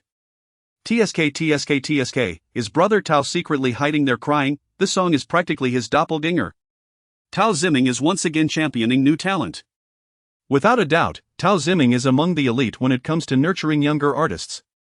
Thanks to Tao Ziming's recommendation, even those fans who had previously overlooked Gufan began to listen to his new song, Actor. Meanwhile, on the rooftop, Tao Ziming was not actually crying. He was merely feeling a touch of emo. The overcast skies provided the perfect backdrop for a moment of introspection. If it had been sunny, he would have had no chance to reflect, as the heat would have been unbearable. Upon returning, he knew he had to wear a cheerful facade so as not to worry his close friends. After all, he too was an actor. The popularity of Actor began to soar, swiftly ascending into the top 100 of this month's new song charts. It seemed unstoppable. A wave of trepidation swept through industry insiders, fearing that Gufan might soon surpass their current rankings. Naturally, the top spot was excluded from this concern, as it belonged to none other than the new concubine Drunk, which was, in fact, Gufan's own work. My mindset is exploding, my brothers and sisters. Who releases a single just 3 days after debuting? I can't take it anymore. Just moments ago, he was in first place, and now it seems he's destined for second. Damn it. It's all because of that ex-girlfriend. Why does she keep providing Gufan with material? Exactly, Gufan's ex is utterly detestable. What kind of newcomer is this fierce? This new generation of artists was indeed formidable. Just take a look at this month's new song chart. New song chart first, the new concubine Drunk, Gufan. New song chart 5th, The White, by Sierra. New song chart 6th, Peach Blossom, Wang Zhe.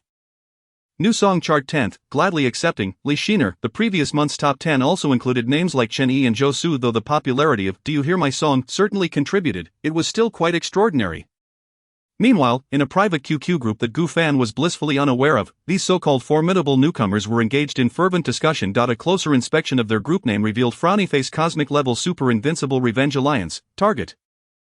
Gufan, group motto of the purpose of this group is solely threefold: eliminate Gufan, and once more, obliterate Gufan. Upon checking the group leader Wang Zhe, administrators Ding Zhixing, Bai Xier, Chen Yi, Li Xiner, Zhou Shui Qianxue. As for ordinary members, there were none, all were administrators. Wang Zhe, how is it that he's released another new song? Where does he keep finding such inspiration? Fury, Li Xiner, he has an ex-girlfriend. Wang Zhe. Are you mocking me for being a 20-year-old single dog? Fury, Li Xiner 66666, it truly is the case that the more one lacks something, the more sensitive one becomes to it. Zhou, you know, Gufan's new song is actually quite good. Shueqian Shuebui Zhou, I concur. Wang Zhe initiated a group-wide mute. Wang Zhe, what on earth is going on? He is our rival, we are the Revenge Alliance, how can we praise the enemy? Fury, Wang Zhe, did you see the group announcement? Eliminate Gufan. Wang Zhe, after Wang Zhe had his say and was about to lift the group mute, a message popped up. By Sierre, the elegant lady, got it. Chen Yi, I am a spy, we must eliminate him. Wang Zhe, wait, I thought I had muted everyone? How can you still talk? A brief silence ensued for 2 seconds. Ultimately, the honest and naive Zhou spoke the truth. Zhou, Wang Zhe, are you foolish? Muting the group can only silence ordinary members. Administrators and the group leader can still speak, you silly goose. Wang Zhe, did Zhou just imply he was foolish, being called silly goose by the most naive member? Damn it, Gufan. I must take you down once and for all. Gufan unwittingly became the scapegoat for Zhou's blunder. Truly caught in the crossfire, determined to find motivation for advancement, Wang Zhe had another matter on his mind. Wang Zhe, I have prepared a super, incredibly awesome new song. I plan to launch it as a counterstrike the next time Gufan releases a song. Wang Zhe, Chen Yi, little spy, you are forbidden from leaking any information. Chen Yi, I am a spy, rest assured, I absolutely won tea. I am fully absorbed in listening to Xian Entertainment. The main focus is targeting Gufan, aimed squarely at Fenghua Entertainment. Wang Zhe, by Sierre, the graceful and refined lady of the group, please do not spill any secrets. By Sierre, okay, as long as she was praised as a lady, she would reluctantly agree. After all, it was her dream. At this moment, Ding Zhixing, who had been lurking in silence, suddenly emerged. Ding Zhixing, Wang Zhe, it's over, your song Peach Blossom has been surpassed in ranking by Gufan's new song actor. Wang Zhe, no way. So soon? Chapter 67. As Wang Zhe began to ponder how he might give Chen Yi a fright, he recalled the possibility of Gufan surpassing him. However, he did not anticipate it would occur so swiftly. Damn it, in the mere span of a conversation, Gufan had managed to launch a surprise attack. Wang Zhe clenched his fists in frustration, yet, his anger was only exacerbated by what followed. Group chat, do you hear my song? All members present, among them were not only contestants but also directors and mentors. Chen Yi, Wang Zhe, what is happening? How did Gufan overtake you again? Wang Zhe grit his teeth and begrudgingly withdrew his hand from his pocket to type a response. Wang Zhe, Chen Yi, are you being shameless? Group chat, Cosmic Super Invincible Revenge Alliance, Chen Yi, I am a spy. Wang Zhe, don't get flustered, this is merely to confuse Gufan, so I can infiltrate. Wang Zhe, ha, you scoundrel. Ding Zhixing agreed. 1-1. The group members lamented Chen Yi's shamelessness for far too long. Few could withstand his audacity. After annoying his friends, Chen Yi resumed his antics. Chen Yi, it seems impossible to defeat Gufan with your help, I must rely on myself. Chen Yi, I just received the invitation letter for ordinary days. Once I participate, I'll become an overnight sensation and return to outshine Gufan. Chen Yi, envy me, will you? Wahahaha. Ordinary Days is a recently popular reality TV show. Each episode lasts 3 months and features 12 guests divided into groups of 4. Each group must utilize various methods to complete tasks assigned by the production team to acquire different resources. Every month, the production team rates the quality of life of the participants, and the group with the highest cumulative score after 3 months emerges victorious. Currently, Ordinary Days is immensely popular in Huagua, with daily average online viewers reaching half of the peak audience of Do You Hear My Song? But after all, Do You Hear My Song? Is merely a music variety show and has yet to achieve the level of nationwide fervor. Given the current popularity of the show, if Chen Yi performs well, he might just garner a wave of fans and compete with Gufan. However, at best, it would only be a contest of popularity. Chen Yi remains acutely aware of his limitations in strength. Defeating Gufan is simply out of the question. Naturally, he would never admit to this. With his arms crossed over his chest, Chen Yi closed his eyes and perked up his ears, silently awaiting his friends' envy and jealousy. Ideally, they would berate him a little, that would truly delight him. However, after a dozen seconds passed without any response, Chen Yi opened one eye to glance at his computer. How peculiar. Hadn't he just debuted and already received such excellent resources? Could anyone genuinely refrain from feeling envious? The chat window was surprisingly empty. Suddenly, a series of notification sounds chimed. Wang Zhe, who doesn't he have it? Image. JPG Ding Zhixing, what did I think it was? Image. JPG Li Shiner? Image. JPG Josu, I have it too. Image. JPG Shui Qianxua won by Sierra. Looks like everyone has it. Chen Yi, aha? Chen Yi was taken aback. It turned out that his friends had been silent because they were busy taking photos. He had thought he was the only one. How could it be that everyone had it upon inquiry? How infuriating. This was impossible. His chance to overtake them had just evaporated. Moreover, all 7 of them had it. What about Gu Fan? Could he have it too? How could he manage to overtake them now? If it were just these few people, Chen Yi still had confidence in being the most noticeable one. But if Gu Fan joined the mix, it would be an entirely different story. Gu Fan's ability to perform was quite comparable to his own. At that moment, someone in the group urged Chen Yi. Wang Zhe, Chen Yi, why don't you ask Gu Fan if he received an invitation letter? Ding Zhixing, yes. Little spy, go investigate the enemy's situation. Chen Yi glanced at the penguin message, his lips twitching. So now he was a double agent. Fine, he would go. Chen Yi promptly dialed Gu Fan's number. On the other end, Gu Fan was in the midst of a celebratory banquet. In truth, Gu Fan was quite reluctant to hold such a banquet. Unfortunately, Song He, the general manager, insisted vehemently, claiming it was on him. Gu Fan felt quite helpless. After all, if a celebration were held every time a song became popular, Song He would soon become a black gold member of the hotel. The hotel owner would be raking in a fortune. Yet, Song He seemed entirely unconcerned. Why? Because the company covers the expenses. The celebratory banquet had essentially become a routine operation for the company. Each time a song or artist gained popularity, those who contributed would. It had become a custom of the company, since it was all on the company's tab. No one felt any financial pressure and everyone was quite pleased. At that moment, Gu Fan was in high spirits. His phone rang, and upon seeing it was Chen Yi calling, his expression turned to one of disdain. Just as he was enjoying the meal, how could this scoundrel be calling? Surely, it would ruin his appetite. Surrounded by familiar faces, Gu Fan did not bother stepping outside to answer the call, simply pressing the button to accept. Chen Yi's cheeky grin immediately appeared on Gu Fan's phone screen. Hey. Handsome brother.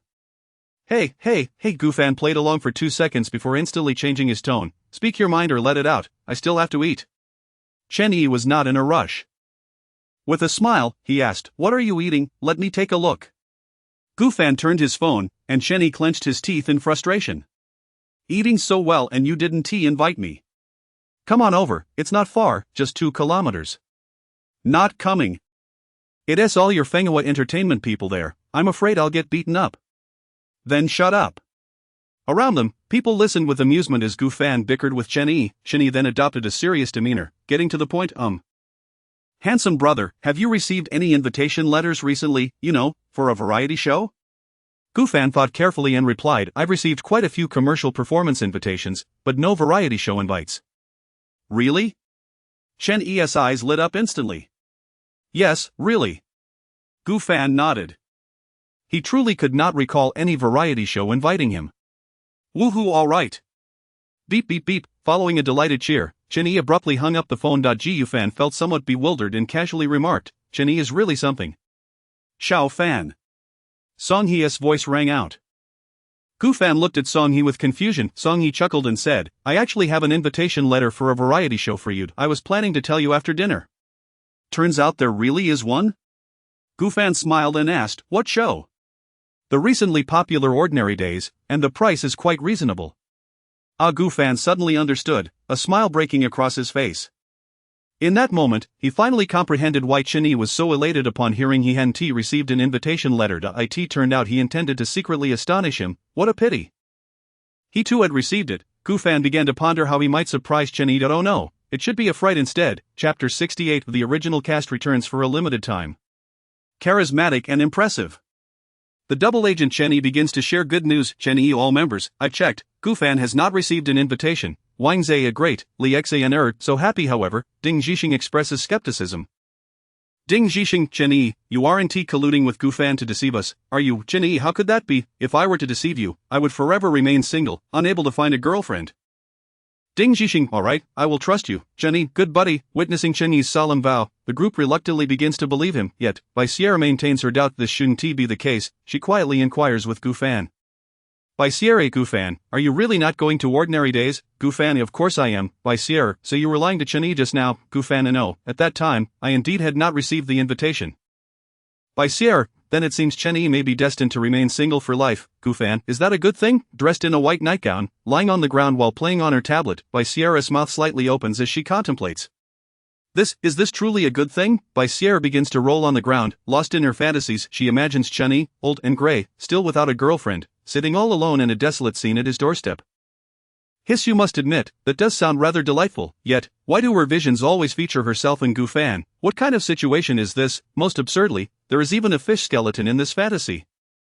Ridiculous. Suddenly, with a loud thud, Bai Sierra's head collides with the corner of the desk. Bai Sierra begins to speak but quickly holds back, starting to hypnotize herself.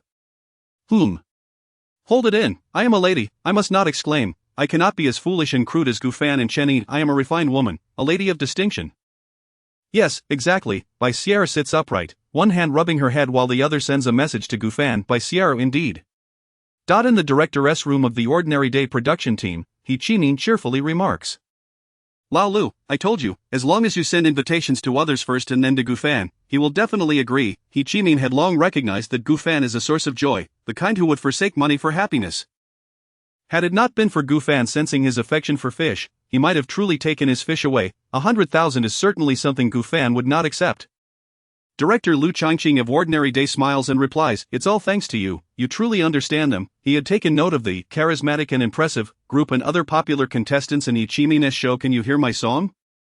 He had been quite envious of He Chimin back then. It was astounding how a music variety show could gather so many naturally entertaining personalities. The contestants were even more entertaining than him, a guest on a reality show. How infuriating. Thus, he had been contemplating inviting several popular contestants from Can You Hear My Song to participate in his next episode of Ordinary Day once He Chimin's show concluded. To this end, he had even invited his good friend He Chimin to serve as an advisor. Firstly, with He Chimin's connections, it would be easier to invite the original contestants. Particularly Gufan, who is currently very popular and likely has a busy schedule. With an old acquaintance like He Chimin, Gufan might just adjust his schedule for this show. If Gufan were absent, the charismatic and impressive group would be incomplete, which would be rather dull this time. He truly wished to reunite these three. They had been so entertaining in the music variety show. Once they arrived at his show, dedicated to entertainment, it would undoubtedly soar to new heights. Secondly, he feared he might not be able to handle the antics of these contestants. He Chimin, with his experience, could provide assistance. However, unbeknownst to him, He Chimin himself might not be able to manage the antics of Gufan and the others either. His fish had nearly been swiped by Gufan.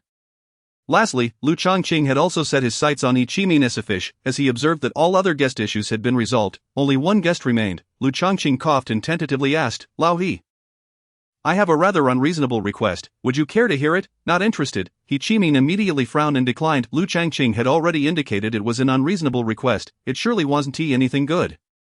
What, are you really going to be this ungracious? Lu Changqing was somewhat bewildered. How could one refuse without even hearing? He looked at He Chimin with a somewhat obsequious expression, squinting his eyes and smiling.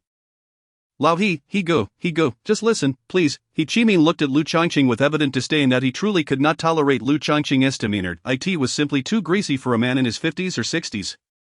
Disgusting, speak plainly, or just let it go. I would like to borrow your fish, Lu Changqing blurted out. Get lost. He Chimin lifted his leg and walked away. Why was everyone so intent on his fish? Despicable, don't go, Lao He, grandpa. Lu Changqing, desperate, uttered a plea. The invocation of grandpa momentarily halted He Chimin's steps. He slowly turned around, his expression serious. I'll lend it to you for 3 months. However, you must provide the best feed. If it sustains even a scratch, I swear I will hold you accountable. All right. Lu Changqing's face nearly split with joy. He immediately served tea and water to He Chimin. That's just how he was. For the sake of his show, he could sacrifice everything except for his wife and family. Was it just a matter of calling He Chimin grandpa? Not a problem. With this fish, it would truly be complete. The promotional campaign could be titled The Original Cast Returns for a limited time. Perfectly executed. After resolving all guest issues, Lu Changqing was quite pleased.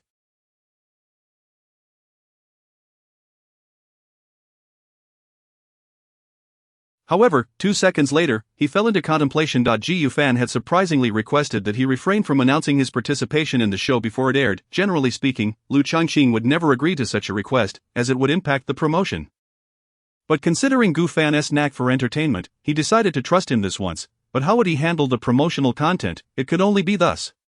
11 new generation artists join Ordinary Days with a mysterious guest. Once the currently airing episode of Ordinary Days concludes, he would incorporate this promotional line into the final teaser. Once again, perfectly executed. At the Langchao Sports Center in Jianghai City, Gu Fan was seated in the audience, watching the rehearsal of Lin Yi's concert, Chapter 69. The concert support. Xiao Fan, how do you think my singing skills measure up?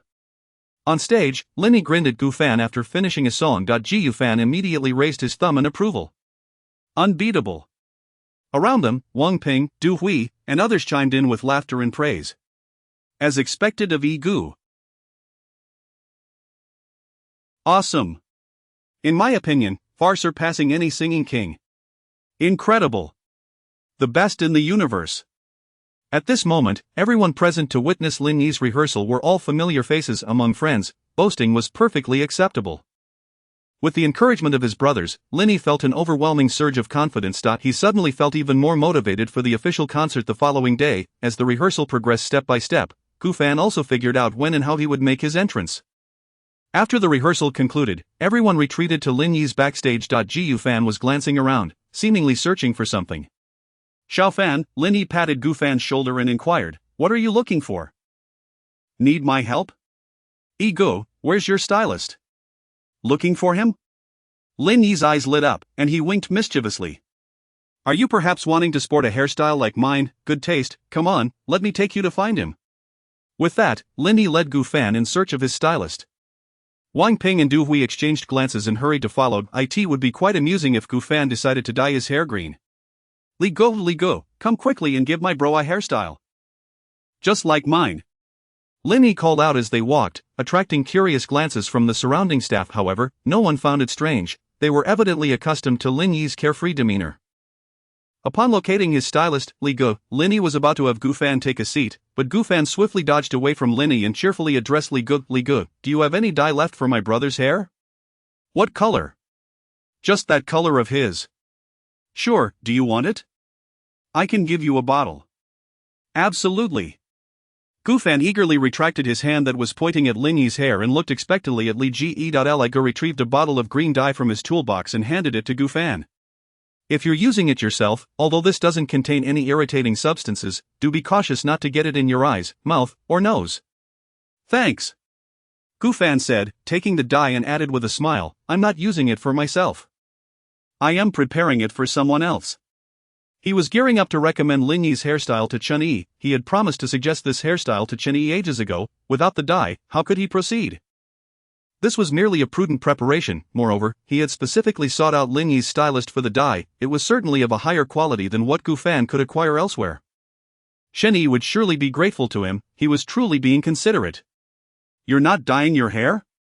Lin Yi appeared somewhat disappointed as he approached Gu Fan. He had been contemplating rocking matching spinach heads with Gu Fan the following day.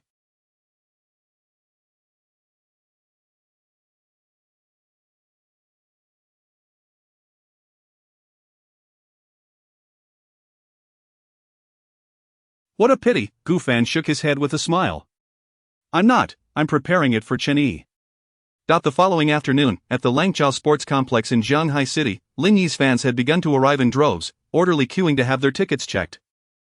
As the saying goes, birds of a feather flock together. The level of frivolity exhibited by Lin Yi was mirrored by the demeanor of his fans. A glance around revealed several individuals sporting green hair. Their lightboards were equally outrageous, proclaiming, Lin Yi's Jianghai Division E has come to support. Alongside Jianghai Division E, there were also Shuzhou Division E, Jingdu Division E, and Modu Division E. All of them sported hairstyles and colors identical to Lin Yi's. Gu Fan was left bewildered when he passed by, and the card it was also absurd. A sea of spinach. At 8 o'clock in the evening, the Langchao Sports Complex was packed to the brim. The concert commenced officially. Brilliant lights illuminated the venue. A door opened on the screen at the back of the stage, revealing Lin Yi's silhouette. The deafening roar of cheers instantly shattered the sky. Lin Yi. Ah! Woo woo woo, I can finally see Lin Yi's concert. So handsome, ugly, handsome, ugly. Gufan watched the scene unfold on the large screen from backstage, feeling a wave of nostalgia wash over him. As the concert progressed, after finishing another song, Lin joked, "I'm a bit tired, can everyone let me rest for a while?" However, Lin Yi's fans were all die-hard supporters. As soon as he uttered those words, the fans immediately voiced their disapproval. No way. Keep singing. You're not allowed to rest. You're already ugly, so why not work harder? The group nearest to the stage, adorned with green hair from all over the country, shouted even louder. Refund, refund, refund. Lin Yi's lips twitched in response. His fans were indeed a unique breed. While other fans would express, "Brother, you're so handsome," or "Brother, you're working so hard," his fans relentlessly exclaimed, "Lin Yi is somewhat ugly." Lin Yi, don't slack off. Lin Yi, are you slacking again? Truly, a chorus of anti-fans. Yet, Lin Yi had a well-rehearsed strategy for such moments. He chuckled and retorted, "Refund, dream on, the ticket office is in Shanghai, and the refund office is in the Pacific Ocean, you know?"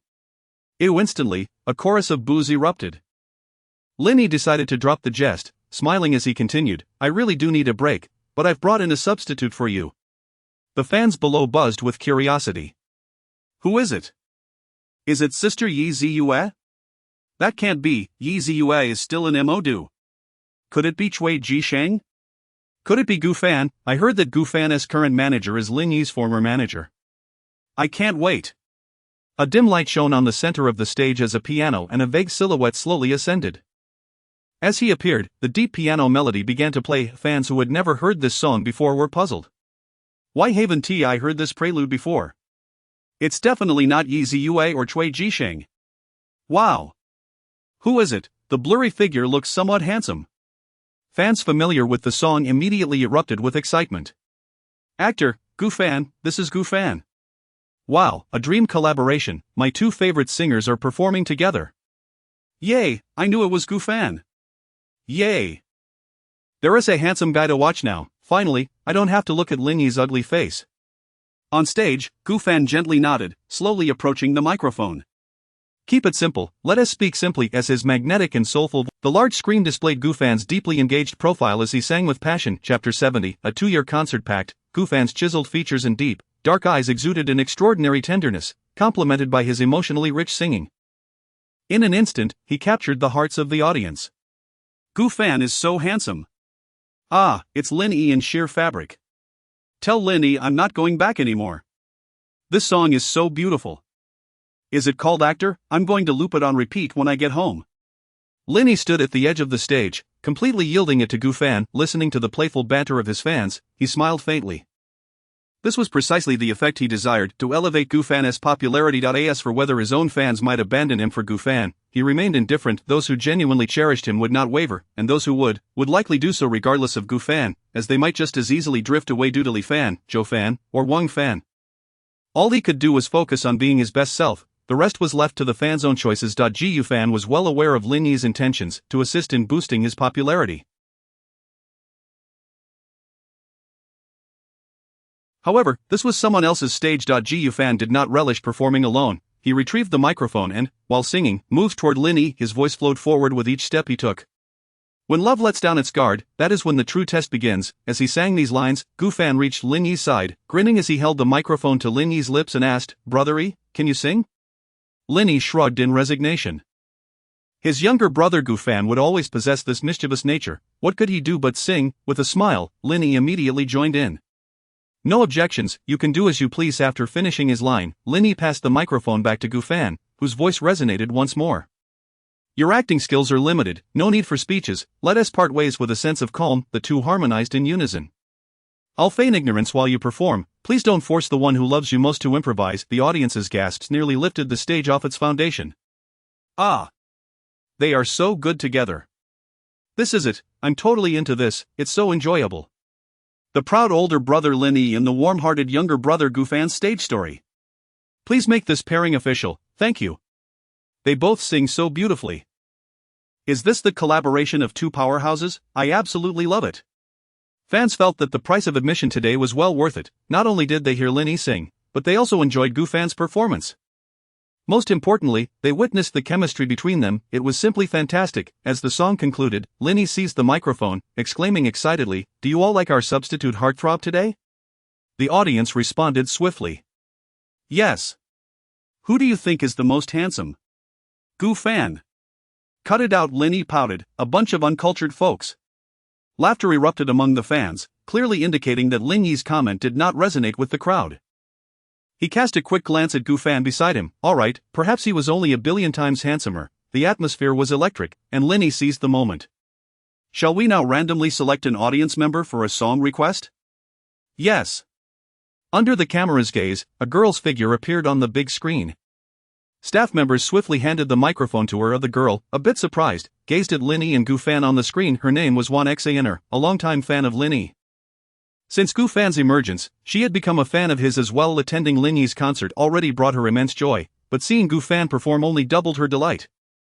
She never expected to be chosen by Linny to request a song. Her happiness was nearing its peak. Nervously clutching the microphone, her eyes sparkled with excitement. After a moment's hesitation, she cautiously asked, "May I ask you something?" "Of course." Linny replied with a smile. "If Gu Fan holds a concert next time, will you both perform together?" Wan Xiner inquired. Linny turned to Gu Fan, grinning, "I'm asking you, will you invite me?" "Ah." Gu Fan chuckled, "Certainly, I will." He would invite Linny to join him unless Linny was otherwise occupied, but he was certain he would extend the invitation. Wan Xiner then asked, "When will you hold a concert?" At this, other fans and Gu Fan's supporters turned their attention to him, eager for a chance to witness the chemistry live. Many in the audience were fans of both Linny and Gu Fan, and they became even more animated. "Yes, when will the concert be?" "Gu Fan, you've been debuted for nearly 10 days. It's time for a concert." "Concert, concert, concert. We want to see you perform Landscape Map Live." Gu Fan fell into contemplation, setting aside whether he was ready or not. His current physical condition could not sustain him through an entire concert. Given his character, he would never resort to lip-syncing. Singing live for several hours would indeed be exhausting. If he genuinely wished to hold a concert, it would have to be at least 2 years from now. With this in mind, Gu Fan smiled and said, "Let us set it for 2 years from now. By then, I hope to have recovered my health and have more songs to share." "Shall we hold a concert then? I hope you all can come to the venue. Don't just shout empty promises, it will be so awkward if no one shows up." The audience promptly reassured Gu Fan. "We won't. We will definitely come. I'll be there, I'll even bring my girlfriend along." "Why didn't you bring her today?" "Ahem, I only managed to snag 1 ticket to this concert." "Your girlfriend is probably crying in the restroom." As he spoke, Gu Fan turned to the girl holding the microphone. He smiled gently and said, "Especially you, since it was your idea to hold the concert. You absolutely must come, I'll reserve a ticket for you." Wan Xiner was utterly speechless, covering her mouth in astonishment, her face turning a deep shade of red. Her happiness had truly reached its zenith. The other audience members were filled with envy. "Wow, how envious is Gu Fan is personally saving her a ticket. Woohoo, why wasn't I chosen? She is so lucky. Gu Fan is so kind. I want one too." Gu Fan has only just debuted, and he is already this popular. I can't imagine how hard it will be to get tickets for his concert in 2 years. Wan Xiner, still covering her mouth, asked in a breathy voice, "Really? Indeed." Gu Fan replied sincerely, smiling, "A promise is a promise." "May I know your name?" Wan Xiner. "Alright, so, Wan Xiner, let us make a pact. 2 years from now, I'll hold a concert, and you'll be on the guest list." "Yes, I will definitely be there." Wan Xiner nodded with resolute determination. "If you don't come, I'll dye your hair green like mine." Linny joked, rubbing his own hair. "Not happening." Wan Xiner quickly protested, then skillfully shifted the topic, "I want to hear Brother E's White Clouds." "Sure thing." The sound of music filled the Langchao Sports Arena once more. As the concert concluded, the news of Gu Fan's promise to hold a concert in 2 years spread like wildfire. Meanwhile, the 4th episode of Ordinary Days had come to an end, and preparations for the 5th episode were underway. P.S. The delightful times of charm and charisma are on the horizon again. Are you all looking forward to it? Manual teasing, Chapter 71:11 Emerging artists, accompanied by 2 enigmatic guests, join the program, trending on Weibo. Gu Fan has made a 2-year pact with his fans. In 2 years, he will embark on his concert. Comments below. Goodness, how long has Gufan been debuting, and he's already preparing for a concert? 2 years is quite a stretch, there's still plenty of time. Gufan must work diligently in these 2 years. Otherwise, he won't have enough songs to perform. So far, Gufan has only 5 songs, his first concert needs at least 25, this means he must release at least 20 more songs in 2 years. If he runs short on songs, Gufan can always lean on Shuai for inspiration. Can Gufan really write 20 songs in 2 years? It's no wonder the netizens harbor doubts. In the realm of personal songwriting, lyrics, composition, and arrangement, most creators struggle to produce 20 high-quality songs within 2 years, yet, the online community merely entertains fleeting skepticism, as they maintain a deep-seated belief in Gufan. After all, in the past 2 months, he has already composed 5 songs, for his fans. As long as Gufan's inspiration remains unfettered, given his current pace of 5 songs every 2 months, he could easily amass not just 25 songs, but even 50. There's truly no concern about a lack of material. In addition to Gufan's 2-year commitment, news of the conclusion of the 4th episode of Ordinary Days has surged to the trending list. The 4th episode of Ordinary Days has concluded successfully. The victory team has emerged triumphant. Thank you to the 12 guests for their participation. Teaser for the 5th episode of Ordinary Days. 11 emerging artists, joined by 2 mysterious guests, will participate in this program. As expected of the victory team led by Lee Go-wang, they truly won. Let me see who the next participants are. Why are there 11 artists and 2 mysterious guests? Where did this extra person come from? Did the production team make a typo? Which group is this additional guest assigned to? This is quite strange. Is the production team not going to explain? Have the rules changed? The netizens are perplexed, yet the production team shows no inclination to clarify, seemingly relishing in tantalizing the audience's curiosity. With no other option, the netizens can only peruse the cast list. Ordinary guests by Sierra, Jenny, Wang Zhe, Li Xiener, Zhou Su, Shui Qianxue, Ding Zhixing, Li Han, Huang Xiaoqian, Xiaorui, Ren Tianchen. Mysterious guests. Upon seeing the list, the netizens are taken aback. Wow, more than half of these are contestants from Can You Hear My Voice? Shuai is here, there's going to be some action. Come on. Shuai, show them what you've got.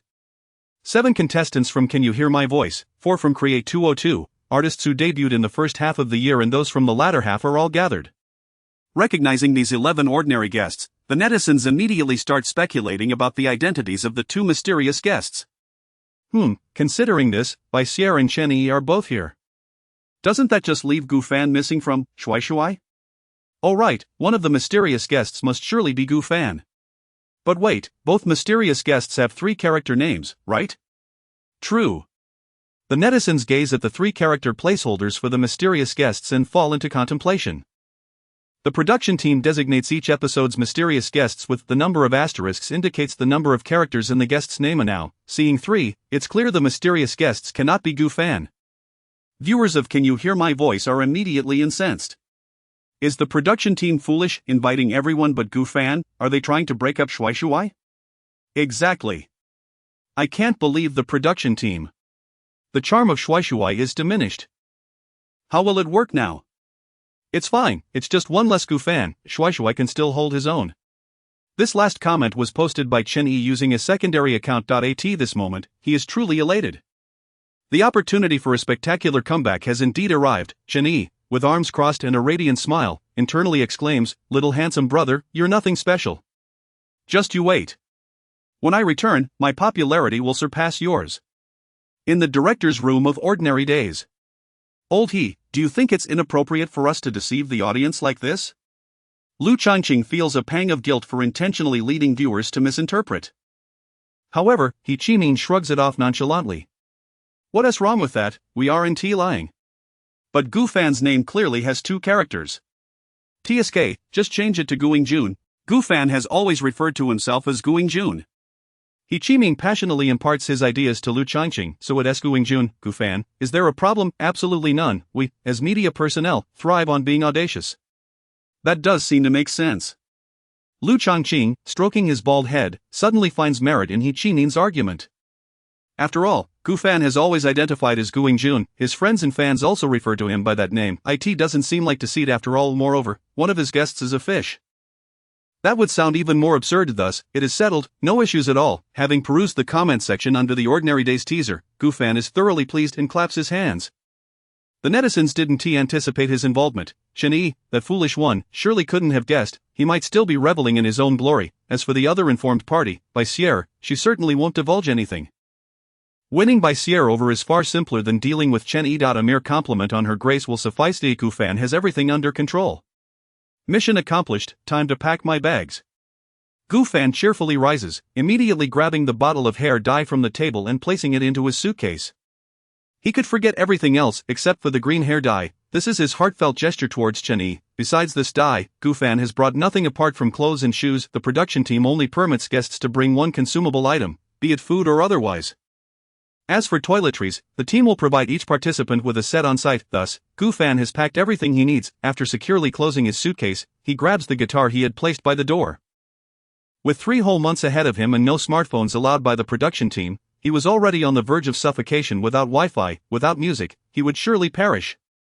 Chapter 72, Ordinary Days, has commenced, and Goofan is notably absent. A delightful turn of events. The recording location for Ordinary Days is situated in Ordinary Village. In stark contrast to the well-equipped Yoke, it boasts expansive fields, meandering streams, and a sky adorned with clouds of a hue seldom seen in urban landscapes. Major platforms have also turned their official live broadcasts to this locale.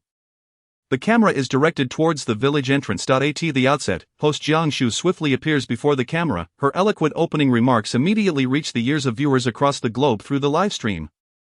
Ladies and gentlemen, welcome to the 5th episode of Ordinary Days. I am your host, Jiang Shu. This program is proudly sponsored by the exquisite Yenji Pinnacle D's facial mask. We have now arrived at the village entrance, ready to welcome our new villagers. Who will be the first to arrive? Let us await with bated breath. Ordinary Days truly deserves its title as the most popular reality show in the country. Even at its premiere, the number of viewers in the live stream surged to 10 million within mere minutes. The barrage of comments flooded the screen like a tidal wave. Jiang Shu is stunning. Hee, I always tune in on the first day of each episode just to catch a glimpse of the host, huh? I reviewed the guest list, and although today's guests may not be that prominent, they surely seem entertaining. Let me guess who will arrive first. It must be Chen-yi, as he loves to be the center of attention, or perhaps it will be by Sierra. To the commenter above, you may understand dashing, but you certainly do not comprehend by Sierra. I bet she won't be the first to arrive. Even if she does, she'll take her sweet time, aiming to maintain her ladylike demeanor. Clearly, you've been a fan of by Sierra for 10 years. The truth has been revealed. Time ticked by slowly. Suddenly, a foot stepped into the village entrance. The viewers in the live stream immediately focused their attention. Upon recognizing the visitor, host Jiang Shu gleefully exclaimed, the first. As for the smile on his face, it had been unwavering since the moment he set off this morning. Host Jiang Shu promptly began her interview with Wang Zhe. Wang Zhe, young handsome fellow, it's evident that you are quite pleased to be in Ordinary Village. Could you share with us the reason for your joy? Because of that goo, cough cough cough. Wang Zhe caught himself mid-sentence, coughed a couple of times, and continued to smile, because the scenery here is magnificent, the air is fresh, and it presents an unparalleled experience for me, hence my happiness. Some reasons are best kept to oneself. Wang Zhe. Suddenly, a voice called out from behind him. Wang Zhe turned to see Ding Zhixing approaching. His face instantly lit up with joy as he greeted, "Brother Ding, long time no see." Indeed, it feels like an eternity. Ding Zhixing set aside his belongings and walked toward Wang Zhe, arms wide open. After a heartfelt embrace, the two brothers exchanged knowing glances. Ding Zhixing playfully raised an eyebrow and asked, "Are you very happy?" Wang Zhe raised his eyebrows in response, "Indeed, and you?" Equally delighted. Ding Zhixing extended his hand, and Wang Zhe instantly understood. With a resounding clap, they high-fived, both bursting into laughter. Ha ha ha ha ha. So joyous. This left the viewers in the live stream utterly bewildered. What are these two up to? Are they engaged in a secret conversation? I can't shake the feeling that there is more to their words. Who can decipher their thoughts? Quickly tell me what they're so happy about. I want in on the joy. It's much better to share happiness than to revel alone. Wang Zhe, Ding Zhixing, what is going on? What could possibly make you both so ecstatic? Do share. Host Jiang Shu stood there, momentarily stunned. After hosting 4 opening ceremonies of Ordinary Days, this was her first encounter with guests who seemed as if they had just struck gold. Upholding her exemplary professionalism, Jiang Shu stepped forward, curious as a child, and inquired, what has you both so elated? Care to share? Wang Zhe and Ding Zhixing exchanged another glance. This is something to be felt, not spoken. Wang Zhe replied with a beaming smile, indulging in riddles. Indeed, the secrets must remain undisclosed. Ding Zhixing chimed in, playing along with the mystique. Their banter left host Jiang Shu at a loss. Just then, a hearty laughter echoed from a distance, heralding the true arrival of someone noteworthy. The viewers immediately guessed the identity of the newcomer. Oh! Yi Shuai has arrived. Wow, that laughter is utterly infectious. His charm is undeniable. Welcome, Yi Shuai, ha ha. As the spotlight shifted to the flamboyant figure, the audience felt a wave of cheer. Chenny sauntered into the village entrance with a lively gait. Spotting his old friends Wang Zhe and Ding Zhixing, he hollered, "My handsome pals, it's been ages, I've missed you dearly. Let me embrace you, my dashing friends." As Chenny made his entrance, his cheeky demeanor enveloped the atmosphere, instantly charming Wang Zhe and Ding Zhixing. Why should he call them handsome pals when he himself proclaimed to be the dashing one? How shameless! Wang Zhe and Ding Zhixing immediately donned expressions of disdain and took a couple of steps back. Keep your distance. We're not interested in that sort of thing. Chenyi's smile faltered. He fell silent. Damn it, this title of handsome guy is one he can never shake off. Damn it, Chenyi vowed silently. Handsome brother, just you wait. This time upon my return, my popularity shall eclipse yours. A minor interlude certainly won't derail the reunion of these three old friends. Before long, their laughter resumed. Host Jiang Shu observed the trio with a rather peculiar expression. This batch of guests was indeed a quirky bunch, seemingly devoid of any concern for their image. Don't they have any sense of celebrity? As time progressed, Li Xianer, Shui Qianxue, and Zhou Su also arrived in succession. The six of them formed a circle, engaging in somewhat ambiguous chatter. See, I told you so, was I lying? Absolutely exhilarating, we're truly taking off. Hee, I've got it all figured out. You little sneak, you're quite resourceful. Of course. Have you forgotten who I am, Yi Shuai? How impressive. Ha ha ha ha. The viewers in the livestream could no longer contain themselves. Those commenting felt an overwhelming urge to devour the group. What else with all the laughter? What on earth are you talking about? Just spill it. For heaven's sake, why the secrecy? All riddles, I'm about to lose it. I'm practically stripped bare here, and you show me this. Can someone just end this already? ULL regretted in 3 days. Just when the audience was on the brink of losing their composure, host Jiang Shu's earpiece crackled to life with the voice of director Lu Changqing, pulling her back from her stupor. Xiao Jiang, go interview Chenny and ask him about the other members of their dashing squad. Chapter 73. Gu Yingjun cannot come. Yi Shuai must be quite upset, right? Outside the village, Mangu halted the vehicle on the road, 1 kilometer away from Pingfan village. This was the designated spot by the production team, after which the contestants were required to trek into the village on foot. Gufan alighted from the car, guitar in hand, and after securing it on his back, retrieved his suitcase from the trunk with his belongings in order. Gufan stood by the front window of the car, offering Mangu a few parting words. Mangu, thank you. Please drive safely on your way back. Absolutely, my driving skills are top-notch. Mangu proudly gestured to himself, confident in his prowess behind the wheel. He was, after all, the driving deity of Zhonghai City. Gufan waved goodbye with a smile, dragging his suitcase along as he followed the pre-established markers set by the production team. Above him, the azure sky and radiant sun shone brightly. In the southern Pingfan village, even though autumn had just begun, the gentle breeze wafting from the fields still carried a hint of warmth, yet, this breeze was not merely warm. It was imbued with an invigorating vitality and the intoxicating fragrance of rice. Vast stretches of verdant rice paddies stirred within Gufan a plethora of cherished memories from his past life. Back then, before fame graced him, he was just an ordinary student, born into a humble rural family. Each year, during the rice planting season, his playful figure could always be found in the fields. Whether assisting his parents in the planting or frolicking freely through the fields, he often found himself tumbling into the mud, only to rise again with laughter. His parents, upon seeing him covered in grime, never scolded him. Instead, they praised his bravery for standing up and encouraged him to learn from his missteps and be more cautious next time. This form of education bestowed upon Gufan a unique childhood and nurtured a resilient character within him. To this day, regardless of the challenges he encounters, he approaches them with a nonchalant attitude, often finding humor even in adversity. Reflecting on it now, he realizes he can never return to that past. His parents had long since passed away before his arrival in this world, yet, he finds solace in the fact that he has a mother here who loves him just as his biological parents once did. Once more, a gentle breeze swept by. Gu Fan held his suitcase with one hand while extending the other, his palm slightly opened. The breeze caressed his hand, swirling around it before continuing on its journey, bestowing a tender touch upon his palm. A smile crept across Gu Fan's face as he savored the moment. Perhaps, in the eyes of someone who has experienced death, the world is filled with beauty, whether it be the pristine blue sky and white clouds, the expansive green rice fields, or the delicate, gentle breeze. Each element offers him a unique sensation. In that fleeting moment, Gu Fan might find himself unable to suppress a sigh of appreciation. It feels wonderful to be alive. The world is truly beautiful. Not far ahead, beneath the shade of trees, Bai Sierra, clad in a simple ensemble of shorts and a short-sleeved shirt, fanned herself repeatedly, her gaze fixed on the path leading to Pingfan village.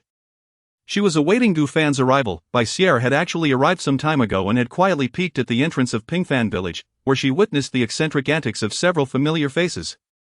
Initially intending to enter, Bai Sierra halted her steps, finding the scene utterly ridiculous. The demure Bai Sierra did not know them. She could not possibly step inside. Being privy to insider information, she feared she might inadvertently reveal the surprise Gu Fan had prepared for Chen Yi.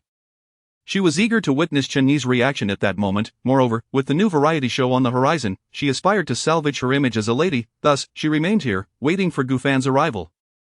Finally, in the distance, Bai Sierra spotted Gu Fan's figure. He has finally arrived. To ensure Gu Fan could see her, she immediately stood on tiptoe and waved her hand. Gu Fan, yay! Fatally hearing a familiar voice, Gu Fan shifted his gaze from the picturesque scenery to the source of the sound and beheld the capable Bai Sierra. Yay! Mimicking her, Gu Fan raised his own hand, quickening his pace while cheerfully exclaiming, Sierra, you arrived so early. Shoo! Bai Sierra promptly placed a finger to her lips. Gu Fan understood immediately. They would converse normally once they were closer. Bai Sierra smiled and said, I was waiting for you. Waiting for me? It's scorching out here, let us head inside. Chen Yi is already here. Bai Sierra whispered. Oh? He arrived this early? The production team's scheduled time was set for 4 in the afternoon. It was currently 3:30, and Gu Fan had thought he had come quite early. A little did he know, Chen Yi had come even earlier. Bai Sierra beamed. But it's not just him, Wang Zhe, XANR, and the others are here too. You were the last one. Wow, so enthusiastic? Gu Fan raised an eyebrow, sensing something amiss. Then why didn't you go in? They're too ridiculous. Laughing like 6 fools over there. I'm not familiar with them, I don't know them, it's too embarrassing. Bai Sierra shook her head vehemently, her reasoning sound. She even gestured to illustrate the chaotic scene of the 6 individuals. True. Gu Fan found himself at a loss for words. If he were to encounter such a spectacle under normal circumstances, he might also choose to discreetly distance himself. However, today was different. He couldn't just shy away, he had to stealthily approach and give them a surprise. Allowing them a final moment of joy, Shui, may I interview you? The host, Zhang Shu, interrupted Chen Yi's boasting with the task assigned by the director. Upon realizing he was to be interviewed, Chen Yi's expression shifted instantly, adopting a serious demeanor. Of course. Alright, okay. Chen Yi's sudden seriousness caught Zhang Shu off guard for a moment. Yet, recalling her task, she proceeded with the interview. Chen Yi, viewers are aware that you, Bai Sierra, and Gu Fan formed a group called Handsome and Impressive. May I ask where the other members of Handsome and Impressive are today?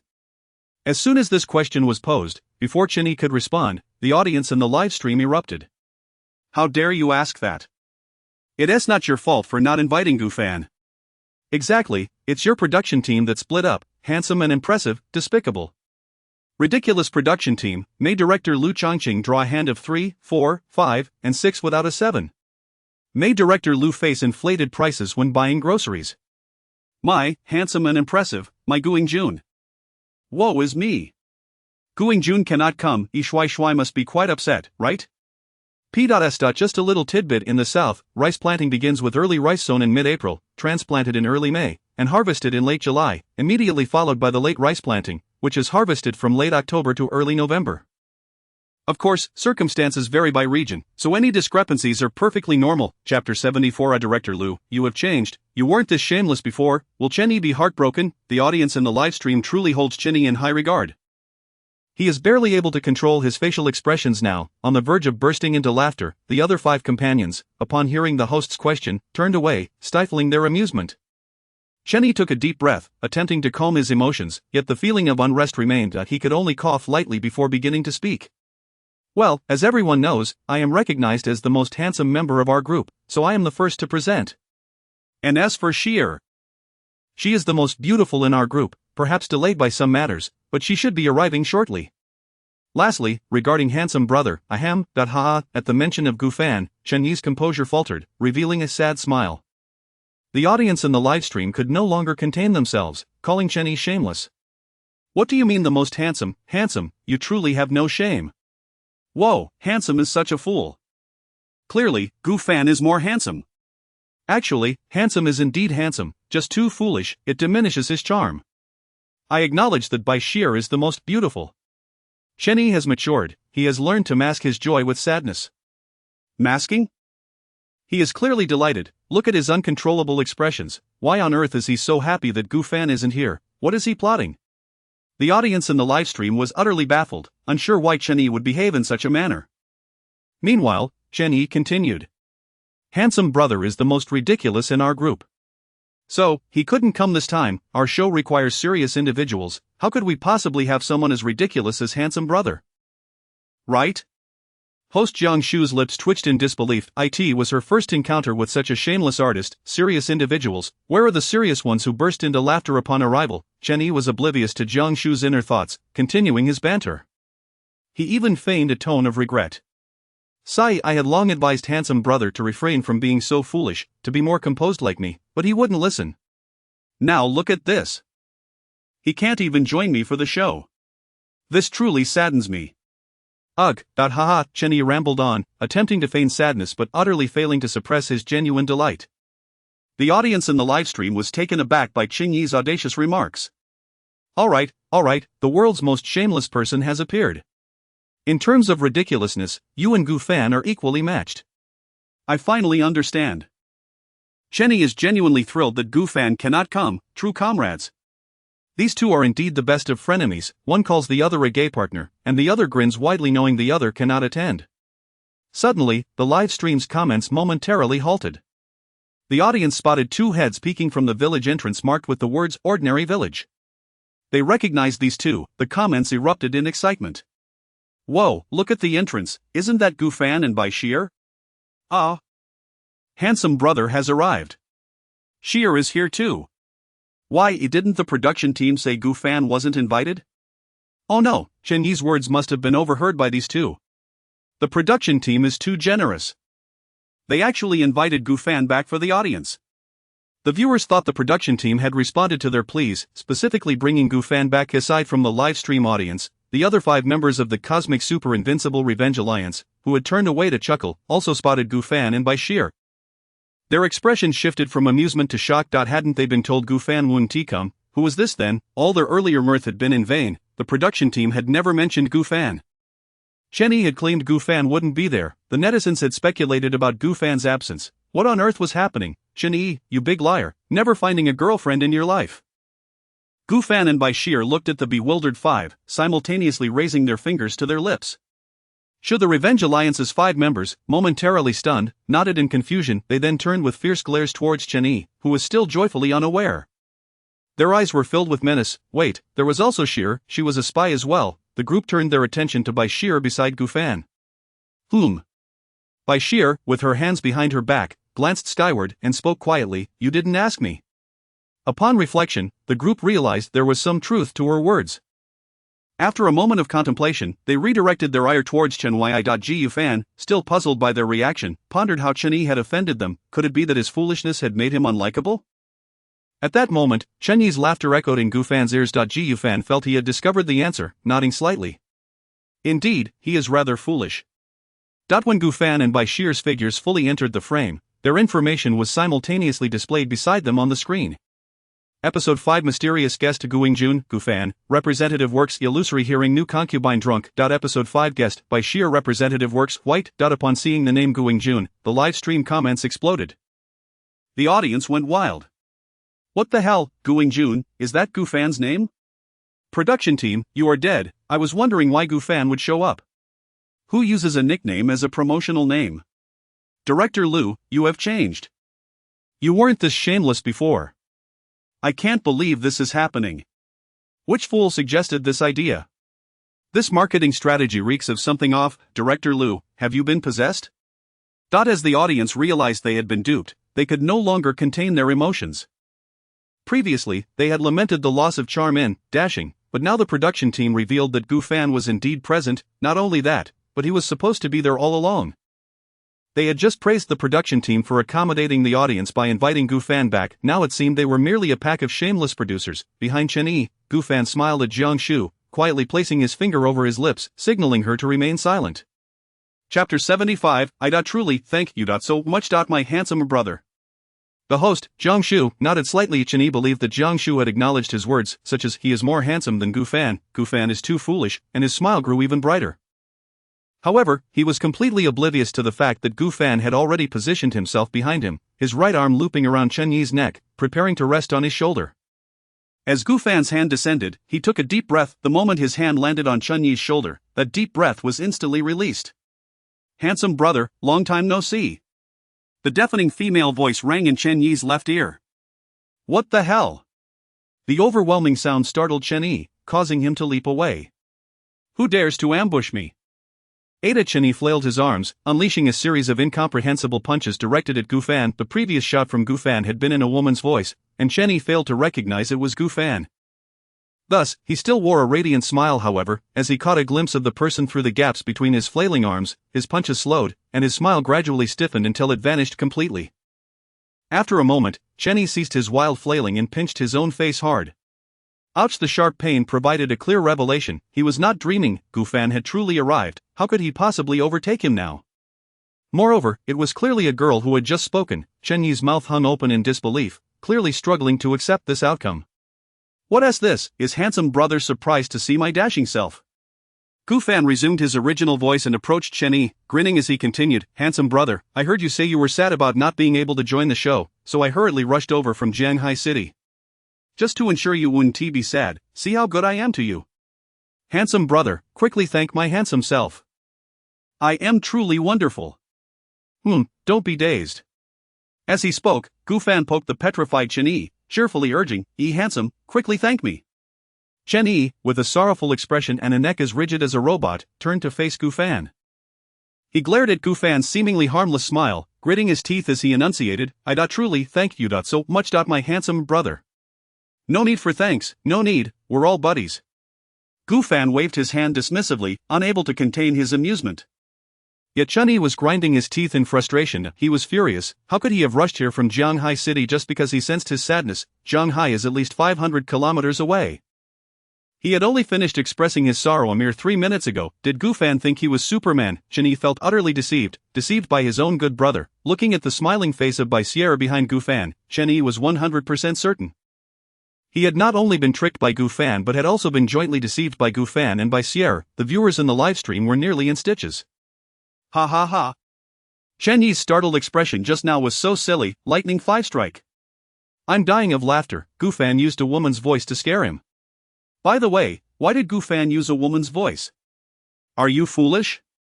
Did you forget the new noble consort gets drunk? Others are professionals. Chen Yi is truly a mature person. Not only does he use smiles to mask his sadness, but he also uses sadness to conceal his smiles. Truly an actor. I wouldn't watch Hollywood without him. Handsome, quickly thank my handsome brother. Guing Jun is too awesome. He came and immediately subdued Handsome's arrogance. Ha. I said, only when the handsome are in full force can they succeed. Quick, look, Bai Sierra can't hold it in anymore. Her demure image is about to crumble. Goose. Bai Sierra was not merely struggling to contain herself, she was already laughing to the point of making goose-like sounds. Chen Yi's changing expressions were simply too humorous. According to the law of conservation of smiles, smiles never vanish, they merely transfer. It was evident that Chen Yi's smile had entirely shifted to Bai Sierra's face. She was well aware of the entire situation. What else could she do? She could only blame Chen Yi for being so unfortunate. The unfortunate Chen Yi was now shifting his gaze back and forth between Bai Sierra and Gu Fan. Knowing that surpassing Gu Fan was now hopeless, the corners of Chen Yi's mouth twitched violently. The only thing he could do now was to secure the future possibility of a girlfriend. He turned to Gu Fan and asked, didn't you say you didn't receive an invitation? When you called, I truly hadn't received one, Gu Fan replied cheerfully.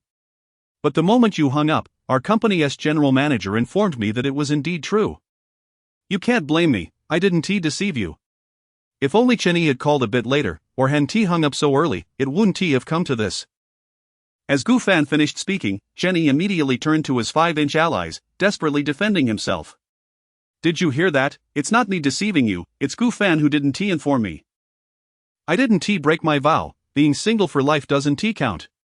Chenny had expected to gain the understanding of Wang Zhe and the others, but he was met with a synchronized humph from all 5. They didn't believe him. You handsome people are all in cahoots. They had initially thought Chenyi's group chat note, "I am a spy," was a joke. They had assumed Chenyi genuinely wanted to surpass Gu Fan. Little did they know he was indeed a spy so brazen. How infuriating. They had never anticipated that the handsome people would be so formidable, and that their cosmic super invincible Revenge Alliance would show cracks first. The 5 members of the Revenge Alliance simultaneously turned away, convening a high-level secret meeting. Chenyi is indeed a spy, we should kick him out of the group chat. Actually, I don't think Chenyi would joke with his own future. He is such a jerk. Can we trust a vow he made? True. Wait, we don't need to kick him out of the group chat, let us simply create a new one without him. This way, we can still use the original group chat to convey false information. Good plan. Adopted. Yes, he must be kicked out of the group chat, he is clearly a spy sent by Gu Fan.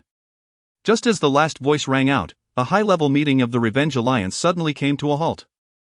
All eyes turned toward the source of the sound, landing squarely on by Sierra's sparkling, smiling eyes. The 5 high-ranking members exchanged glances. How could they have forgotten about the second spy? Ahem. I seem to have forgotten something. Wang Zhe coughed and immediately walked toward his suitcase. Oh right, I still need to call my mom to let her know I'm safe. Ding Zhixing also turned to leave. I need to go too. Lei Xin nodded. I need to use the restroom. Shui Qianxue said as she lifted her leg to leave. Ha? Are we all leaving? Then I'll go too. Zhou Su hurriedly followed the footsteps of his companions. One after another, the high-ranking members departed. The anti-spy meeting of the Revenge Alliance was declared paused, saved. They would reconvene to discuss when the handsome people were absent. Chenny watched as the members of the cosmic super invincible Revenge Alliance scattered, tears of sorrow streaming down his face. I am truly not a spy, woe is me. P.S. I had to step out today and just got home not long ago. I'm too tired now. There will only be one chapter today, chapter 76. He is truly astute, his intelligence overwhelms Wang Zhe. The top 8 contestants of Do You Hear My Song have all arrived. We are merely waiting for the other 4 guests from Produce 202. To be honest, they are taking their sweet time. Actually, it's not that they are slow. Gu Fan and the others arrived early. Wasn't the original time set for 4 o'clock, typically, we start at 3:30, but this time we began at 3, even the slowest among them, Gu Fan, showed up by 3:30, truly proactive. They must be eager to reunite with their good friends. After all, their bond is quite strong. After a brief interlude, the audience in the live broadcast room awaited the arrival of the remaining 4 contestants alongside the guests. Chenny laid his suitcase down and plopped onto it, letting out a sigh of despair. His dreams had been shattered. Meanwhile, Gu Fan and Bai Sierra were engrossed in reminiscing with Wang Zhe and the others. As their conversation flowed, the clock struck 4. The sound of footsteps echoed, prompting everyone to turn towards the village entrance. In a flash, 4 pairs of feet stepped in unison through the village gate. 4 young men, dragging their suitcases, donned sunglasses and ties, their expressions cool. The large screen in the live broadcast room displayed the information of the 4 newcomers. 5th episode guests Li Han, Huang Xiaoqian, Xiao Rui, Ren Tianchen from the group. A cool representative work, very cool. The fans of the 4 in the live broadcast room erupted with excitement. They're here, the brothers have arrived. Wow, so handsome. This is the cool vibe we were looking for. So charismatic. However, the humor-loving netizens struggled to contain their laughter. Ha ha ha.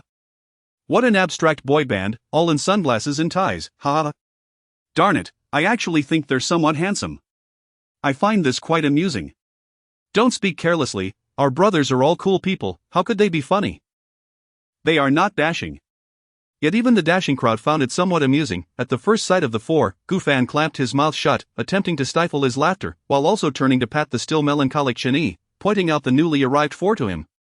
Gu Fan's initial impression of the 4 was reminiscent of Blue Star's Zhang Han, only an enhanced version. Hangge plus the intentional air of coolness was overwhelmingly palpable. It was truly hard for him to hold back. Chenyi swatted Gu Fan's hand away in annoyance. Stop bothering me, let me be emo for a moment. Yet, despite his irritation, Chenyi couldn't help but look up, and upon doing so, he caught sight of one of the guys tousling his hair with a crooked grin. Instantly, he broke into a smile, shaking off his gloom. Ha! With this ensemble, in this sweltering heat, long-sleeved shirts and ties, did they offend their stylist or what? His laughter immediately drew the attention of the cool boy band. All four turned their heads towards Chen Yi. Gu Fan quickly covered Chen Yi's mouth and cheerfully greeted, "Hello, handsome gentleman." Hearing Gu Fan's greeting, the four nodded indifferently, "Hello." They appeared to be four individuals with exceedingly aloof personalities. Gu Fan smiled and nodded back, and once the cool boy band turned away, he released Chen Yi. Goose, goose, goose, laughter erupted once more.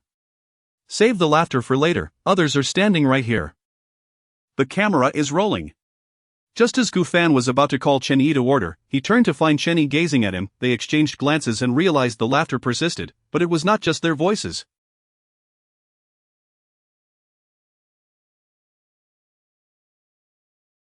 The sound emanated from a different direction. As they both turned, they spotted Bai Sierra, who had stealthily slipped behind them, her body trembling with laughter. It was evident she was trying to stifle her amusement. They exchanged another glance and squatted beside Bai Sierra. Gu Fan, still chuckling, whispered, "Sierra, hold it, just hold on for a bit, wait until later to laugh." Yes, others are watching. Ha ha ha. Chen Yi attempted to counsel Bai Sierra, yet he found himself unable to contain his own laughter. Meanwhile, Wang Zhe and the others were not faring much better. They too were struggling to maintain their composure, albeit with a hint of idle dignity. The four members of the cool boy band seized the opportunity to converse discreetly once the camera turned away. Huang Xiaoqian remarked, "Do you think they are laughing at us?" Li Han replied, 99% sure. Xiao Rui added, "I told you not to go with this look, but the company insisted we maintain a cool persona. Does this really fit the character?" Ren Tianchen chimed in, "Exactly, the stylist is truly out of touch. To him, ties and sunglasses equal coolness, but it's not dapper at all. I've said for ages that this stylist is incompetent." Their company had crafted a persona for them that was cool and slow to warm up, yet the stylist's interpretation was merely shirts, ties, and sunglasses. This was far from cool, it was blatantly salesmanship. At that moment, the camera swung back around. Huang Xiaoqian quickly cleared his throat. "Enough talk, the camera is here, let's maintain our cool demeanor and look sharp." With that, he winked at the camera, striking a cool and aloof pose. Unfortunately, Gu Fan happened to catch sight of this from the corner of his eye. He promptly slapped his own face, struggling to suppress the urge to burst into laughter, muttering to himself, "Hango, what a world you inhabit." As host Jiang Shu observed that everyone had arrived, she prepared to delve into the main agenda. She had undergone professional training. No matter how amusing the situation, she would remain composed. Now that everyone is here, however, at that moment, the audience in the live broadcast room appeared puzzled. "Wait, is everyone here? What about the two mysterious guests? What about the last one?" "Yeah, we're already forming teams, yet one mysterious guest hasn't arrived. Could it be that they will come later?" "Possibly. I remember that Ordinary Days never accepts contestants who join midway. Goodness, what kind of star power must one possess to warrant an exception from the production team?" As the audience engaged in this discussion, the cool boy band made their move, immediately declaring themselves as a team. Their team name was, "We Are Truly Cool." This was entirely in line with what the audience had anticipated. The spotlight now turned to Gu Fan and the others. Without hesitation, Gu Fan raised his hand and shouted, "Is there anyone who wishes to join our dashing team?" Bai Sierra stood behind the two, patting her chest to calm her racing heart.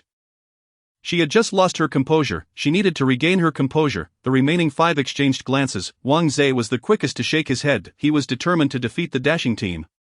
How could he possibly join the enemy camp? Zhou was the first to raise his hand and call out, "I'll join." Great, come over quickly."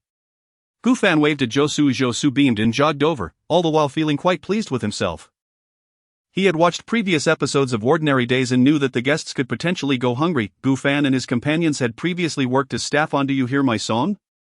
Perhaps here, they could also work as staff. Sticking with the crew was undoubtedly a smart choice. Zhou mentally congratulated himself, thinking, I am truly astute, my intelligence surpasses Wang Zhe.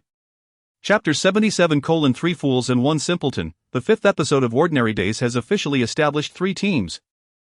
The Dashing and Impressive team, the We Are Truly Cool team, and the Ultimate Tyrannosaurus Warriors team. As for the necessity of an additional combination for Dashing and Impressive, it is primarily because each character in that phrase has already found its role. Thus, a supplementary combination for Zhou was deemed most fitting. Subsequently, the selection of accommodations commenced. 3 houses were available, perfectly arranged in an equilateral triangular formation. At the very center of the triangle lay a man-made pond. Not far from the three houses, a crystal-clear stream meandered gracefully at the dashing and impressive team wasted no time in choosing the house closest to the stream. The reason was simple: 2 anglers resided within the team, accompanied by a lady who delighted in teasing fish. As for Josue, he believed it prudent to heed the staff's guidance. Since others did not share Fan and the others' preferences, he refrained from competing with them. Once the other teams made their selections, they began to proceed one by one. The "We Are Truly Cool" team moved at the swiftest pace, followed closely by the "Ultimate Tyrannosaurus Warriors" team. The "Dashing and Impressive" team lagged behind. The photographers assigned to each team followed closely behind the respective teams they were to film. Consequently, the live broadcast screen was divided into 4 segments, 1 aerial shot and 3 individual team captures. Viewers could freely choose which team to watch. If any viewer found the live broadcast too cumbersome, the production team would compile a video version every 7 days for those unable to catch the live show. Each format offered its own advantages. The live broadcast provided glimpses into the guests' daily lives, excluding privacy, yet it was impossible to catch every team's live stream, inevitably missing some thrilling moments. The video version, however, neatly compensated for this shortcoming, albeit at the expense of showcasing only the highlights. Let the stream commence, siblings. I'm off to watch the "Dashing and Impressive" team. Viewers began to disperse at this moment. I'm going to check on our brother. He. Then I shall watch the Tyrannosaurus Warriors. If you all enjoy, I'll simply open 3 tabs. I want to see them all. Let us go, homeward bound. Chen-Yi cheerfully lifted Gufan's suitcase and strolled towards his chosen abode. He had come to accept this outcome, but he found himself caught in a delightful yet somewhat discontented state. The fact that Gufan was present did bring him a modicum of joy. Alas, he lamented that he could not surpass Gufan. Nevertheless, spending time with good friends was still quite pleasant. Assisting Gufan with his luggage was merely a habit. He was well aware that Gufan's health had not fully recovered. In fact, it made Gufan feel a bit guilty. He began to contemplate whether he should dye Chen-Yi's hair green. Upon careful consideration, Gufan resolutely nodded. He could not allow Chen-Yi's kindness to go unrecognized. Gufan began to probe, smiling as he asked, "What consumables did you bring?" "I won't tell you." Chen-Yi replied immediately. What he brought this time could serve as secretive tools for mischief. He could not allow anyone to discover it. He was eagerly anticipating a surprise for the group. Josue, however, was quite candid, promptly revealing his items. "I brought Lao Gan Ma. The invincible Lao Gan Ma." Chen-Yi's eyes lit up immediately, turning back to smile. "Good stuff, save me some, brother Zhou." Gufan rolled his eyes in exasperation, thinking Chen-Yi truly was rather superficial. Calling Josue brother on the spot, lost in thought, Gufan gave Josue a thumbs up. Truly worthy of the title, brother Zhou. It was still all about food. This time, he had only brought hair dye. Aside from dyeing Chen-Yi's hair, it seemed of little use. We're all on the same team. Josue scratched his head in a goofy manner. The trio engaged in conversation, while Sierra quietly lingered at the back, gazing around with feigned interest in the scenery, seemingly oblivious to Gufan and the others' chatter. Yet, ultimately, she caught Gufan's attention. Gufan raised his voice slightly. "Sierra, what did you bring?" "Ha?" Sierra pretended to be confused and turned to him. "Gufan, what did you say?" "I couldn't quite hear." "I said, what did you bring?" "Ah." Upon seeing Sierra's demeanor, Gufan immediately understood. It must be something she felt embarrassed to reveal, fearing it would tarnish her ladylike image. Gufan shrugged nonchalantly. He found it hard to believe that for 3 months, Sierra would refrain from bringing it out. Chen-Yi was similarly reticent. He was determined to catch these two. "Gufan, my friend. What did you bring?" Josue inquired with curiosity. He presumed that as the 3 primary staff members, the items they brought would surely be of great utility. Gufan smiled mysteriously and replied, "In due time, you shall know. It's a secret." Josue turned to look at Chen-Yi and Sierra. Chen-Yi responded, "I also want to keep it a secret."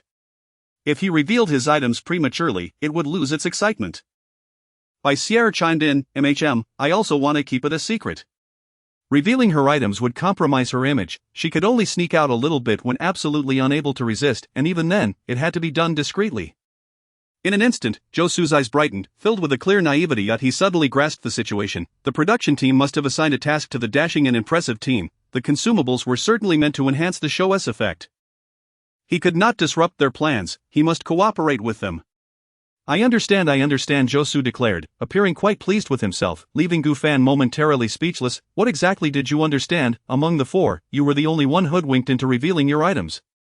And you think you understand? Gufan pursed his lips. How could Josu perpetually exist in such a state of both cleverness and foolishness, at times astute, at others, utterly oblivious? The viewers in the live broadcast could hardly contain themselves. Oh dear, Josu is so clueless. Sewer, you've been completely deceived, and yet you think you understand? Oh no, 3 fools and 1 simpleton. With Josu like this, if the other 3 sell him out, he might even help them count the money. Josu is already foolish, and you all bully him. How shameful. Could it be that Josu still thinks, like in Can You Hear My Song, that Gufan and the others are the staff? It shouldn't be possible, right? Reflecting on Josu's level of cluelessness, the viewers in the live broadcast felt a twinge of uncertainty. Meanwhile, atop an unknown hillside. Ha, drink. A familiar figure was panting heavily while climbing a tree. Once he reached a suitable height, he retrieved a rope from his waist pouch, tying one end to the tree and the other around his waist. After testing the tightness, Xiaodong, gasping for breath, pulled out a portable telescope from his pouch and gazed in the predetermined direction. He happened to catch sight of Gufan and the others crossing a stone bridge. He finally let out a long sigh of relief. Gufan really came to Ordinary Days. I thought you had vanished.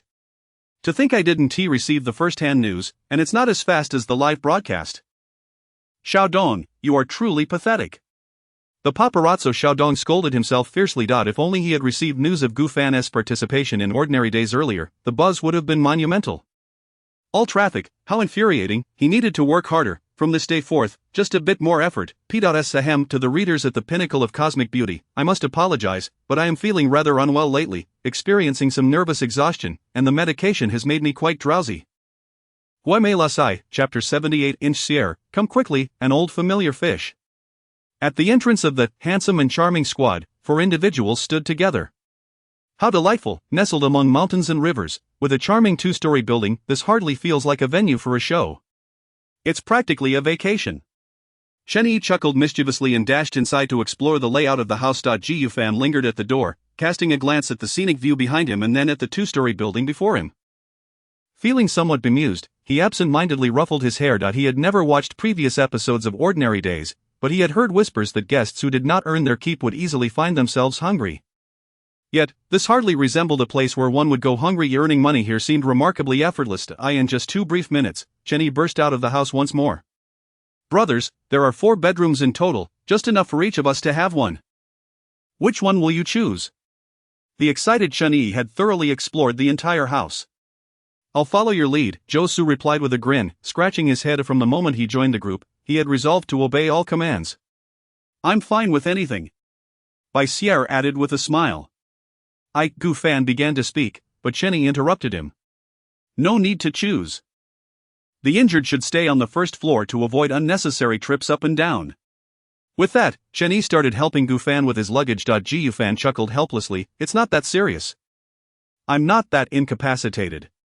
He had yet to reach the point where climbing stairs was a struggle. However, Chen Yi's insistence garnered the agreement of Sierre and Josu. Ultimately, the 4 settled on their room assignments. Gufan and Sierre would occupy the first floor, 1 on each side, with the living room in between, while Chen Yi and Josu took the second floor. Soon, the 4 retreated to their respective rooms to unpack. Due to the private nature of the activity, the process of organizing their belongings would not be broadcasted live. The cameraman stood outside, capturing a panoramic view of the house. Gufan hung his clothes in the wardrobe, leaving only a bottle of hair dye remaining in his suitcase. Handsome brother, Sierre, come quickly. At that moment, Chen Yi's voice echoed from above Gufan's head, startling him into clutching his suitcase tightly. He turned to peer out the window, spotting Chen Yi at the second-floor window, and retorted, "Why are you shouting so loudly?" Just like that. Sierre's voice sounded peculiar, as if she were munching on something.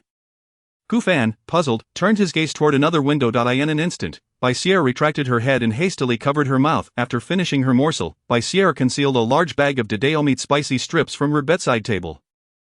To completely mask her indiscretion, she quickly dashed to the bathroom to freshen up. As Gufan opened the door to ascend the stairs, he caught sight of Sierre brushing her teeth, further deepening his suspicions.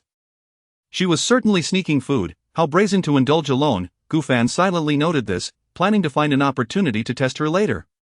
Handsome brother, Sierre, hurry up. Chen Yi's voice rang out from the staircase. Gufan glanced at Sierre and called out, Sierre, let's get upstairs. Sierre, toothbrush in mouth, bobbed her head like a chick pecking at grains. The cameraman followed Gufan up the stairs. Upon reaching the second floor, Jenny eagerly pointed to the small water feature at the center of the three houses, exclaiming, "Handsome brother, there's a pond and a rockery." "Really?" Gufan immediately leaned out the window, squinting his eyes to see if there were any fish in the pond. Just then, Sierra joined them, peeking in to ask, "Are there fish?" "No fish. I've watched the first 4 episodes, it's merely decorative," Josu interjected as he stepped out. TCH Gufan recoiled, dismissively waving his hand. Sierra also lost interest in the pond, leaning her hands on her head to admire the view outside. Jenny, cupping his hands in front of his eyes like binoculars, pondered aloud, "But I definitely saw the water surface ripple just now?" Upon hearing this, Gufan turned to look at Jenny, who was also gazing back at him. Their eyes locked in a moment of silence. Suddenly, both bolted. Their speed was so swift that the cameraman barely managed to capture their fleeting forms. Josu, momentarily bewildered, shouted, "Wait for me." New viewers in the livestream were utterly perplexed. What are they up to? Why are they so excited? Wow, they're moving so fast that they almost left behind after images. What's so fascinating about fish? You don't understand. A 10-year fan of Handsome and Charming can tell you that they love to tease fish. Teasing fish? What kind of bizarre hobby is that? Fish danger. Gosh, any fish spotted by Handsome and Charming is in for a rough time. The little goldfish from Can You Hear My Song can attest to that. Sierra had only taken a moment to admire the scenery when she turned to find all 3 of her teammates had dashed off. Just as she contemplated chasing after them, she noticed the cameraman had not left. He stood there, momentarily stunned. Sierra approached the camera, waved, and smiled sweetly, "Time to go." With that, she elegantly strolled downstairs with her hands behind her back. "Wow, Sierra is so beautiful, hee. Sierra smiled at me, hee. I'm a new fan of Sierra. She's so adorable. Why do you all call her the funny girl?" Exactly, new fans stand up for Sierra. Don't be fooled by her facade. Viewers who had never seen Can You Hear My Song were instantly captivated by Sierra's smile. However, seasoned fans knew better. They were aware that this was merely a temporary disguise. Sierra would soon reveal her true nature. Indeed, just as Sierra reached the staircase, she heard Gufan's voice calling out, "Sierra! Come quickly, an old acquaintance. Oh no, an old familiar fish." Indeed, it's truly an old familiar fish.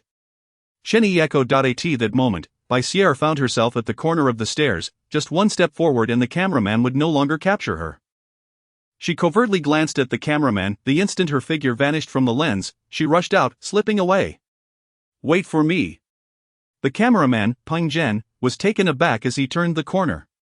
Where did everyone go? He had only been filming for an hour today and had already been dumbfounded twice. Was it really this peculiar for this season's guests? Why did they all sprint away so quickly, as if they had found money at the pond? Pang Jen momentarily lost focus. In the livestream, viewers were fuming at the still image on their screens. "Chase after them. Cameraman, what are you doing? Go after them." "I told you," Sierra clearly dashed out. "I suspect the cameraman is in a daze. I don't believe it. I refuse to accept that such a beautiful sister is a funny girl." Whoa. Chapter 79. The fish truly deserves a beating. Xiao Pang. Hurry and chase. The resounding voice of Lu Changqing from the earpiece jolted Ping Zhen awake in an instant. Hastily, he made his way towards the pool. Upon witnessing the lively broadcast, the audience finally softened a bit, engaging in discussions about why Sierra had fled. Why did Sierra run so fast? By the way, are Gufan and Chen Yi referring to an old familiar fish? What on earth is an old familiar fish? Is there even a familiar fish in the pool?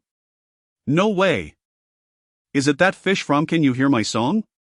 A viewer in the livestream uttered a statement he himself could hardly believe. At the edge of the pool, Sierra had taken her position.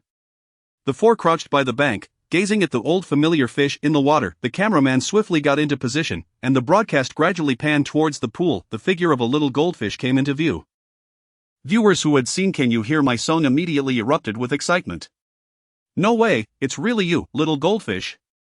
The production team is incredible, they actually brought the little goldfish over. 6666666. Oh no, the little goldfish has just escaped the handsome, gripping claws, and here it is again. Fish. Damn it." The audience in the livestream remained unaware that this was the second mysterious guest, until subtitles were inserted on the screen. Mysterious guest, little goldfish experience, formerly appeared in Can You Hear My Song, the fish most beloved by the director He Chi-min. Silence, the livestream plunged into a prolonged hush. Some viewers on the other side of the screen gripped their phones tightly, nearly crushing them. In an instant, the barrage of comments in the livestream erupted in an unprecedented explosion. What the hell? Director, damn it. Lou, get your ass out here. Is this really your production team's second mysterious guest? You're dead. Where's the director's address? Where's the director's address? I want to send a blade. Where's my knife? Where's my 50-meter-long cleaver? Lou, tell me where your ancestral grave is. I swear I won't cause any destruction. Damn, an unprecedented guest. I've never seen a show featuring a fish as a mysterious guest. Director Lu Chongqing. If it weren't for the robust server supporting the livestream, it would have been on the verge of collapsing under the viewers' fervor. Behind the scenes, a swarm of people began messaging the staff, requesting Lu Chongqing's address. One staff member innocently asked Lu Chongqing, Director Lu, someone is asking for your address, should we give it? No.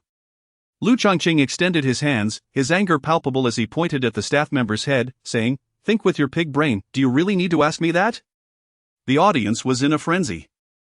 Lu Chongqing was astonished by the viewers' fervent remarks that he had never faced such a scene before. All the viewers were united in their wrath that he genuinely feared that the netizens' words might come true. He glanced at He Qiming, only to find him calmly sipping tea. Old He, how can you still enjoy tea at a time like this? The comments are about to explode. Lu Chongqing was somewhat speechless. However, He Qiming shrugged nonchalantly, it doesn't matter, they're cursing you because they love you, they won't actually harm you. Besides, can you deny the buzz we created? What law states that fish cannot be guests on a variety show? None. He Qiming's shameless demeanor imparted another lesson to Lu Chongqing. Lu Chongqing felt he still didn't know He Qiming well enough. How had he never realized just how audacious he was? He Qiming, content, continued sipping his tea. As long as his fish was unharmed, everything was fine. After careful consideration, Lu Chongqing felt He Qiming had a point. The buzz was certainly there, the show was effective, a bit of scolding wasn't a loss. Gu Fan and the others were initially pleased to see the old familiar fish, but they did not expect the little goldfish to start acting mischievously again. Gu Fan squinted his eyes slightly and caught sight of a small whirlpool forming by the fish's mouth. The scene felt all too familiar. Gu Fan suddenly recalled that morning when Tao Ziming had been shot. Could it be that this little fish, having missed its target last time, was now seeking to rectify that? Gu Fan felt his conjecture was likely accurate. He glanced at Chun Yi and Zhou Su on his right, then at Bai Sierra on his left. Tilting his head slightly to the left, he quietly said, Sierra, could you move a bit to the left? Bai Sierra, puzzled, shifted slightly. Ji Yufan followed suit, his gaze never leaving the fish in the water, remaining ever vigilant. Bai Sierra looked at the fish and then at Gu Fan, noticing that her previous position was somewhat more open in front of the pool. Curiously, she asked, are you planning to jump in and touch the fish? Huh? Gu Fan was taken aback for a second, frowning, how could that be? Sierra, I just realized, your thought process is really strange. Bai Sierra was speechless. Her thought process was merely a reflection of what she learned from Gu Fan and Shen Yi. Who was she to criticize? How could he accuse her of being the one lacking reason? She genuinely aspired to be a refined lady. Alas, the refined Bai Sierra was truly at risk of being assimilated into absurdity. Bai Sierra gently patted her face, whispering to herself, Bai Sierra, must rise from the mud untainted. I cannot truly become absurd. As she was in the midst of her self-affirmation, Gu Fan playfully poked her shoulder, laughing, Sierra, just move a little more. What are you doing? Bai Sierra, interrupted, reluctantly shifted aside, feeling perplexed. Gu Fan didn't respond, merely glanced at the little goldfish again, relieved when he noticed its mouth was no longer aimed at him. Gradually, however, the little goldfish turned back. Gu Fan was preparing to ask Bai Sierra to shift again when Chen Yi noticed the two of them moving away from him. He looked on in confusion. What are you two up to? Gu Fan cleared his throat, glanced at Chen Yi, and then at the little goldfish in the pool. He realized that Chun Yi's shout had made the little goldfish instantly turn its attention towards him. Ji Yufan felt a rush of excitement and immediately decided to sacrifice handsome brother, shouting, handsome brother. Come look, there seems to be another fish in that rockery. Really, let me see, let me see. Chen Yi excitedly moved closer. Whoosh! A water arrow shot from the lake's surface, striking Chun Yi's cheek. Fa ha ha! Gu Fan burst into laughter. His guess had been spot on. Gedgedged Bai Sierra, who had just failed to convince herself, couldn't help but join in the laughter. Chen Yi, feeling the sudden sting on his face, was instantly filled with rage. He immediately stood up and began searching for a weapon. What the hell, where is my water pipe, where is my knife? Chapter 80. Josu exclaimed, "Let us go, aren't we supposed to catch the fish?" Chenny, in a fit of anger, paced around the pool but failed to locate the water pipe he had envisioned. Chi-Min, observing from the director's room, chuckled at Chenyi's aimless flailing, resembling a headless fly. With unshakable confidence, he stood up, pointing at Chenyi on the screen, and declared, "This kid thinks he can snatch my fish, unaware that I've already dismantled the water pipe feeding the pool." Ha ha ha. He had anticipated Gu Fan and the others' actions, hiding the pipe away, ensuring that once the pool ran dry, he would summon someone daily to refill it, leaving the dashing Chenyi with no chance whatsoever. Ha ha ha. Lu Changqing laughed, saying, "Only you, old he, truly understand them." His decision to invite Chi-Min had proven wise. His predictions were spot on. Chi-Min could indeed manage the antics of the dashing duo flawlessly, receiving accolades. Chi-Min smiled nonchalantly. After all, he had endured the trials posed by the dashing duo throughout an entire season. How could he lack strategies to counter them? He could even boldly assert that he was the director who understood the dashing duo best, having failed to find the water pipe. Chenyi scoffed coldly and turned to head home. "Where is he going?" Gu Fan inquired, puzzled. "Didn't he say, 'Where's my knife?' He must be off to fetch it." Josu scratched his head, somewhat clueless. "Knife?" Gu Fan's brow furrowed deeply. "Do we even have knives on our show?" "Of course we do. How else would we cook? We have to prepare our own meals on this show. By the way, do you think this little goldfish is edible? If Chenyi kills it, can we have fish soup on the first day?" "Oh my gosh." Gu Fan sprang to his feet, chasing after Chenyi while shouting, "Brother Shuai! Hold on, hold on. That fish was Chi-Min's favorite, worth a fortune. If it died, they would have to compensate." "Sheer, aren't you going to chase after them?" Josu asked by Sheer. She shook her head, replying, "You go ahead, I want tea."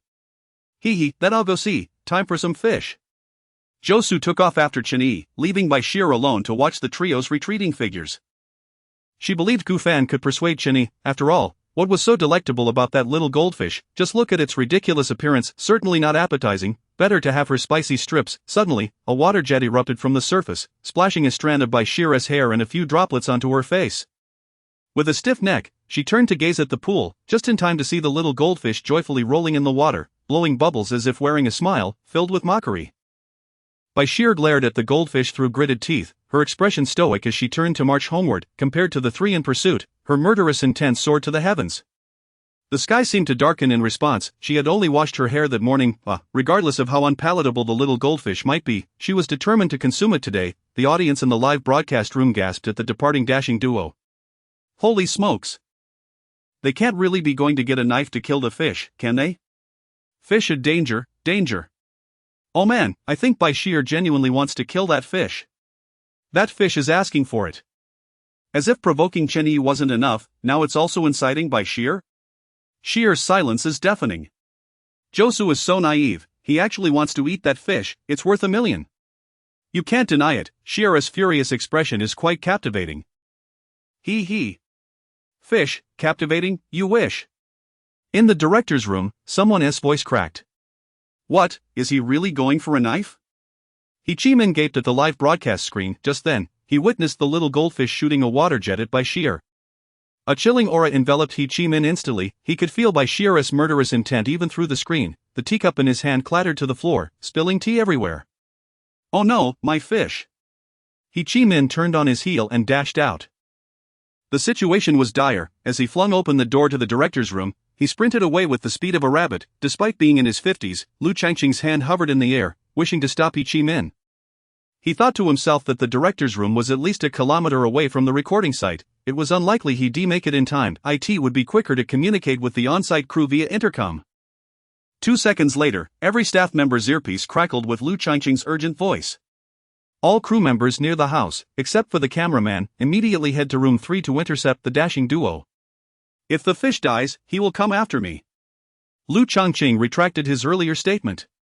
Even Chi-Min could not handle the antics of the dashing duo. Shuai. Gu Fan caught up to the house but found no one in the first-floor kitchen. Where is everyone? Just then, a lightning bolt struck Gu Fan's mind.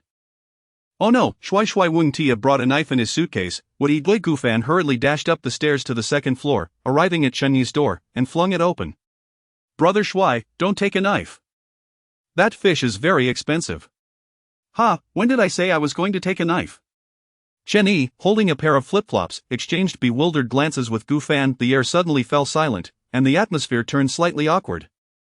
Clearing his throat, Gu Fan sheepishly asked, Ahem, didn't you say you were going to chop the fish? Ha, me, chop the fish? Do I look like such a violent person to you, Brother Ring Jun? I've realized your thought process is quite bizarre. Chen-Yi chuckled as he slipped on his flip-flops. Gu Fan felt a sense of familiarity with the words, as if he had just heard them from Bashir, but that couldn't he be right, his thought process couldn't he possibly be flawed. He must have been misled by Zhou, the fool. Noticing Chen-Yi's flip-flops, Gu Fan recalled the pool and quickly pieced together Chen-Yi's intentions. Hee, I'll go change into my flip-flops too. Gu Fan swiftly turned and rushed downstairs to swap footwear. Chen-Yi cheerfully awaited him at the door of Gu Fan's room, dotting his flip-flops. At that moment, Zhou approached the door, observing Chen-Yi in flip-flops and Gu Fan changing his footwear, and curiously asked, "What are you two up to?" "Changing shoes.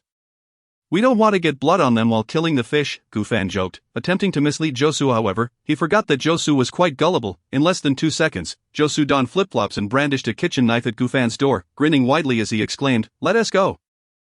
"I am ready."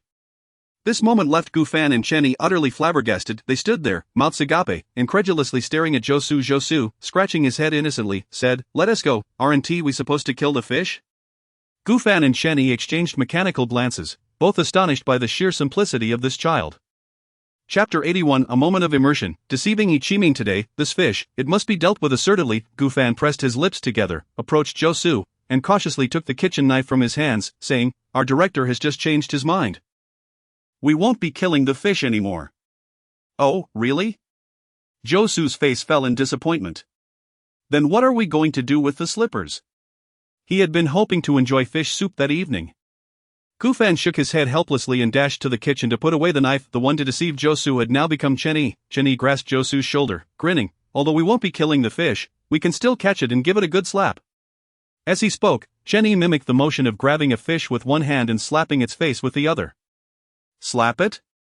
Zhou initially felt indifferent. But upon seeing Chen-Yi's antics, his eyes suddenly brightened with excitement. "Can we really do that?" "Absolutely, you'll be the one to lead the charge." Chen-Yi blurted out. "All right." Zhou nodded vigorously, his enthusiasm palpable. It was evident he was thrilled at the prospect of taking the lead. At that moment, the cameraman had followed Bashir to the entrance. "I wonder if Gu Fan can stop Chen-Yi. It's been so long. Chen-Yi must be quite upset. TSK, handsome-y is one thing, but now there's Bashir as well. Poor little fish is really doomed." The audience was still debating whether Gu Fan had managed to restrain Chen-Yi. 3 figures simultaneously stepped outside. Soon enough, 3 men clad in t-shirts, shorts, and slippers appeared before the onlookers. Chen-Yi humorously posed with his right hand forming an H shape under his chin, exuding an air of youthful exuberance. Bashir's anger dissipated significantly, nearly causing her to burst into laughter. Their ridiculous attire was utterly amusing. How vexing, they always managed to make her smile. The viewers in the live stream, they can't possibly be thinking of jumping into the water to catch fish, can they? They look like 3 losers, ha ha ha. A bit disappointing. Handsome-y, didn't he bring a knife? Never mind, we still have Sierre. Is no one concerned about the fish? Gu Fan spotted Bashir standing at the door with a blank expression and, emulating Chen-Yi's local accent, exclaimed, "Sierre, do you also want to switch to slacking off?" Bashir remained silent, silently walking to the kitchen to grab the kitchen knife. "Whoa!" Gu Fan and the others jumped in surprise. Chen-Yi and brought a knife, yet this lady had armed herself. When had the fish offended Bashir? Gu Fan and Chen-Yi exchanged glances, both noticing a damp strand of hair on Bashir's head. Alright, the little goldfish had truly crossed her. This was reckless. Bashir brandished the knife as she approached the door. Gu Fan hurriedly blocked her path, employing the tactic of monetary persuasion. "Sierra, don't. That fish is worth over $1 million. I can afford it."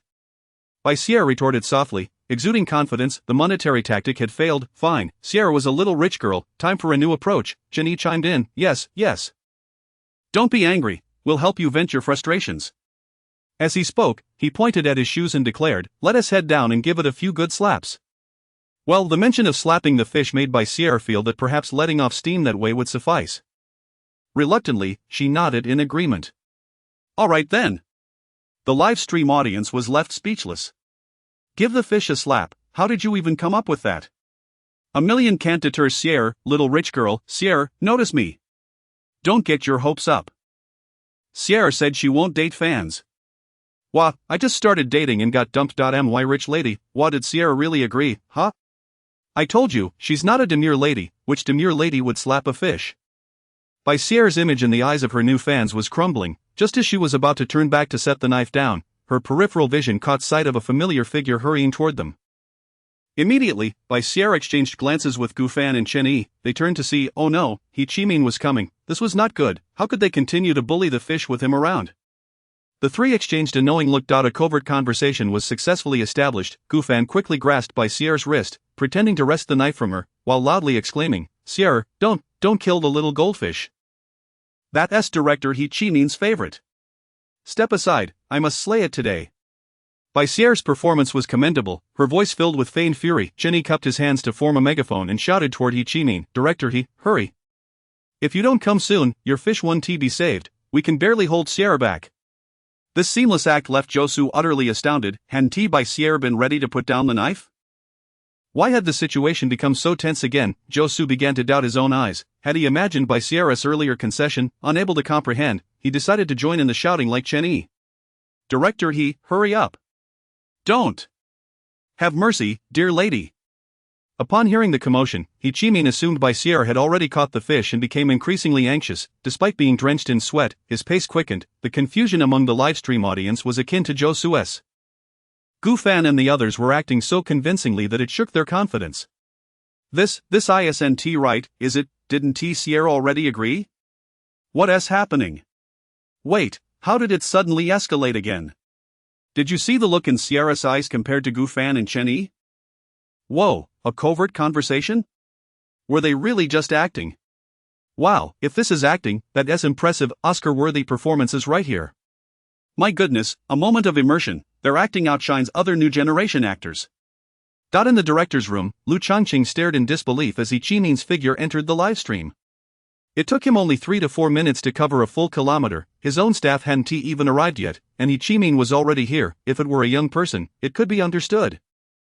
But He Chi-min was 55 years old and weighed around 160 pounds. Incredible. Lu Changqing truly grasped the depths of He Chi-min's affection for the little fish. Goodness, they must protect that fish at all costs. Keep a close watch, otherwise, He Chi-min's wrath would surely be unleashed. Within the live stream, He Chi-min, newly arrived and breathless, barely took in the scene before him. He shouted, Sierra, as long as you don't kill it, you can do anything else to it. Really? Really? Alright. The dashing quartet immediately set down their knives and dashed out, vanishing from He Chi-min's sight in an instant. Today, they intended not only to give the fish a few slaps but also to boldly deliver a resounding smack. After all, the owner had given them the green light. Anything goes. Chapter 82 The Sorrow of the Fish. It's over, my brothers. Director He has fallen for it. Fish pill. Danger, danger, danger. Little fish, run. Director He has betrayed you. By the edge of the pool, the familiar sound of the cries of monkeys on both banks echoed once more. Little fish, don't let us catch you. If we do, you'll suffer greatly. Cackles, hee hee. A group of 4 squatted by the shore, their eyes fixed hungrily on the little goldfish in the pool. The goldfish, blissfully unaware of the impending doom, continued to swim joyfully, blowing bubbles and taunting the quartet. The pool lacked steps but was only about 1 meter deep, making a leap into the water entirely feasible. With a shared glance, the 4 of them simultaneously leaped into the water. In an instant, splashes erupted. The little goldfish's pupils dilated in shock as it began to flee in a frenzy. It never anticipated that these 4 humans would dive in without hesitation. This fish is teasing you, you mustn't indulge it. Don't run, little fish, even if you scream your lungs out, no one will come to save you. Exactly, your Barbie, Director He, has already permitted us to give you a good thrashing. Behave, and if you let us have our fun, we'll let you go, little fish, be good. Just let us have a go with Gu Fan, Chen Yi, and Josu each chimed in, causing Bai Sierra to nearly double over with laughter. No longer attempting to catch the fish, she lay with her hands on the shore, chuckling uncontrollably. Ha ha ha ha, her mouth agape, she laughed with sheer delight. The viewers in the livestream, who had initially remained stoic, found themselves unable to resist the infectious laughter of Bai Sierra. Oh my, Bai Sierra's laughter is utterly captivating. Ha ha ha, is this the lady you all speak of? Ha ha ha ha. 66666, the little fish is in for a world of pain. Gu Fan and the others seem like a trio of ruffians. I can't take it anymore. Little fish, flee from their clutches. From a distance on the second floor, Wang Zhe observed the dashing duo team in the pool. his left cheek twitching violently. The scene was utterly chaotic, it left him at a loss. He had never witnessed such a spectacle in Can You Hear My Song? Hiss, could it be that Josua's inclusion had transformed them into an even more dashing ensemble? Shall we go take a look? Ding Zhixing suggested. I think that would be fine, let us go. With all three teammates in agreement, Wang Zhe felt he had no choice but to follow along. Meanwhile, on the other side of the second floor, the four formally dressed men continued to hold their ground, struggling to contain their curiosity while whispering to one another. Lihan. What are they doing? They seem so joyful. Xiaorui, indeed, they appear quite happy. Ren Tianchen, I'm a bit tempted to go see. Huang Xiaoshen, what are you looking at? We are the cool boy band. Our image, mind the image. We can't be as we can't be as wild as they are. They truly have no concern for their image. We can't abandon ours entirely. Huang Xiaochen, the leader of the cool boy band, bore the responsibility of ensuring his team maintained their image, but from afar, they spotted the ultimate tyrant warriors team emerging from the opposite room. Li Han turned to Huang Xiaochen with a pitiful look. Captain. The rest of his sentence was unnecessary. Huang Xiaochen understood. Since they've all gone, let us join them, but remember. Stay serious, no laughing. If you must smile, let it be a cool smile. Thus, the four stylish men descended the stairs. Within the pool, apart from Baisier's continued laughter, the other three had grown quiet. They formed a semicircle, quartering the little goldfish against the edge of the pool. Yufan narrowed his eyes, his focus unwavering on the little fish. Suddenly, the goldfish darted forward, attempting to slip between Gufan's legs. In an instant, Gufan's right hand shot into the water like lightning, seizing the fish. Hey, caught it, brother Gufan, let me, I'll give it a slap, I'm first. Josu exclaimed, brimming with enthusiasm as he approached Gufan. Yufan handed the fish to this eager fellow. The little goldfish struggled, but it was utterly trapped in Josu's grasp. Josu wasted no time, delivering two sharp slaps to the little fish. Smack, the sound of the slaps bewildered the goldfish, leaving it momentarily dazed. Its mouth agape, having been cherished by humans since its birth, today it found itself on the receiving end of such treatment. A catastrophic blow in its fishy existence, the shock reverberated through its very being, it forgot to struggle entirely, becoming as limp as a piece of driftwood as Josu passed it to Chen-Yi. Another two resounding slaps echoed as it was then handed back to Gufan. One by one, they lined up to take their turns. Baisier, who had been laughing heartily, turned to face the scene. An icy aura enveloped the little goldfish, which began to thrash about wildly. It sensed that falling into the hands of this beautiful human woman would spell doom. With each desperate thrash, Gufan delivered two more slaps. Let this be a lesson for you for splashing water on my two good brothers. On the shore, Chiming covered his eyes, heartbroken that he could not bear to watch. O little goldfish. Why did you provoke these three ruffians? Alas, old he, cannot save you. This is the best outcome. Just endure it. It's unbearable. I want to cry. Boo-hoo. The livestream's comments section was flooded with messages, reflecting the viewers' bewilderment at the dashing duo's antics. Under normal circumstances, who would catch a fish to slap it? Josu really slapped that fish. This fool is putting in real effort. I can hear the sound of those slaps. The fish is completely dazed. The little fish has sorrowful existence. Haha, just as it was struggling, Gufan slapped it again. TSK. Don't you all feel sorry for the fish? Am I the only one who does? Of course I feel sorry. How could I not? Tears are streaming from my eyes. From now on, the fish's life will be nothing but slaps. The little goldfish had surrendered its struggle, now firmly held in by Sierra's hands. Humph, Sierra let out a soft huff, gently rotating her wrist as she prepared to unleash her strength. The goldfish trembled involuntarily. With a whoosh, Sierra's hand sliced through the air and struck the little goldfish's head. Smack, while Gufan gasped, furrowing his brow as he took a step back. Good heavens, Sierra's slap had indeed created a gust of wind. With this blow, the little goldfish was on the verge of seeing stars. After delivering that slap, Sierra casually tossed the little fish back into the water, muttering, "There you go, I've spared your life, let us see if you dare to splash water again." Meanwhile, the little goldfish remained stunned in the water, but not quite dazed, but rather, it was still recovering from the impact of Sierra's slap. Chapter 83. The moment Gufan takes the stage. The subsequent contestants' scores are destined to be low. After delivering a lesson to the little goldfish, Gufan was in high spirits, yet, he couldn't shake a peculiar sense of gloom. Raising his gaze, he noticed a throng gathering by the pond. Both the ultimate tyrant warriors team and the "We Are Truly Cool" team had arrived. Judging by their expressions, they appeared utterly astonished. Wang Zhe's face was clouded with frustration. Doubts began to plague him once again. Was this truly the opponent he needed to surpass? This was utterly unprofessional. How infuriating. Why had he allowed himself to be outdone by such a ridiculous Gufan? Wang Zhe's heart was in turmoil, roaring in outrage. Meanwhile, the four individuals whom Gufan regarded as sales personnel were engaged in hushed whispers. Xiaorui remarked, "They truly have no care for their idol personas. Li Han added, I envy them so much. Why must we adopt a cold and aloof demeanor? The company simply doesn't understand. Ren Tianchen mused, do you think this is a persona crafted by their company, a quirky character design? Huang Xiaoqian scoffed, ha. I believe it's just their true nature, no one can feign such authenticity. The other three chimed in unison, indeed they were well versed in the nuances of character establishment, maintaining a persona can be excruciating. Yet, Gu Fan and his companions radiated genuine joy, such sincerity cannot be feigned. How they longed to be like the dashing charismatic group. Gu Fan, somewhat exasperated, glared at the 8 brothers above and quipped, what are you staring at? Do you wish to engage in a fish-slaying duel? If so, come down and catch them yourselves, we won't assist you. Exactly, as if you've never laid eyes on handsome men and beautiful women before. Just staring.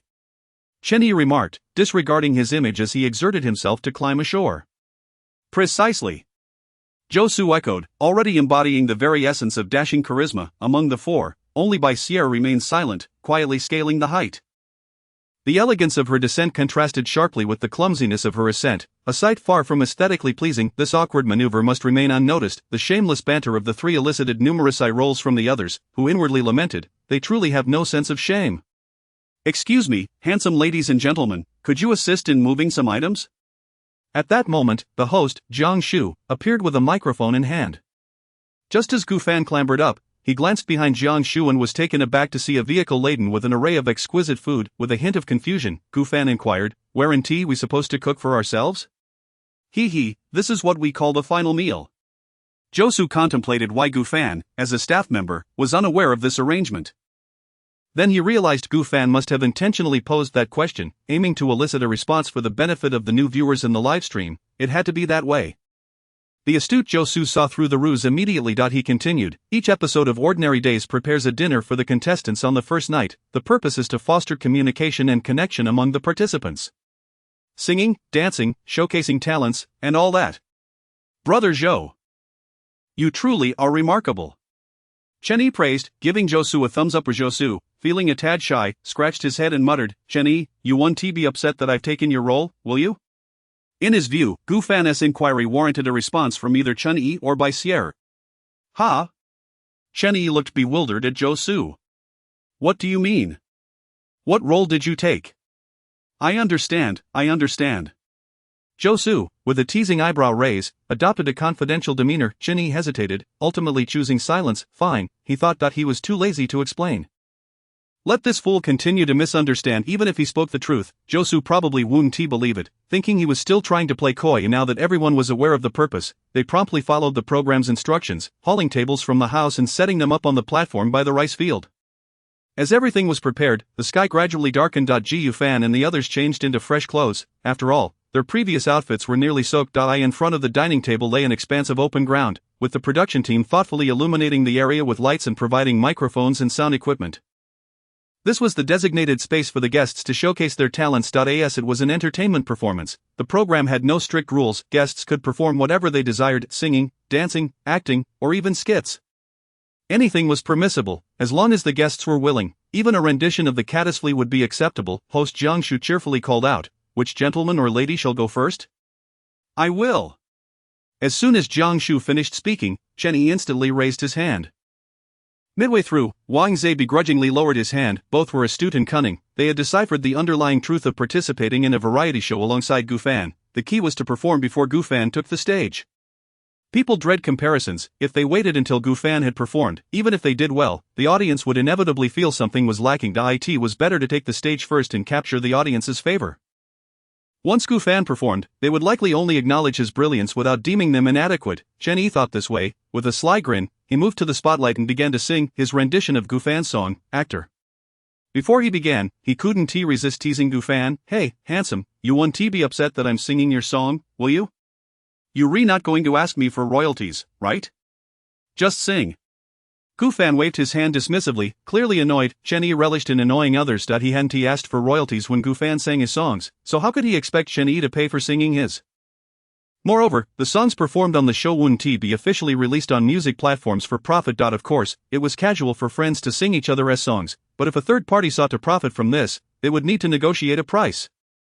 For instance, if an entertainment company or another music variety show attempted to exploit the songs of the two brothers or Baisier, that would not be permissible without additional payment. Keep it simple. Chen Yi began his performance. Though his rendition couldn't match Gufan's original, it possessed a unique charm. Just as Chen Yi finished, oh no, he hadn't yet finished, Wang Zhe abruptly raised his hand. He was anxious. He had just seen Gufan strum the guitar. He couldn't allow Gufan to take the stage first. Thus, as Gufan brushed aside an errant leaf that had landed on his guitar, he frowned, watching his old acquaintances from Do You Hear My Voice? Take turns singing. He felt somewhat bewildered. Why was everyone so eager? The previous performer hadn't even finished, and the next one was already rising. What was going on? The audience in the livestream found it challenging to connect the current, dashing charismatic group with the former iteration. Is this truly the same group? They look so dashing and captivating while singing. I never expected Baisier, Chen Yi, and Zhou to be so silly earlier, yet they sing so gracefully and melodiously. Goodness, did the previous contestants of Do You Hear My Voice coordinate this? Why does everyone seem to perform so seamlessly? Indeed, they sing beautifully, such strong newcomers. This entire group is impressive. While the uninformed audience praised the singing of other guests, the veteran fans had already discerned the truth. I believe they are trying to avoid Gufan. What do you mean? You must not have watched Do You Hear My Voice? Let me explain. Whenever Gufan took the stage, the subsequent contestants' scores were invariably low.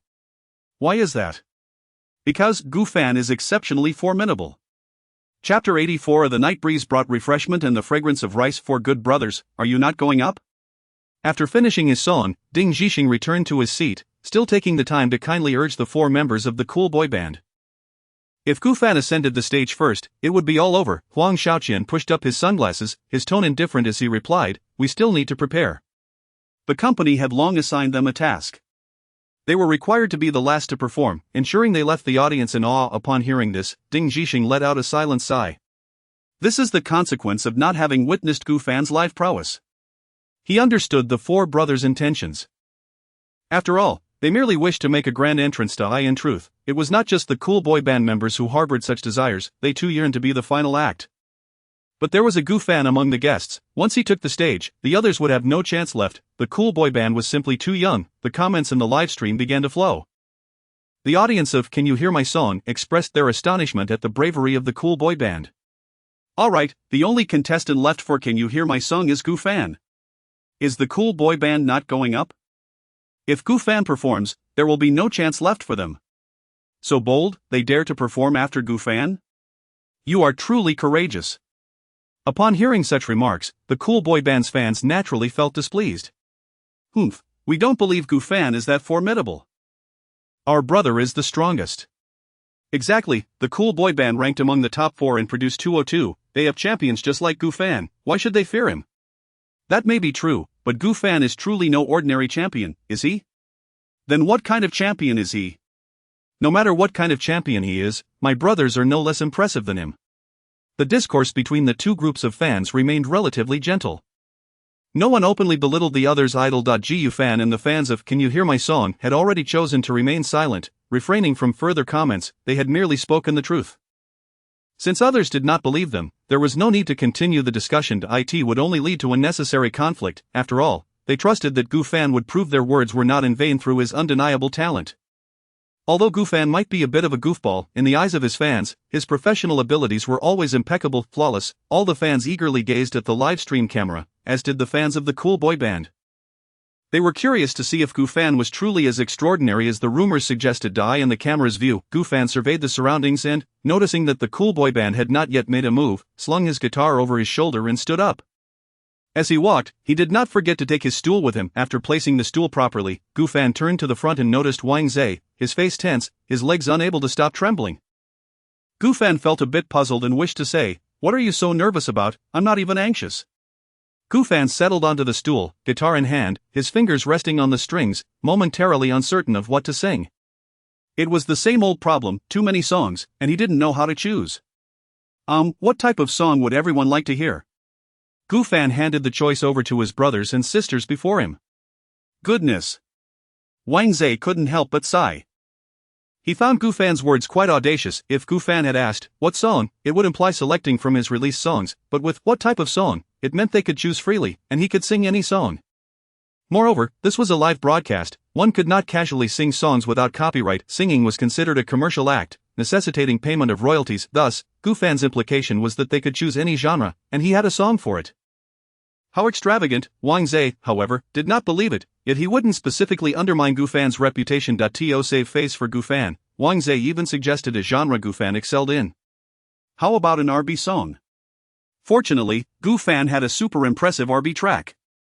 Even if Gufan hadn't written a new R&B song, he wouldn't feel embarrassed. Upon hearing R&B, Chun-Yi and the others raised their hands in agreement. Sounds good. I'm on board. Let's hear I Love Tiger Oil. Hee Guing Jun's R&B is definitely top-notch. They had all experienced Gufan's R&B before. Hearing Love is Simple again would also be delightful. Seeing that his old mates had all agreed, Gufan did not forget the members of the Cool Boy Band and cheerfully inquired, "What do you all think, Cool Boy Band?" Although, according to the principle of the majority, even if they voiced their opinions, they probably would not sing, it was still courteous to ask, as he made it a habit to not overlook anyone. That works. Huan Shaoqian pushed up his sunglasses once more, revealing a faint smile that indicated his brother's consent. Hearing this, it appeared that Gufan was quite adept at R&B. He was curious to see just how remarkable Gufan's R&B truly was. The audience in the livestream was equally elated upon learning that Gufan would be singing an R&B piece.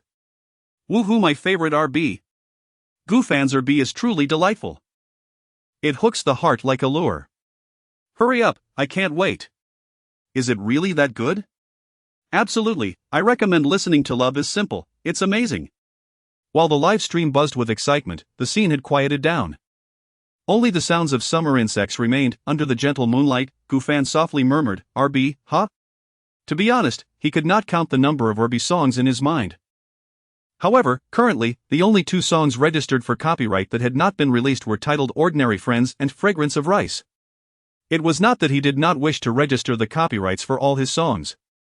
Rather, registering thousands of songs at once would be astonishingly extravagant. To maintain a modicum of discretion and to navigate various situations, he registered two songs for most mainstream genres. The symphony of insects surrounded Gufan's ears like a melodic orchestra. The fresh fragrance of rice wafted into his heart. Taking a deep breath, Gufan made his choice. No song could be more fitting for the current ambience than this one. The sounds of insects from his previous life's song needed no special accompaniment. They were present here, though Gufan currently possessed only a guitar, which might not convey the complete essence, it was still sufficiently enchanting. Gufan's fingers gently strummed the strings. The guitar's prelude, never before heard in this world, emerged alongside the chorus of insects. The night breeze continued to blow through the rice fields, bringing Gufan a touch of coolness while also delivering the fragrance of rice. P.S. Fragrance of Rice, performed by Jay Cho, lyrics by Jay Cho, composed by Jay Cho, arranged by Huang Yushuan. Chapter 85. Do you remember when you said that home is the only castle? With the fragrance of rice, the rivers continue to flow. Sizzle as the prelude of Gufan's guitar resounded, Wang Zhe instinctively inhaled sharply. He turned to glance at the others, who exchanged bewildered looks. They had never heard this prelude before. Goodness, another new song. The fans in the live broadcast room were filled with excitement. Why haven't I heard this prelude before? This isn't Love, So Simple. It's a new song. Wow, being a fan of Gufan is just amazing. There's a new song to listen to every day. How infuriating, Gufan didn't even mention the song title before starting to sing. I don't care. The prelude sounds wonderful. The relaxed and leisurely strumming of the guitar echoed throughout the venue. Gufan began to sing effortlessly, accompanied by the gentle guitar melody. If you have too many complaints about this world, when you fall, you hesitate to move forward. Why must people be so fragile and fallen? Please turn on the television and see how many are bravely forging ahead for their lives. Shouldn't we be content and cherish everything, even if we don't possess it? If Love, So Simple embodies traditional British R&B, then this song Fragrance of Rice represents a fusion of R&B with traditional Chinese music, even incorporating elements of hip-hop. It completely localizes the form of R&B, creating a new style imbued with a unique flavor. Do you remember when you said that home is the only castle? With the fragrance of rice, the rivers continue to flow? With a gentle smile, I know the dreams of my childhood. Do not cry, let the fireflies lead you away. The folk songs of the countryside are a forever refuge. Let us go home, back to the initial beauty. At the moment Gufan began to sing, an extraordinary silence enveloped the audience, leaving only the ambient sounds of crickets and the barely audible breaths. The warm and refreshing essence of the song, combined with the fragrant air of rice, instantly immersed them in nostalgia. The soothing and heartwarming melody reached the ears of the live stream audience, even as they were scattered across the globe, surrounded by towering skyscrapers and bustling traffic. The warm song transported them to beautiful scenes, evoking memories of their mischievous childhood selves, familiar faces from the past, and cherished moments long gone. Gufan has never disappointed me. This is so beautiful, filled with nostalgic feelings. Perhaps the rice in my hometown has grown this tall too. Is anyone else like me, nodding along while listening? Did you install surveillance in my house? The sound of fragrance of rice resonating near the rice fields evoked a sense of beauty in the listeners, yet it also stirred a tinge of melancholy. They lamented the past they could never return to. Clearly a heartwarming song. Why does it make me want to cry? I do feel like crying. I've been working for 15 years, yet I haven't returned home even 10 times. I don't even know if there's rice growing at home or if my parents can harvest it on their own. Yes, just because I mentioned that the rice from my hometown tastes better, they decided to replant the abandoned fields this year, wanting to repay me, yet I simply have no time to return. Even a phone call during holidays feels rushed. I can never go back. I can no longer run joyfully in the fields as in the song. If you're this sorrowful, it would be a waste of his efforts. Indeed, Gufan hopes to sing leisurely, allowing the audience to enjoy his music in a relaxed state. That alone suffices. Even when recalling some unhappy memories, a smile can help them fade away. The past is already gone. Treasure the present, and do not let it transform into future sorrowful memories. The reason he fell in love with music was that it brings joy to people. Don't give up so easily. Just as I said, if you can't catch that dream, why not pursue another? Color your life vibrantly. First, pay love in your favorite hue. The warm and sweet lyrics gradually dissipated Wang Zhe's feelings of tension. Perhaps he was moved by the tender melody, or perhaps he subconsciously felt honored to hear such a song. He realized he did not need to compare himself with this song filled with courage, encouragement, and warmth. Listening to the song, a subtle smile crept onto his lips. He grasped the essence Gufan sought to convey, something he had always lacked. From childhood to adulthood, being the center of attention had made him anxious. After meeting Gufan, he constantly compared himself to Gufan, believing he should surpass him, defeat him. Yet, he had forgotten a simple truth: to be content. Yes, perhaps he truly ought to be content. Wang Zhe felt he was beginning to understand Gufan's previous actions and why he could maintain such an optimistic attitude after enduring so many hardships.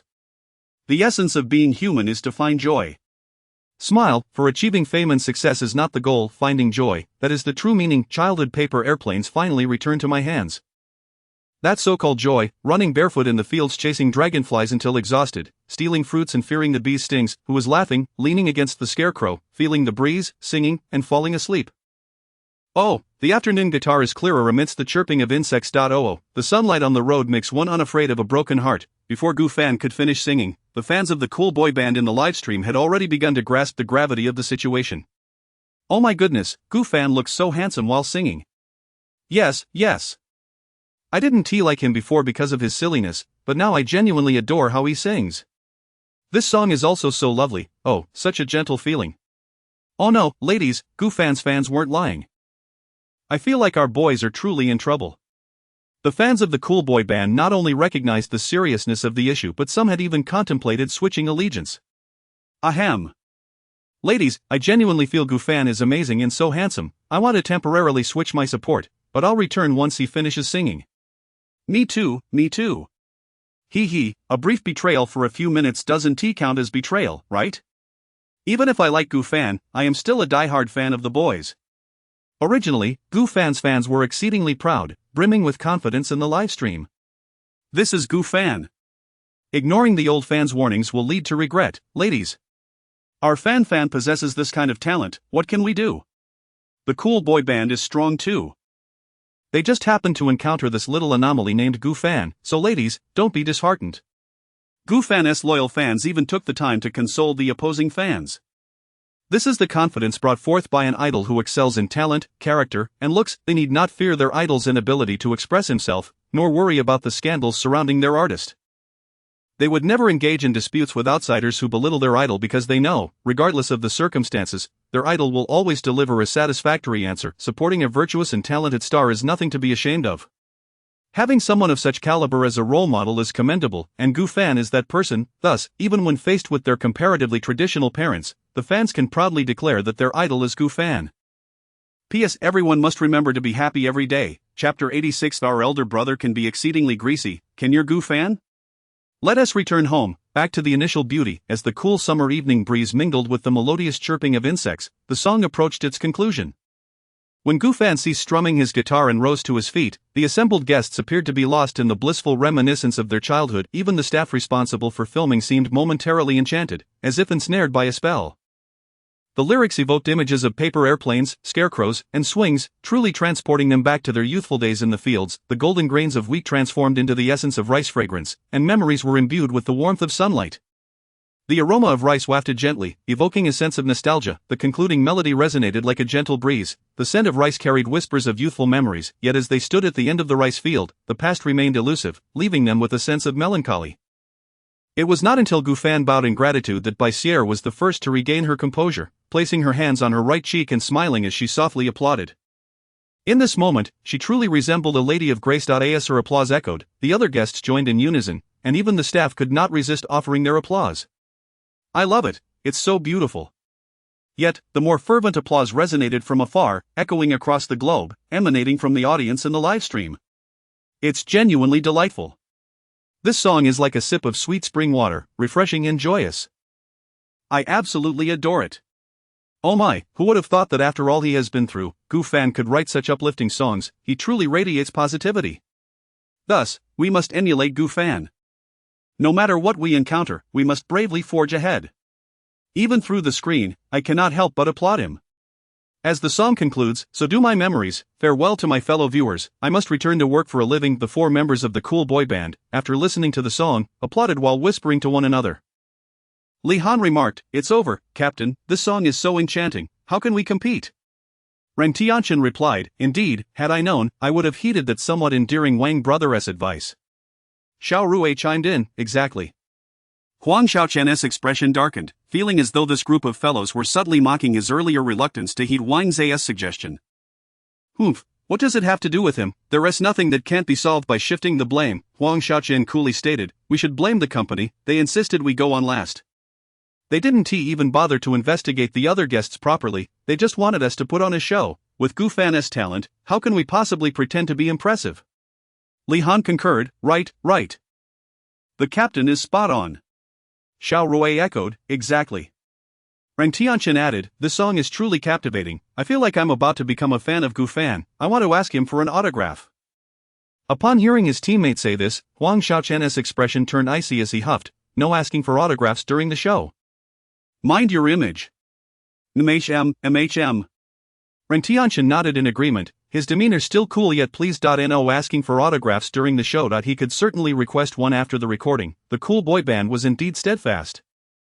Their image must remain intact, even applauding for Gufan could only be done with a smile. At this moment, Gufan returned to his seat. The four members of the cool boy band exchanged glances and rose simultaneously to approach.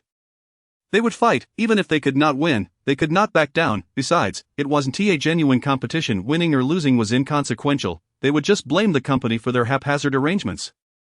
Perfect. While they proclaimed indifference towards victory or defeat, the cool boy band was, in truth, quite astute. They shifted their performance focus from singing to dancing, cleverly avoiding Gufan's brilliance. It must be said that the four displayed commendable skills. Their dance was synchronized and exuded rhythmic power, evidencing their hard work. After the performance, even Gufan could not help but applaud them.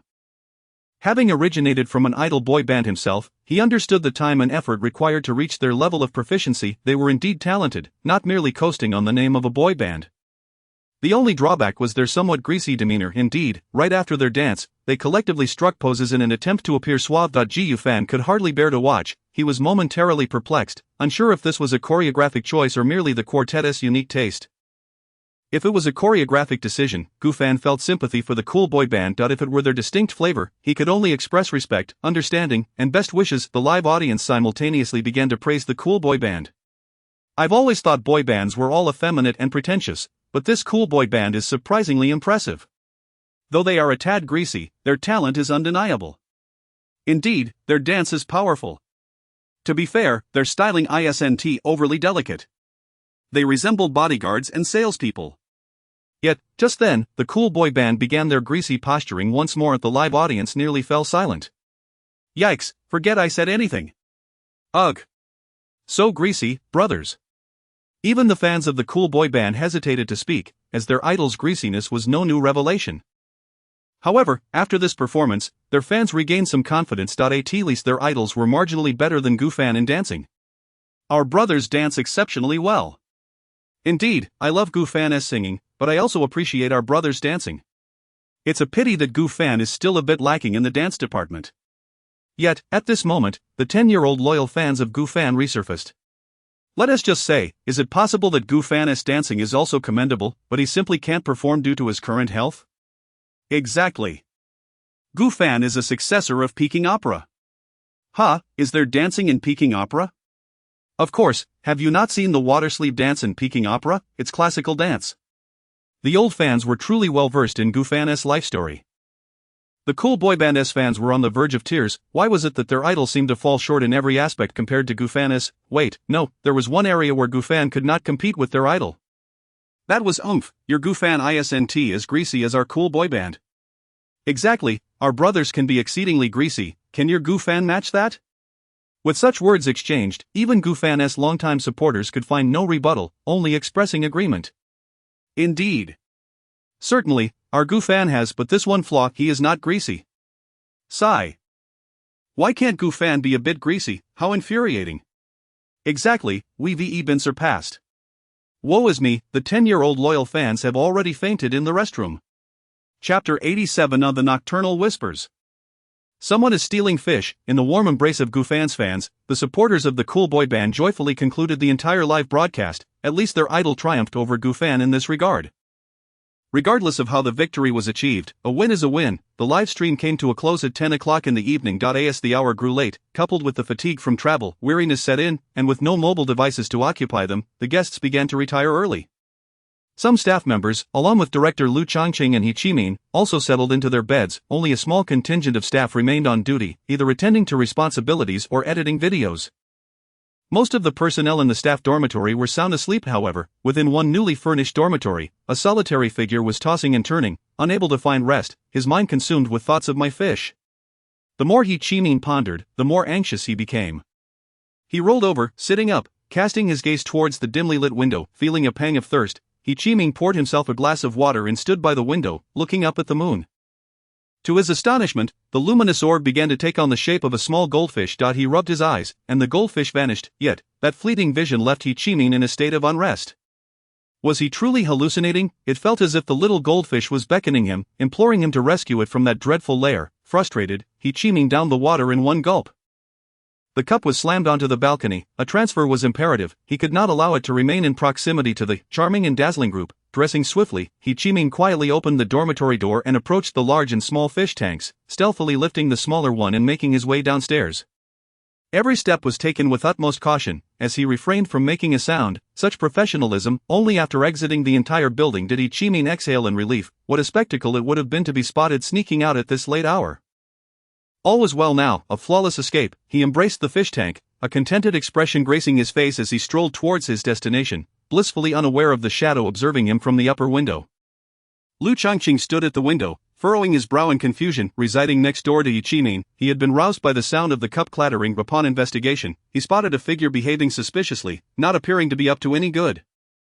Initially, he suspected it might be a thief, given that the staff dormitory housed expensive filming equipment. However, upon closer inspection, he realized the supposed thief was in fact stealing a fish tank. Lu Changqing couldn't help but mentally scoff at the absurdity of this thief. How much was a fish tank worth? Anyway, if one were to steal, why not take the fish from the pond nearby instead, which would certainly fetch a higher price? Suddenly, the mention of fish sparked a realization within Lu Changqing. He recognized the figure before him. It was He Chimin. But wait, the fish belonged to He Chimin in the first place. Lu Changqing, with his keen intuition, sensed that there was a significant fervor hidden within this situation.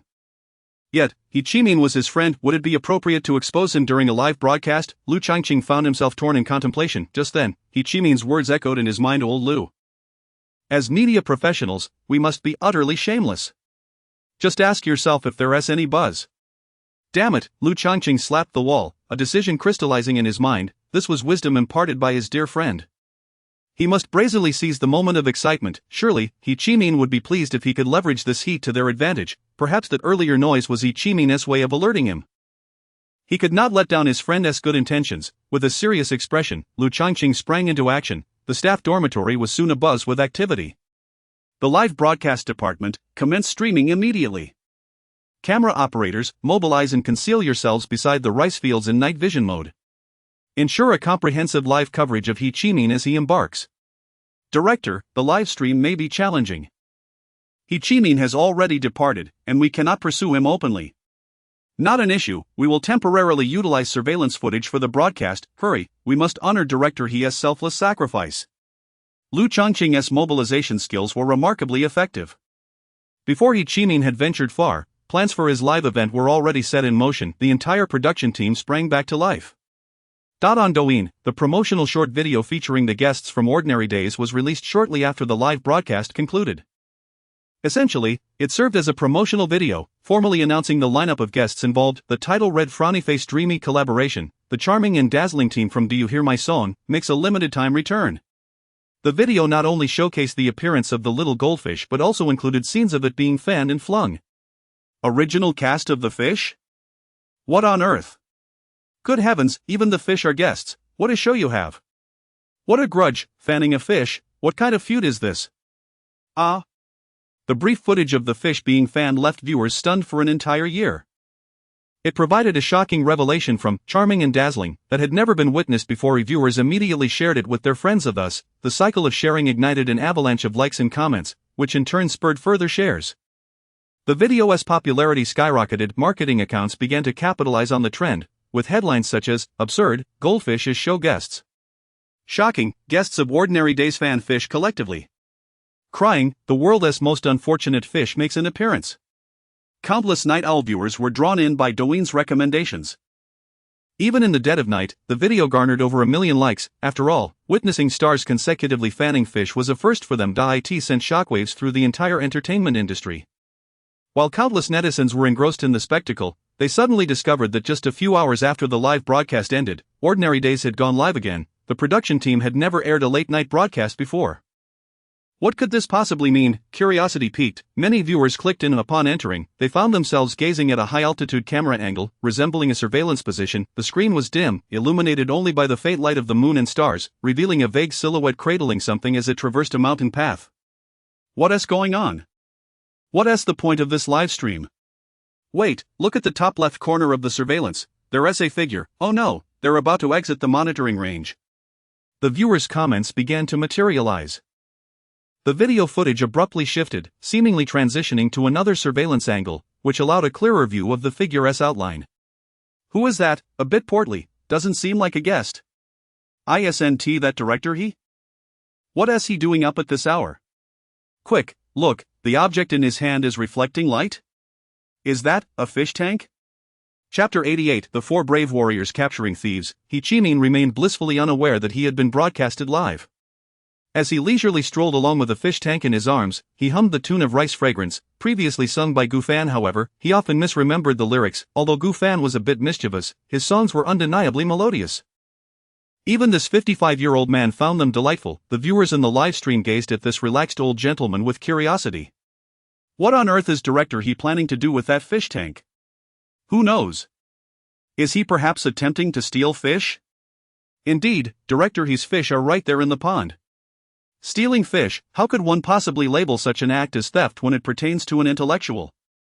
Those fish rightfully belong to Director He.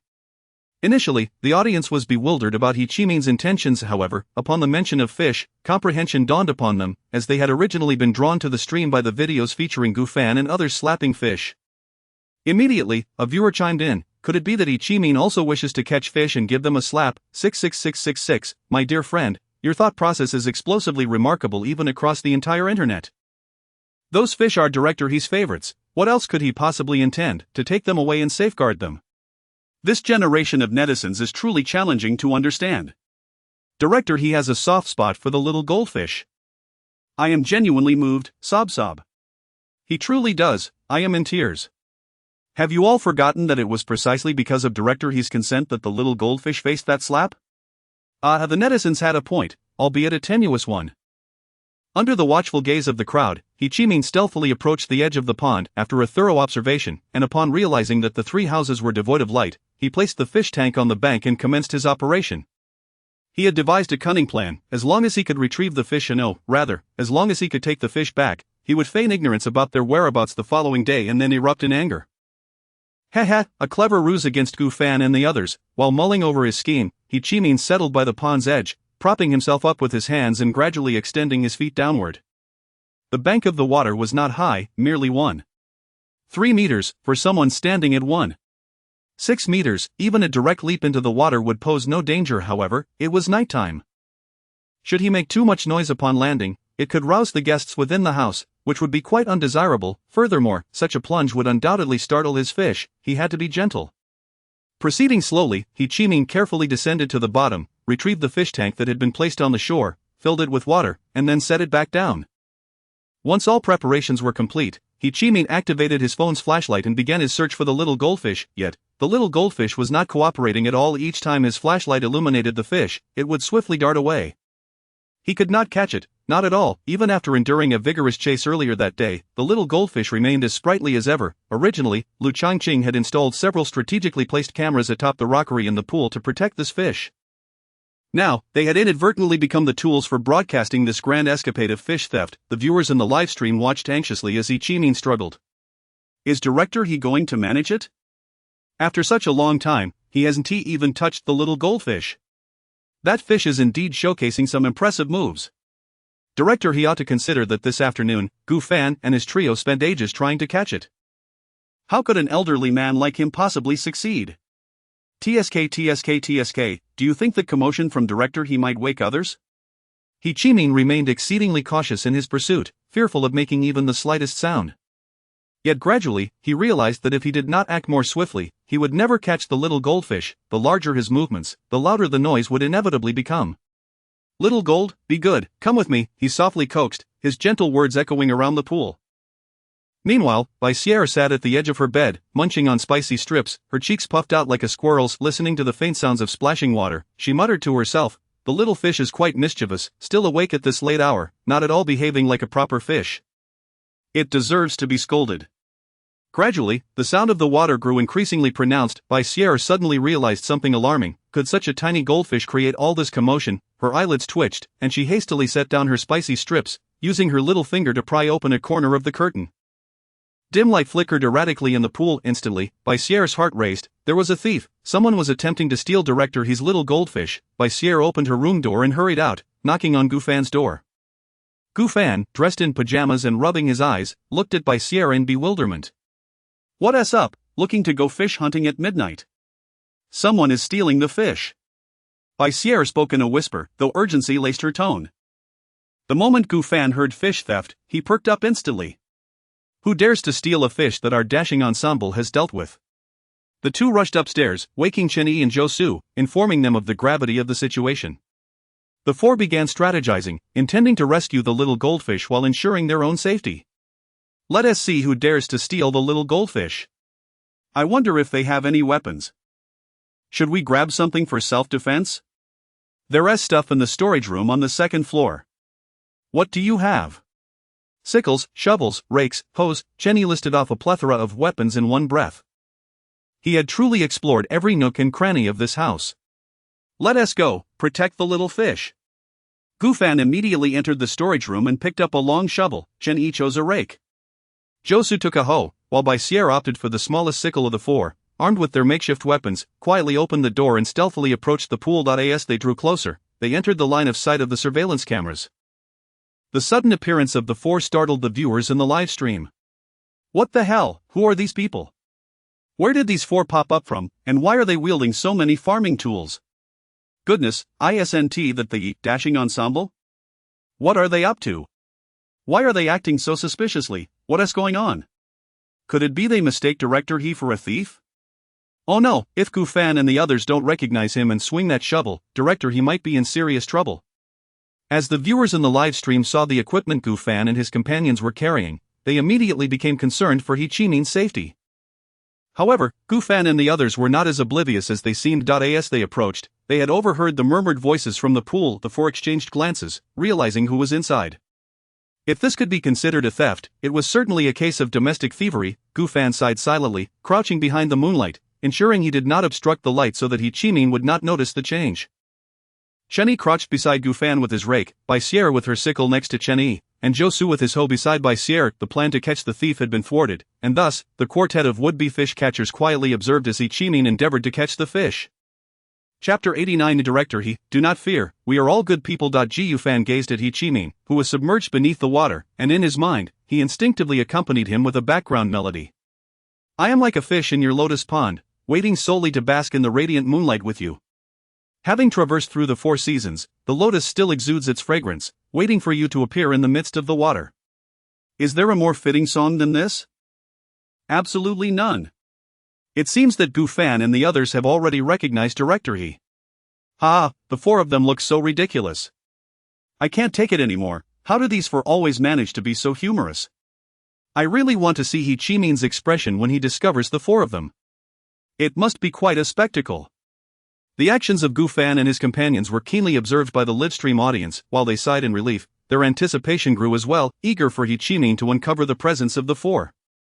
Gu Fan and his companions squatted in place for at least 20 minutes, their legs nearly numb. Finally, He Chimin uttered a yes, and grasped the small goldfish. He casually tossed his phone onto the shore and cradled the small fish in both hands. Deprived of light, He Chimin found himself enveloped in darkness, struggling to adjust to the moonlit surroundings. While holding the small goldfish, he extended his hands towards the shore to gauge the position of the fish tank. Gu Fan frowned as he observed He Chimin's hands inching closer to his feet and quietly pushed the fish tank forward, positioning it beside He Chimin's hands. Upon feeling the tank, He Chimin's expression brightened as he prepared to place the goldfish inside. However, his pupils had now adjusted to the light, and he couldn't shake the feeling that a shadowy figure loomed beside the fish tank. Bewildered, He Chimin looked up, and in that instant, 4 pale faces illuminated by the moonlight met his gaze. What the hell? He Chimin exclaimed in terror, his body trembling as his legs turned to jelly, and he gasped, nearly losing his breath from shock. It was as if his soul had almost left his body. This scene did not escape the audience's attention, who were delighted to witness He Chimin's reaction. Director He's voice is trembling. Can he really be scared? Director He is such a coward. Coward, my foot, if you stumbled upon 4 pale-faced figures wielding weapons in the dead of night, you would be frightened too. Those 4 figures, we've got ourselves a new meme. Director He, do not fear. We are good people, Gu Fan said with a smile. Indeed, we are good people. Chenny chimed in cheerfully. Hearing the familiar voices, He Chimin took several deep breaths to compose himself. Good people? What a load of nonsense. What kind of good people lurk by a pond at night, armed to the teeth, silent as phantoms? Those 4 figures were hardly benign. Despite this, He Chimin appreciated the intent behind Gu Fan's words. He responded, indeed, I did drive away the thief, of this fish shall accompany me home, it is worth over $1 million. With that, He Chimin placed the fish into the tank. Bracing himself against the shore, he attempted to climb up but struggled for 2 minutes without success. His limbs had gone weak from fear. Feeling a bit embarrassed, he coughed lightly. Cough. Gu Fan, Jenny, give me a hand. Put. Gu Fan couldn't help but laugh, extending his hand. Chenny, standing beside Gu Fan, also reached out to help. Together, they pulled He Chimin up. Once on solid ground, to ease the awkwardness, He Chimin resumed his act. Let me tell you, it was merely a swift thief. Otherwise, I could have knocked him out with a couple of punches. Upon hearing He Chimin's words, the livestream audience erupted in laughter, calling him shameless. They had witnessed every action he had taken. There had been no thief, except for He Chimin himself. Director He, you truly are shameless. Gu Fan offered you a way out, and you took it. The thief was you, Director He. Today, we've witnessed a real-life case of the thief calling out to catch the thief. Indeed, a person devoid of shame is invincible. How infuriating. Now I understand why this episode's marketing strategy is so shameless. It's all because of you, He Chimin. What the hell? He Chimin, you deserve this. You've led Director Lu astray. Director He remains youthful at heart. Gu Fan laughed in agreement. Bai Xier, recalling He Chimin's shameless remarks and his earlier clumsy attempts to climb, couldn't help but chuckle. He Chimin, clutching the fish tank, pretended not to hear anything, walking away with an air of composure. As he walked, he reassured Gu Fan and the others, fear not, with me around, nothing shall go missing. Gu Fan and the others exchanged knowing smiles as they observed He Chimin's retreating figure. The biggest thief here is none other than you. At that moment, Gu Fan noticed He Chimin's phone lying on the ground and called out, Director He, you left something behind. However, upon hearing the words Director He Chimin sprinted away even faster, disappearing into the night. He feared Gu Fan might want the fish. Gu Fan, somewhat speechless, picked up He Chimin's phone from the ground and said, I guess I'll have to return this to him tomorrow. Just as Gu Fan finished speaking, a voice suddenly emerged from behind the 4. No need. Give it to me. and I'll return it to him later." "What the heck?" The four were startled, immediately dispersing and assuming defensive stances with their makeshift weapons. The photographer, Peng Zhen, looked at the four guests brandishing farming tools at him and sighed, "It's me, Peng Zhen, the photographer. Just hand me the phone." Gu Fan silently complied, handing the phone to Peng. General Chen Yi couldn't resist asking, "Were you live streaming just now?" "Yes," the photographer replied without hesitation. The four exchanged glances, their expressions revealing their shared realization. "Director He, it's over." Once Peng Zhen departed, Bai Sierra suddenly covered her mouth as if recalling something. She uttered a single sentence before attempting to leave. "Then I'll head back to sleep." Yet, before she could take a step, Gu Fan grasped her shoulder, while Chen Yi positioned himself in front of her, blocking her path. Gu Fan slowly approached Bai Sierra, his gaze glinting with intensity, a cold smile gracing his lips. "Sierra, you can't leave today. P.S. I can't take it anymore. Why does my social media feed seem to be filled with displays of affection today? Damn it, I'm so jealous, how infuriating. Happy Qixi Festival to Zhu Yanzu, Ife, and everyone else, but everyone in my social circle is excluded." Chapter 90. After indulging in a solitary feast, do you still wish to flee? Gu Fan and Chen Yi's minds were as clear as a mirror. Heh. After indulging in a solitary feast, do you still wish to escape? Bai Sierra was taken aback but maintained her composure, crossing her arms and furrowing her brow as she huffed, "Let me return. I want to sleep." Unfortunately, this little ruse might deceive Zhou Su, but it was far from enough to fool Gu Fan and Chen Yi. Her lips were still glistening with the remnants of her indulgence. Did she truly believe Gu Fan and Chen Yi were blind? She still wished to obfuscate the truth. Impossible. Gu Fan squinted at her, a cold smile playing on his lips. "Sierra, are those spicy strips delicious? Why not share them with your brothers? Humph, hand them over quickly." "Exactly, eating alone is hardly a commendable habit." Chen Yi chimed in with a sneer. "It's not me, I didn't do anything, don't make baseless accusations." Bai Sierra stubbornly retorted. Even preparing to feign innocence, she pitifully whined, "I really do want to sleep." If she employed this tactic on others or even her fans, it might have worked. After all, she was genuinely showcasing her innate charm and beauty at that moment. The average person might have been fooled, however. When it came to the handsome and dashing duo, it was utterly futile. "Come on, what are you pretending to be cute for?" Therefore, Bai Sierra's attempts to mislead and feign innocence were both in vain. Gu Fan swiftly resorted to both soft and hard tactics. "Oh, beautiful and graceful Sierra, you wouldn't want your midnight indulgence in spicy strips to become public knowledge, would you?" He. Chen Yi echoed, emitting the signature laugh of a villain. Were an outsider to witness this scene, they might believe Gu Fan and Chen Yi were bullying a decent woman. In truth, they were merely after a single packet of spicy strips.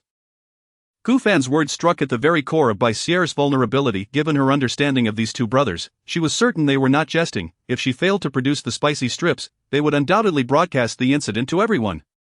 Her genteel image would be utterly obliterated. They had agreed to restore her image in this episode.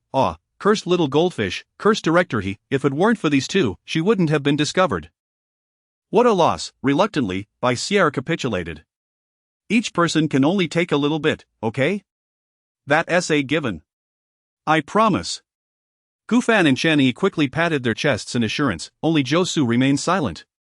The three turned to him expectantly as Zhou Su scratched his head and chimed in, "Me too." At Bai Sierra's door, she clutched a large bag of meat skewers, looking pained as she gazed at Gu Fan and the others.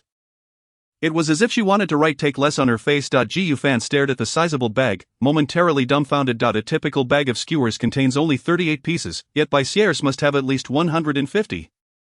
It was enormous. One could only wonder where she procured such a massive quantity. To punish Bai Sierra for her selfishness, Gu Fan slowly opened his hand and reached in it, grasping a handful. He took at least 10 pieces. Bai Sierra's heart raced, feeling as if Gu Fan had just severed a chunk of her flesh. His palm was enormous, one person taking so much. If all three took that much, they would be claiming a third of the entire stash. Woo. Gu Fan chuckled at Bai Sierra's woeful expression. Just as he was about to take the handful away, he let a portion fall, leaving only 2 in his hand. He had merely intended to frighten Bai Sierra. Chen Yi mirrored Gu Fan's actions, both of them teasing her. Zhou Su, however, was more restrained, only taking 2. While Bai Sierra sighed in relief, she also felt embarrassed, contemplating suggesting that Gu Fan and the others take a couple more as a courtesy. Yet, as she began to speak, she met Gu Fan's mischievous gaze. Bai Sierra sensed it. The moment she uttered a word, Gu Fan and the others would surely take more than just 2. She promptly swallowed her words, forcing a smile as she said, "Good night." "Good night." In the brightly lit dormitory of the production team, He Chimin stood at the door, somewhat bewildered. When he left, everyone was clearly asleep. How was it that upon his return, the place was alight? Now, he stood there, cradling a fish tank, utterly perplexed, completely unaware of the situation unfolding. Suddenly, the dormitory door swung open, and 2 staff members burst in, beaming with joy. Lu Changqing, glowing with enthusiasm, emerged from the brilliant lights. "Let us warmly welcome our great benefactor, Director He. Were it not for his arrangements, we could not have achieved the remarkable feat of over 10 million online viewers tonight." As his words echoed, bang bang. 2 staff members beside He Chimin set off party poppers. Dazzling fireworks erupted above his head. In an instant, photographers, props personnel, and others emerged from the nooks and crannies around He Chimin. Alongside them came a thunderous applause and cheers. "Director He is amazing. Director He is truly formidable, successfully helping us achieve over 10 million viewers during the early morning broadcast. Director He selflessly prioritizes the greater good. He is simply magnificent. We are in awe." Through Lu Changqing's words, He Chimin was crafted into a hero. They had every reason to believe that everything that transpired today was meticulously orchestrated by him. After all, why would Director He wake Lu if not for a purpose? Why would he impart wisdom on seizing hot topics? Why would he take such a liking to the little goldfish and send her our way? It was all to boost the program's popularity, to help them secure a bigger bonus. He truly were overwhelmed with gratitude. He Chimin's mouth fell slightly agape as his gaze flitted across the various photographers emerging from the shadows. For a moment, he began to doubt whether he was dreaming, whether he had yet to wake up and was still lost in fantasies of fishing. He bit his lip, the sharp pain bringing him back to reality. This was no dream, this was all real. But what of the cameras? Had he been live-streamed? Were all his antics of stealing fish broadcasted to the world? He Chimin stared incredulously at Lu Changqing, his eyes questioning. "Did you really set me up like this?"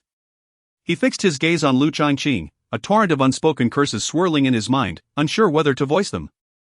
If looks could kill, Lu Changqing might have perished hundreds of times over. Yet, Lu Changqing remained oblivious to the intensity of He Chimin's stare. He approached He Chimin, grasped his shoulders, and passionately began his speech. "Dear brother, rest assured, I shall never claim all the credit. And don't try to downplay it. I know you are a selfless person.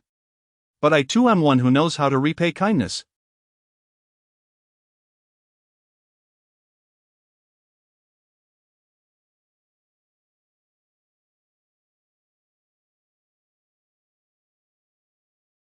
You taught me to seize the moment. You taught me that as a media person, one must be unashamed. To instill this lesson in me, you even demonstrated it yourself, providing me with the perfect opportunity. You deserve half of the credit for this achievement. If I shine, you must shine too." He Chimin's face twitched uncontrollably. "Hey, what a damn situation.